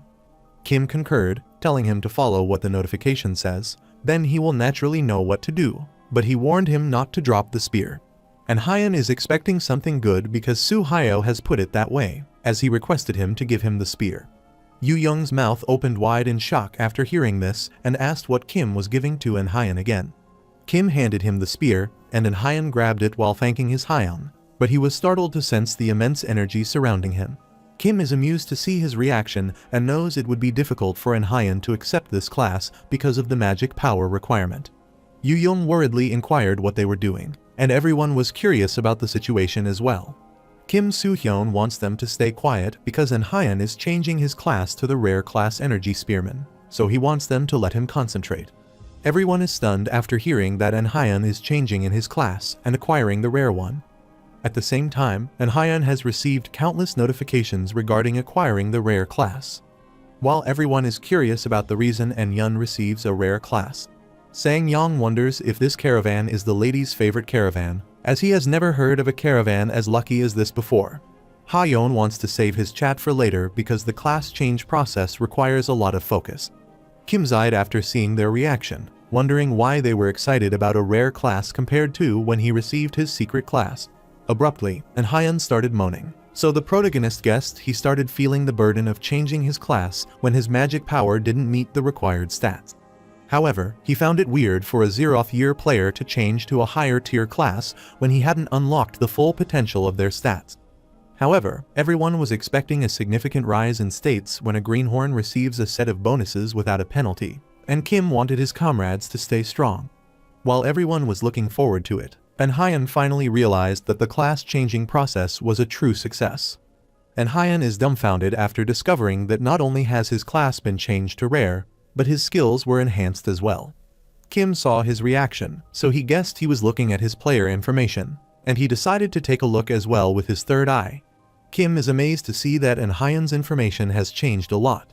Although he was expecting Hyun's class and title to change, his stats, including strength resistance, agility, vitality, magic power, and luck, have increased and reached more than 50 now. Furthermore, Hyun's potential has increased, and the latent ability and defensive force he gained from the class change are at the highest level, capable of blocking both physical and magic attacks at once. Hyun was thrilled after reading his stats, and he happily accosted Kim Soo-hyun. Hyun knew that he shouldn't be thinking about this at the moment, and he congratulated Hyun for progressing. Hyun was so happy that he wanted to hug him, but the protagonist held him back, telling him not to do that and to gather all the items instead, as they would take a look at the items they got from the lab dungeon. After checking all the items, the lab's conclusion was 450 gold coins, worth more than 100 gold coins, with 8 rubies. Along with this, they acquired Hyun's mithril bracelet, Yu Young's ceremonial dagger with a small amount of mithril, Vivian's block of fire, and Sol's magic power raising ring, and Kim's anti-magic ring. Kim also obtained the heart from killing Belphegor, the demon sword Scorp, the midnight halberd that they got from the secret room, along with elixir, the glove of reducing, and the record of the midnight halberd master. Ha-yeon also found the necklace in the secret room, and Sol saw a pendant. The item is called the Glory Necklace and has been imbued with a permanent magic that functions similarly to memorize magic. The user of the necklace can store up to 2 skills, except for high-tier skills, and the user can immediately cast the spell by using the trigger word. Ha-yeon elucidated that the pendant that Sol found is just an ordinary pendant, which left Sol speechless. The protagonist understood that, and he asked if Han didn't feel that the halberd was too heavy for him. And Han agreed that the halberd is heavier than the weapon he used before. Kim handed him the record and the glove. And Hyun is thrilled after acquiring 2 more items that Kim attained for him. Kim Soo-hyun knew that Ha-yeon had explained about these items, but he reminded Hyun that gloves can reduce the weight of the object that he is carrying. However, it doesn't mean Hyun has become stronger. It just means the gloves lighten the weight, so he wants to keep that in mind. Furthermore, he handed him the record, which is written in an ancient language related to the Energy Spearman class training method. So he suggested that Hyun ask Vivian for help translating it after returning and practicing it hard. And Hyun excitedly told the protagonist that he would always be indebted to him. Yu-young is jealous after seeing these wonders and wonders why Hyun is getting these. Kim looked at the elixir that was useless for him to drink because his stats wouldn't increase, so he wanted to feed it to Hyun or Yu-young when he had the time. Abruptly, he looked at Sang-yang at the corner, remembering the elixir, Vivian Nucleus, the Belphegor Heart, and using the magic of the Circle of Harmony as well as alchemy. He planned to give this all to Sang-yang, but he refused, as he is a complete noob in that area, so he wanted to store the elixir away for the time being. He considers Ha-yeon most suited for the glory necklace, but he doesn't trust her, so he can't give it to her right away. He planned to provide it to Vivian, as he could summon creatures to fight, and all that is left now is the demon sword Scorp. He looked at Yu-young furiously, biting her nails after seeing Hyun this happy, as she felt like this dungeon was made for him. Kim didn't want to give Scorp to Yu-young, as it's a demon sword, even if it's ancient, and he tried to tame it first. He decided to wrap things up, wanted to camp there since it was already dusk, and head back at dawn, and everyone concurred. While Hyun is acting mighty, he instructed Vivian to come to him, and Vivian wondered what the matter was. Hyun winked at her as they both had a rare class, so he wanted to sleep together in the other corner. He wanted her to put her sleeping bag next to his, leaving some space in the middle for their other member, Kim, to enter. Yu-young is infuriated after hearing that, so she rushes at him to strike, wondering if he is kidding with her. 8 days after departure, Kim's caravan had returned safely home. Yu-young stretched her arm and was excited after finally returning. She wanted to return to the inn, eat warm meals, and sleep all day. Sol wanted to do the same, but Hyun wanted to drink something other than water. Kim permitted him to drink if he could do it in moderation, and Hyun agreed. After they arrived at the inn, Yeonju welcomed them back happily and prepared a delicious meal for them. Vivian was excitedly devouring the delicious meal, but Yu-young was fighting with Hyun, and the other members were eating as well. At night, all of them returned to their room and slept soundly after the tiring journey. However, Kim sneaks out because he can't sleep, so he decides to look at the items in the room. He entered the room, saw Ha-yeon sitting there, and was glad that he was finally there. Kim wondered what she was doing there alone. Ha-yeon wondered why he was saying that, and if she wasn't allowed there. Kim Soo-hyun clarified that it isn't the case, but Ha-yeon didn't want him to be negative and told him to take a seat instead of standing there.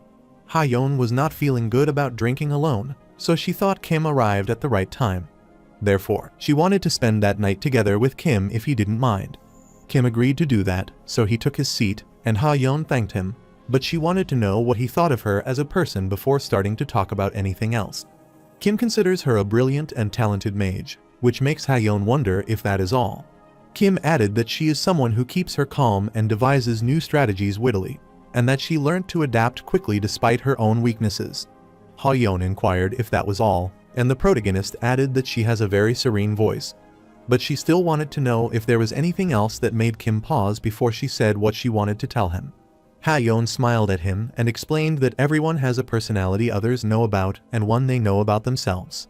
Kim added that some only have a single personality. Ha-yeon used to believe that such a person didn't exist, as there were some people she thought had genuine personalities, but that was the truth. However, after meeting Kim, her belief crashed down, and it was crystal clear to her then. She knew that the crystal of truth efficiency, and that there isn't a speck of impurity in Kim Soo-hyun's heart, but she didn't think to find a man who isn't two-faced in the Hall Plains. Kim wants to know the reason for her suspicion of the people around her, if she doesn't mind telling him. Ha-yeon thinks for a while, puts her glass down, and clarifies that she was a member of the Golden Lion clan until a year ago. Kim is amused to see that she is not beating around the bush and stating the fact. Ha-yeon smiled after realizing that Kim already knew about his, so she wasn't surprised anymore, as she already felt it was weird when she was told that Kim turned down the Golden Lion offer. Although the Golden Lion clan used to be the one that not a lot of players knew of, it's crazy to join a clan that has no guaranteed future. However, no one can say the Golden Lion clan has no future, given its current state. However, she is glad that Kim has turned them down. Ha-yeon arrived at the Hall Plain 2 years ago, along with her sister. At that time, the Golden Lion clan was still growing. She was a college senior when she came to Hall Plains, and she didn't know how to speak English, so she was afraid of everything here. She saw all sorts of monsters she had ever seen in movies, and she felt like she was going to die, and was so scared because she was unable to return home. Kim accosted her, but Ha-yeon wanted to finish first and added that her sister met another player through some miracle who was missing anything in his personality, looks, and wits. That player became the leader to lead everyone through the rite of passage, so Ha-yeon fell in love with him. The pair has the skills and everything else, as he was good with a bow, and his hair was completely white like the snow, who looks like a prince if he rode a white horse. She kept explaining that the player became famous at the academy after the rite of passage, and they started dating then. On their graduation day, that player became the envy of all the new players, and she proudly received the Golden Lion clan's offer. The player told her they would join the Golden Lion clans and that they could continue dating.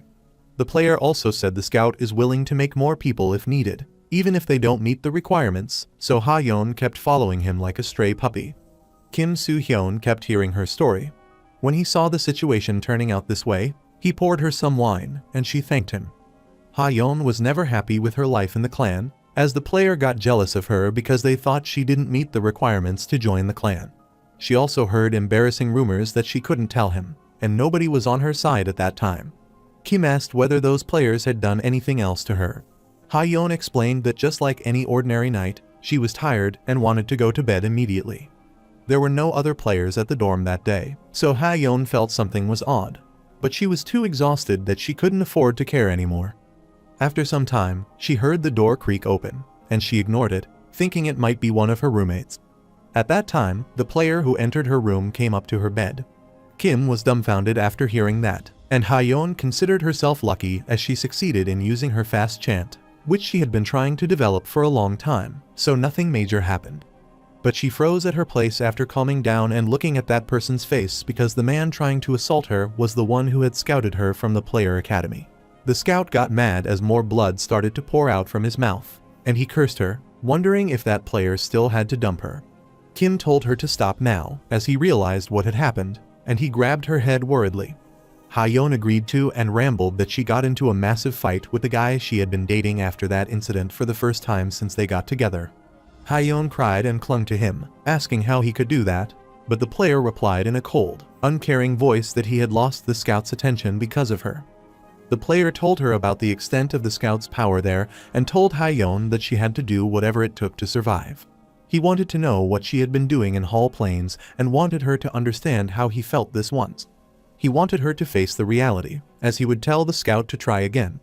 Later, Ha-yeon found out that the player had asked her to join because he planned to hand her over to the scout, who was infamous for taking advantage of young, naive players, so her boyfriend saw her as a stepping stone for his career.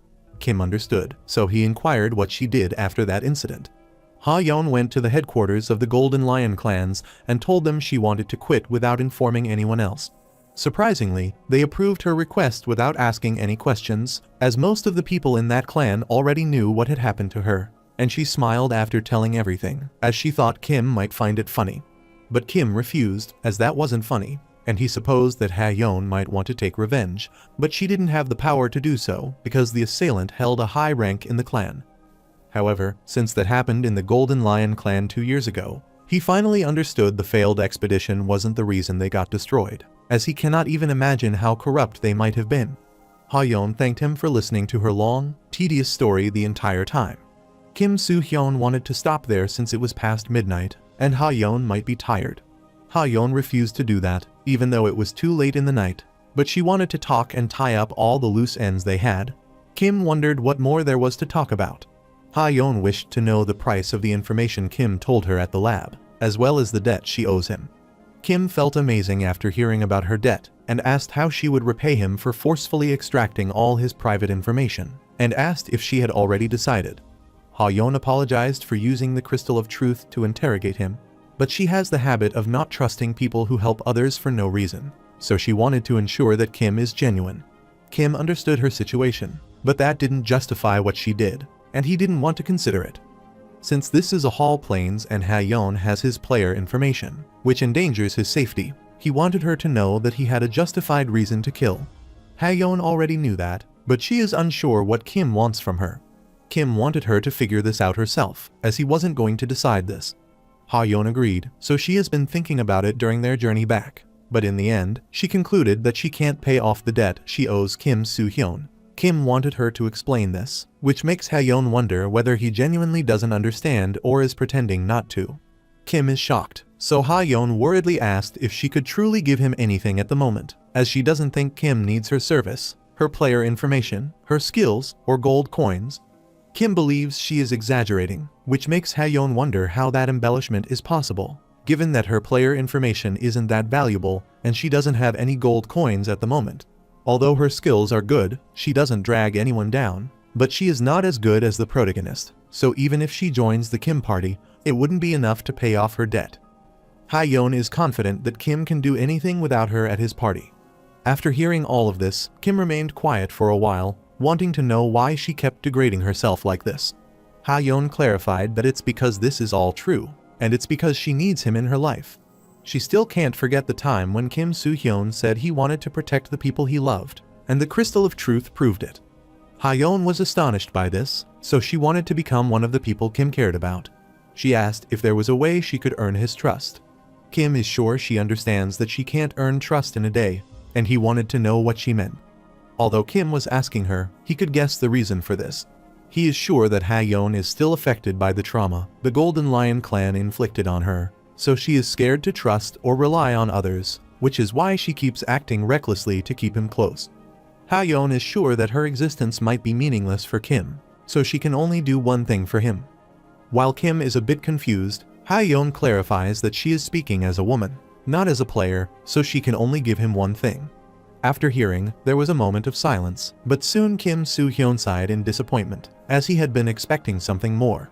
He was leaving the room, but before he did, he clarified that, even though he is a man first and a player second, he doesn't go around messing with women for fun. Ha-yeon is startled after hearing this, clarifying that she didn't mean it that way. Kim was heading back to the room, but Ha-yeon requested him to wait and asked if he thought of her as a whore who likes to fool around with men. Kim reminded her that her statement could already cause a colossal misunderstanding, so anyone would become flustered if it happened to them. Ha-yeon was mortified, telling Kim that Yoo-young said to her that she didn't know him well, but she knew the outline of his personality. She had paid attention when Kim was helping kids to practice, as he was similar to that person. Since Kim is the leader who leads the people through the rite of passage to earn everyone's trust, as well as graduating from the Player Academy and receiving an offer from the Golden Lion clan. Kim approached her after hearing this and asked whether she meant he was similar to that player. Ha-yeon refused because Kim is different. He made many decisions that were unlike his own and has something the average players in the hall don't have.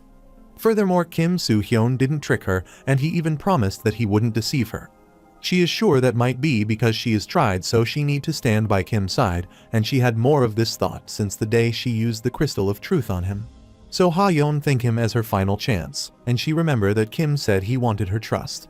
Kim reached out, twirling her hair, and told her it was right. Ha-yeon clarified that most of her questions weren't answered yet, as Kim couldn't have left Joo-yeon to die like that if he were this powerful.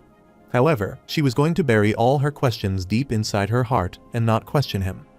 Ha-yeon is tired of lies, tired of betrayal, and getting hurt, and after losing her sister, she can feel quivering in fear just as she did in the past. This makes the protagonist contemplate whether she could get back on her feet without a problem if she follows him. He leaned Ha-yeon's head on his shoulder and remarked that this is the mindset of a mage in action. Ha-yeon stayed quiet for a while, guessing that might be true. She wanted to try to get back on her feet if Kim had some faith in him, as she just needed somewhere to settle down and someone to lean on for now. Kim smiled after hearing this, unsure whether it was a good or bad thing, but it's not terrible, since casual trust means nothing to him at the moment. Ha-yeon could only show her trust in Kim Soo-hyun by telling him everything. She wrapped her hands around Kim's neck, hoping that she could repair his trust. Kim knew that Ha-yeon had to live in the Hall Plains with the trauma of having trust issues regarding someone's true personality for over a year. He doesn't know what she went through exactly, but it might be hard for her to deal with anxiety every day. Since Ha-yeon is aware of her situation after losing her sister, along with the fact that her emotions can't take it anymore, she would be in danger if things remain unchanged. Kim guesses she might want to recover from the trauma by using him, since he is the man who killed her sister. But the situation is beneficial for him in the future if Kim trusts him like this, and he can't believe himself, thinking something might be wrong with him, or that he might have hit his head for doing this. He considers it already a miracle to keep his sanity in the Hall Plains after staying there for 10 years. The following day, Kim came down and saw Yeon-ju working hard, even though there were no customers yet. Jeon-yu noticed that Kim had woken up later than usual, and she could tell from his face that he was wondering why she was working, even though there were no customers. Kim realized she was perceptive, dragged out the chair, and told her she might be misunderstanding something, as he wanted to have a meal. Yeon-ju is amused to hear that, wondering if she truly misunderstood something. Kim Soo-hyun vaguely answered, and he ordered an extra 6 servings because the others would be coming down in a while. Yeon-ju can't believe he is keeping this attitude when she was going to give him some useful information because he is a regular there. Yet he's not even giving her a chance to speak. Ha-yeon is unsure about the regular part, but he wanted to hear the useful intel that she has. Yeon-ju sadly informed him that the time is already up, so she can't tell him. Ha-yeon glared at her, so Yeon-ju winked at him, wanting him to request her to tell him the information, as she would consider telling him if he begged her. Ha-yeon can't believe her, and he uttered that Halo's sun has annihilated all the vagrants. Yeon-ju is unfounded, but Kim clarified that they are in a mule, so it doesn't matter, and asked if he missed anything else. Yeon-ju was so shocked that she dropped the dusting cloth and rushed to accost Kim. Kim wondered what the matter was, so Yeon-ju grabbed him and remarked that he was an interesting person. The thing that is truly concerning is that, even though Kim is a Zeroth year, his speech, mannerisms, and decision-making look like those of a veteran player who has been in Hall Plains for a long time. Yeon-ju clarified that her interest in him is causing her to have problems sleeping these days. Kim didn't want to hear that from the Shadow Queen, who is hiding in a small city like this. Yeon-ju concurred, as Kim Soo-hyun knew that as well, because when she first met him, he was a Zeroth player using Break. But it doesn't make sense, as the kids that follow him around are nothing to scoff at as well. Yeon-ju is surprised because the greenhorns, who were like chicks initially, have grown so much in this short time, which makes her wonder whether a pro layer helped them train the whole time. Kim thanked her for the compliment but clarified that she was over-exaggerating, which was annoying. Yeon-ju can't believe that he is angry and wonders if he doesn't like her. Abruptly, she heard footsteps approaching, so she stood and asked if he had ordered 6 sets of meals. Kim concurred that she wanted her to prepare them and serve them while they're fresh and hot. Yeon-ju concurred, but she wanted him to give her some time and not take it to heart as she tried to tease him. Abruptly, An Hyeon arrived and wished a good morning to Kim, telling him that the rare class energy spearman is awake, but Kim didn't respond. After some time, everyone else woke up and was having breakfast.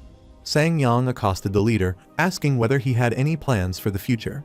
Kim concurred, clarifying that he plans for them to have a long intermission before they head on to their next dungeon. He plans to improve their skills, prepare for the next expedition, and establish a new clan. Everyone is astounded upon hearing about the establishment of a new clan. Kim Soo-hyun elucidated that they have already cleared 2 dungeons, so not getting their application approved would be strange. He planned to explain the depth to them later after dinner, as they had to go to the room they had rented. Then he accosted his other comrades, telling An Hyeon to ask Vivian to help him translate the record so he could do his personal training, and he emphasized the need to strengthen his body. Kim instructed Sol to learn from Ha-yeon how to utilize and use mana efficiently in all situations, as she is weak when she gets ambushed. So he wanted her to work on it, and Sol agreed. At the same time, Yu-young was excitedly looking at the protagonist, wondering what she should do. Kim knew that only she was left, that An Hyeon's fighting style was effortless for him to handle, so he didn't need to give it much thought, and he knew he had been giving An Hyeon his attention this entire time. After thinking for a while, he clarified that he would be teaching Yu-young, which pleased her, but Sol and An Hyeon were shocked. Yu-young likes this arrangement, but she thinks he is busy, and An Hyan is annoyed to hear that, as he wanted to be taught by him as well. Kim tried to calm them down, but Yu Young furiously reminded them that they already have their own mentor. And Hyan is annoyed, as that is a totally different matter.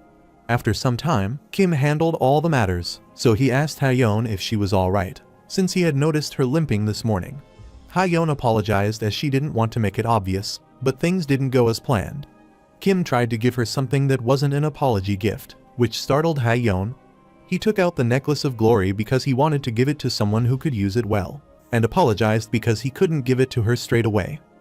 Hyeon is dumbfounded upon seeing this, and Kim Soo-hyun clarifies that this item has already been fully appraised, as it's the glory necklace they found. He added that Hyeon's appraisal at the time was almost correct, but he wanted her to keep in mind that the saved skill would reset after one day. After handing her the necklace, he wanted her to wear it.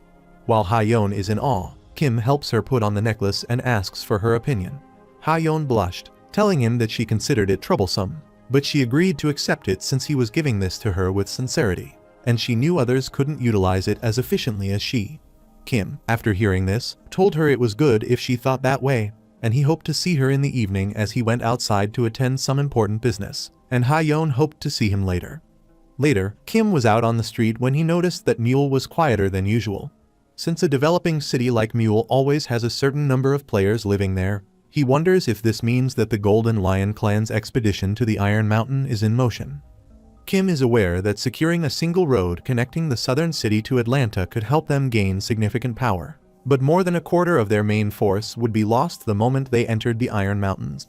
But even after losing that many people, the Golden Lion clan expedition continued, and all the expedition's members were annihilated in less than 5 days. So those who didn't participate in the expedition rose in rank, and last time, Kim Soo-hyun also followed the expedition, which made things hectic.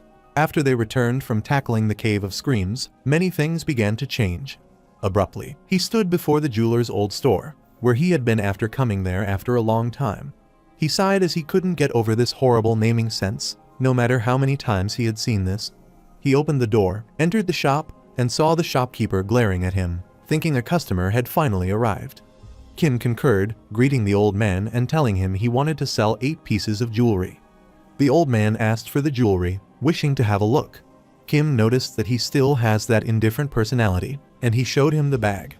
He recalls that in his previous life, people who could appraise items as fast and accurately as he could were rare, so he didn't bother around the bush and didn't try to haggle the price. The shopkeeper took out the ruby, enlightened it a bit by pouring his mana, and started inspecting it. Kim supposed that his accurate and fast appraisal was due to his exceptional ability, which made him wonder what kind of player information the shopkeeper had. He used his third eye to view his player's information, and realized that his class is a Jewel-certified public appraiser, which is rare. Lee Man-seong is the one trying to achieve seclusion, and his special ability is jewelry crafting. His latent abilities include fast chanting, orthodox magic, and item appraisal. Kim realized that Man-seong is the one trying to achieve seclusion, which might be why he is not trying to join any clan and why he wanted to die off in such a small town. Man-seong started telling him the price of the jewelry, starting from the left, totaling 945 gold. He clarified that he wouldn't change the price, even if he tried to haggle, because it's already good enough. He told Kim to leave, he doesn't like the price. The protagonist smiled and told him that the price was perfect. Man-seong is dumbfounded after hearing this, wondering if he isn't a new player, as he wasn't trying to haggle the price.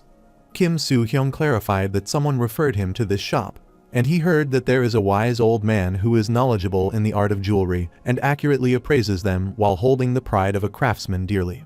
Man-seong remarked that not many people have a good heart, so he considers Kim's guy who referred him to be weird.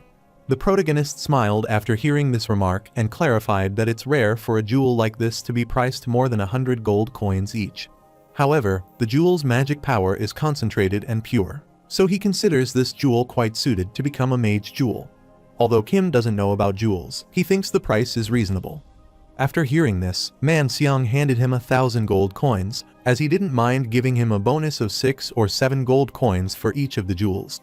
Kim is startled to hear this, wondering if this old man has gone senile, and told him he doesn't have to do that. Man-seong clarified that this is a one-time thing because customers don't come by and sell him high-quality jewels like these. He wanted Kim to consider this a nice to meet him gift since everyone's attention is on the expedition. Kim agreed to take it since that is the case, and he thanked Man Seong. While he was leaving, Man Seong thought of him as a weird customer and wanted him to come often, as he was better than any other appraiser in town. After coming out of the room, Kim started feeling rich, and he had to report his expedition to the temple next. He went to the temple where the priest bestowed the tribute on the player who had been blessed. He welcomed him to the player's temple and asked for his name and the reason for his visit. Kim realized that a local was selected to serve as the setting assistant, rather than a player from the temple, as last time. Kim Soo-hyun introduced himself and clarified that he had arrived to report on his recent expedition. The priest is pleased to know that he is player Kim and explained that he would have waited for him at the temple if he hadn't arrived, so he told him to come inside. After following the priest inside in confusion, he kept quiet for a while.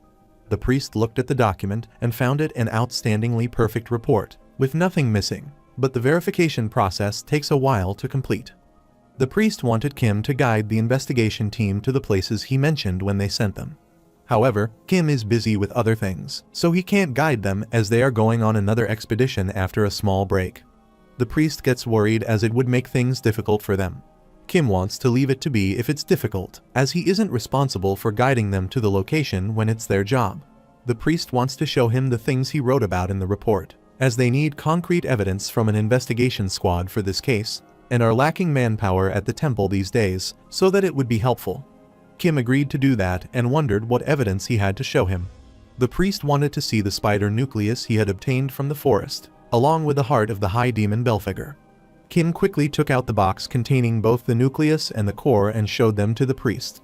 The priest is startled upon seeing this and wants to check their authenticity right away. After inspecting, the priest confirmed that it matched the evidence Kim submitted in the report and assured him that they would contact him in a while once their investigation squad was ready to be dispatched.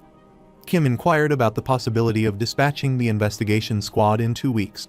The priest, worried, clarified that it would take longer, as they planned to send an investigation squad right away, but the number of people isn't enough to tackle something this big. He is certain that Kim Soo-hyun knew many players had left for the expeditions, so he would be grateful if Kim could be patient and understanding. Kim clarified that it would be annoying if this were delayed again. The priest, worried, said that the report he handed in this time is serious. Since Kim gave him a report about 2 significant cases, it would undoubtedly take longer than a normal investigation, as the ancient alchemist dungeon is said to have been cleared. Still, Kim's report says the opposite. Since the current manpower is insufficient to investigate this scale, they have to request assistance from other big cities like Barbara. Kim is annoyed to see things turning into a nuisance, but he knows this can't be helped, so he requests that an investigation squad be sent soon. The priests thanked him for understanding and assured him that these 2 situations would be his top priority, so that was everything he wanted to say. But there is something else he needs to tell Kim Soo-hyun. His advisor has requested a meeting with him.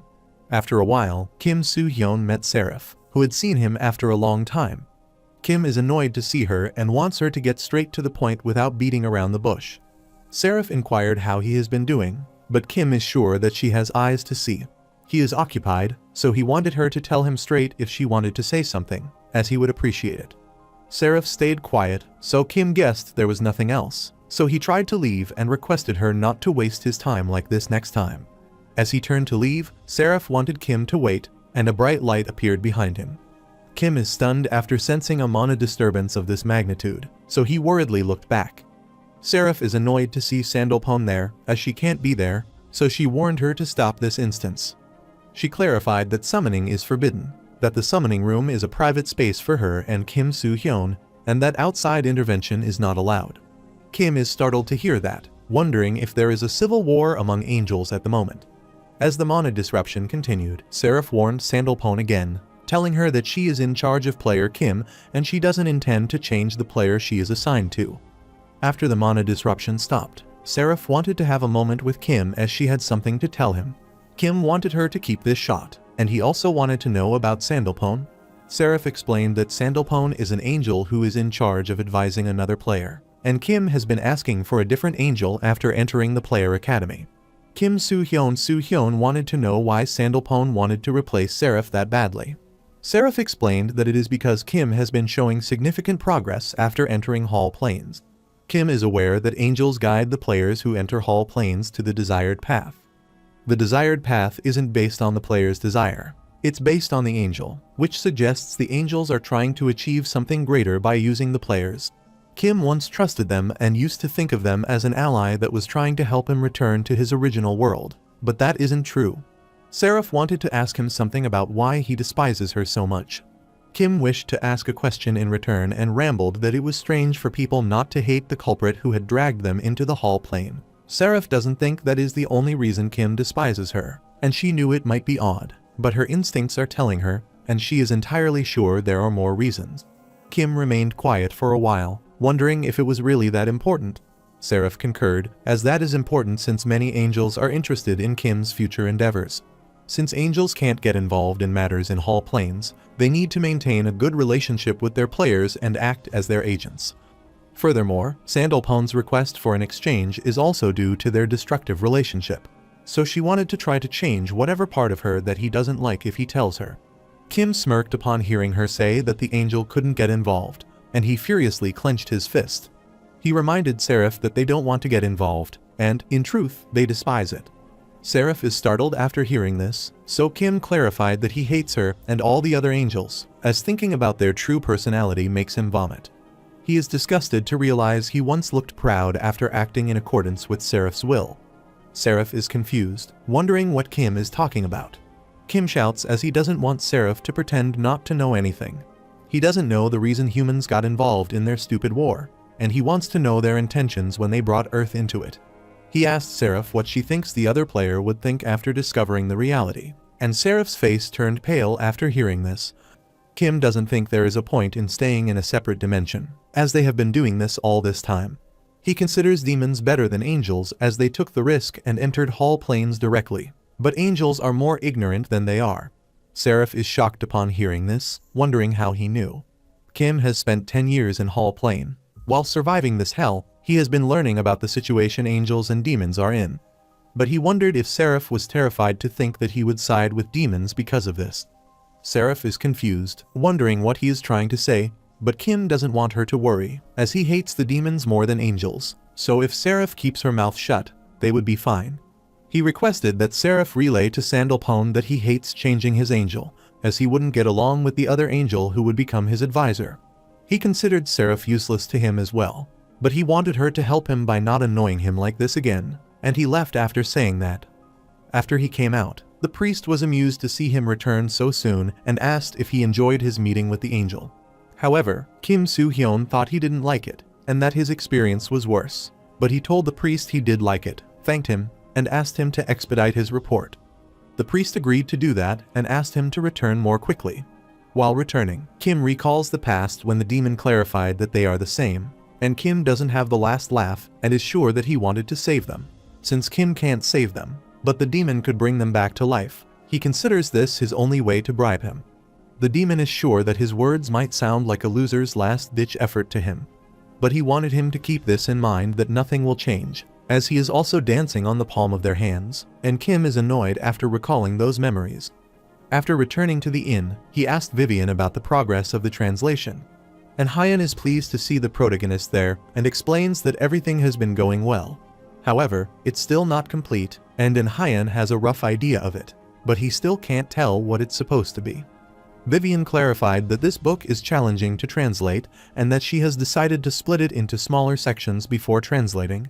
Kim understood that the most important thing was for Vivian to translate something and move forward, and he instructed her to come into his room for a second. Vivian is a bit confused, but she agreed to do that and followed him into his room. After entering the room, he asked Vivian to turn it into an alchemist's laboratory or an imitation of one. Vivian is startled to hear that, wondering why he is suddenly planning to turn the room into a laboratory.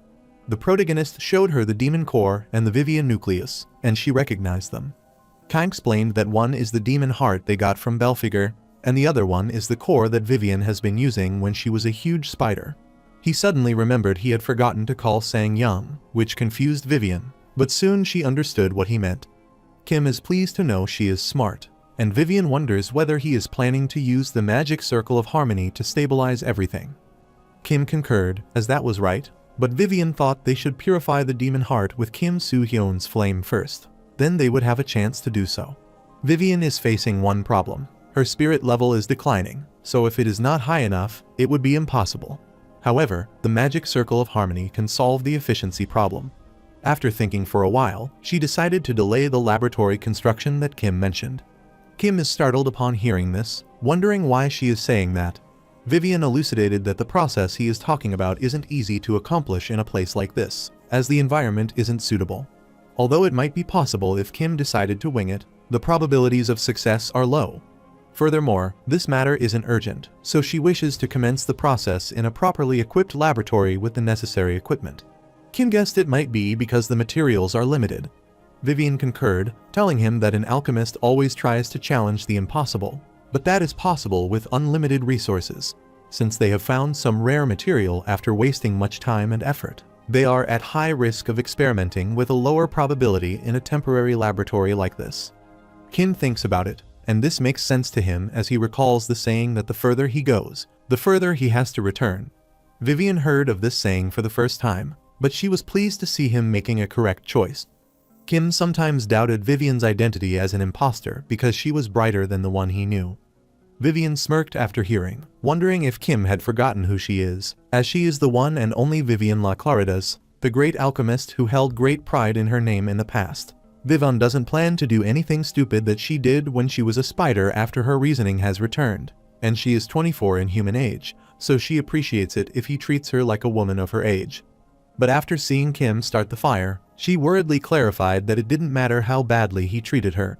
She wondered if he thought she would bat an eye at something like this, and assured him that she wasn't scared of anything, then reminded him of how great she used to be.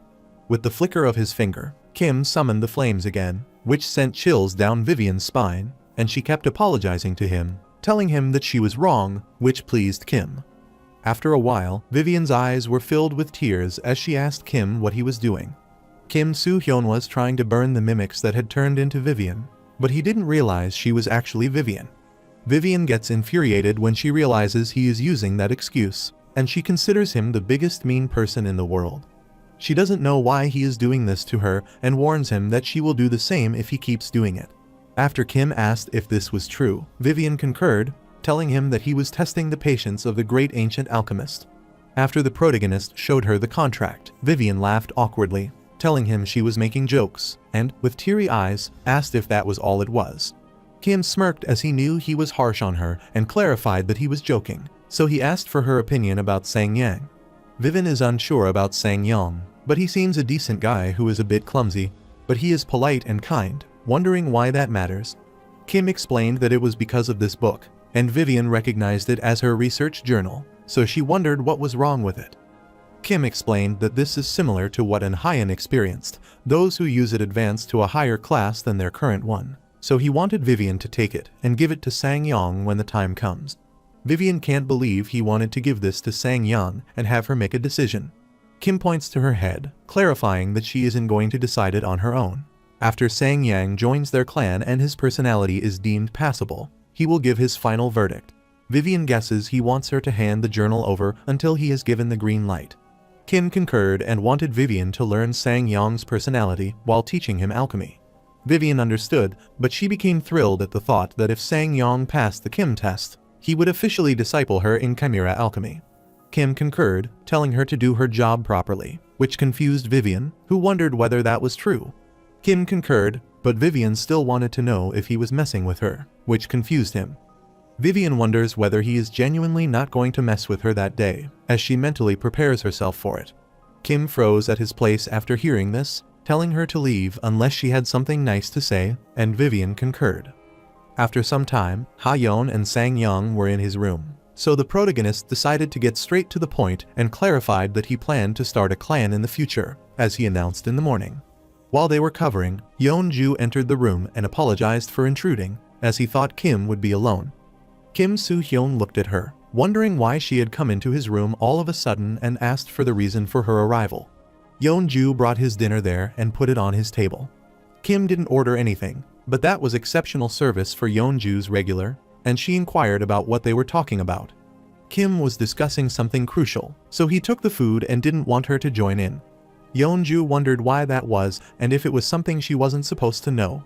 She was bored because there were no customers, so she brought some snacks and wanted to join them as well. Sang-yong is shocked after hearing this, as that is too much. Yeonju asked Kim if she could join them, but Sang-yong was reluctant. Kim glared at her, thinking if he was okay with it, and he wanted to see her reaction by telling her first. Since he needs to kill Yeonju if he fails to make her join his clan, he decides to tell her, because he might make her join the clan. After pondering for a while, he instructed Yeonju to sit down, which startled his comrades, but Yeonju was pleased. Ha-yeon wonders if Kim is aware of Yeonju's personality and the agenda she might be hiding. At the same time, Yeonju smiled as she explained that Ha-yeon is a second-year player and a mage who quit the Golden Lion clan. She also knows that the person next to her is Sang-yong, a second-year player and a nerd who loves alchemy that other people don't want to know about. Furthermore, she knew that Kim was a 0-year graduate of the Player Academy, a rookie and beginner who had completed 2 dungeons in his 0th year. Sang-yong is shocked to hear that Yeonju knew about it. Ha-yeon figured out that Yeonju is dangerous and wanted to use a swift chant, since she didn't know what she would do. Yeonju clarified that no matter how hard she tries to hide the information, she can obtain it if she wishes. Kim is startled to learn that Ha-yeon is using a swift chant, and he looks at Yeonju, who is releasing a dark aura, about to target Ha-yeon. Kim firmly grabbed his sword to stop it, but Ha-yeon quickly used her anti-magic spell, Silhouette Overlap, and created a barrier to protect herself. Abruptly, the protagonist put his sword to Yeonju's neck, startling her, and he wondered whether she was joking with him. Yeonju got rid of her aura, considering it a shame that men always try to intervene in a fight between women. Kim wonders if that is all she has to say, so Yeonju apologizes for getting a bit playful. She wanted to introduce herself to her new friends, so she asked Kim to put his sword away, and he agreed. Yeonju is pleased to meet both of them and apologizes for the sudden disrespect she has shown them. She is a 5th-year player, Yeonju, who is running this in due to some circumstances, but people used to call her the Shadow Queen. Sang-yong's face turned pale after discovering that she is one of the Mighty 10, he Shadow Queen, and Ha-yeon stayed quiet. Yeonju apologized as it was her way of greeting, so she hoped that Ha-yeon wouldn't take it seriously. Ha-yeon can't believe that it's normal for the Mighty 10 to attack someone instead of greeting. Yeonju smirked as she glared at her, knowing that she didn't have any killing intent, but she didn't think she had any right to say that when she started using her swift chant a moment ago. Ha-yeon explained that she used swift chant without intending to cast offensive spells, and the two kept clashing deep inside, cursing each other, which worried Kim. Yeonju wonders if she is taking her for a fool even after she has apologized, and she felt like killing her when Ha-yeon looked at her with those eyes. Ha-yeon is annoyed to hear about the apology when she wasn't sincere at all. Yeonju smirked after hearing the word sincere from her, since this is Hall Plain, and she is confident that the Shadow Queen wouldn't die because someone with blue hair attacked her. She glared at Ha-yeon, telling her the reason for still being alive after saying that. Ha-yeon is aware that that is because she has a wall that she can trust to lean on. Yeonju smirked after hearing that, thinking Kim might be good at protecting her, and she is willing to forgive her. But there wouldn't be a second chance the next time she did this. Ha-yeon doesn't think they will see each other again in the future. Kim, worried, grabbed his head after hearing them bicker, wanting them to stop and wondering what they were doing. He informed Yeonju that Ha-yeon is part of his caravan, so he wanted her to refrain from doing anything that would cross the line, which annoyed Yeonju. Then the protagonist told Ha-yeon they would discuss this later, so he wanted to continue talking about the clan's creation first. He planned to create a free mercenary clan composed of elite warriors who would undertake quests. Ha-yeon is surprised to hear that, wondering if he is talking about the clan not bound to any cities. Kim concurred, as that is true, so Ha-yeon wanted to know about the reason for making such a decision. Kim explained that because of the characteristics that the free status has, as they aren't bound to any continent or a specific city, and also because of the situation of the northern continent. Ha-yeon wondered what was happening in the northern continent. Sang-yong is treated as he guessed it might be because of the Golden Lion clan expedition to the Iron Mountain. Kim concurred that this is true, and since they understand this, it makes it easier to explain and assure them that the Iron Mountain expedition will fail at all costs. The three of them were startled by this, so the protagonist explained to them the reason for their failure till dusk, hoping it would be enough to make them understand. Sang-yong becomes worried after understanding everything, and there is an utter silence in the room for a while. Kim, thinking they were still in doubt, asked Yeonju for her opinion, but Yeonju didn't reply, so the protagonist guessed she might be having a lot of thoughts at the moment, so he might need some time to compare the information he had told her with the information she had. After thinking for a while, Yeonju grabbed the wine and began drinking it, leaving everyone in shock. After finishing the entire bottle, she put it on the table and couldn't believe it. She had come there to listen to their discussion because she got bored, but didn't expect to hear that. She wiped her mouth and asked Kim if he was sure about the sudden information he had given them. Kim confidently affirmed, which amused Yeonju, who realized he was a scary player. Yeonju is in awe because a Zeroth-year player could think something like this, and even though of a plan to exploit the chaos, which makes her suspect if Kim is an information gatherer instead of a fighter, or if he is both of them. Since Kim stayed quiet for a while, Ha-yeon asked Yeonju for her opinion about this matter. Yeonju knew that many don't like the Golden Lion clan, so they might want the clan to fail the expedition. After the Golden Lion clan weakens due to reduced manpower, other clans would make their moves. Sang-yang can't believe that the Shadow Queen, who is second to none in information gathering, admits to this extent. It might be true. Yeonju still considers it arguable to say that it would be 100% chance. Since they are unable to reach any conclusions regarding the vagrants, they will have to move according to Kim's plan without hesitation to spread the newly created Free Mercenary Clan's influence and ask if that is correct. Kim concurred, as that is the gist of it. Yeonju has heard of many vagrants there as well, but they are unsure whether exterminating vagrants would be successful, so they can't be 100% certain. Yeonju guesses the vagrants might be stealthily moving westward, forcing the other continent's player to invade the North Continent. Kim concurred, since most of the players involved in the vagrant extermination plan will turn their attention to the Steel Mountain expedition, so he pondered Yeonju's opinion on what would happen. He kept explaining that after the first battle ends, the player who exterminates the vagrants will attack the player who leads the Steel Mountain expedition. Yeonju understood, but she thought that in that case, the West Continent vagrant would be a problem. Kim predicted that the fight would break out in Halo, the westernmost part of the north, so they could only escape to the west. He thinks they can secure the route connecting the two continents, as everyone had thought. Kim considers it worth trying they secure the route by exterminating all the North Continent vagrants. After hearing his explanation, Yeonju believes the flow of events would then be that the vagrant extermination plan would end early. The North would continue to plunge into chaos, and as Kim said, the Free Mercenary Clan, which isn't tied to any continent, would expand.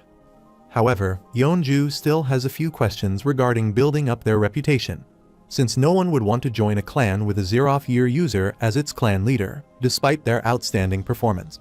Kim clarified that this is why he wants the best of the best, not players who want to start some stupid things. Yeonju considers him a bit arrogant, but Kim doesn't think that way, as their caravan has one secret class, two rare classes, and a player who has great talent. He is confident that no one can overlook this kind of thing, even if he is acting arrogantly. Yeonju is dumbfounded after realizing why Kim is confident, as they have one secret class and two rare classes.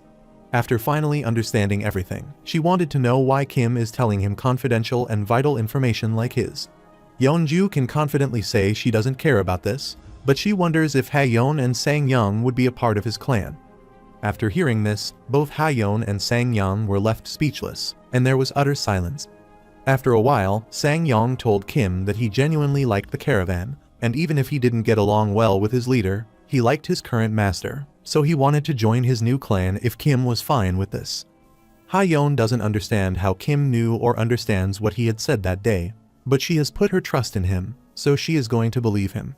Kim wouldn't have called them there to talk about this if he didn't plan to let them join his clan, so he hopes they can work together in the future. Since one matter is sorted, he wanted to settle other things first, despite wishing to converse with them for a longer while. He instructed them to get some rest as they would finish this the following day. They took their leave first, and Ha-yeon wanted Kim to be careful. After they left, Yeonju is relieved that the two of them are alone, and she wants him to keep speaking one way, informally with one person, then formally with another, which is confusing her. Kim told her that he can't do anything about this because that is how he is. Yeonju wonders if that is because of Ha-yeon, as she could sense killing intent in her eyes for no reason. Soo-hyun was going to his bed, which annoyed Yeonju, who considered him unentertaining and wanted to know why he didn't answer her question, since he had told her all that important information. Kim wanted Yeonju to judge him, which confused Yeonju, as she didn't know how he wanted her to judge him. Kim affirmed as he wanted to know what one of the top 10 players thought of his plan, and he wanted to know if the player, the Shadow Queen, who is rumored to have access to all the available information in Hall Plane, is true. Yeonju considers this a terrifying plan if all the variables become fixed, as Kim would become the center of envy for the clan around after becoming a free mercenary class with a special and 2 rare classes. She approached the protagonist, placed her hand on his shoulder, and said she considered it a great plan. She never thought of making a free mercenary clan in Hall Plane until she heard about it from Kim. Furthermore, she wanted to tell Kim that he doesn't have any talent for lying. Kim wondered what she meant by lying. Yeonju is certain that Kim didn't say those things to her to judge him. She talks to others, looking into their eyes, so she can get a rough idea of what the other person thinks of her, as no one would think the infamous Shadow Queen would be running an inn in a rural area like this. She saw desire, jealousy, and resentment in Hayeon's eyes, which were something she had long forgotten after starting to live in the small city of Mule. Although she is used to those kinds of looks, Kim is different. She cannot see anything in his eyes. They are empty.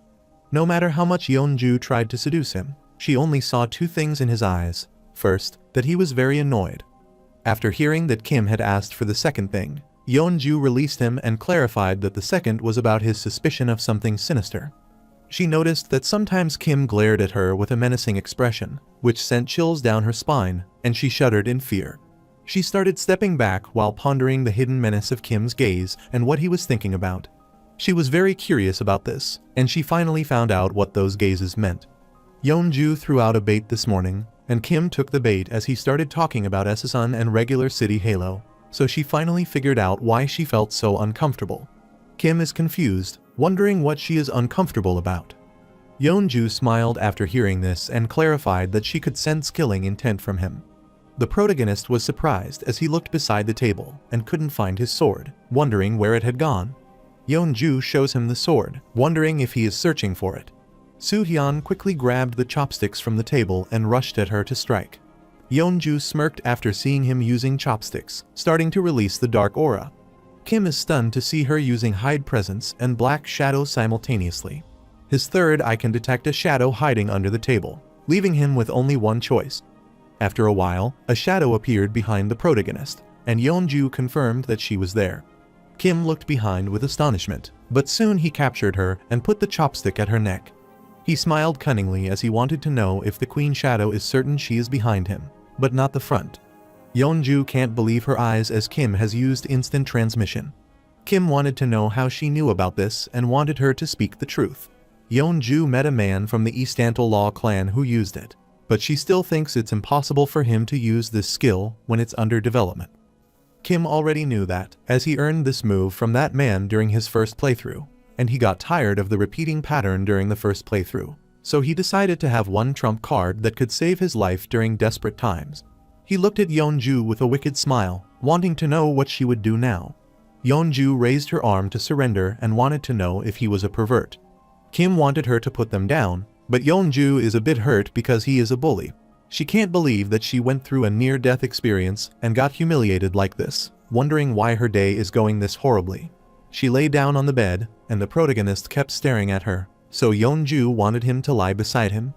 Kim is confused, wondering what she wants, and he sits beside her. Yeonju is sure of one thing, which makes the protagonist wonder what it is. Yeonju touched his nose and was sure that Kim was contemplating whether to kill her or to spare her earlier. Kim stayed quiet, but Yeonju thinks this is a moment when she should confess and say something to her. Although they don't know each other well, Kim tried to kill her, and when she thought she was about to die, he spared her instead, so she wanted to know if he wanted something from her.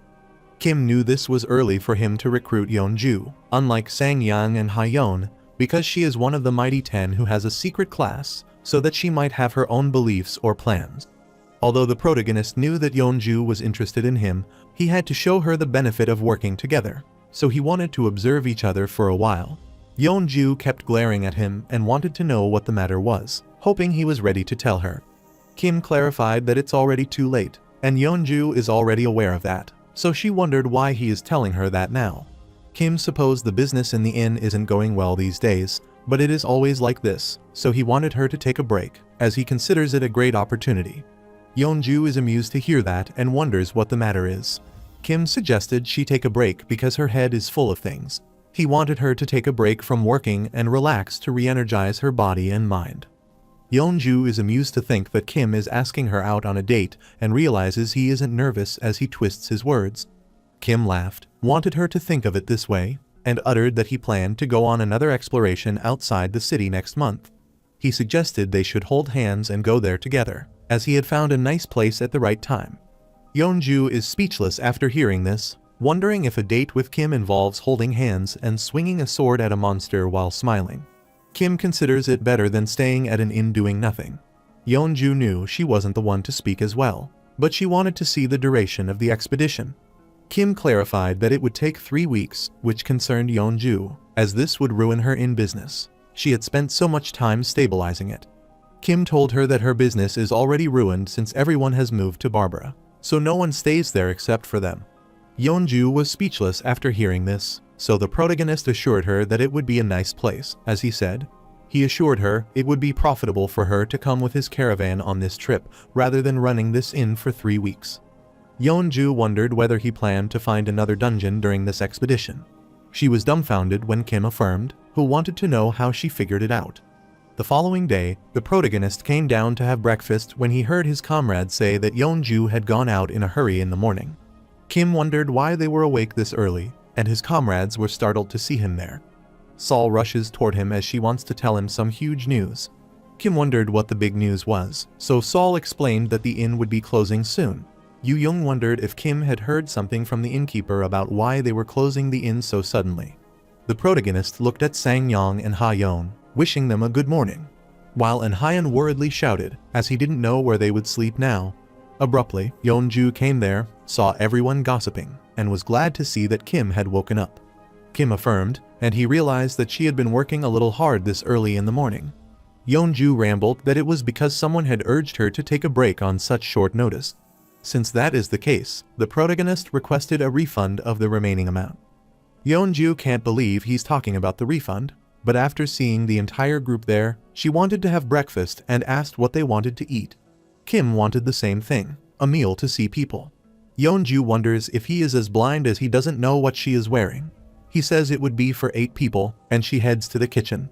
Sang-yong accosted the protagonist, prompting him to wonder what the matter was. Sang-yong remarked that he is a resourceful person, which makes the protagonist laugh. Ha-yeon gets worried because she thought it was the other way around, but Kim explains that they made a deal. Although he can't tell her all the details yet, he wanted his comrades to sit down, and everyone concurred.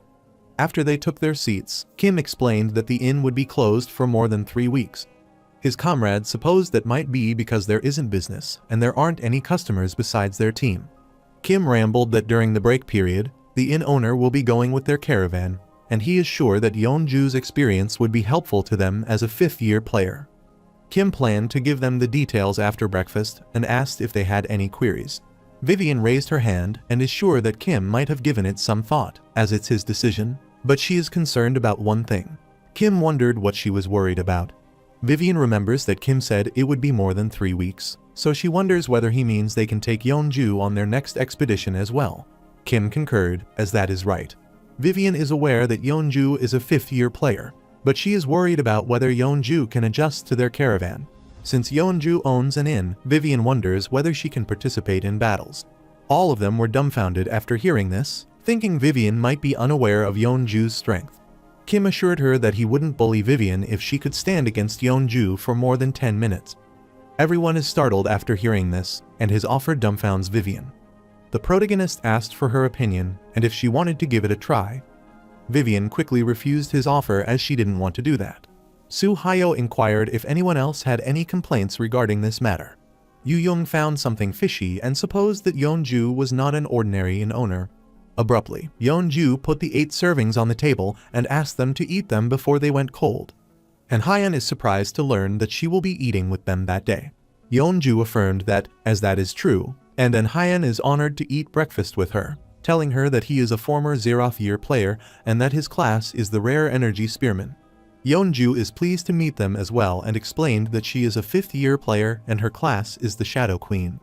Everyone was shocked after hearing her class, and Sol accidentally spilled her drink on Yu-young's face, so she apologized. Yu-young is pissed, but she decides to settle this matter with Sol later. Yeonju is startled by her reaction and guesses she might know her, but Sol is speechless. Vivian wondered what the matter was and if Yeonju was that outstanding player. Sol rambled that during her time in the player academy, the instructor once passed by her and told her something. Yeonju wondered what the instructor had told her and asked Sol to elaborate. Sol uttered that the instructor was talking about the most famous female player in the whole Hall Plains. She spoke about those famous female players, including the Field Maestro, the Princess of Execution, and, lastly, the Shadow Queen, whose skills surpass expectations of what females can do. Yeonju is amused to hear that, and Kim is startled to sense killing intent from her. Yeonju clarified that it is true, as she, the Shadow Queen, the instructor, was talking about. Soo Haeon guessed she might be releasing the killing intent after hearing about the Princess of Execution, as they have held a grudge against each other for a long time. After confirming the rumor's veracity, she introduced herself as Yeonju, a 26-year-old single woman. She looked at Kim and was willing to accept any man's hand in marriage, even if it was a married man with children, which startled the protagonist. After hearing this, Ha-yeon annoyingly slammed the glass down, and with a fake smile, she uttered that that was a fantastic introduction, but she thought their caravan should introduce themselves. After everyone was introduced, it was Vivian's turn, so she also introduced herself along with her class as a mage variant. Yeonju smirked after realizing that Vivian is an ancient alchemist, and she guessed that Kim has a secret class as well. Kim told her that he is 24 years old, and as she knew, he has an offense-type secret class. Yeonju still doesn't know the name of Kim's secret class, so she wanted to know that. However, the protagonist can't tell her that because it will be revealed when his free mercenary clan is created, as the secret class potential can be revealed by its name. Yeonju talked to him casually, wanting him to brag about his class to her, since he already knew everything about her, and she thinks that is unfair. Kim didn't choose to see this information. She did throughout her life in the Hall Plains, and he is just making an educated guess. Yeonju still wanted to learn more about his information, so she tried to get him to spill it, but Kim refused. Yeonju agreed to let him hide if he wants to, because she would get the information she wanted from him after sticking with him for a long time. Kim is annoyed after hearing this, so he glares at her and warns her in advance that he wouldn't spare her if she used her eyes of temptation on the kids or any player in the caravan. Yeonju is annoyed to know how upright he is and clarified that using it wouldn't hurt anybody. Kim reminded her that the eyes of temptation are eye magic that disrupts a player's mental state, and if that happens, the player will be an easy target for curses. He warned her that their contract would be void if she touched a single strand of the kid's hair and that she would be held responsible. Sol and Hyun and Yu-young were startled after hearing that, as Kim sounded more like a father. Yeonju burst out in laughter after hearing this, and Kim is pissed, wondering what kind of person would say that. Yeonju was joking around, so she didn't want him to take it seriously and asked where they planned to live now. She wanted to move on to future plans, since the inn renovation will take at most 2 or 4 weeks.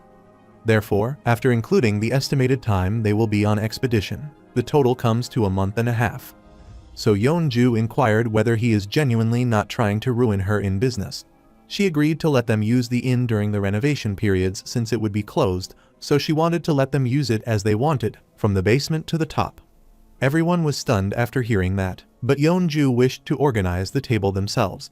Kim is amused to hear that, as he expected, she is experienced because, by acting kind, she is making it difficult for them to complain further. Since that was the case, he wanted to become shameless and ask her one more thing, knowing they would never meet again if Yeonju rejected the offer. Kim is sure that Yeonju would be bored as the renovation takes a long time. Yeonju is stunned to hear that, wondering what he meant.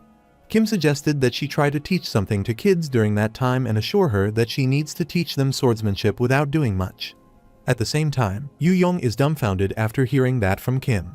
Yeonju explained that it would be expensive since she is in a secret class, so she wanted him to pay her.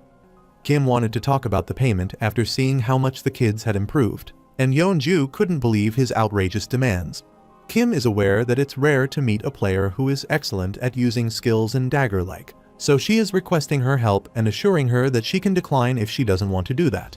Yeonju is astounded by this and agrees to teach kids because she's already bored. Kim thanked her for agreeing, as he wasn't expecting her to say yes that easily. Yeonju is dumbfounded, not realizing that she would let them all use the inn however they want. She noticed that the kids she is supposed to be teaching aren't happy. Kim looked back and saw the kids looking awkward after hearing this. Yu-young is gloomy because Kim promised to teach her. Yeonju is eager to teach them, but if they come to her without any intention to learn, she wants them to come when they are ready to learn. Yu-young is infuriated after hearing this, and Kim considers her immature because one of the Mighty Ten is going to become her instructor, but she isn't grateful to her. Kim instructed them to resume training after eating, and they agreed. Hayeon instructed Sol to follow her as they would have mage positioning practice that day, and Sol concurred. Yeonju wanted to clean the table together, and then Hayeon agreed to do that. At the same time, Yu-young is rushing back to her room, which stuns Kim, who wonders why he is returning and why he wants her to stop. Yeonju grabbed his hand, telling him to leave Yu-young alone. Kim is a bit confused after hearing this, but Yeonju wanted him to let Yu-young stay as she wanted, as she has always wanted to tell him this every time she saw him like this. She doesn't think this is good for a caravan leader to deal with these trivial matters, so Yeonju wanted him to use this time to figure out what Kim did wrong, like what he just did. Vivian agreed with Yeonju as well, as she has noticed this for a long time. But Kim constantly gets distracted by kids, especially Yu-young and Sol, so she wants her to stop following them. And Hayeon agreed with them, and remembered how Yu-young was bragging in the dungeon non-stop. He was frustrated, as it's rare for Kim to come across an opportunity like this, but Yu-young acted the same way at that time as well. And Hayeon wants the Shadow Queen to consider teaching him. Yeonju wanted him to keep on dreaming as she wouldn't teach him. Kim is still concerned about Yu-young, so he tries to check her out. Yeonju is unsure whether Yu-young is the player with the potential he wants, but Kim's mentality greatly influences his chances of survival. She wants him to leave all the little things to the others and trust his other members. She pushed Kim to go ahead and do important stuff while leaving all the cleaning to them. Kim agreed to do that, and on his way, he guessed he might have been affected by the kids' cheerfulness and might have turned soft after all this time. He sighed as he was sure that if it were his past self, this wouldn't have happened. Vivian followed him and kept calling, but Kim was busy so that he couldn't talk to her. Vivian asked for a minute to discuss a serious matter.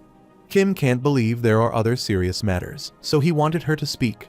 Vivian wanted to know what it means to be single, and the protagonist couldn't believe that was a serious matter.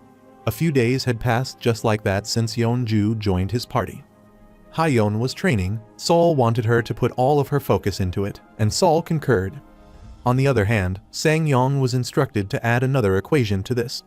Thus, the mage's training, Vivian's classes, and Hayeon's training were going well. Yeonju is also being more cooperative than he expected regarding the situation in the Hall Plains, which he doesn't even ask about, making him feel like he is already clan master. Kim is aware that Yeonju might be cooperative to ensure everything goes according to plan and makes herself seem favorable. But the protagonist ponders if she has ever been in the clan before, but that isn't a problem for him. One thing Kim is sure of is that Yu-young is ruining the caravan mood, so the others seem to get distracted when she is around. The reason Yu-young is there is evident. The skilled players are joining the caravan, and Hayeon has successfully gained a rare class, and her being the lowest performing member of the caravan is due to her inferiority complex. He is aware that Yu-young is concerned about catching up to the other at this pace and doing well. He knew that the more she had these thoughts, the less motivation she would have to improve herself, and that it occasionally happened when a person was put at risk in every battle. While Kim is indulging in his thoughts, and Hayeon accosts him and asks for permission to come inside. Kim was startled to see him barging in, which startled Hayeon, so he quickly apologized. Kim instructed him to sit down and inquired what he wanted. And Hayeon doesn't want anything, but he noticed that his energy spearman class is different from how he pictured it would be, and he thought it would be a class that is actively attacking because of energy. And Hayeon doesn't know why the record contains so many defensive techniques, but if Kim could spare some time to help him, he would be grateful. Kim agreed to teach him, so he looked over the details and explained that Energy Spearman is a logical fighting style that uses sense to determine the distance between him and his opponent. Therefore, the protagonist explained that Hayeon had to find out his opponent's class, the attack they specialize in, the weapon they would be using, and how they would attack. Furthermore, Hayeon needs strong physical abilities to react to any situation and make his own judgment quickly, so he has to have a keen eye, trust his judgment, and decide what to do based on the situation. and Hyun worriedly grabbed his head after realizing how difficult it was. Kim laughed after hearing this, telling him to take it easy because, after getting a rare class, he has to return and train. Before leaving, Hyun remembers another thing that he needs to ask. The protagonist wondered what the matter was, so Hyun clarified that it was about Yu Young, as he considered her behavior over the top these past few days, and the atmosphere had been awkward as well. Kim wanted him to explain clearly what he was worried about. Hyun is sure that Kim knew that Yu Young didn't talk to others anymore, and he couldn't find Sol the previous day, so he tried to speak with Yu Young, but she ignored him, and he hasn't seen her practice lately. Since they have been through a lot together, Hyun is hurt by what Yu Young is doing, and he wants Kim to knock some sense into her.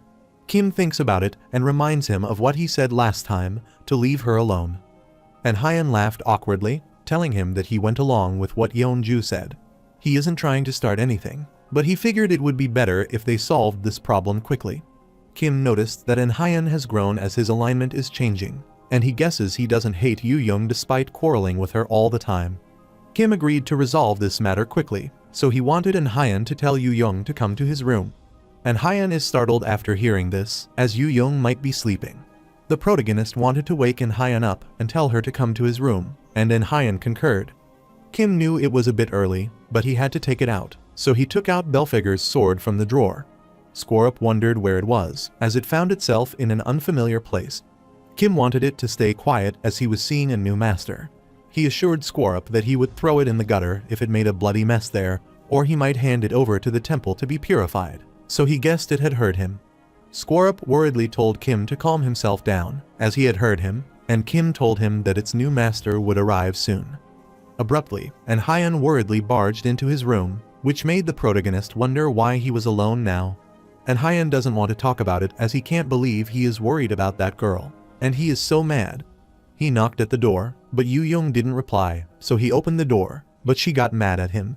He showed the mark on his hand, telling Soo Hyun that Yu Young slapped him, bit him, punched him, and even screamed at him. Kim looked at the mark and asked if Yu Young was on the 3rd floor, but Hyun clarified that she was on the 2nd floor. Kim guessed he had to go to Yu Young if she didn't want to come there and appreciate Hyun for doing great work, so he wanted to leave the rest to him and return to his room. After a while, Kim was knocking on her door, but Yu Young was annoyed, telling him to leave her alone. But Kim kept crashing, so she got angry, thinking he was deaf for keeping doing this, and she couldn't believe they were pros at pissing people off. Kim kept knocking, so Yu Young wanted him to die if he didn't want to stop. Kim came into her room, but Yu Young thought it was Hyun, so she warned him to come in if he wanted to relive what had happened. She assures him that if he touches even a strand of her hair, she will kill him, and wants him to stay quiet if he is going to talk nonsense. After arriving near her, Kim accosted her, which startled Yu Young as she didn't believe he had arrived. Kim told her to remove the duvet so he could see her for a second. Yu Young didn't remove the duvet. Instead, she told him she hates him.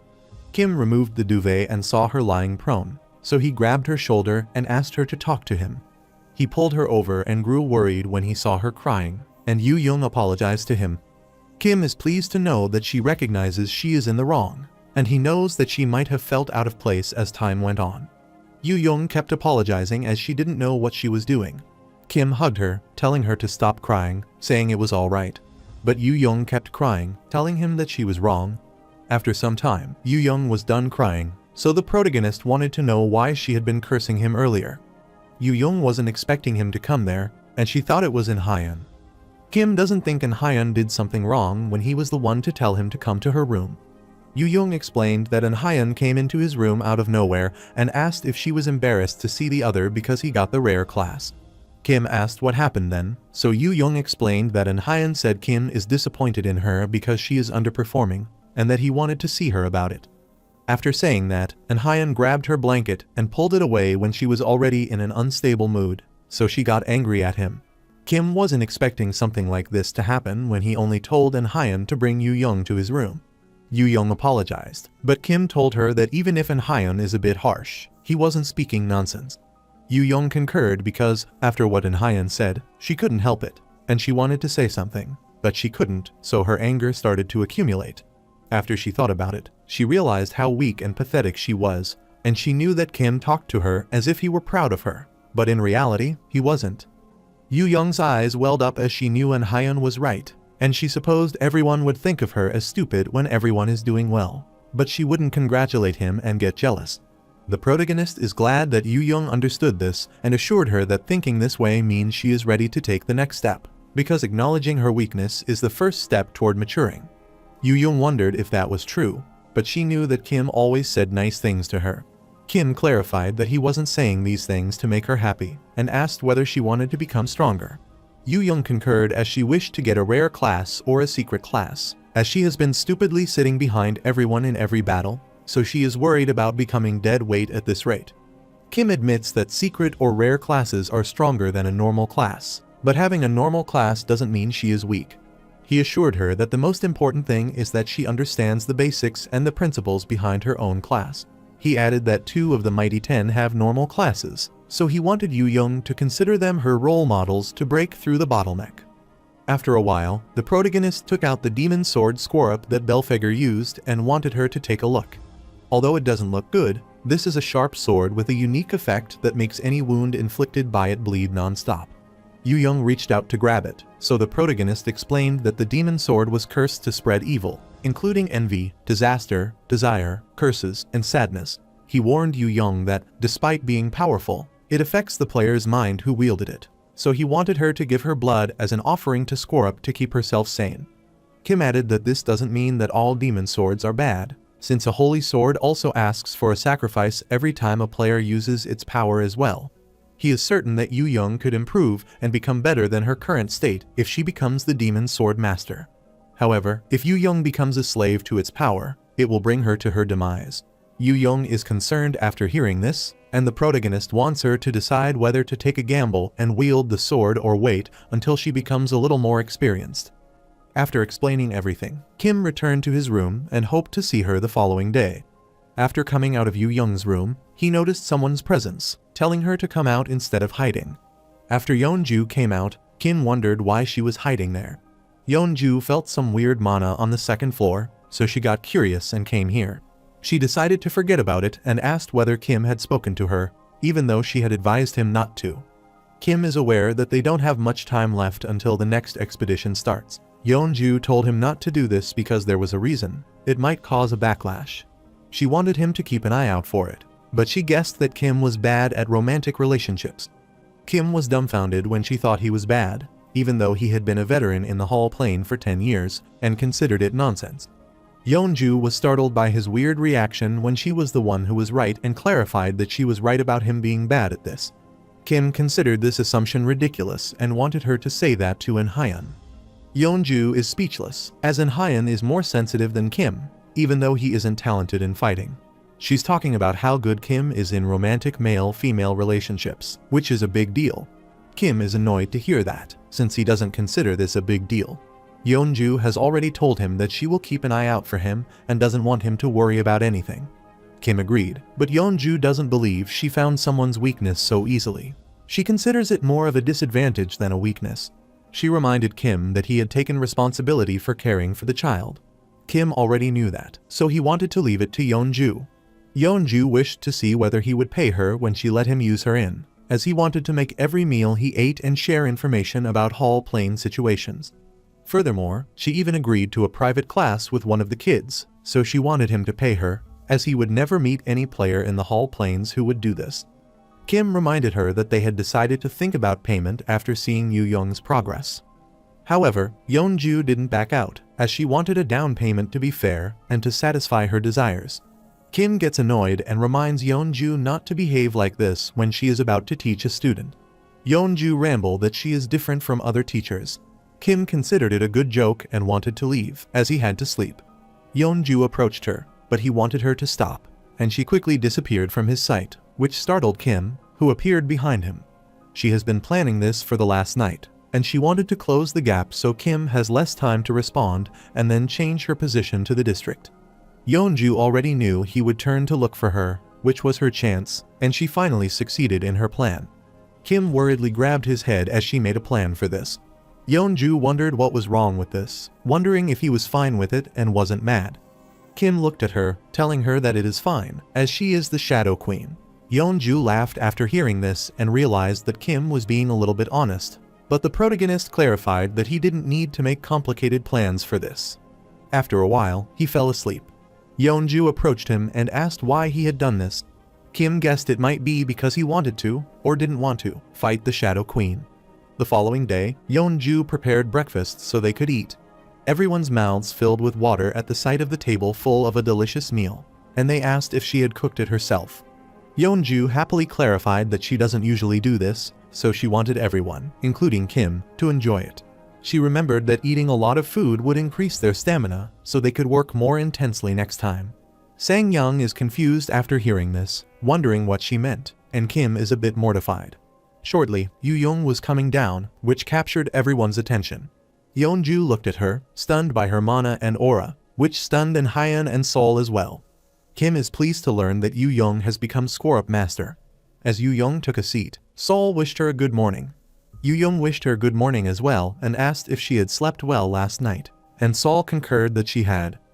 And Hyun is surprised by her strange behavior and asks why she came out now, given that she has been crying and whining the whole time. Yu-young accosted him, glaring and demanding that he stop talking nonsense and eat his meal without disturbing her mood. And Hyun is startled by her behavior, and Yu-young notices a lot of food on the table, so she wonders if there is a special occasion, and she notices that Kim is enjoying it. The protagonist affirms that, as he is enjoying the meal, he wants to eat as well. After finishing the meal, they were pleased to have overeaten. Yeonju told everyone they didn't need to clean up and that they should relax, and they thanked her. After Yeonju left, Yu-young looked back and apologized to Kim, as she had to take her leave first. Kim agreed to let her do that, so Yu-young left as well. Sang-young suggested that Kim should talk to her. Kim had already talked with Yu-young last night, and Hyun thought that she had found herself. Kim looked ahead and didn't want Yu-young to disappoint him. He saw Yu-young talking with Yeonju and guessed the special hellish private class for her was about to start. Later, Hyun came to the protagonist's room and wanted to know if Yu-geo would be alright. Kim wondered why he was asking about Yu-young, and Hyun heard noises coming from the room, so he was worried. Meanwhile, in the room, Yeonju told Yu-young to get up in 1 second, and after she was knocked down again, Yeonju told her not to wield it haphazardly. And Hyun is concerned because Yu-young is unable to eat properly for a couple of days. Since Yu-young entrusted her work to Yeonju, he guessed he would be looked down on since he had 0 years of experience in the 10-lecture teaching method. Kim guessed that would happen, but since this is for Yu-young, he wanted Hyun to train hard as well. After some time, Yu-young came out of her room, telling Sol to heal her quickly, as she would die at this point. Kim heard the commotion, wondering what the matter was and if Yu-young's training was done for the day. Vivian looked at her wounds, which were too severe, and she had bruises all over her body. And Hyun gets worried when she sees fluid in her wounds as well. Sol wanted Yu-young to get a hold of herself, and she started treating her and used her spell recovery on her while continuing to call her. After some of her injuries had healed, Yu-young finally opened her eyes. Vivian worriedly asked if she was alright, and Yu-young was hungry, so Hyun rushed away to bring food to her. Sol inquired worriedly whether her body was feeling better now. Yu-young glares at her, wondering if she looks alright to her, but Sol refuses. Yu-young wanted Sol to always be on standby and be ready to heal her with spells, as she could die at this rate, and Sol agreed to do that. Kim is pleased to see that they are determined, so he has to get ready on his end to showcase his skills so that Yu-young picks him. The following day, he was outside, so Yeonju asked if he was going out, and he concurred. Yeonju has a favor to ask him since he is going out, as she needs a weapon that Yu-young can use. The protagonist went to the blacksmith and various places to find suitable weapons. After carefully selecting a weapon, Kim handed Yu-young her new equipment. Yu-young looked at the weapons and was a bit sad, and wanted Kim to hug her once. Kim can't believe that Yu-young, who used to jump up and down in joy after receiving new equipment, is acting this way. So he reached out to let her hug him, and Yu-young leaned against him, thanking him for the equipment and promising to work hard. After she left, Sol asked Hyun if he was jealous of Yu-young. Hyun smirked, as that isn't the case because he is a rare class.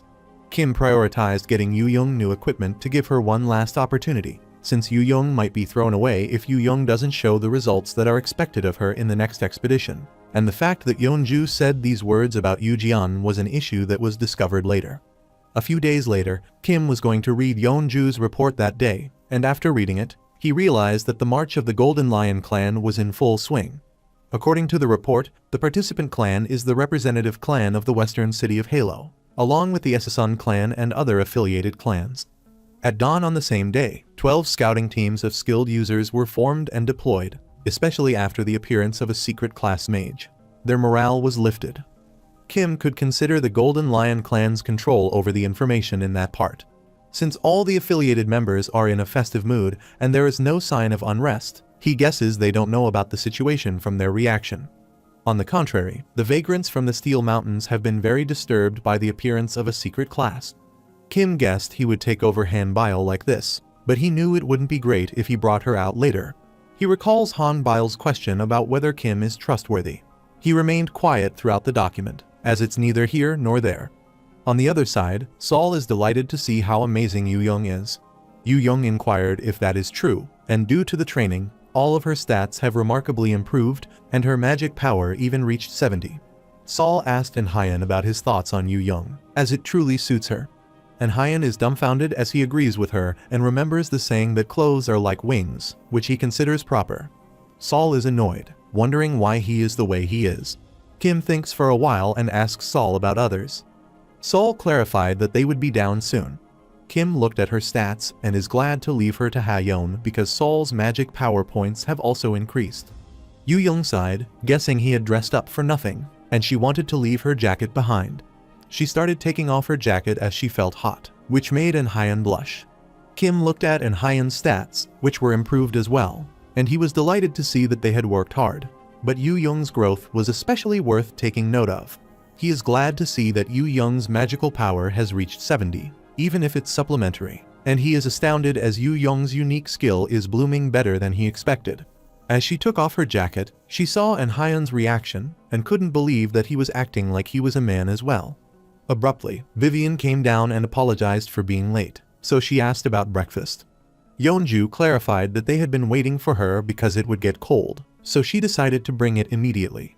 After they all had eaten their breakfast, Kim asked them to pay attention and announced that they would age by around 2.5 months before receiving their equipment, but they managed to do so a bit earlier than expected. He has received information regarding the marching of the Golden Lion clan. While everyone is staring at him in confusion, Kim alerts them regarding a large-scale battle between the users and the vagrants, so that the bloody wind will blow through the western city of Halo. However, the northernmost town of Mule will not be affected. The mood will remain chaotic for the time being, so expedition reports and clan establishment will be pushed back. Kim leaves this situation by going on an expedition, and he also informs them that a new secret class has appeared in the Golden Lion clan, someone they knew very well. Yu Young pondered who among the users they knew might be the user, and Anhyan asked who it was. Kim wanted them to contemplate, as there aren't many users they are aware of. Anhyan can't think of anyone when they are a Zeroth year, and Saul doesn't recall anyone, so they wanted to know who it is, which makes Kim sigh. Abruptly, Yu Young said she knew who the user was, which confused her comrades, and she rambled that it was Kim Han Bile. Yu Young can't believe that Han Bile became the secret class, wondering whether it happened after she joined the Golden Lion clan or while she was in the academy. Yeonju is unaware of the whole truth, but according to her, Han Bile awakened before entering the user academy. Yu Young finally understood the reason for Han Bile abandoning them for the Golden Lion clan, and she couldn't believe they had no idea about her case when they were so close to her. And Hyan is annoyed as well because they were all together since the rite of passage, yet Han Bile did this, which disappointed him. Although Kim put out feelers in case the situation worsened if this realization continued, as it would be difficult to scout Han Bile in the future. Although that is a shame, he doesn't want them to nitpick, as logically thinking about Han Bile's decision makes them conclude that she made a rational choice, as that is the offer from the best clan on the North Continent. Yu Young is annoyed to see him taking Han Bile's side, but Kim was telling them not to waste their time worrying over someone else's decision, as their own situation matters the most, rather than other clan members. Yu Young is annoyed, but Saul agreed to do as Kim says. Kim can't believe that Saul is reacting like this, so he hopes they will accept his decision in the future. He explained that they would finish the work in 3 days, so he wanted them to pack their things, as they might leave at any moment. Ha-Yon wanted them to prepare as soon as they could, because they couldn't say the mule would be safe when every city has its own warp gate. She is sure this battle would last for a long time due to its large scale, so she wanted to know their next destination and how far Kim has planned. Kim rambled that their destination was the Cave of Screams, considering it the most realistic possibility after reading countless reports in the library. He wanted to head toward He Plains from the northern Gate of Mule, then turn east and continue that way. However, the distance is great, so they expected to travel for 3 weeks for a round trip. His comrades were startled to hear this would be a 3-week log trip, as they would be sick of exploring by then. Yeonju raised her hand as she had a question for Kim. After he permitted it, Yeonju wanted to know whether he had attached the condition of discovering the dungeon within the 3 weeks he mentioned. She wanted to know his plan if they were unable to discover the Cave of Screams in 3 weeks. Sang-yang agreed with her as they were lucky to find the Laboratory of Ruins, but he didn't think to have that fortune twice. Kim knew he couldn't say to trust him and follow him, because he knew the location of the dungeon from his regression, so he told them that their goal was to avoid the battle and leave the city, and they are exploring the Cave of Screams so that they don't waste their time. Furthermore, he discovered the Great Alchemist Vivian Dungeon and the Laboratory of Ruins, so the Cave of Screams has a higher chance of existing than the 2 previous dungeons, so he doesn't want them to worry about finding it. They guess Kim wants them to trust him and follow him. Kim concurred, reminding them that they have 1 in 1,000 lucky charms in their caravan. Yeonju wondered who the lucky charm was, so everyone looked at Saul, which confused her. And Hyan explained that they followed Saul and ended up finding the Laboratory of Ruins. Vivian agreed that that happened because of Saul's instinct. Yeonju is unsure, but even if they fail the expedition, the expenses, lodging, and maintenance fees will be paid faithfully, so she agreed to let them do whatever they want. Kim agreed as they should split it, and he is worried for Yu Young, as if she continues training, she would be unable to recover the day they depart for the expedition. Yu Young wanted to prepare and train as much as she could before leaving. Kim can't believe her, as he doesn't want to do that, no matter how she thinks. Yeonju doesn't think it's necessary to stop Yu Young when her will is so strong, when she would only get better by the day. Kim reluctantly agreed to let her train and wanted her to work hard, and Yu Young agreed. The night before departure, Kim comes down to get a potion for Yu Young after training, as he knew it would be usual, although Yeonju wanted to take it easy. After coming down, he saw Saul standing alone, so he wondered what she was doing there.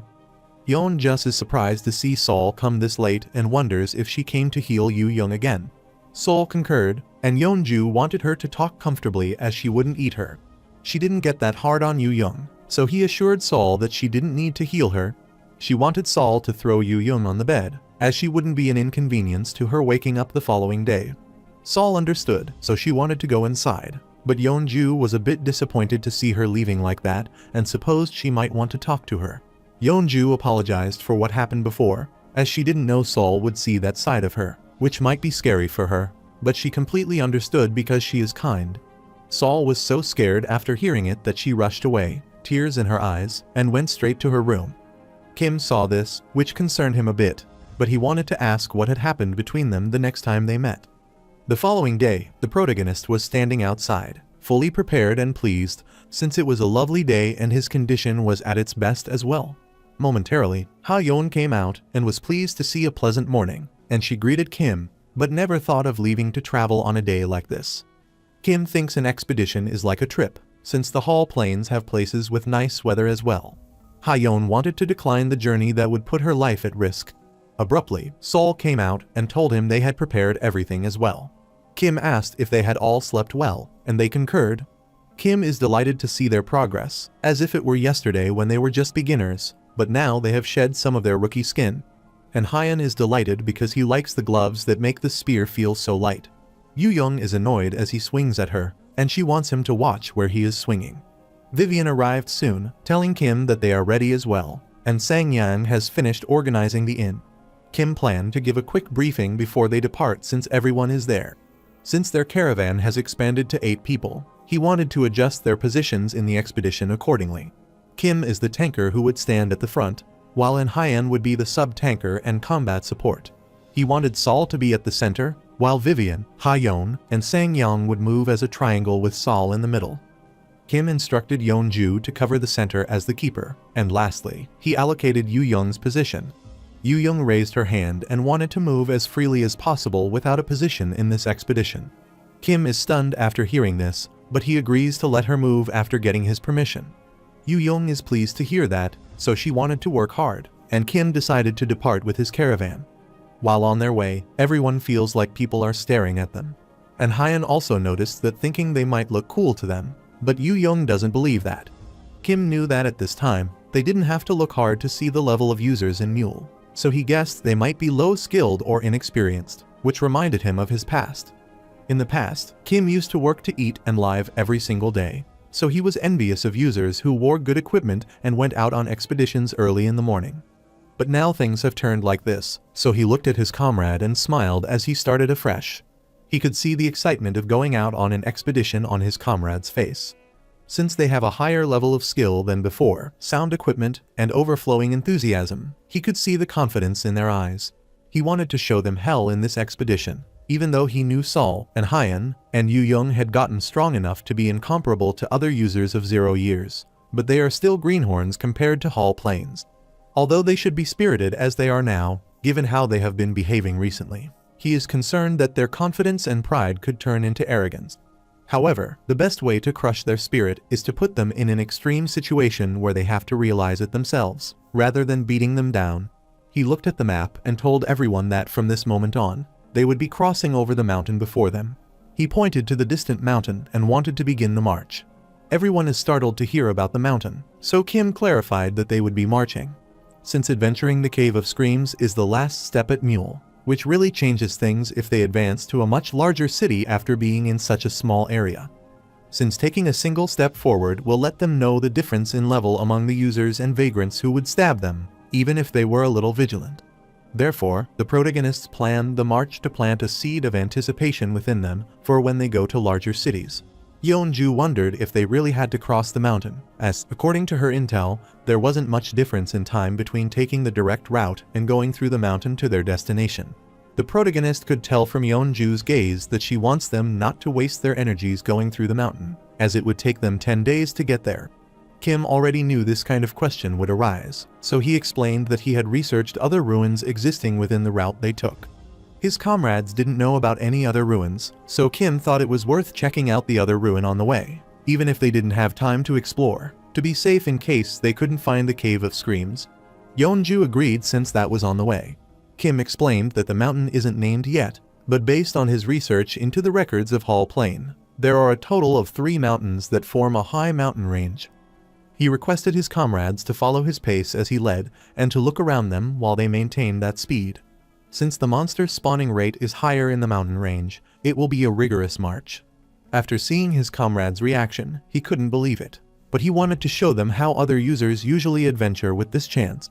He instructed Hyan and Yu Young to take care of those who are lagging behind, and they concurred, so they started approaching the mountain range. 1 hour later, Hyan, Sol, and Yu Young were all exhausted.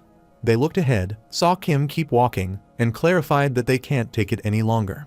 Kim Soo-hyun wanted them to be stronger than he looked back, and could tell they wanted him to let them have a break and go.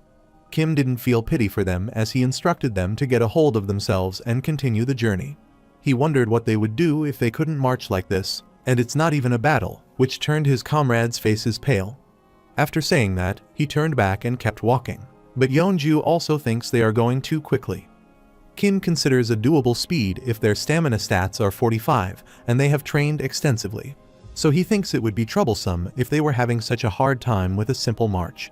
After explaining, he looked at Vivian, Ha-yeon, and Sang-yeong behind him, wanting them to follow along his pace quickly, so he guessed they weren't prepared yet. Yeonju smirked when he saw this because Kim is so different from when they were in the city, having turned into a strict leader.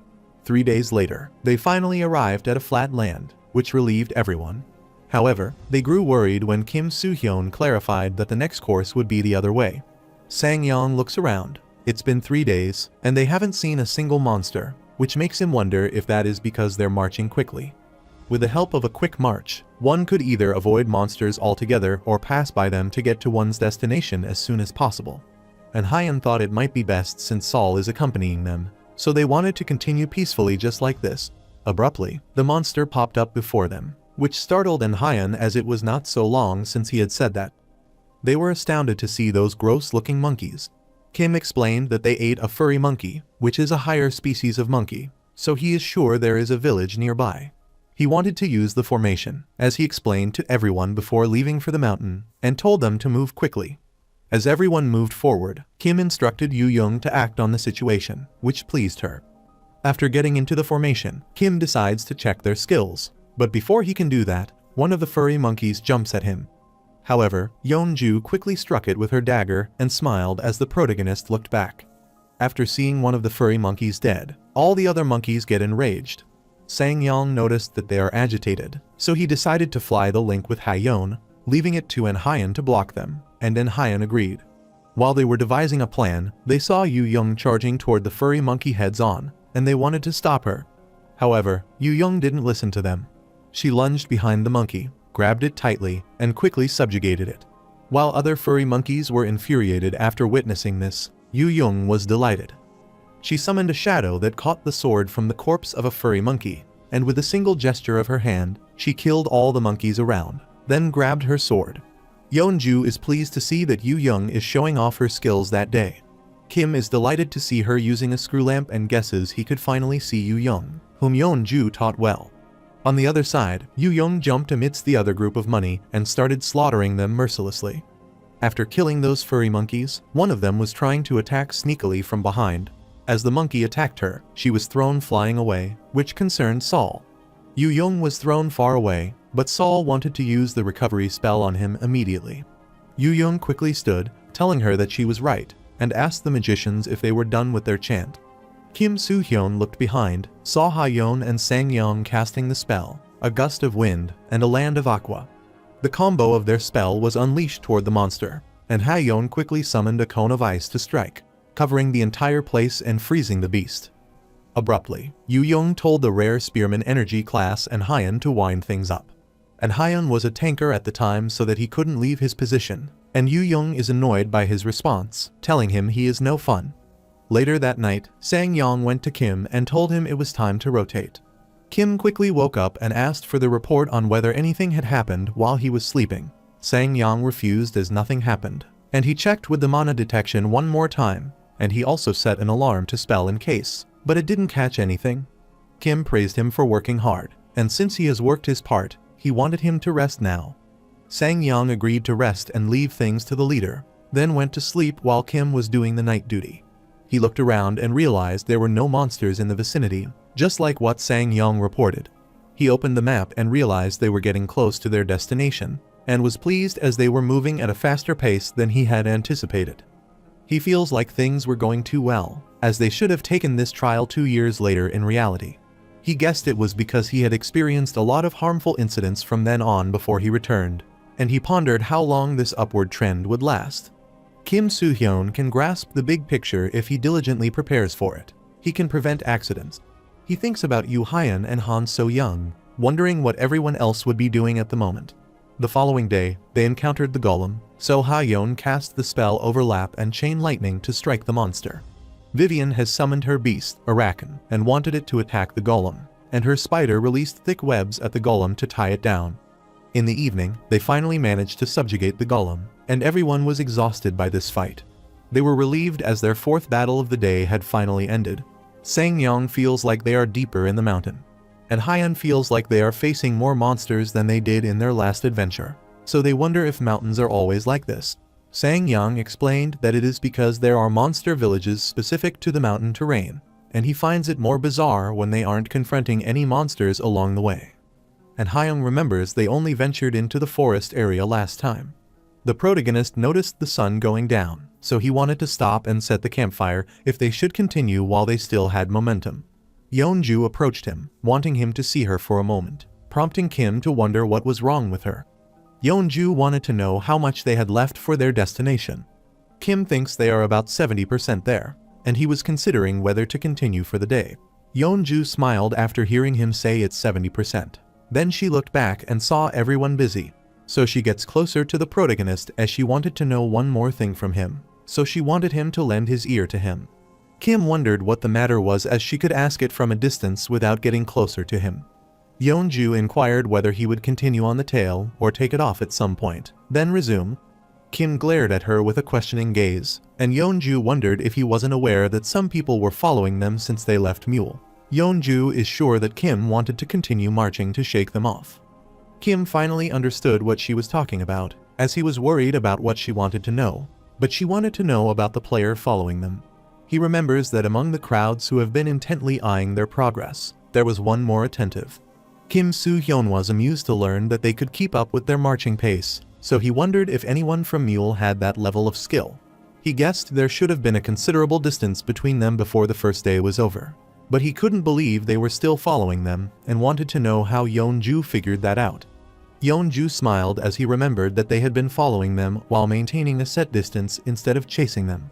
She guessed it might be because they have a good archer. But those players have been following the traces they left behind. She wondered if Kim had forgotten who she was and had been one of their shadows since, so she wanted to know Kim Soo-hyun's decision on how to deal with them. The protagonist guesses that bringing this topic up might be Yeonju's warning that they have reached the point where the chaser would catch up to them. Kim guesses she is telling him to choose between continuing with them or taking them off. He supposed they might be a crowd of skilled and curious players, or they might be rogues targeting them. But whatever the case is, Kim Soo-hyun doesn't like them having a tail, and he decides to camp out there. Yeonju figured out that he is going to take them off, but they are conscientious, so she wonders if they would get baited. Yeonju doesn't think those players would come near the vicinity because there are 8 people from their side, so they are a big group. Kim Soo-hyun doesn't think they need to move together, as they have to go after those players if they don't come to them. Yeonju understood and guessed that he wasn't going to tell his comrades. Kim didn't want to say to them because he didn't want to interrupt their momentum as they approached their destination at the Cave of Scream, and he was confident that he could handle them alone. Yeonju asked what he wanted her to do, so the protagonist urged her to stay at the base camp, as they don't know if their other party members are nearby. Yeonju already guessed that the protagonist wanted to handle those players himself, so he is making excuses. Kim is startled after hearing this and realizes that Yeonju is similar to him. Yeonju thought it would be better if those kids didn't get in his way if they couldn't help him, and she told Kim to be careful. Kim understood and was about to leave, but Yeonju told him this was the first time he had smiled since he came out for the adventure. The protagonist is stunned by this, wondering whether he really smiled. Kim told his comrade they would camp out for the day because they didn't have much time, and he wanted them to rest early and go out at dusk. Yoo-young and Hyun and Sol were happy to know it was a break. Kim wanted to extend the time they look out by an hour every day and have all the people in one team stay on lookout. He is going out with Yeonju first, then having other team members pair up in teams with the other team they made the previous day. Vivian wants to know why 2 people are on the lookout when they had no issue with having 1 person on the lookout the previous day. Kim explained that it's the rule of thumb to have 2 people on a team on lookout, since they have the personnel and need to increase their guard. He was planning to do this on this adventure, but he had forgotten. Sang-yeong also liked the idea of having 2 people on lookout as it's better, and he had been thinking of suggesting it, but is pleased that the leader feels the same way. Kim concurred, explaining that many bushes block their line of sight, so it will be safer if they have 1 person protecting the base camp and another looking out at their surroundings. All his comrades accepted his idea, and they agreed to do as he said. The protagonist is relieved to hear that, so he wanted everyone to get ready, and they concurred. While they were conversing, Sol was lost in thought, staring at one spot constantly, which made Hyun wonder what was wrong. Sol feels like someone is keeping watch on them in the bushes, and her face turned pale as a bat popped out of it. And Hyun is stunned to see that it's a bird telling Sol it's not a big deal, so he wanted her not to mind it and have dinner. However, Sol doesn't think it was a bird that was watching them. Later, while everyone is sleeping, Yeonju is bored after being on the lookout. Kim Soo-hyun agreed that it might be boring, but they are in the middle of important guard work. However, Yeonju is still bored as she can't even find any monsters around. Kim guessed there weren't monsters, and he wanted to wait a little longer because soon it would be time for them to rotate. He assured her that he would be on time when he returned from patrolling the area once. Yeonju wondered why he would patrol when there was nothing around.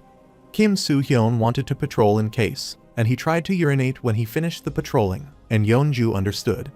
Abruptly, the protagonist noticed the players' presence and realized they had finally come, and they might be waiting for an opening or planning something else, since 2 of them are on duty. Kim wanted to see their reaction after he had completely distanced himself from the base camp. He stood to take his leave to patrol and assure Yeonju that he would return soon. After he went on scavenging the surroundings, he noticed those players following him. After covering some distance, Kim is isolated from his party. Still, those players aren't biting him, so he decides to act as if he is lost. But he knew they would sense something is off. He didn't want those players to have the sense or third eye, as he would let them catch him for sure by baiting himself. He wanted to see how they would come out, and shortly afterward, he saw a bat emerge from the bush and appear before him. The protagonist decided to be careful off the bat, so he quickly tried to stop it with his sword and got annoyed. He saw Bat rushing away, and he is certain that the person controlling this bat is aware that he is a Zeroth year, as there wouldn't be so many openings in his plan otherwise. Although Kim wasn't at the front line of war, he could tell that the player was looking down on him, and he felt pathetic after trying to deceive him, so he furiously grits his teeth.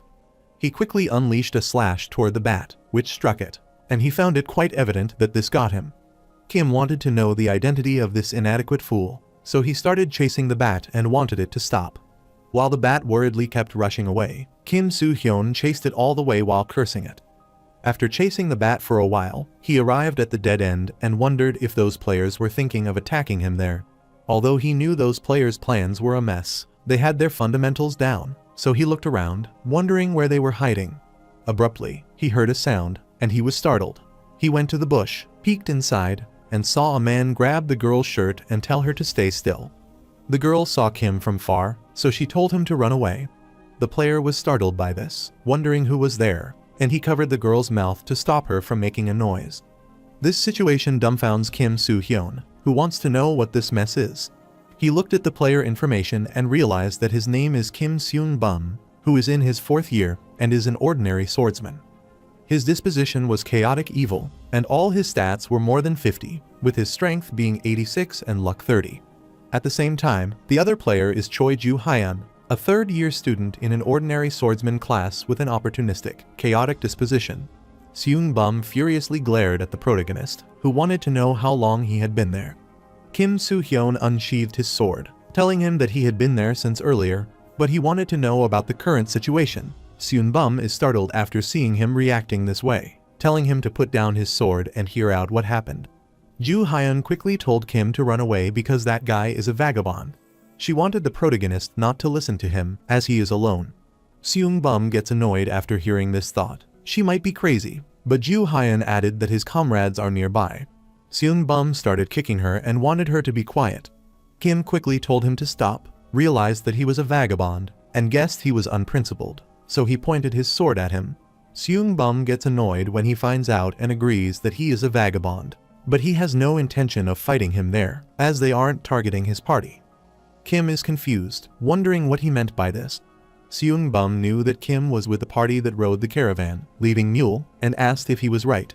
Kim is dumbfounded after hearing this, wondering how he knew. Seung-bum explained that Kim Soo-hyun's party is being followed by Joo-hyun's, which stunned the protagonist. Seung-bum added that 8 players discreetly followed his caravan from Mule, as they were targeting Joo-hyun's party, so they are beneficiaries of Kim Soo-hyun's caravan. Kim asked worriedly whether it was true that the woman's caravan was following them and why. Seung-bum explained that Joo-hyun might be thinking of attacking them after finding something, as her caravan is famous for changing its gear while they are out exploring. Seung-bum wanted to avoid unnecessary fights and, honestly, told him it was a significant loss for them to catch them. However, they have finally caught them, which is good for them, so they were heading to their destination. Seung-bum also considers it suitable for the protagonist, as they don't have to dirty their hands to cut off their tail, which is a win-win for both of them, going beyond the fact that they are an ordinary player and a vagabond. Joo-hyun warned Kim not to be deceived because Seung-bum's party is perfectly fine, and her party was attacked on a moment's notice. Seung-bum furiously cursed her for being crazy, as she wouldn't stop talking and kept beating her.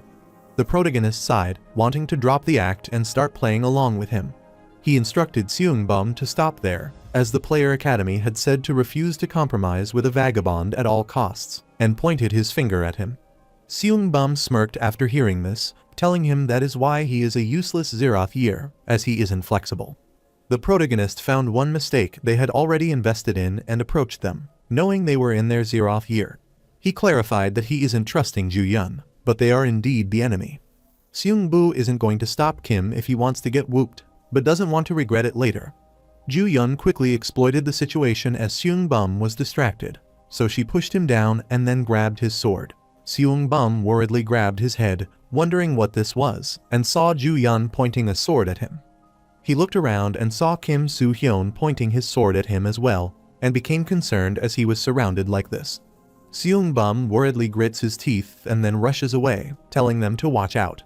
Kim guessed that he was giving him a bait to follow him and go in that direction, so he decided to do as he wanted.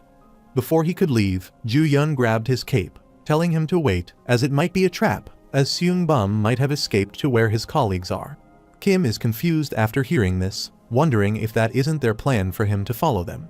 He is annoyed thinking it might be hard for Yoo Jun to lose her colleagues, and wonders why she followed them. Ju Yun gets worried after hearing this, so she apologizes to him and explains that after Kim's party arrived at Mule, they went out to explore with good equipment the whole time. That is why she and her colleagues ended up with bad intentions, and after following him for a few days, they encountered a band of vagabonds.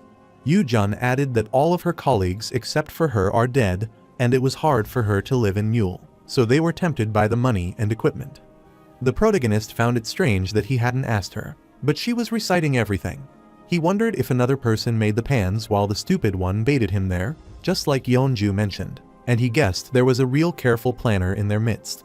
He guesses that just like how Seung Bum said, they might be eyeing their goal instead of attacking them immediately, so that they might be after the dungeon and adventure reward. Ju Yun wiped her tears while telling him that all of her colleagues were dead and that the equipment she had left was. Kim is aware that some of her words are true and some are lies. He is certain that a Zeroth year accustomed to modern life and culture would have fallen for this, given the fantastic script. However, they didn't know that Kim Soo-hyun wasn't a 0 year, and that they had poor acting skills to deceive him, so he contemplated how to tackle them. Kim had expected a story about him being attacked when he neared this area, or about him falling into a trap as he followed him. While wiping her tears, Ju Yun glared at him and thanked him for saving her, as she thought she would die earlier, and she also apologized for following him. She knew she was in no position to do this, but she wanted him to protect her this once. Kim is dumbfounded after hearing that, so Ju Yun worriedly rambles that the vagabond horde would return, so she tried to avenge her colleagues at all costs. Kim sighed after realizing that they intended to let one of them infiltrate their caravan like this. He can't thoughtlessly bring in someone like her who poses the same threats as a vagabond to them, despite the circumstances she is in. Ju Yun is sure she would be attacked again if she went out alone, and she would collapse after being unable to hold up against a monster. She knew it was impossible for Kim, but she urged him to put her on the side, confident she would be of help since she had some information about them. Kim is confident they might be watching them from hiding, so he has no other choice but to make them come out. While Ju Yun was begging him to let her tag along, Kim Soo-hyun grabbed her tightly, telling her that he wasn't sure. Ju Yun is a bit confused, wondering what he meant. Kim smiled cunningly as he was certain that Ju Yun could help him with something besides giving him information and assisting in battles. Ju Yun looked at him, becoming gloomy as she understood what he was trying to say, and she agreed to do that since she didn't have any equipment or items. She decided to fulfill any of his requests as long as Kim is willing to protect her. The protagonist is amused to see Ju Yun calm, so he guesses they might have already made calculations for these circumstances as well. She is willing to let him do whatever he wants, but Kim smiled as he assumed that she was misunderstanding something, as he didn't mean that. Ju Yun was confused to hear that, so Kim tightly grabbed her arm, drew closer to her, and, after severing her arms, clarified that he was talking about this. Ju Yun's eyes widened in shock after she saw her arms falling on the ground, and she shouted in pain. Abruptly, Seung Bum rushes out of the bushes as he is worried for Ju Yun and calls out for her. Ju Yun looked worriedly at Seung Bum and was huffing from pain. The protagonist looked at Seung Bum and was delighted to see him return. Seung Bum furiously cursed Kim for doing this and wondered what was wrong with him. Kim pushed Ju Yun forward, reminding Seung Bum that he said she was one of those who were following him, so he was going to kill her, which shouldn't be a problem. Ju Yun's face has turned pale because it hurts her a lot, and she urges Seung Bum to help her. Seung Bum gets worried after seeing this, so he warns Kim to let go of her while he is saying nice words, or he will give him the most painful death if he touches her any further. Kim is startled after hearing that, as he doesn't think the person warning him about Ju Yun should be saying this, and wonders if he has grown fond of her in the meantime. Seung Bum unsheathes his sword, telling the protagonist to stop talking nonsense and send her in his direction. Kim agreed to his request as he is willing to let her go soon. He grabbed Ju Yun's neck and started choking her, so after killing her, he threw her toward Seung Bum. Seung Bum gets worried after seeing that Ju Yun is dead and keeps calling her out. He can't believe that Ju Yun is no longer with him, so he curses Kim and wants to kill him at all costs. The protagonist returned his sword to its sheath and listened calmly. Seung Bum's comrades told him not to do anything in a rush, and they all appeared before Kim, completely surrounding him. The protagonist guessed the main event was finally starting, so he started counting them and realized there were a total of 7, including the 2 of them, and they all didn't seem very skilled. Seung Bum is annoyed as Kim killed Ju Yun, so he doesn't want to let him go. The leader wished Seung Bum would calm down as their plan had been seen through. Since they surround Kim, the leader wanted to think of a way to deal with him calmly. The leader had no clue how Kim figured out their plan, and he found it strange that he switched their night watch, but he had no idea that was his intention. Kim assured him that his plan was amazing, but his main actors weren't good at acting. The leader usually leaves it until he finds a new result, but he doesn't need it, and he wanted to see if Kim Soo-hyun's expression would be the same after they catch him. Seung Bum didn't wish to catch Kim, but he tried to rip him to shreds. The leader doesn't want him to worry, as they would kill Kim eventually, but they have to put him down first, then attack the rest. He is going to kill all the men, and he saw his female companion in Mule, who was nice, so he wanted to keep them alive. Seung Bum doesn't want to joke with him as he doesn't know what the leader is thinking, but Ju Yun was dear to him, so he wanted to tell Kim now. The leader tried to calm him down, as he could understand his pain because one of their comrades had died. He wanted to cut off Kim's limbs for now and do the same to the other in front of him, then cut off their necks, so he hoped Seung Bum would like his idea. Seung Bum agreed to go with this plan as this doesn't sound that bad. He looked at Ju Yun's corpse and considered this a great idea as he wanted to let Kim feel the same pain as her. One of the players wanted to take the talkative clergywoman to handle, and his comrade wanted to deal with charismatic orator 1. Kim cannot believe what they were saying, and guess 5 out of 6 are men. That might be why they have such delusions. He looked to the side, thought the quiet woman user was the archer who had found them, so he wanted to observe her vicinity further. His target was that archer, and he tried to clean this up quickly so he could return. Kim lifted his sword and pointed it toward their leader. The leader guessed Kim might be bluffing in this state, and he didn't understand why he came there alone after knowing their plans, but he wanted to ensure that he realized the fears of Hall Plains with this chance. He instructed his comrades to rough Kim up moderately without killing him. Seung Bum charges at Kim first, and Kim guesses they would charge at him at random. As Seung Bum raised his sword to launch a slash, Kim considered him an idiot, and with a single swing of his sword, he killed him as well. As the blood spilled on the ground, everyone else was dumbfounded after seeing Seung Bum taken down just like that. The leader gets worried, wondering if that was slice magic, and supposes that Kim has a magical weapon. He instructed his comrades not to approach him recklessly and to wait for his defensive magic to prioritize superiority. While he is creating the defensive magic, the archer launches the arrow at the protagonist. Kim easily deviated the arrow direction and clarified that it wasn't slice magic. The arrow penetrated the head of another member, and he was killed on the spot.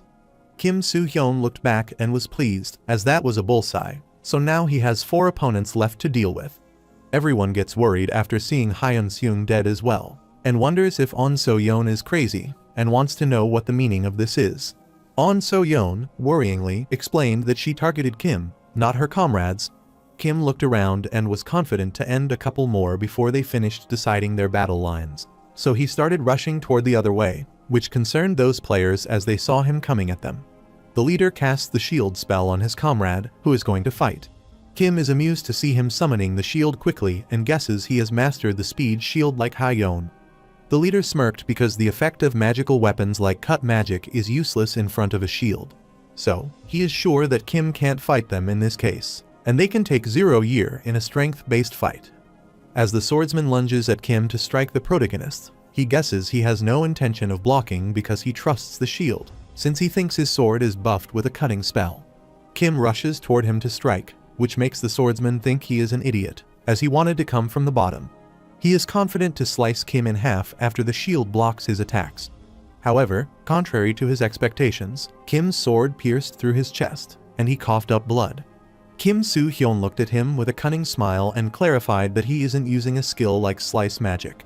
After seeing the leader killed like that, one of the vagabonds rushes toward Kim, cursing him, wanting him to die, and is ready to attack. Kim quickly looked back and swiftly split him in half. The player's eyes widened in shock because Kim's agility is 98, so he doesn't think there is a single short-distance user there who can win against him. After getting rid of that player, Kim is aware that there is only one magician and archer left to deal with.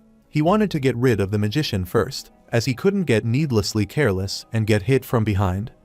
While the magician was casting the spell, after successfully casting it, he opened his eyes that sparkled with light, and he cast his spell flame spear rapid fire to strike his opponent. Kim is startled to see him casting this spell because he remembers that the guy's mana was around 90, so he wanted to test that first.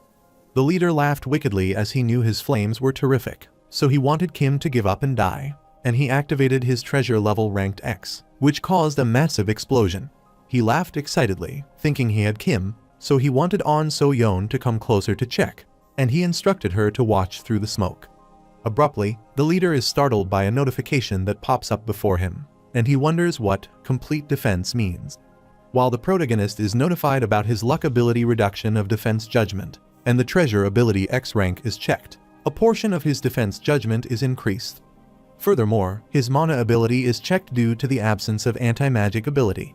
The influence of madness has reduced, and his pyrokinesis-affiliated magic is checked, and standard fire inside his body is reacting, so his defense judgment is increased again. The leader is dumbfounded after realizing that the protagonist has complete defense judgment, so he can't hit him, and he can't believe a rookie can use anti-magic, as it doesn't make sense. Kim clarified that he isn't using anti-magic and kept approaching him. But the leader was so scared of him that he wanted him to stay away from him. Kim reminded him that he was the one planning to cut all of his limbs, torture, and kill him a while ago. While the vagabond leader was a bit scared, Kim raised his sword and quickly severed one of his arms. The leader started moaning with pain after seeing one of his limbs amputated. Kim furiously reminded him how they were dividing his comrades and wanted to have the whining priestess and the foul-mouthed girl tell him the time he put into raising those kids, then he cut his other arm. The leader knelt and kept shouting that it hurt and requested him to forgive him as he was wrong. While Kim Soo-hyun is still talking with him, On So-yeon launches an arrow at him. The protagonist is startled after seeing this, so he quickly releases the leader, then looks at the archer and can tell from her voice that she isn't an adult. Kim Soo-hyun wonders if she considers herself competent just by following the vagabond around at that young age. He warned So-yeon that she wouldn't get anything by turning into his enemy and wanted her to put down her bow. So-yeon didn't pay attention to what he said, used her fine sight, and got ready to launch another arrow toward Kim. Kim is amused to see her accumulating all the mana in one place, which is a remarkable ability. Abruptly, So-yeon released a collapsing arrow toward him, so the protagonist raised his sword and swiftly blocked her arrow. The arrow kept trying to strike Kim Soo-hyun, but soon it fell as the mana was depleted. So-yeon is dumbfounded after seeing him manage to block it when she put all her mana into it. Kim has never thought he would see one of the unique abilities of an archer, the arrows of evil disaster. He is amused as So-yeon gathers all her mana into one point with a pleasing sight. He is certain he would have been in pieces as soon as those arrows grazed him if that were his past self. The protagonist looked at her stats with his third eye and was amused to learn that she has outstanding compatibility, combining her class's special ability and latent abilities. He guesses that So-yeon might have come to Hall Plains when she was 15 years old, since this is her third year. He could tell from her stats that might be why a young girl like her managed to survive among vagabonds. So-yeon fell down in fear after seeing Kim approaching her and wanted him to spare her life. The protagonist asked whether she wanted to live, and So-yeon removed her mask and affirmed that she wanted to survive. Kim wanted to ask her something, so she told her to answer honestly. So-yeon is willing to tell him everything she knows. Since she is pretty intelligent, the protagonist wanted to know how she had learned about their caravan and had followed them. He also wanted to know why they were putting on this annoying act instead of attacking them immediately. So-yeon began explaining the situation to him, and Kim realized they had been targeting them for longer than he expected. Kim is amused to learn that they know the information that they have just graduated from the user academy. On So-yeon clarified that they wanted to know if their caravan had an ability that would help increase the result, so they used Ju-yeon as bait. Kim guessed that they would have killed everybody except him if they discovered that he could do with expeditions. On So-yen stayed quiet, and after a while, she inquired whether he would spare her. Kim never thought of sparing her from the start, and after giving it some thought, he instructed her to head that way. Since So-yeon replied to him sincerely, he wanted to give her a chance and ordered her to put down her weapon and run that way. He suggested that she run in a way that her life depends on it. Otherwise, he wouldn't spare her. After hearing that, So-yeon gets worried, so she starts running away hastily. Kim Soo-hyun was surprised after seeing her react that way and wanted her to run far away. Abruptly, he heard some noise and realized that, as he expected, Yeonju got her. Yeonju came out with blood dripping from her sword, and she couldn't believe it. She wanted to talk to Kim about his bad temper, and guess he let So-yeon go on purpose just to get Yeonju kill her. The protagonist guessed that Yeonju was bored, so he sent the archer her way. Yeonju is annoyed to hear that lame excuse, and she considers him quite garish as he goes to this extent. Although she is the one who killed that archer, she looked really young. Kim sighed. He would have recruited that archer if she were an ordinary user, but he had a moral that he stay true to it, and he wouldn't make a deal with a vagabond at any cost. Yeonju considers his decision acceptable, but she thinks that wasn't how Kim usually treats other kids. Kim Soo-hyun inquired if she is disappointed to see that, but he doesn't think that is the case. The following day, they were packing up everything and were ready to get going on their journey. Vivian wore her bag and was startled when she realized it was so heavy and found it strange, since it had been lighter before they went to sleep. And Hyun guesses that Vivian might be sore about thinking her bag is heavy. Last night, Kim Soo-hyun was gathering all the equipment that astounded Yeonju as he took them.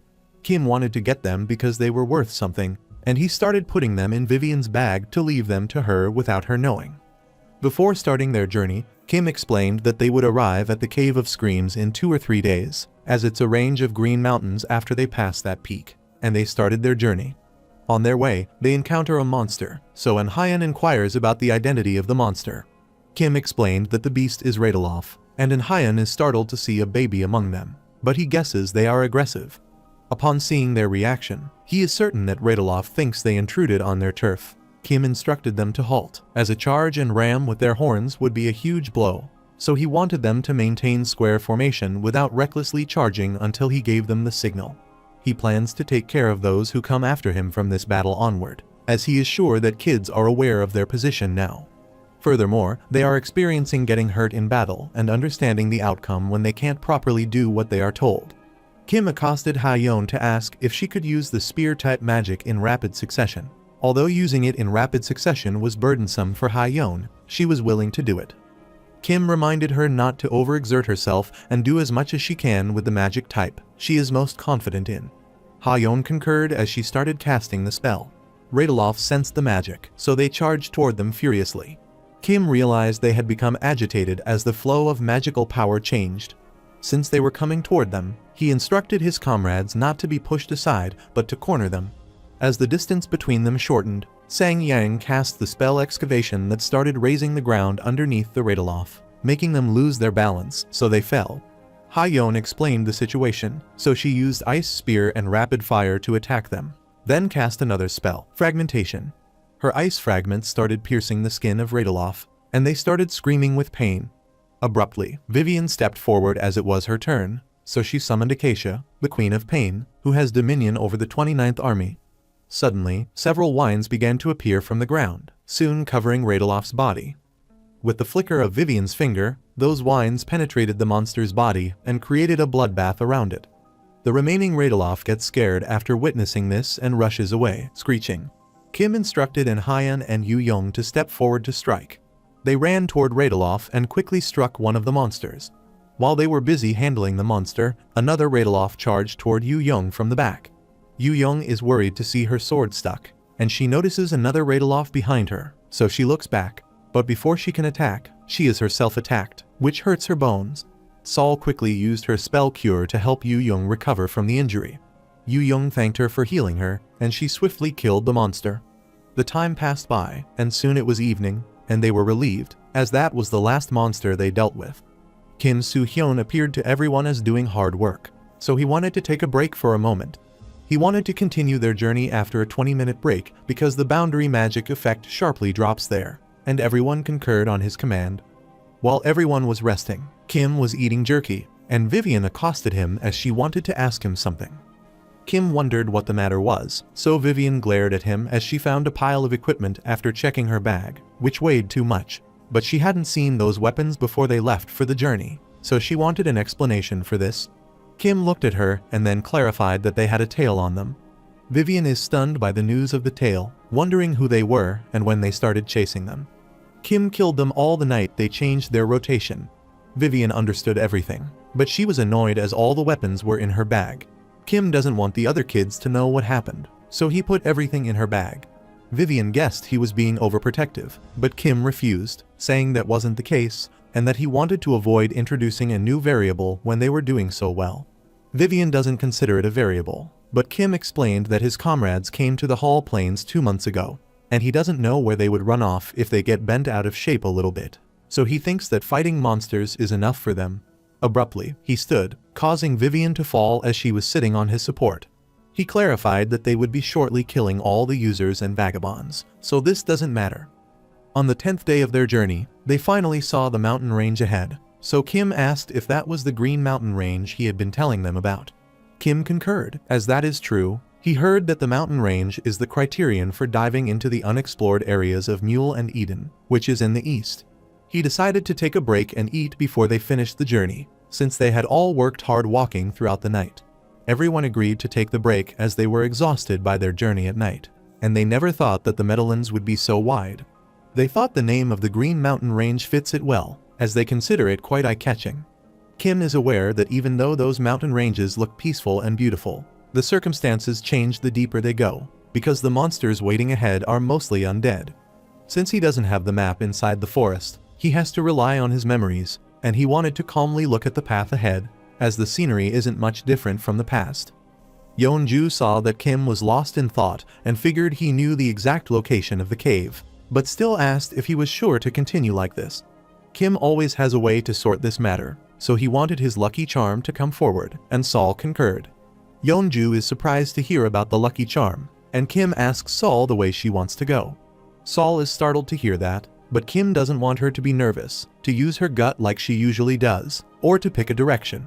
As Saul pondered, Kim knew that, thanks to her help, they could find the entrance to the research institute in the ruins. He is certain that Saul's gut is affected by her luck, which is a stat that isn't properly researched. Kim wanted to use 1 point from the stat points that he received from the user academy to raise Saul's luck to 100, and one if she pointed in the direction similar to what he knew with the effect of her 100 luck stats. After a while, Saul decided to go in one direction, thinking it was the best option, and Kim is pleased because she made an accurate choice. 1 hour later, they arrived deeper in the forest, and Hyun looked around to realize that the aura was different there from what they sensed outside.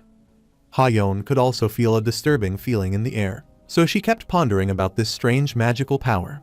As they kept progressing, Saul worriedly looked behind and was startled to see an undead, so she shouted in fear. She quickly grabbed Yu-young and told her that it was a corpse. Yu-young wants her to calm down, as that is just a monster corpse. Kim looked back, and after a while, they heard someone crying sorrowfully. Sang-yong is dumbfounded, wondering what that cry is about, and Saul's face turned pale after hearing the cry. Yeonju warned them not to follow the sound, as it was the banshee's cry, and one person would certainly die if they did. Ha-yeon inquired if she was talking about the banshee curse. Yeonju concurred, as that is right, clarifying that hearing the cry of a banshee while she dies will make them get cursed unless they have a high luck stat. The curse will kill the user it's cast upon within a month, unless the curse is nullified with a high divine spell. The user could die from a disease, in an unexpected accident, or pathetically before the monsters after getting cursed. Yeonju heard a story about a famous user from the Western continent whose confidence was shattered within a week despite being so sure of himself. The protagonist sighed after hearing that. Before he could follow the cry, Saul grabbed his cape to stop him. Kim looked back, worried, and saw her face turn pale and sweat profusely as she told him not to go in that direction. He agreed. And Hyun is in disbelief that they are in a similar mountain range to the one they saw outside, as the atmosphere changes drastically as they delve deeper. Kim reminded him that this Green Mountain Range is a cursed land so that they could guess about the presence of undead there. He is sure they could sense a surge of hatred and wickedness in every step, sending chills down their spines. Saul worriedly explained that proceeding from there would be dangerous for them. Yeonju noticed that it isn't the sound of a banshee, but it's the passing sound that they are hearing along with the ground crying, which isn't a good omen. She is certain that it is the sound of the Night of Death or Lick approaching them, and she hopes that isn't the case. Yeonju is certain that fighting the Lick is more complicated than dealing with banshee because of its special skill. Unless they have the skills, it will continue to regenerate and wouldn't be affected by their physical attacks. She wondered how this mountain range turned out like this to make them face this sort of monster at the start. Kim looked back, telling her that it's his first time there as well, so he can't know everything about this place. Yeonju is concerned after hearing that and is wondering what to do now. Kim doesn't consider fighting a problem while dealing with the undead, but it's the noise during the fight, since letting out an explosive sound during the battle would increase the possibility of them being surrounded by those who have been eyeing them from the start, just like the ones they have fought so far. Furthermore, Kim didn't want to fight many of them, like the banshee, but he didn't want to avoid it either, which left him with only one option. He instructed his comrade to prepare for battles, as they needed to quickly subdue these monsters before they were surrounded by others and got out of there. He continued the journey and, after a while, informed his comrades that the undead were behind those trees. After a while, Kim saw the undead skeleton, Lick, and other undead approaching them. Kim is startled upon seeing the high-ranking undead, the Lick, among them. So, he decides to lead the proximity-type user and attack, while Yeonju will be the keeper, and he will leave the rear support to the long-distance type user. Kim planned to take down the Lick, so he wanted his comrades to fight the remaining skeleton soldiers and instructed Hyun and Yujun to run on both flanks. As the undead were ready to fight, Kim rushed toward them and couldn't believe they dared to mess with him. He saw the Eek using the dark cannon to strike, and he was concerned about his party members at the back getting affected if he voided them. Therefore, he unsheathed his sword and struck back those dark cannon with a slash. Kim wonders if the Lick would use teleportation after this, but he is stunned as the Lick accumulates the dark aura around his wand and charges toward him to strike. Kim quickly somersaulted, evaded the Lick's attack, and appeared behind him. Yeonju was in awe upon seeing Kim Soo-hyun's speed, but she was startled to see him ready to attack the Lick she had accosted. Kim told him that his physical attacks wouldn't work on a Lick since it has a ghost-type magic. However, Kim Soo-hyun didn't listen to her, and he swiftly launched a strike at the Lick, splitting it in half. Kim looked back at the Lick's torn body, then, with the flick of his finger, he burned the Lick into ashes. Yeonju's jaw dropped in astonishment to see these strong skills, which barely took him 10 seconds to defeat the Lick. While Kim also has no idea how to trounce the Lick with the divine authority, and Hwa Jeong is a master swordsman. Although that isn't entirely new, he always thought of the powers in his body as a cheat key. Kim is pleased to have made a great decision in choosing Master Swordsman as his new class, so that the magician user wouldn't be a match for him now. Kim's speed and destructive power still dumbfounds Yeonju, and certain that no one could stand a chance against him in a one-on-one battle until they bring an army to subdue him. This entire situation makes Yeonju ponder about the reality that player Kim Soo-hyun is hiding and what kind of person he truly is. They kept fighting various types of undead on their way till dusk. Kim Soo-hyun remembers the time they found the Cave of Scream. They were running and throwing themselves down the valley while a monster caught the archer of the caravan. After taking a look around, Kim figured out that the landscape and topography hadn't changed much. He arrived at the cliff and is confident that the Cave of Screams is below the valley. After everyone jumped down, Vivian arrived at the bottom and realized it was pretty steep and inquired whether the Cave of Screams was nearby. Kim concurred, so he wanted her to look at her surroundings, as there is a high chance the cave entrance is in a place with more trees or bushes than other places. Kim appreciated Saul's hard work and instructed her to return to her place in line. Saul concurred, but before she left, Kim clarified they would have to talk after completing the expedition. Saul is confused, wondering what he wanted to talk about, but she still agreed to do that. Kim wanted to talk with her about increasing her luck stats by 1 point. After that, they kept looking for the Cave of Screams, passed by the lake, and kept searching. His comrades found it strange that they hadn't encountered any undead on their way, which made them nervous. Kim kept looking around as he was certain the Cave of Screams was at this location in his previous life. After a while, they arrived at the place that had a round thicket, so Kim looked behind the bushes. Yu-young is relieved to find the entrance to the cave finally, and Hyun is in awe to discover a place like this. Before they went inside, Yeonju wanted them to stop, thinking it might be a regular cave because they had discovered its entrance so easily. Kim Soo-hyun explained that Sol is their lucky charm, so this is undoubtedly the Cave of Screams. Yeonju is done for as she kept hearing about the nonsense like a lucky charm, and she is at a loss for words now. They continued the journey, arrived at the front of the entrance, and Kim instructed everyone to head inside. As they went deeper, it became difficult to breathe because the cave was damp and humid, so they considered the air outside the cave better. After a while, Kim instructed Ha-yeon to give him a light. Ha-yeon understood her task, so she raised her wand and cast the spell, Light, which illuminated the area in front. Kim can't tell for sure about the level of the Cave of the Screams since the path branches off if they veer away from the long passageway. Kim recalled how they struggled for a long time after entering the Cave of Screams because they had lost the archer, so they inadvertently checked every corner of the cave. The caravan was utterly exhausted and fled before they even defeated the final boss, and the research team eventually finished off the raid. Kim didn't want to go through all that trouble again, so he decided to follow the path he had already calculated until they reached the boss. Abruptly, he halted mid-journey, looked ahead as he sensed something strange, something that kept catching his eye and disappearing again.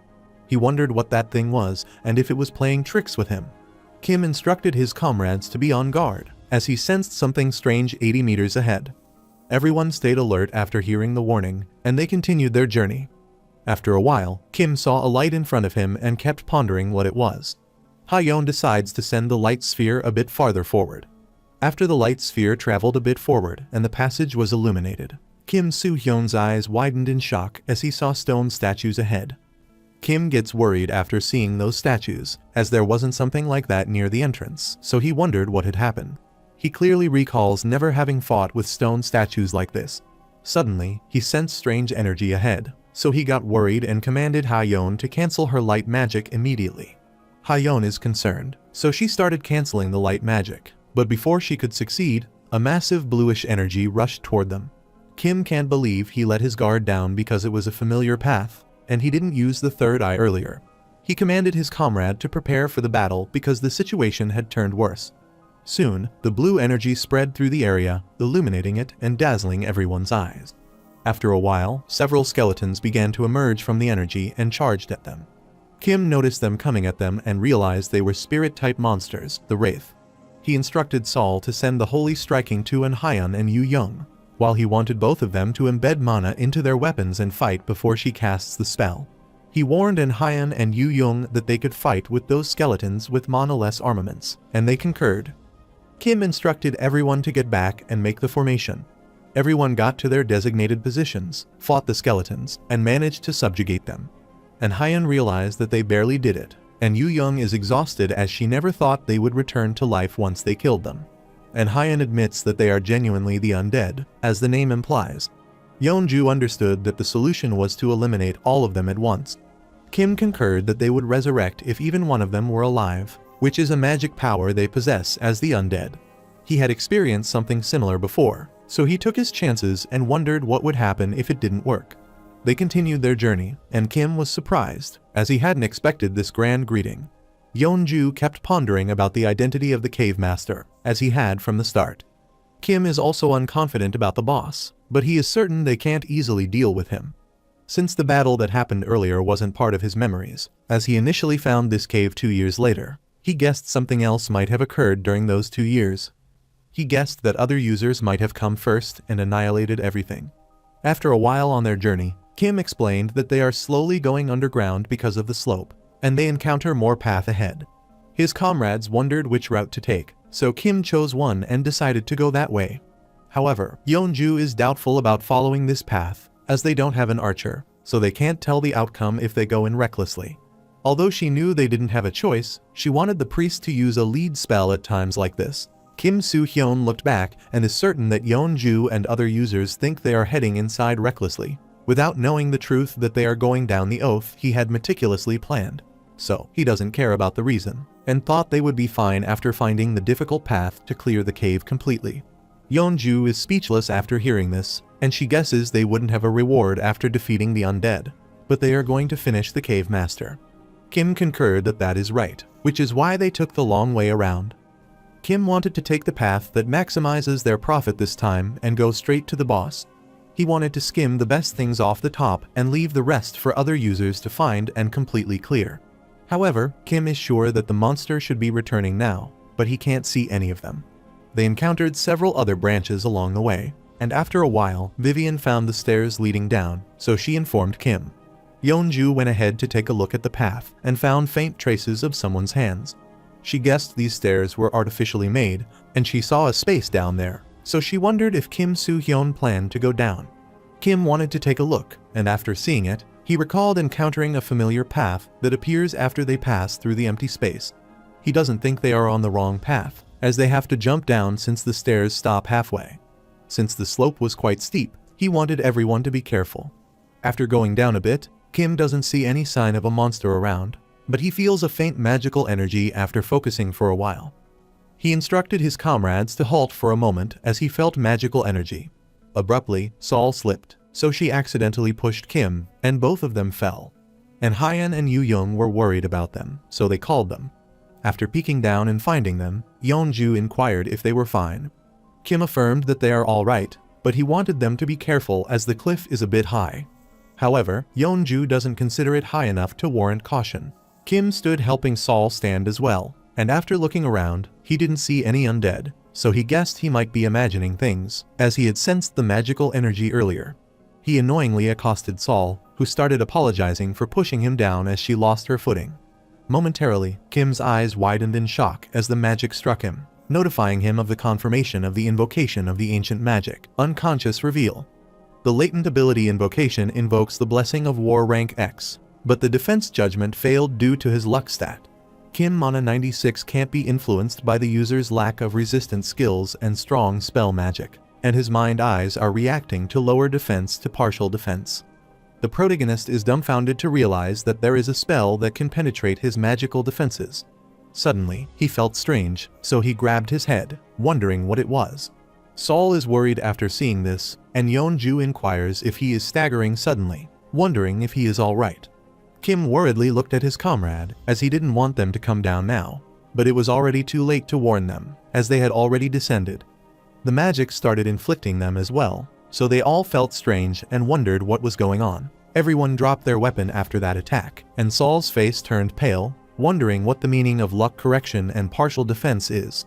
Kim guesses it might be a mind-type spell, so he has to understand and break down this first. He activated his third eye and was informed that the Unconscious Reveal is an ancient mind-type magic that forcibly makes the user unconscious and brings subconscious emotions into the open. Furthermore, the emotions that appear depend on the foundation of the human weakest memory or weakness, but they also depend on everyone's latent desires. In ancient Hall Plains, this spell was classified as the highest rank and was the top among those spells. Since the mana needed for the magic was so extensive, a high-rank resistance magic and extreme mana and luck stats were required. Kim figured out that he needed all of them to defend himself against this magic fully. Furthermore, it has a repeated sequence effect, which will make it difficult to endure even if a person's mentality is strong, so he wondered what kind of magic this is. After a while, he looked around as he was concerned about his other party members. He grows worried when he sees his comrades fall to the ground, and they are in utter shock, unable to snap out of it. After some time, Hyeon called to cease, which caused concern for Kim, as he observed her in the most distressing condition, crying to halt. She requested that Kim Soo-hyun not go and help her, as he said he wouldn't leave her alone. After that, Hyeon apologized to Sol for leaving her as he had to save her at all costs. Furthermore, Sol is gloomy because her brother, Hyeon, and Hanbile have it, so she wonders why she is the only one in this state and keeps asking her brother not to leave her. While Yu Young didn't want to die, she wanted to live to return. Kim gets worried after realizing that they are all affected. Shortly, he started getting affected by it as well, so he grabbed his head and recalled his past life when he was attacked, so his face turned pale. Kim activated Mind Eye, the eye of the heart that doesn't see the outer appearance of things, but rather what's within, so Kim can observe within someone and detect and sense everything. So, he calmed down and is certain it would have been bad if he hadn't had this, and he never thought to recollect the moment he received Hwa Jeong. Abruptly, Sol appeared behind him, continuing to apologize to her brother for being a bad child because she is always a bother and a burden to her siblings. She always dared to make a fuss, thinking about him every night, because she wanted to act like a child in his arms. Before Sol could say another word, Kim covered her mouth, wanting her to stop and wake up if she was genuinely apologetic. Kim looked around and knew he couldn't clean up what was already spilled, so he had to solve the problem first. Since he has been enduring with the help of the many skills and Hwa Jeong, he is unsure if he can continue enduring it.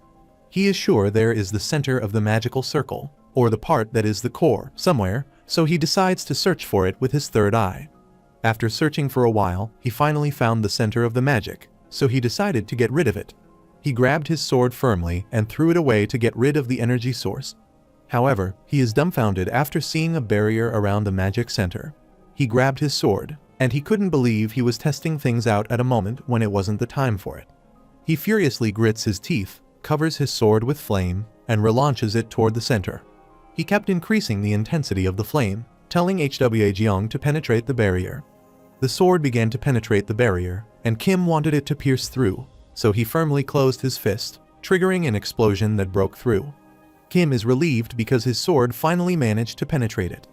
After a while, his sword returned to him, so he grabbed it. Then he went back toward Yeonju and inquired if she was all right. Yeonju wondered if she looked all right when she couldn't even move and was crouched down like this. She almost lost her consciousness 5 times and asked if that was an ancient magic. Kim concurred, as that was the ancient magic, but he destroyed the trap and instructed her to sleep for a bit while he would be on the lookout. As he was closing her eyes, Yeonju wanted him to explain how he could endure that succession of magic and destroy the circle, but she was startled to see him closing her eyes. Kim wanted to give her proper explanation when they all woke up later, but he wanted her to sleep for now. Kim is amused to see her resist the ancient spell with HR mind alone, which is something he could expect from the top 10, and realizes that she is a fantastic user. After a while, he looked around at his other comrades' condition. Yu-young doesn't want her brother to leave, Vivian wants to be hit more, and Sol is also calling out for her brother. The protagonist worriedly grabbed his head after seeing the mess, as it's not worth being a 10-year user or a user who has seen the end. Kim was consumed by his own ego, being a player who had spent 10 years in the Hall Plane and the only one to see it through to the end. However, this was the result of his arrogance because he had been in the Cave of Screams before, so he was confident that he could go on the perfect route. But he figured out that he cannot do anything without his third eye and Hwa Jeong. While he was indulging in his thought, he heard someone making a noise, so he saw Ha Yen waking up and calling out for him. After regaining consciousness, she asked what had happened while she was unconscious and finally understood what had happened during that time after Kim explained. She looked quietly toward the protagonist, who apologized to her and could not believe that he was blaming himself at the moment. Ha Yeon reminded him that they fell into traps while they were exploring a dungeon, but Kim eventually saved them all, so they should be thanking him.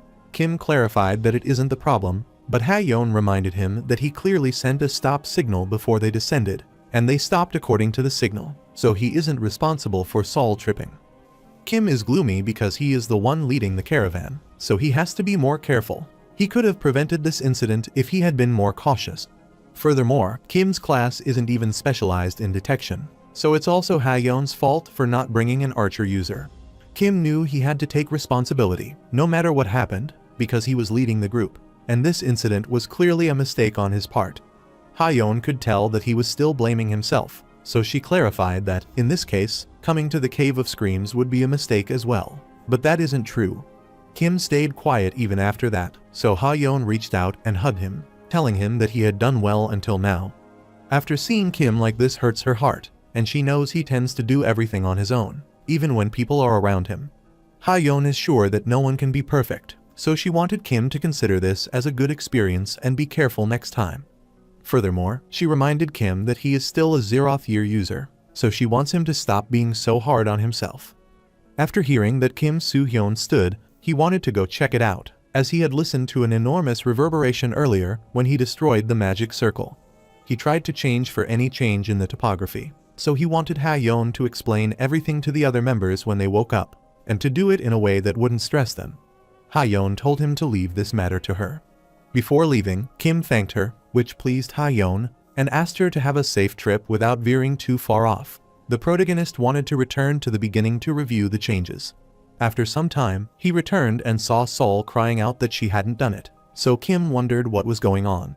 Ha-yeon clarified that user Yeonju told them what they said while each of them was unconscious.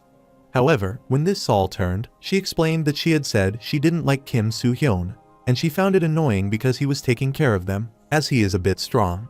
She added that Sol considers it painful to watch Kim acting so full of himself. While Sol is dumbfounded after hearing that, Yeonju added that she called Ha-yeon an old woman who kept acting like a know-it-all because she is a bit skilled, so she wanted to pay them back. Sol gets worried as she doesn't think she would say something like that. Yeonju added that Sol also gets annoyed whenever she sees Vivian, because their characters strangely overlap. Kim's face turned pale after hearing this, wondering what Yeonju had been doing with a kid, and wondering if she wasn't mortified to be one of the top 10 users in Hall Plains. Yeonju played a little joke on Sol because she was cute. Sol cried after hearing this, but Kim tried to calm her, telling her he knew she didn't say those things because she was a good girl, so he wanted her to stop crying. Kim accosted Hyun and Yu Young, who guessed they had heard what they said, and they concurred. So, Kim didn't want to say any more, and he wanted to leave again if they had all calmed down to a degree. Since they have encountered an unexpected problem, just like with race and ancient trap magic, he guesses this cave might be more dangerous than what the record he read makes it out to be. He wanted to be on their guard and be a bit more prudent as they go forward. Kim wanted to think of the Cave of Screams as a dungeon he didn't know, and he didn't want to put his guard down anymore. They continued their journey and, along the way, encountered a blood golem and a skeleton soldier horde and cleared them both. After a while, they were about to enter another branch, and he guessed they should have gone to the right to get to the point he knew. But still, he wanted to confirm it, so he instructed Sol to come there, and she concurred. After she arrived, Kim asked her which way she thought was better, but Sol was unsure. While she is reaching out, Kim moves his hand away, prompting her to wonder why he is avoiding her. Kim recalls being unconscious and asking if she had to grab onto his clothes. Sol didn't want to go with just the two of them, but after she held on to Kim, she saw it from his perspective. Kim is startled by this, wondering whether other people can use Sol luck. Since that is the case, he is left with no other choice and wants to leave it to her. After Sol grabbed him, she pondered for a while and made up her mind to go the way she pointed. Kim praised her for doing a good job, but Hyun had a question that he wanted to ask. After Kim permitted him to say what it was, Hyun knew that only the undead appeared in the cave. But since they can't take the drops that come from the undead because they give off a wicked energy, he wondered if they could obtain anything else from this dungeon. So Hyun doesn't think going around this dungeon would be efficient. But Kim believes there will be a lot of things they can get in a dungeon, which makes Hyun wonder how. Yeonju reminded him about the cave entrance, as there were race statues and the magic circle in the empty lot. So it doesn't seem like the Cave of Scream is a naturally created cave. Ha-yeon agreed, as she doesn't know about the cave in general. But the horde of undead that appeared at the fixed location makes it clear that man's hands made this. C considers it to be used as a secret facility, so they might be able to find a room in which there are remnants of its ancient inhabitants after going deeper inside, and Hyun finally understood it. Kim is aware that they are at about a 4 out of 10 if he considers the distance to the target from their starting point, and soon they will pass the halfway point. As he started smiling cunningly, Hyun saw this, which made him scared, and he wondered why he was like this all of a sudden. Kim clarified that there was nothing, and he remembered that around this point, that guy would come out. He is sure to find the greatest treasure chest, the Chaos Mimics of Hall Plain. Even though it's challenging to find the Chaos Mimic, which is rumored to be even more difficult to penetrate the chest. The treasure uses the chaos within itself to escape danger, and if someone tries to take it forcibly, it drags the person into its own chaos. However, as long as one holds on to it, manufactures it well, and seals it with subordination magic, it will function as an excellent backpack. Kim remembers that the backpack is an item that anyone would want desperately because it's cast with an absorb-type defense magic that uses chaos, which is specific to the Chaos Mimic. The user can obtain both the treasure inside the chest and the stamina increasing effects if fate permits. Kim didn't have the means to catch it before, so he only watched people run away from the chaos. But this time, he has HWAGONE if he doesn't intend to abuse it. But Chaos Mimic is a monster well worth catching if it means using HWAGONE. Since Kim has a guaranteed treasure chest before him, he can't let it pass by just because it's a little dangerous. 40 minutes later, Kim signals his comrades to halt as he senses something about 180 meters ahead. He realizes there are two enemies, but he doesn't sense life or movement. so he prompts his comrades to be cautious, as they might be erased. He instructed them to decrease the intensity of the light magic, and they concurred. Yeonju guesses they are guards, as they stand on either side of the iron door without reacting, so she guesses they are in a setting where they would move if they got close. The protagonist looked at the guards and thought the door might be their trigger. After pondering for a while, he asked Hayeon if she remembered the magic she used against the Radaloff. Hayeon remembers it when he talks about rapid fire and explains that she has memorized it in the necklace so they can use it whenever they want. After hearing that, Kim instructed her to destroy that door. Hayeon understood her task, so she started casting ice spears, rapid fire, piercing, and launched them toward the gate. The guards were triggered as soon as the ice spears were targeting the door. The guards received the intruder alert, so they executed the first input command and annihilated all intruders. Soon, the ice spears strike the door before the guards can react, triggering an explosion that breaks it. Everyone was in awe after seeing the guards and the door getting rid of us like this. And Hayeon wondered if this was over, but Yu-young was unsure about it as well. After observing for a while, they saw the guards not moving, so Kim instructed everyone to head inside. They went into the room and, upon seeing the structure, could tell it was a man-made hallway. On the way, Kim kept knocking on the wall as he was certain it was somewhere there, and he kept searching for the wall that the caravan leader had punched because he was so angry. After a while, he kept punching the wall until he found it. Sol is confused after seeing this, wondering what he is doing. Yu-young instructed her to stay quiet, as Kim Soo-hyun is currently looking for the secret room. Sol is startled after learning about the secret room, and Yu-young explains that there are hidden rooms in the dungeons. She knows this because it happened to her before. Soon, Kim finally found the place where that treasure was hidden.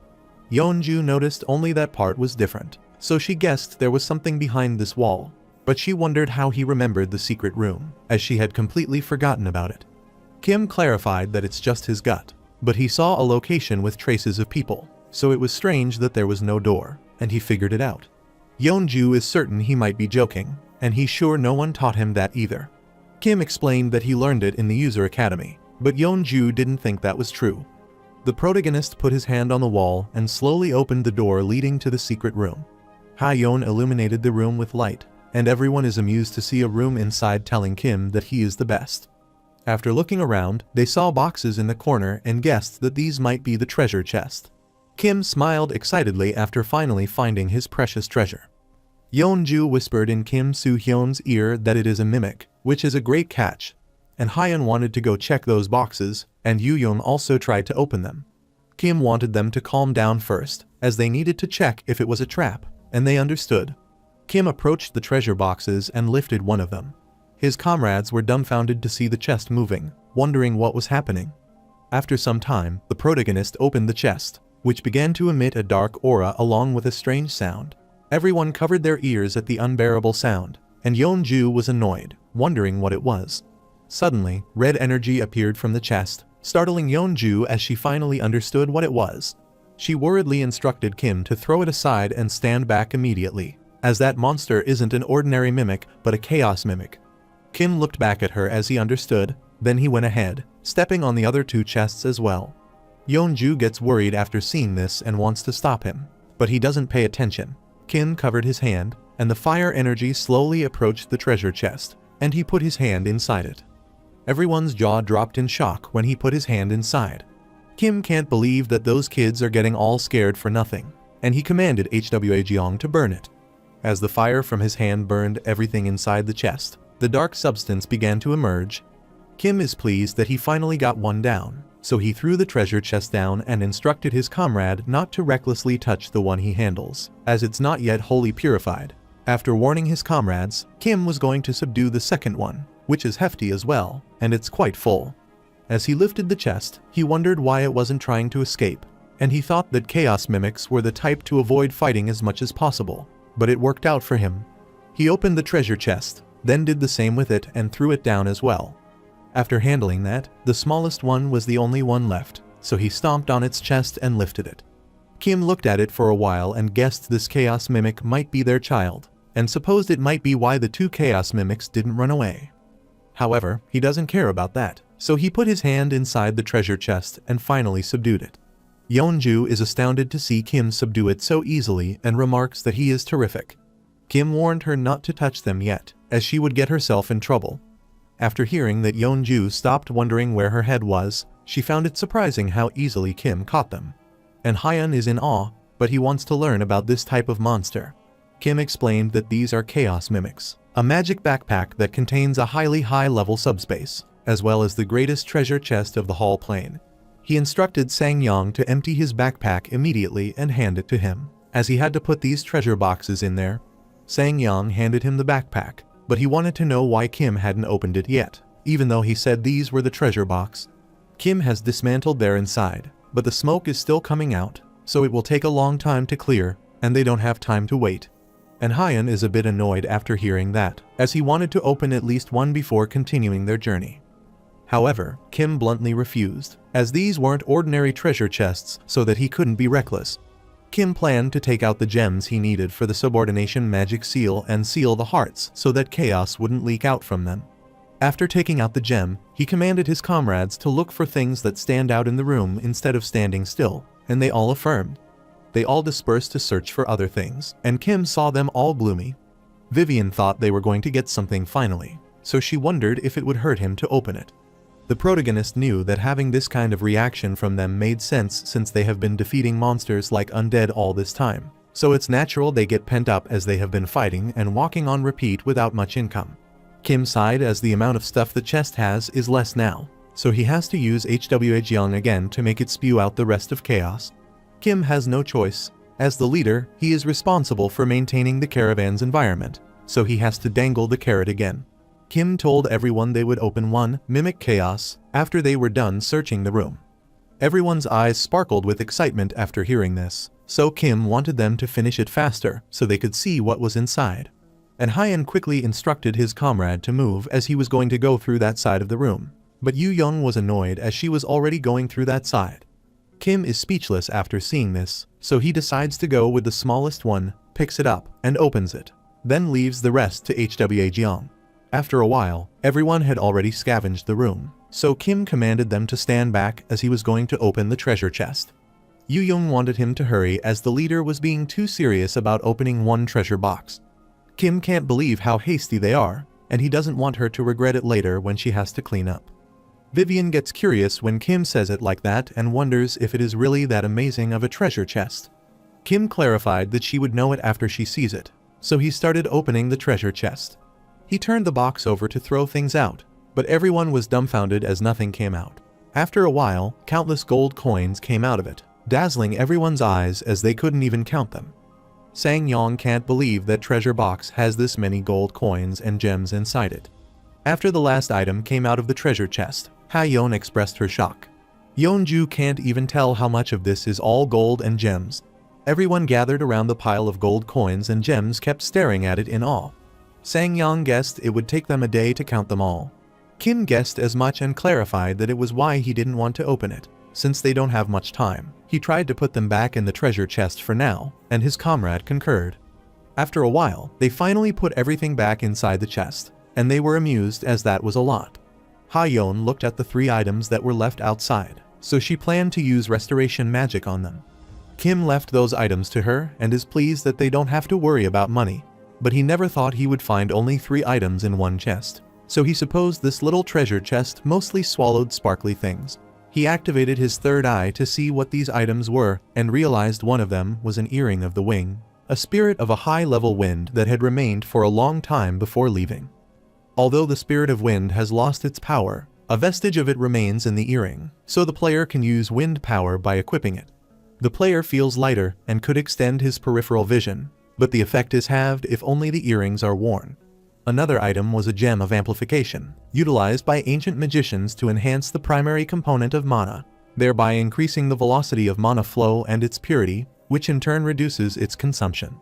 The third item is an enhanced shield for protection that was invented in the temple for priests who are more prone to ambush and battle, and it contains conscious beads that judge whether their master is safe and activate the defense magic. Ha-yeon can't find much information despite using the restoration magic, but she guesses the earring has wind properties. She is uncertain about the other 2. She wished to review them once more following her return to the city to examine their properties. She accosted the protagonist, prompting him to wonder what she said. Ha-yeon rambled that she is unable to find out the item details with her restoration magic.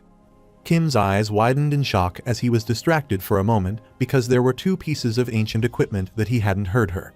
Kim has already researched the ancient Hall Plane, which is known for its advanced magic. Still, the current Hall Plane is creating and advancing incredible magic that, according to current Earth intelligence, is recognized as a setup like an applied magical circle, so the ancient magic was incomparable to it. He could tell from looking at the item that it isn't an exaggeration to say that items created after the ancient Hall Planes are much lower downgraded. Kim knew they had barely the same effect as the original, and there was a considerable difference in performance. He understood why the player was obsessed with the ruin investigation, since the ruins have the highest chance of yielding items from the ancient Hall Plane.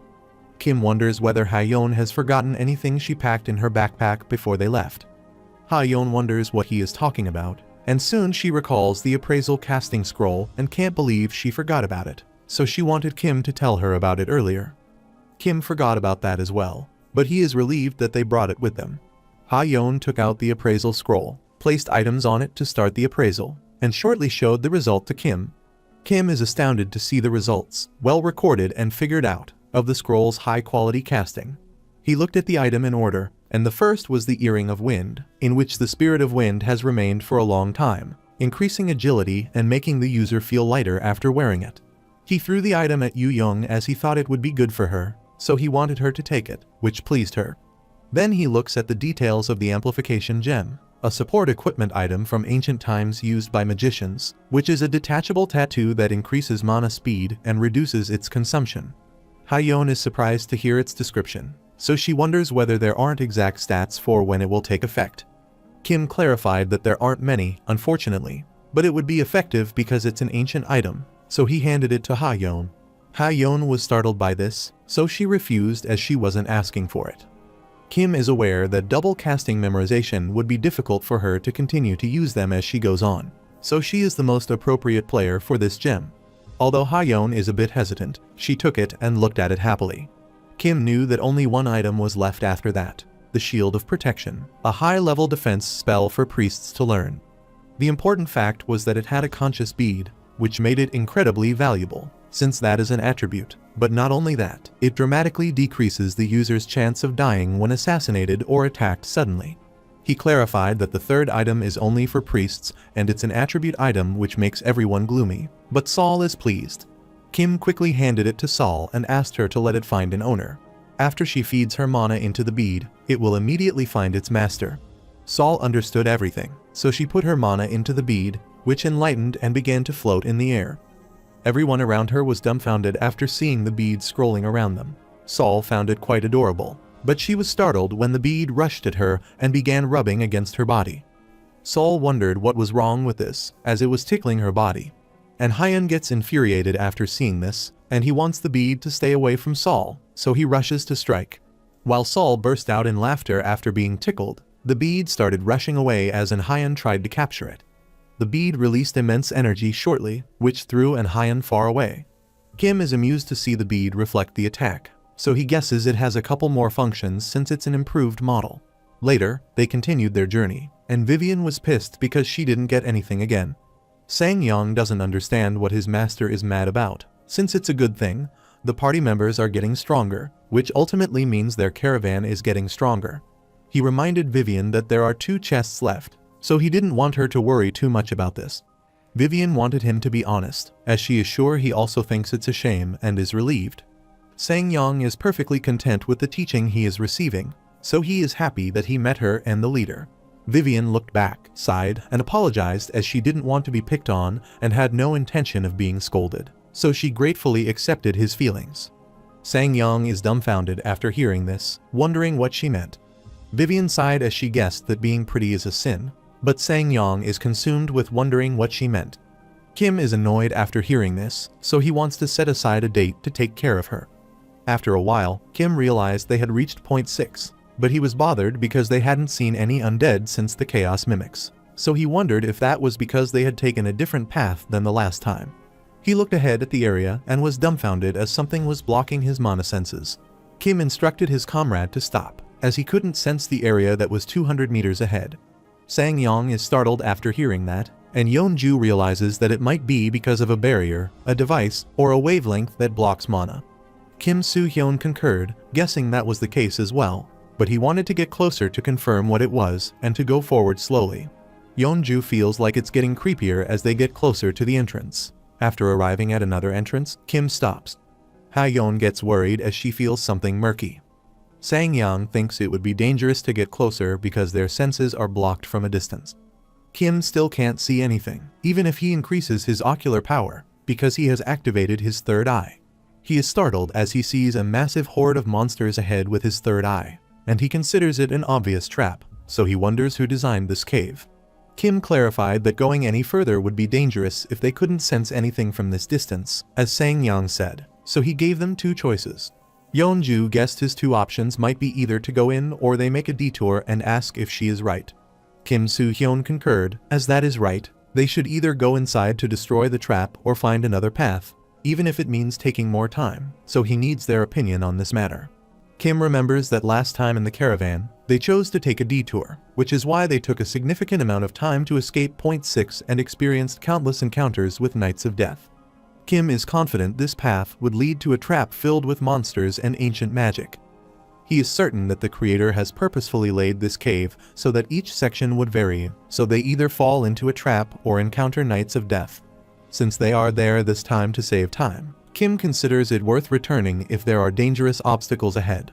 He asked his comrades to tell him if they had any good ideas and whether they should go straight ahead or return to take a detour. Everyone thinks about it for a while, stares at each other, and decides to follow Kim Soo-hyun's decision because he is their leader. Later, on their way, they were fighting with the undead, and In-hyun was about to get attacked from the left. At the same time, the protagonist was also fighting with skeleton knights. After a while, they subjugated them and wondered if that was all of them, wondering what those were. Kim knew those skeletal levels were significantly higher than normal, so he wanted to take a short break and resume once he had healed and was reorganized. Everyone sat down to meditate, and In-sol healed her brother with her spell cure. While Yu-young lay on the ground, the protagonist approached her to tell her something. Yu-young gets worried, so she sits straight to hear what the leader has to say. Kim wondered what good she got from stepping forward, as this happened with the blood golem as well. Because she didn't follow the plan, the defense and tank ended up separating. He furiously reminded her that he had warned her countless times that it could lead the enemy to encircle her, thereby increasing their attack area. Yu-young worriedly explained that she only did that because the skeleton knight was too taxing on them, which was the perfect timing as well. Kim guessed she had forgotten about all the other skeleton knights surrounding her, as she would have been dead if it weren't for Sang-yang. He doesn't consider it worth it to use good material to increase her field of view if her body wouldn't follow, and he warned her that she would get stabbed from behind if she kept on focusing on a single target. Yu-young understood and agreed to keep this in her mind. After that, Kim furiously glared at In-hyun, which sent chills down his spine. In-hyun looked away, uttering that a skeleton knight had almost stabbed him in the stomach. Kim couldn't believe he had done it as well, and shortly after, Yeonju approached him, laughed, and asked if he had finished scolding them all. Kim Soo-hyun doesn't consider it scolding, as he was advising them. Yeonju decided to let him consider whatever he wanted, but he noticed that the level of the skeleton in that empty lot was significantly higher than any other skeleton they had encountered before. She was wondering if it had anything to do with the evil energy in this area. Kim was contemplating about that as well, but he didn't think they had any special effects like regeneration or curses, but it seems like the class of the undead monsters has rapidly increased. Yeonju guessed that an increase in class might be a likely case, but they were all right while dealing with the skeleton, even if they were crowded. However, if other undead, such as Knights of Death, Liches, or even blood golems, absorbed the same energy, she is concerned that it would be perilous. Kim is aware that it wouldn't be easy, and he considers using a surprise attack on the monster wandering around to be their best choice. Yeonju guessed that Kim prefers to go for a fight even when he could die, and she reminded him that they could also evade. Kim is aware that they are close to the boss's room, so he decides to move to the 7th point after the magician finishes meditating. After some time, they continued their journey, subjugating the undead along the way, and everyone played their part. On their way, Kim kept searching for the secret room and soon found another treasure chest, which he opened to find a treasure box. After taking a look at it, he realized it was an ordinary treasure chest, and everyone's eyes were dazzled with excitement. After seeing very little treasure inside the chest, everyone was disappointed as they took a look at the mimic, so it seemed less to them. Kim Soo-hyun sighed at their ungrateful reaction, and was certain they were unaware that some players were struggling to find even 10 gold. After clearing the 7 points, they reached point 8, and after a while, they cleared it and advanced to point 9. At the 9th point, they encountered the lick, so the protagonist quickly charges at it and subjugates it. Kim quickly burned it with flames, and he finally cleared the point 9 with this. They continued their journey, and along the way, Kim halted, telling his comrades to stop, as he sensed the most potent and dangerous enemy of all of them. He asked if anyone else was experiencing this. Yeonju wasn't sensing anything, but after hearing that, she felt unpleasant energy slowly seeping through. Sol gets worried after hearing that because she didn't want to come here from the start. Sang-ying opted to raise his guard because that is what their leader sensed. After continuing the journey, Kim recalls refusing to attack the Cave of Screams with a few others because it wasn't an ordinary cave. The man understood, but he didn't take him seriously. Kim wanted him to take it seriously, as they barely managed to escape with the sacrifices of their leader and their best players. He warned the man that the booze from the dungeon near a small city don't mean it's easy, so they need a large group of 100 researchers to tackle it. The man is sure he does so. He is willing to send over the members of the city's main clan, and doesn't want Kim Soo-hyun to worry. After coming to terms with their disappointment, Kim Soo-hyun is annoyed, as he knew they wouldn't make it with so few people. Since 70% of the members had died, they needed to request assistance from a large group of researchers through the help of clan members from other cities. His amputated comrades furiously asked the man what he was doing, as a dungeon in this area requires help from different towns. While Kim is indulged in his thought, An Hyen requested everyone to take over there as he found something strange, wondering what it was. Yu Yon's jaw dropped in astonishment as she realized it was so long, over 6 meters. Yeonju started approaching the entrance, but still couldn't sense any distinguished energy or magical power either. She raised her hand to touch that entrance, but she sensed ominous energy, so she quickly rushed back in fear. As Sang-yang was about to touch the door to open it, Yeonju quickly instructed him not to touch the door. Kim went ahead and asked Yeonju if she was okay and what the matter was. Yeonju found it absurd, as she felt strange emotions and believed that all the negative emotions, including pain, resentment, murderous intent, malice, anger, sadness, frustration, curses, and grief, were trapped in there. So, she kept pondering what was inside that was so painful. Kim is sure to find out the reality after entering the door, and he is certain that the final gateway is on the other side. He asked everyone whether their magic or equipment was depleted or damaged, and everyone stayed silent. Yeonju is concerned, wondering if they could face the creature in there with such a small group, even though they have her as a member from the highest group. She looked at Kim Soo-hyun, wondering whether he had sensed this energy earlier, prompting her to ponder his true identity. Kim wanted to head inside since everyone was ready and started opening the door. He remembered that the creature behind this door is the monster that made all players tremble in fear, so he wondered if he would be able to face it as its Doom Knight, which was once commonly referred to as a nightmare after what it did to the Knight of Destruction, Horns. Before entering the room, Kim Soo-hyun accosted everyone and demanded they ensure their return alive.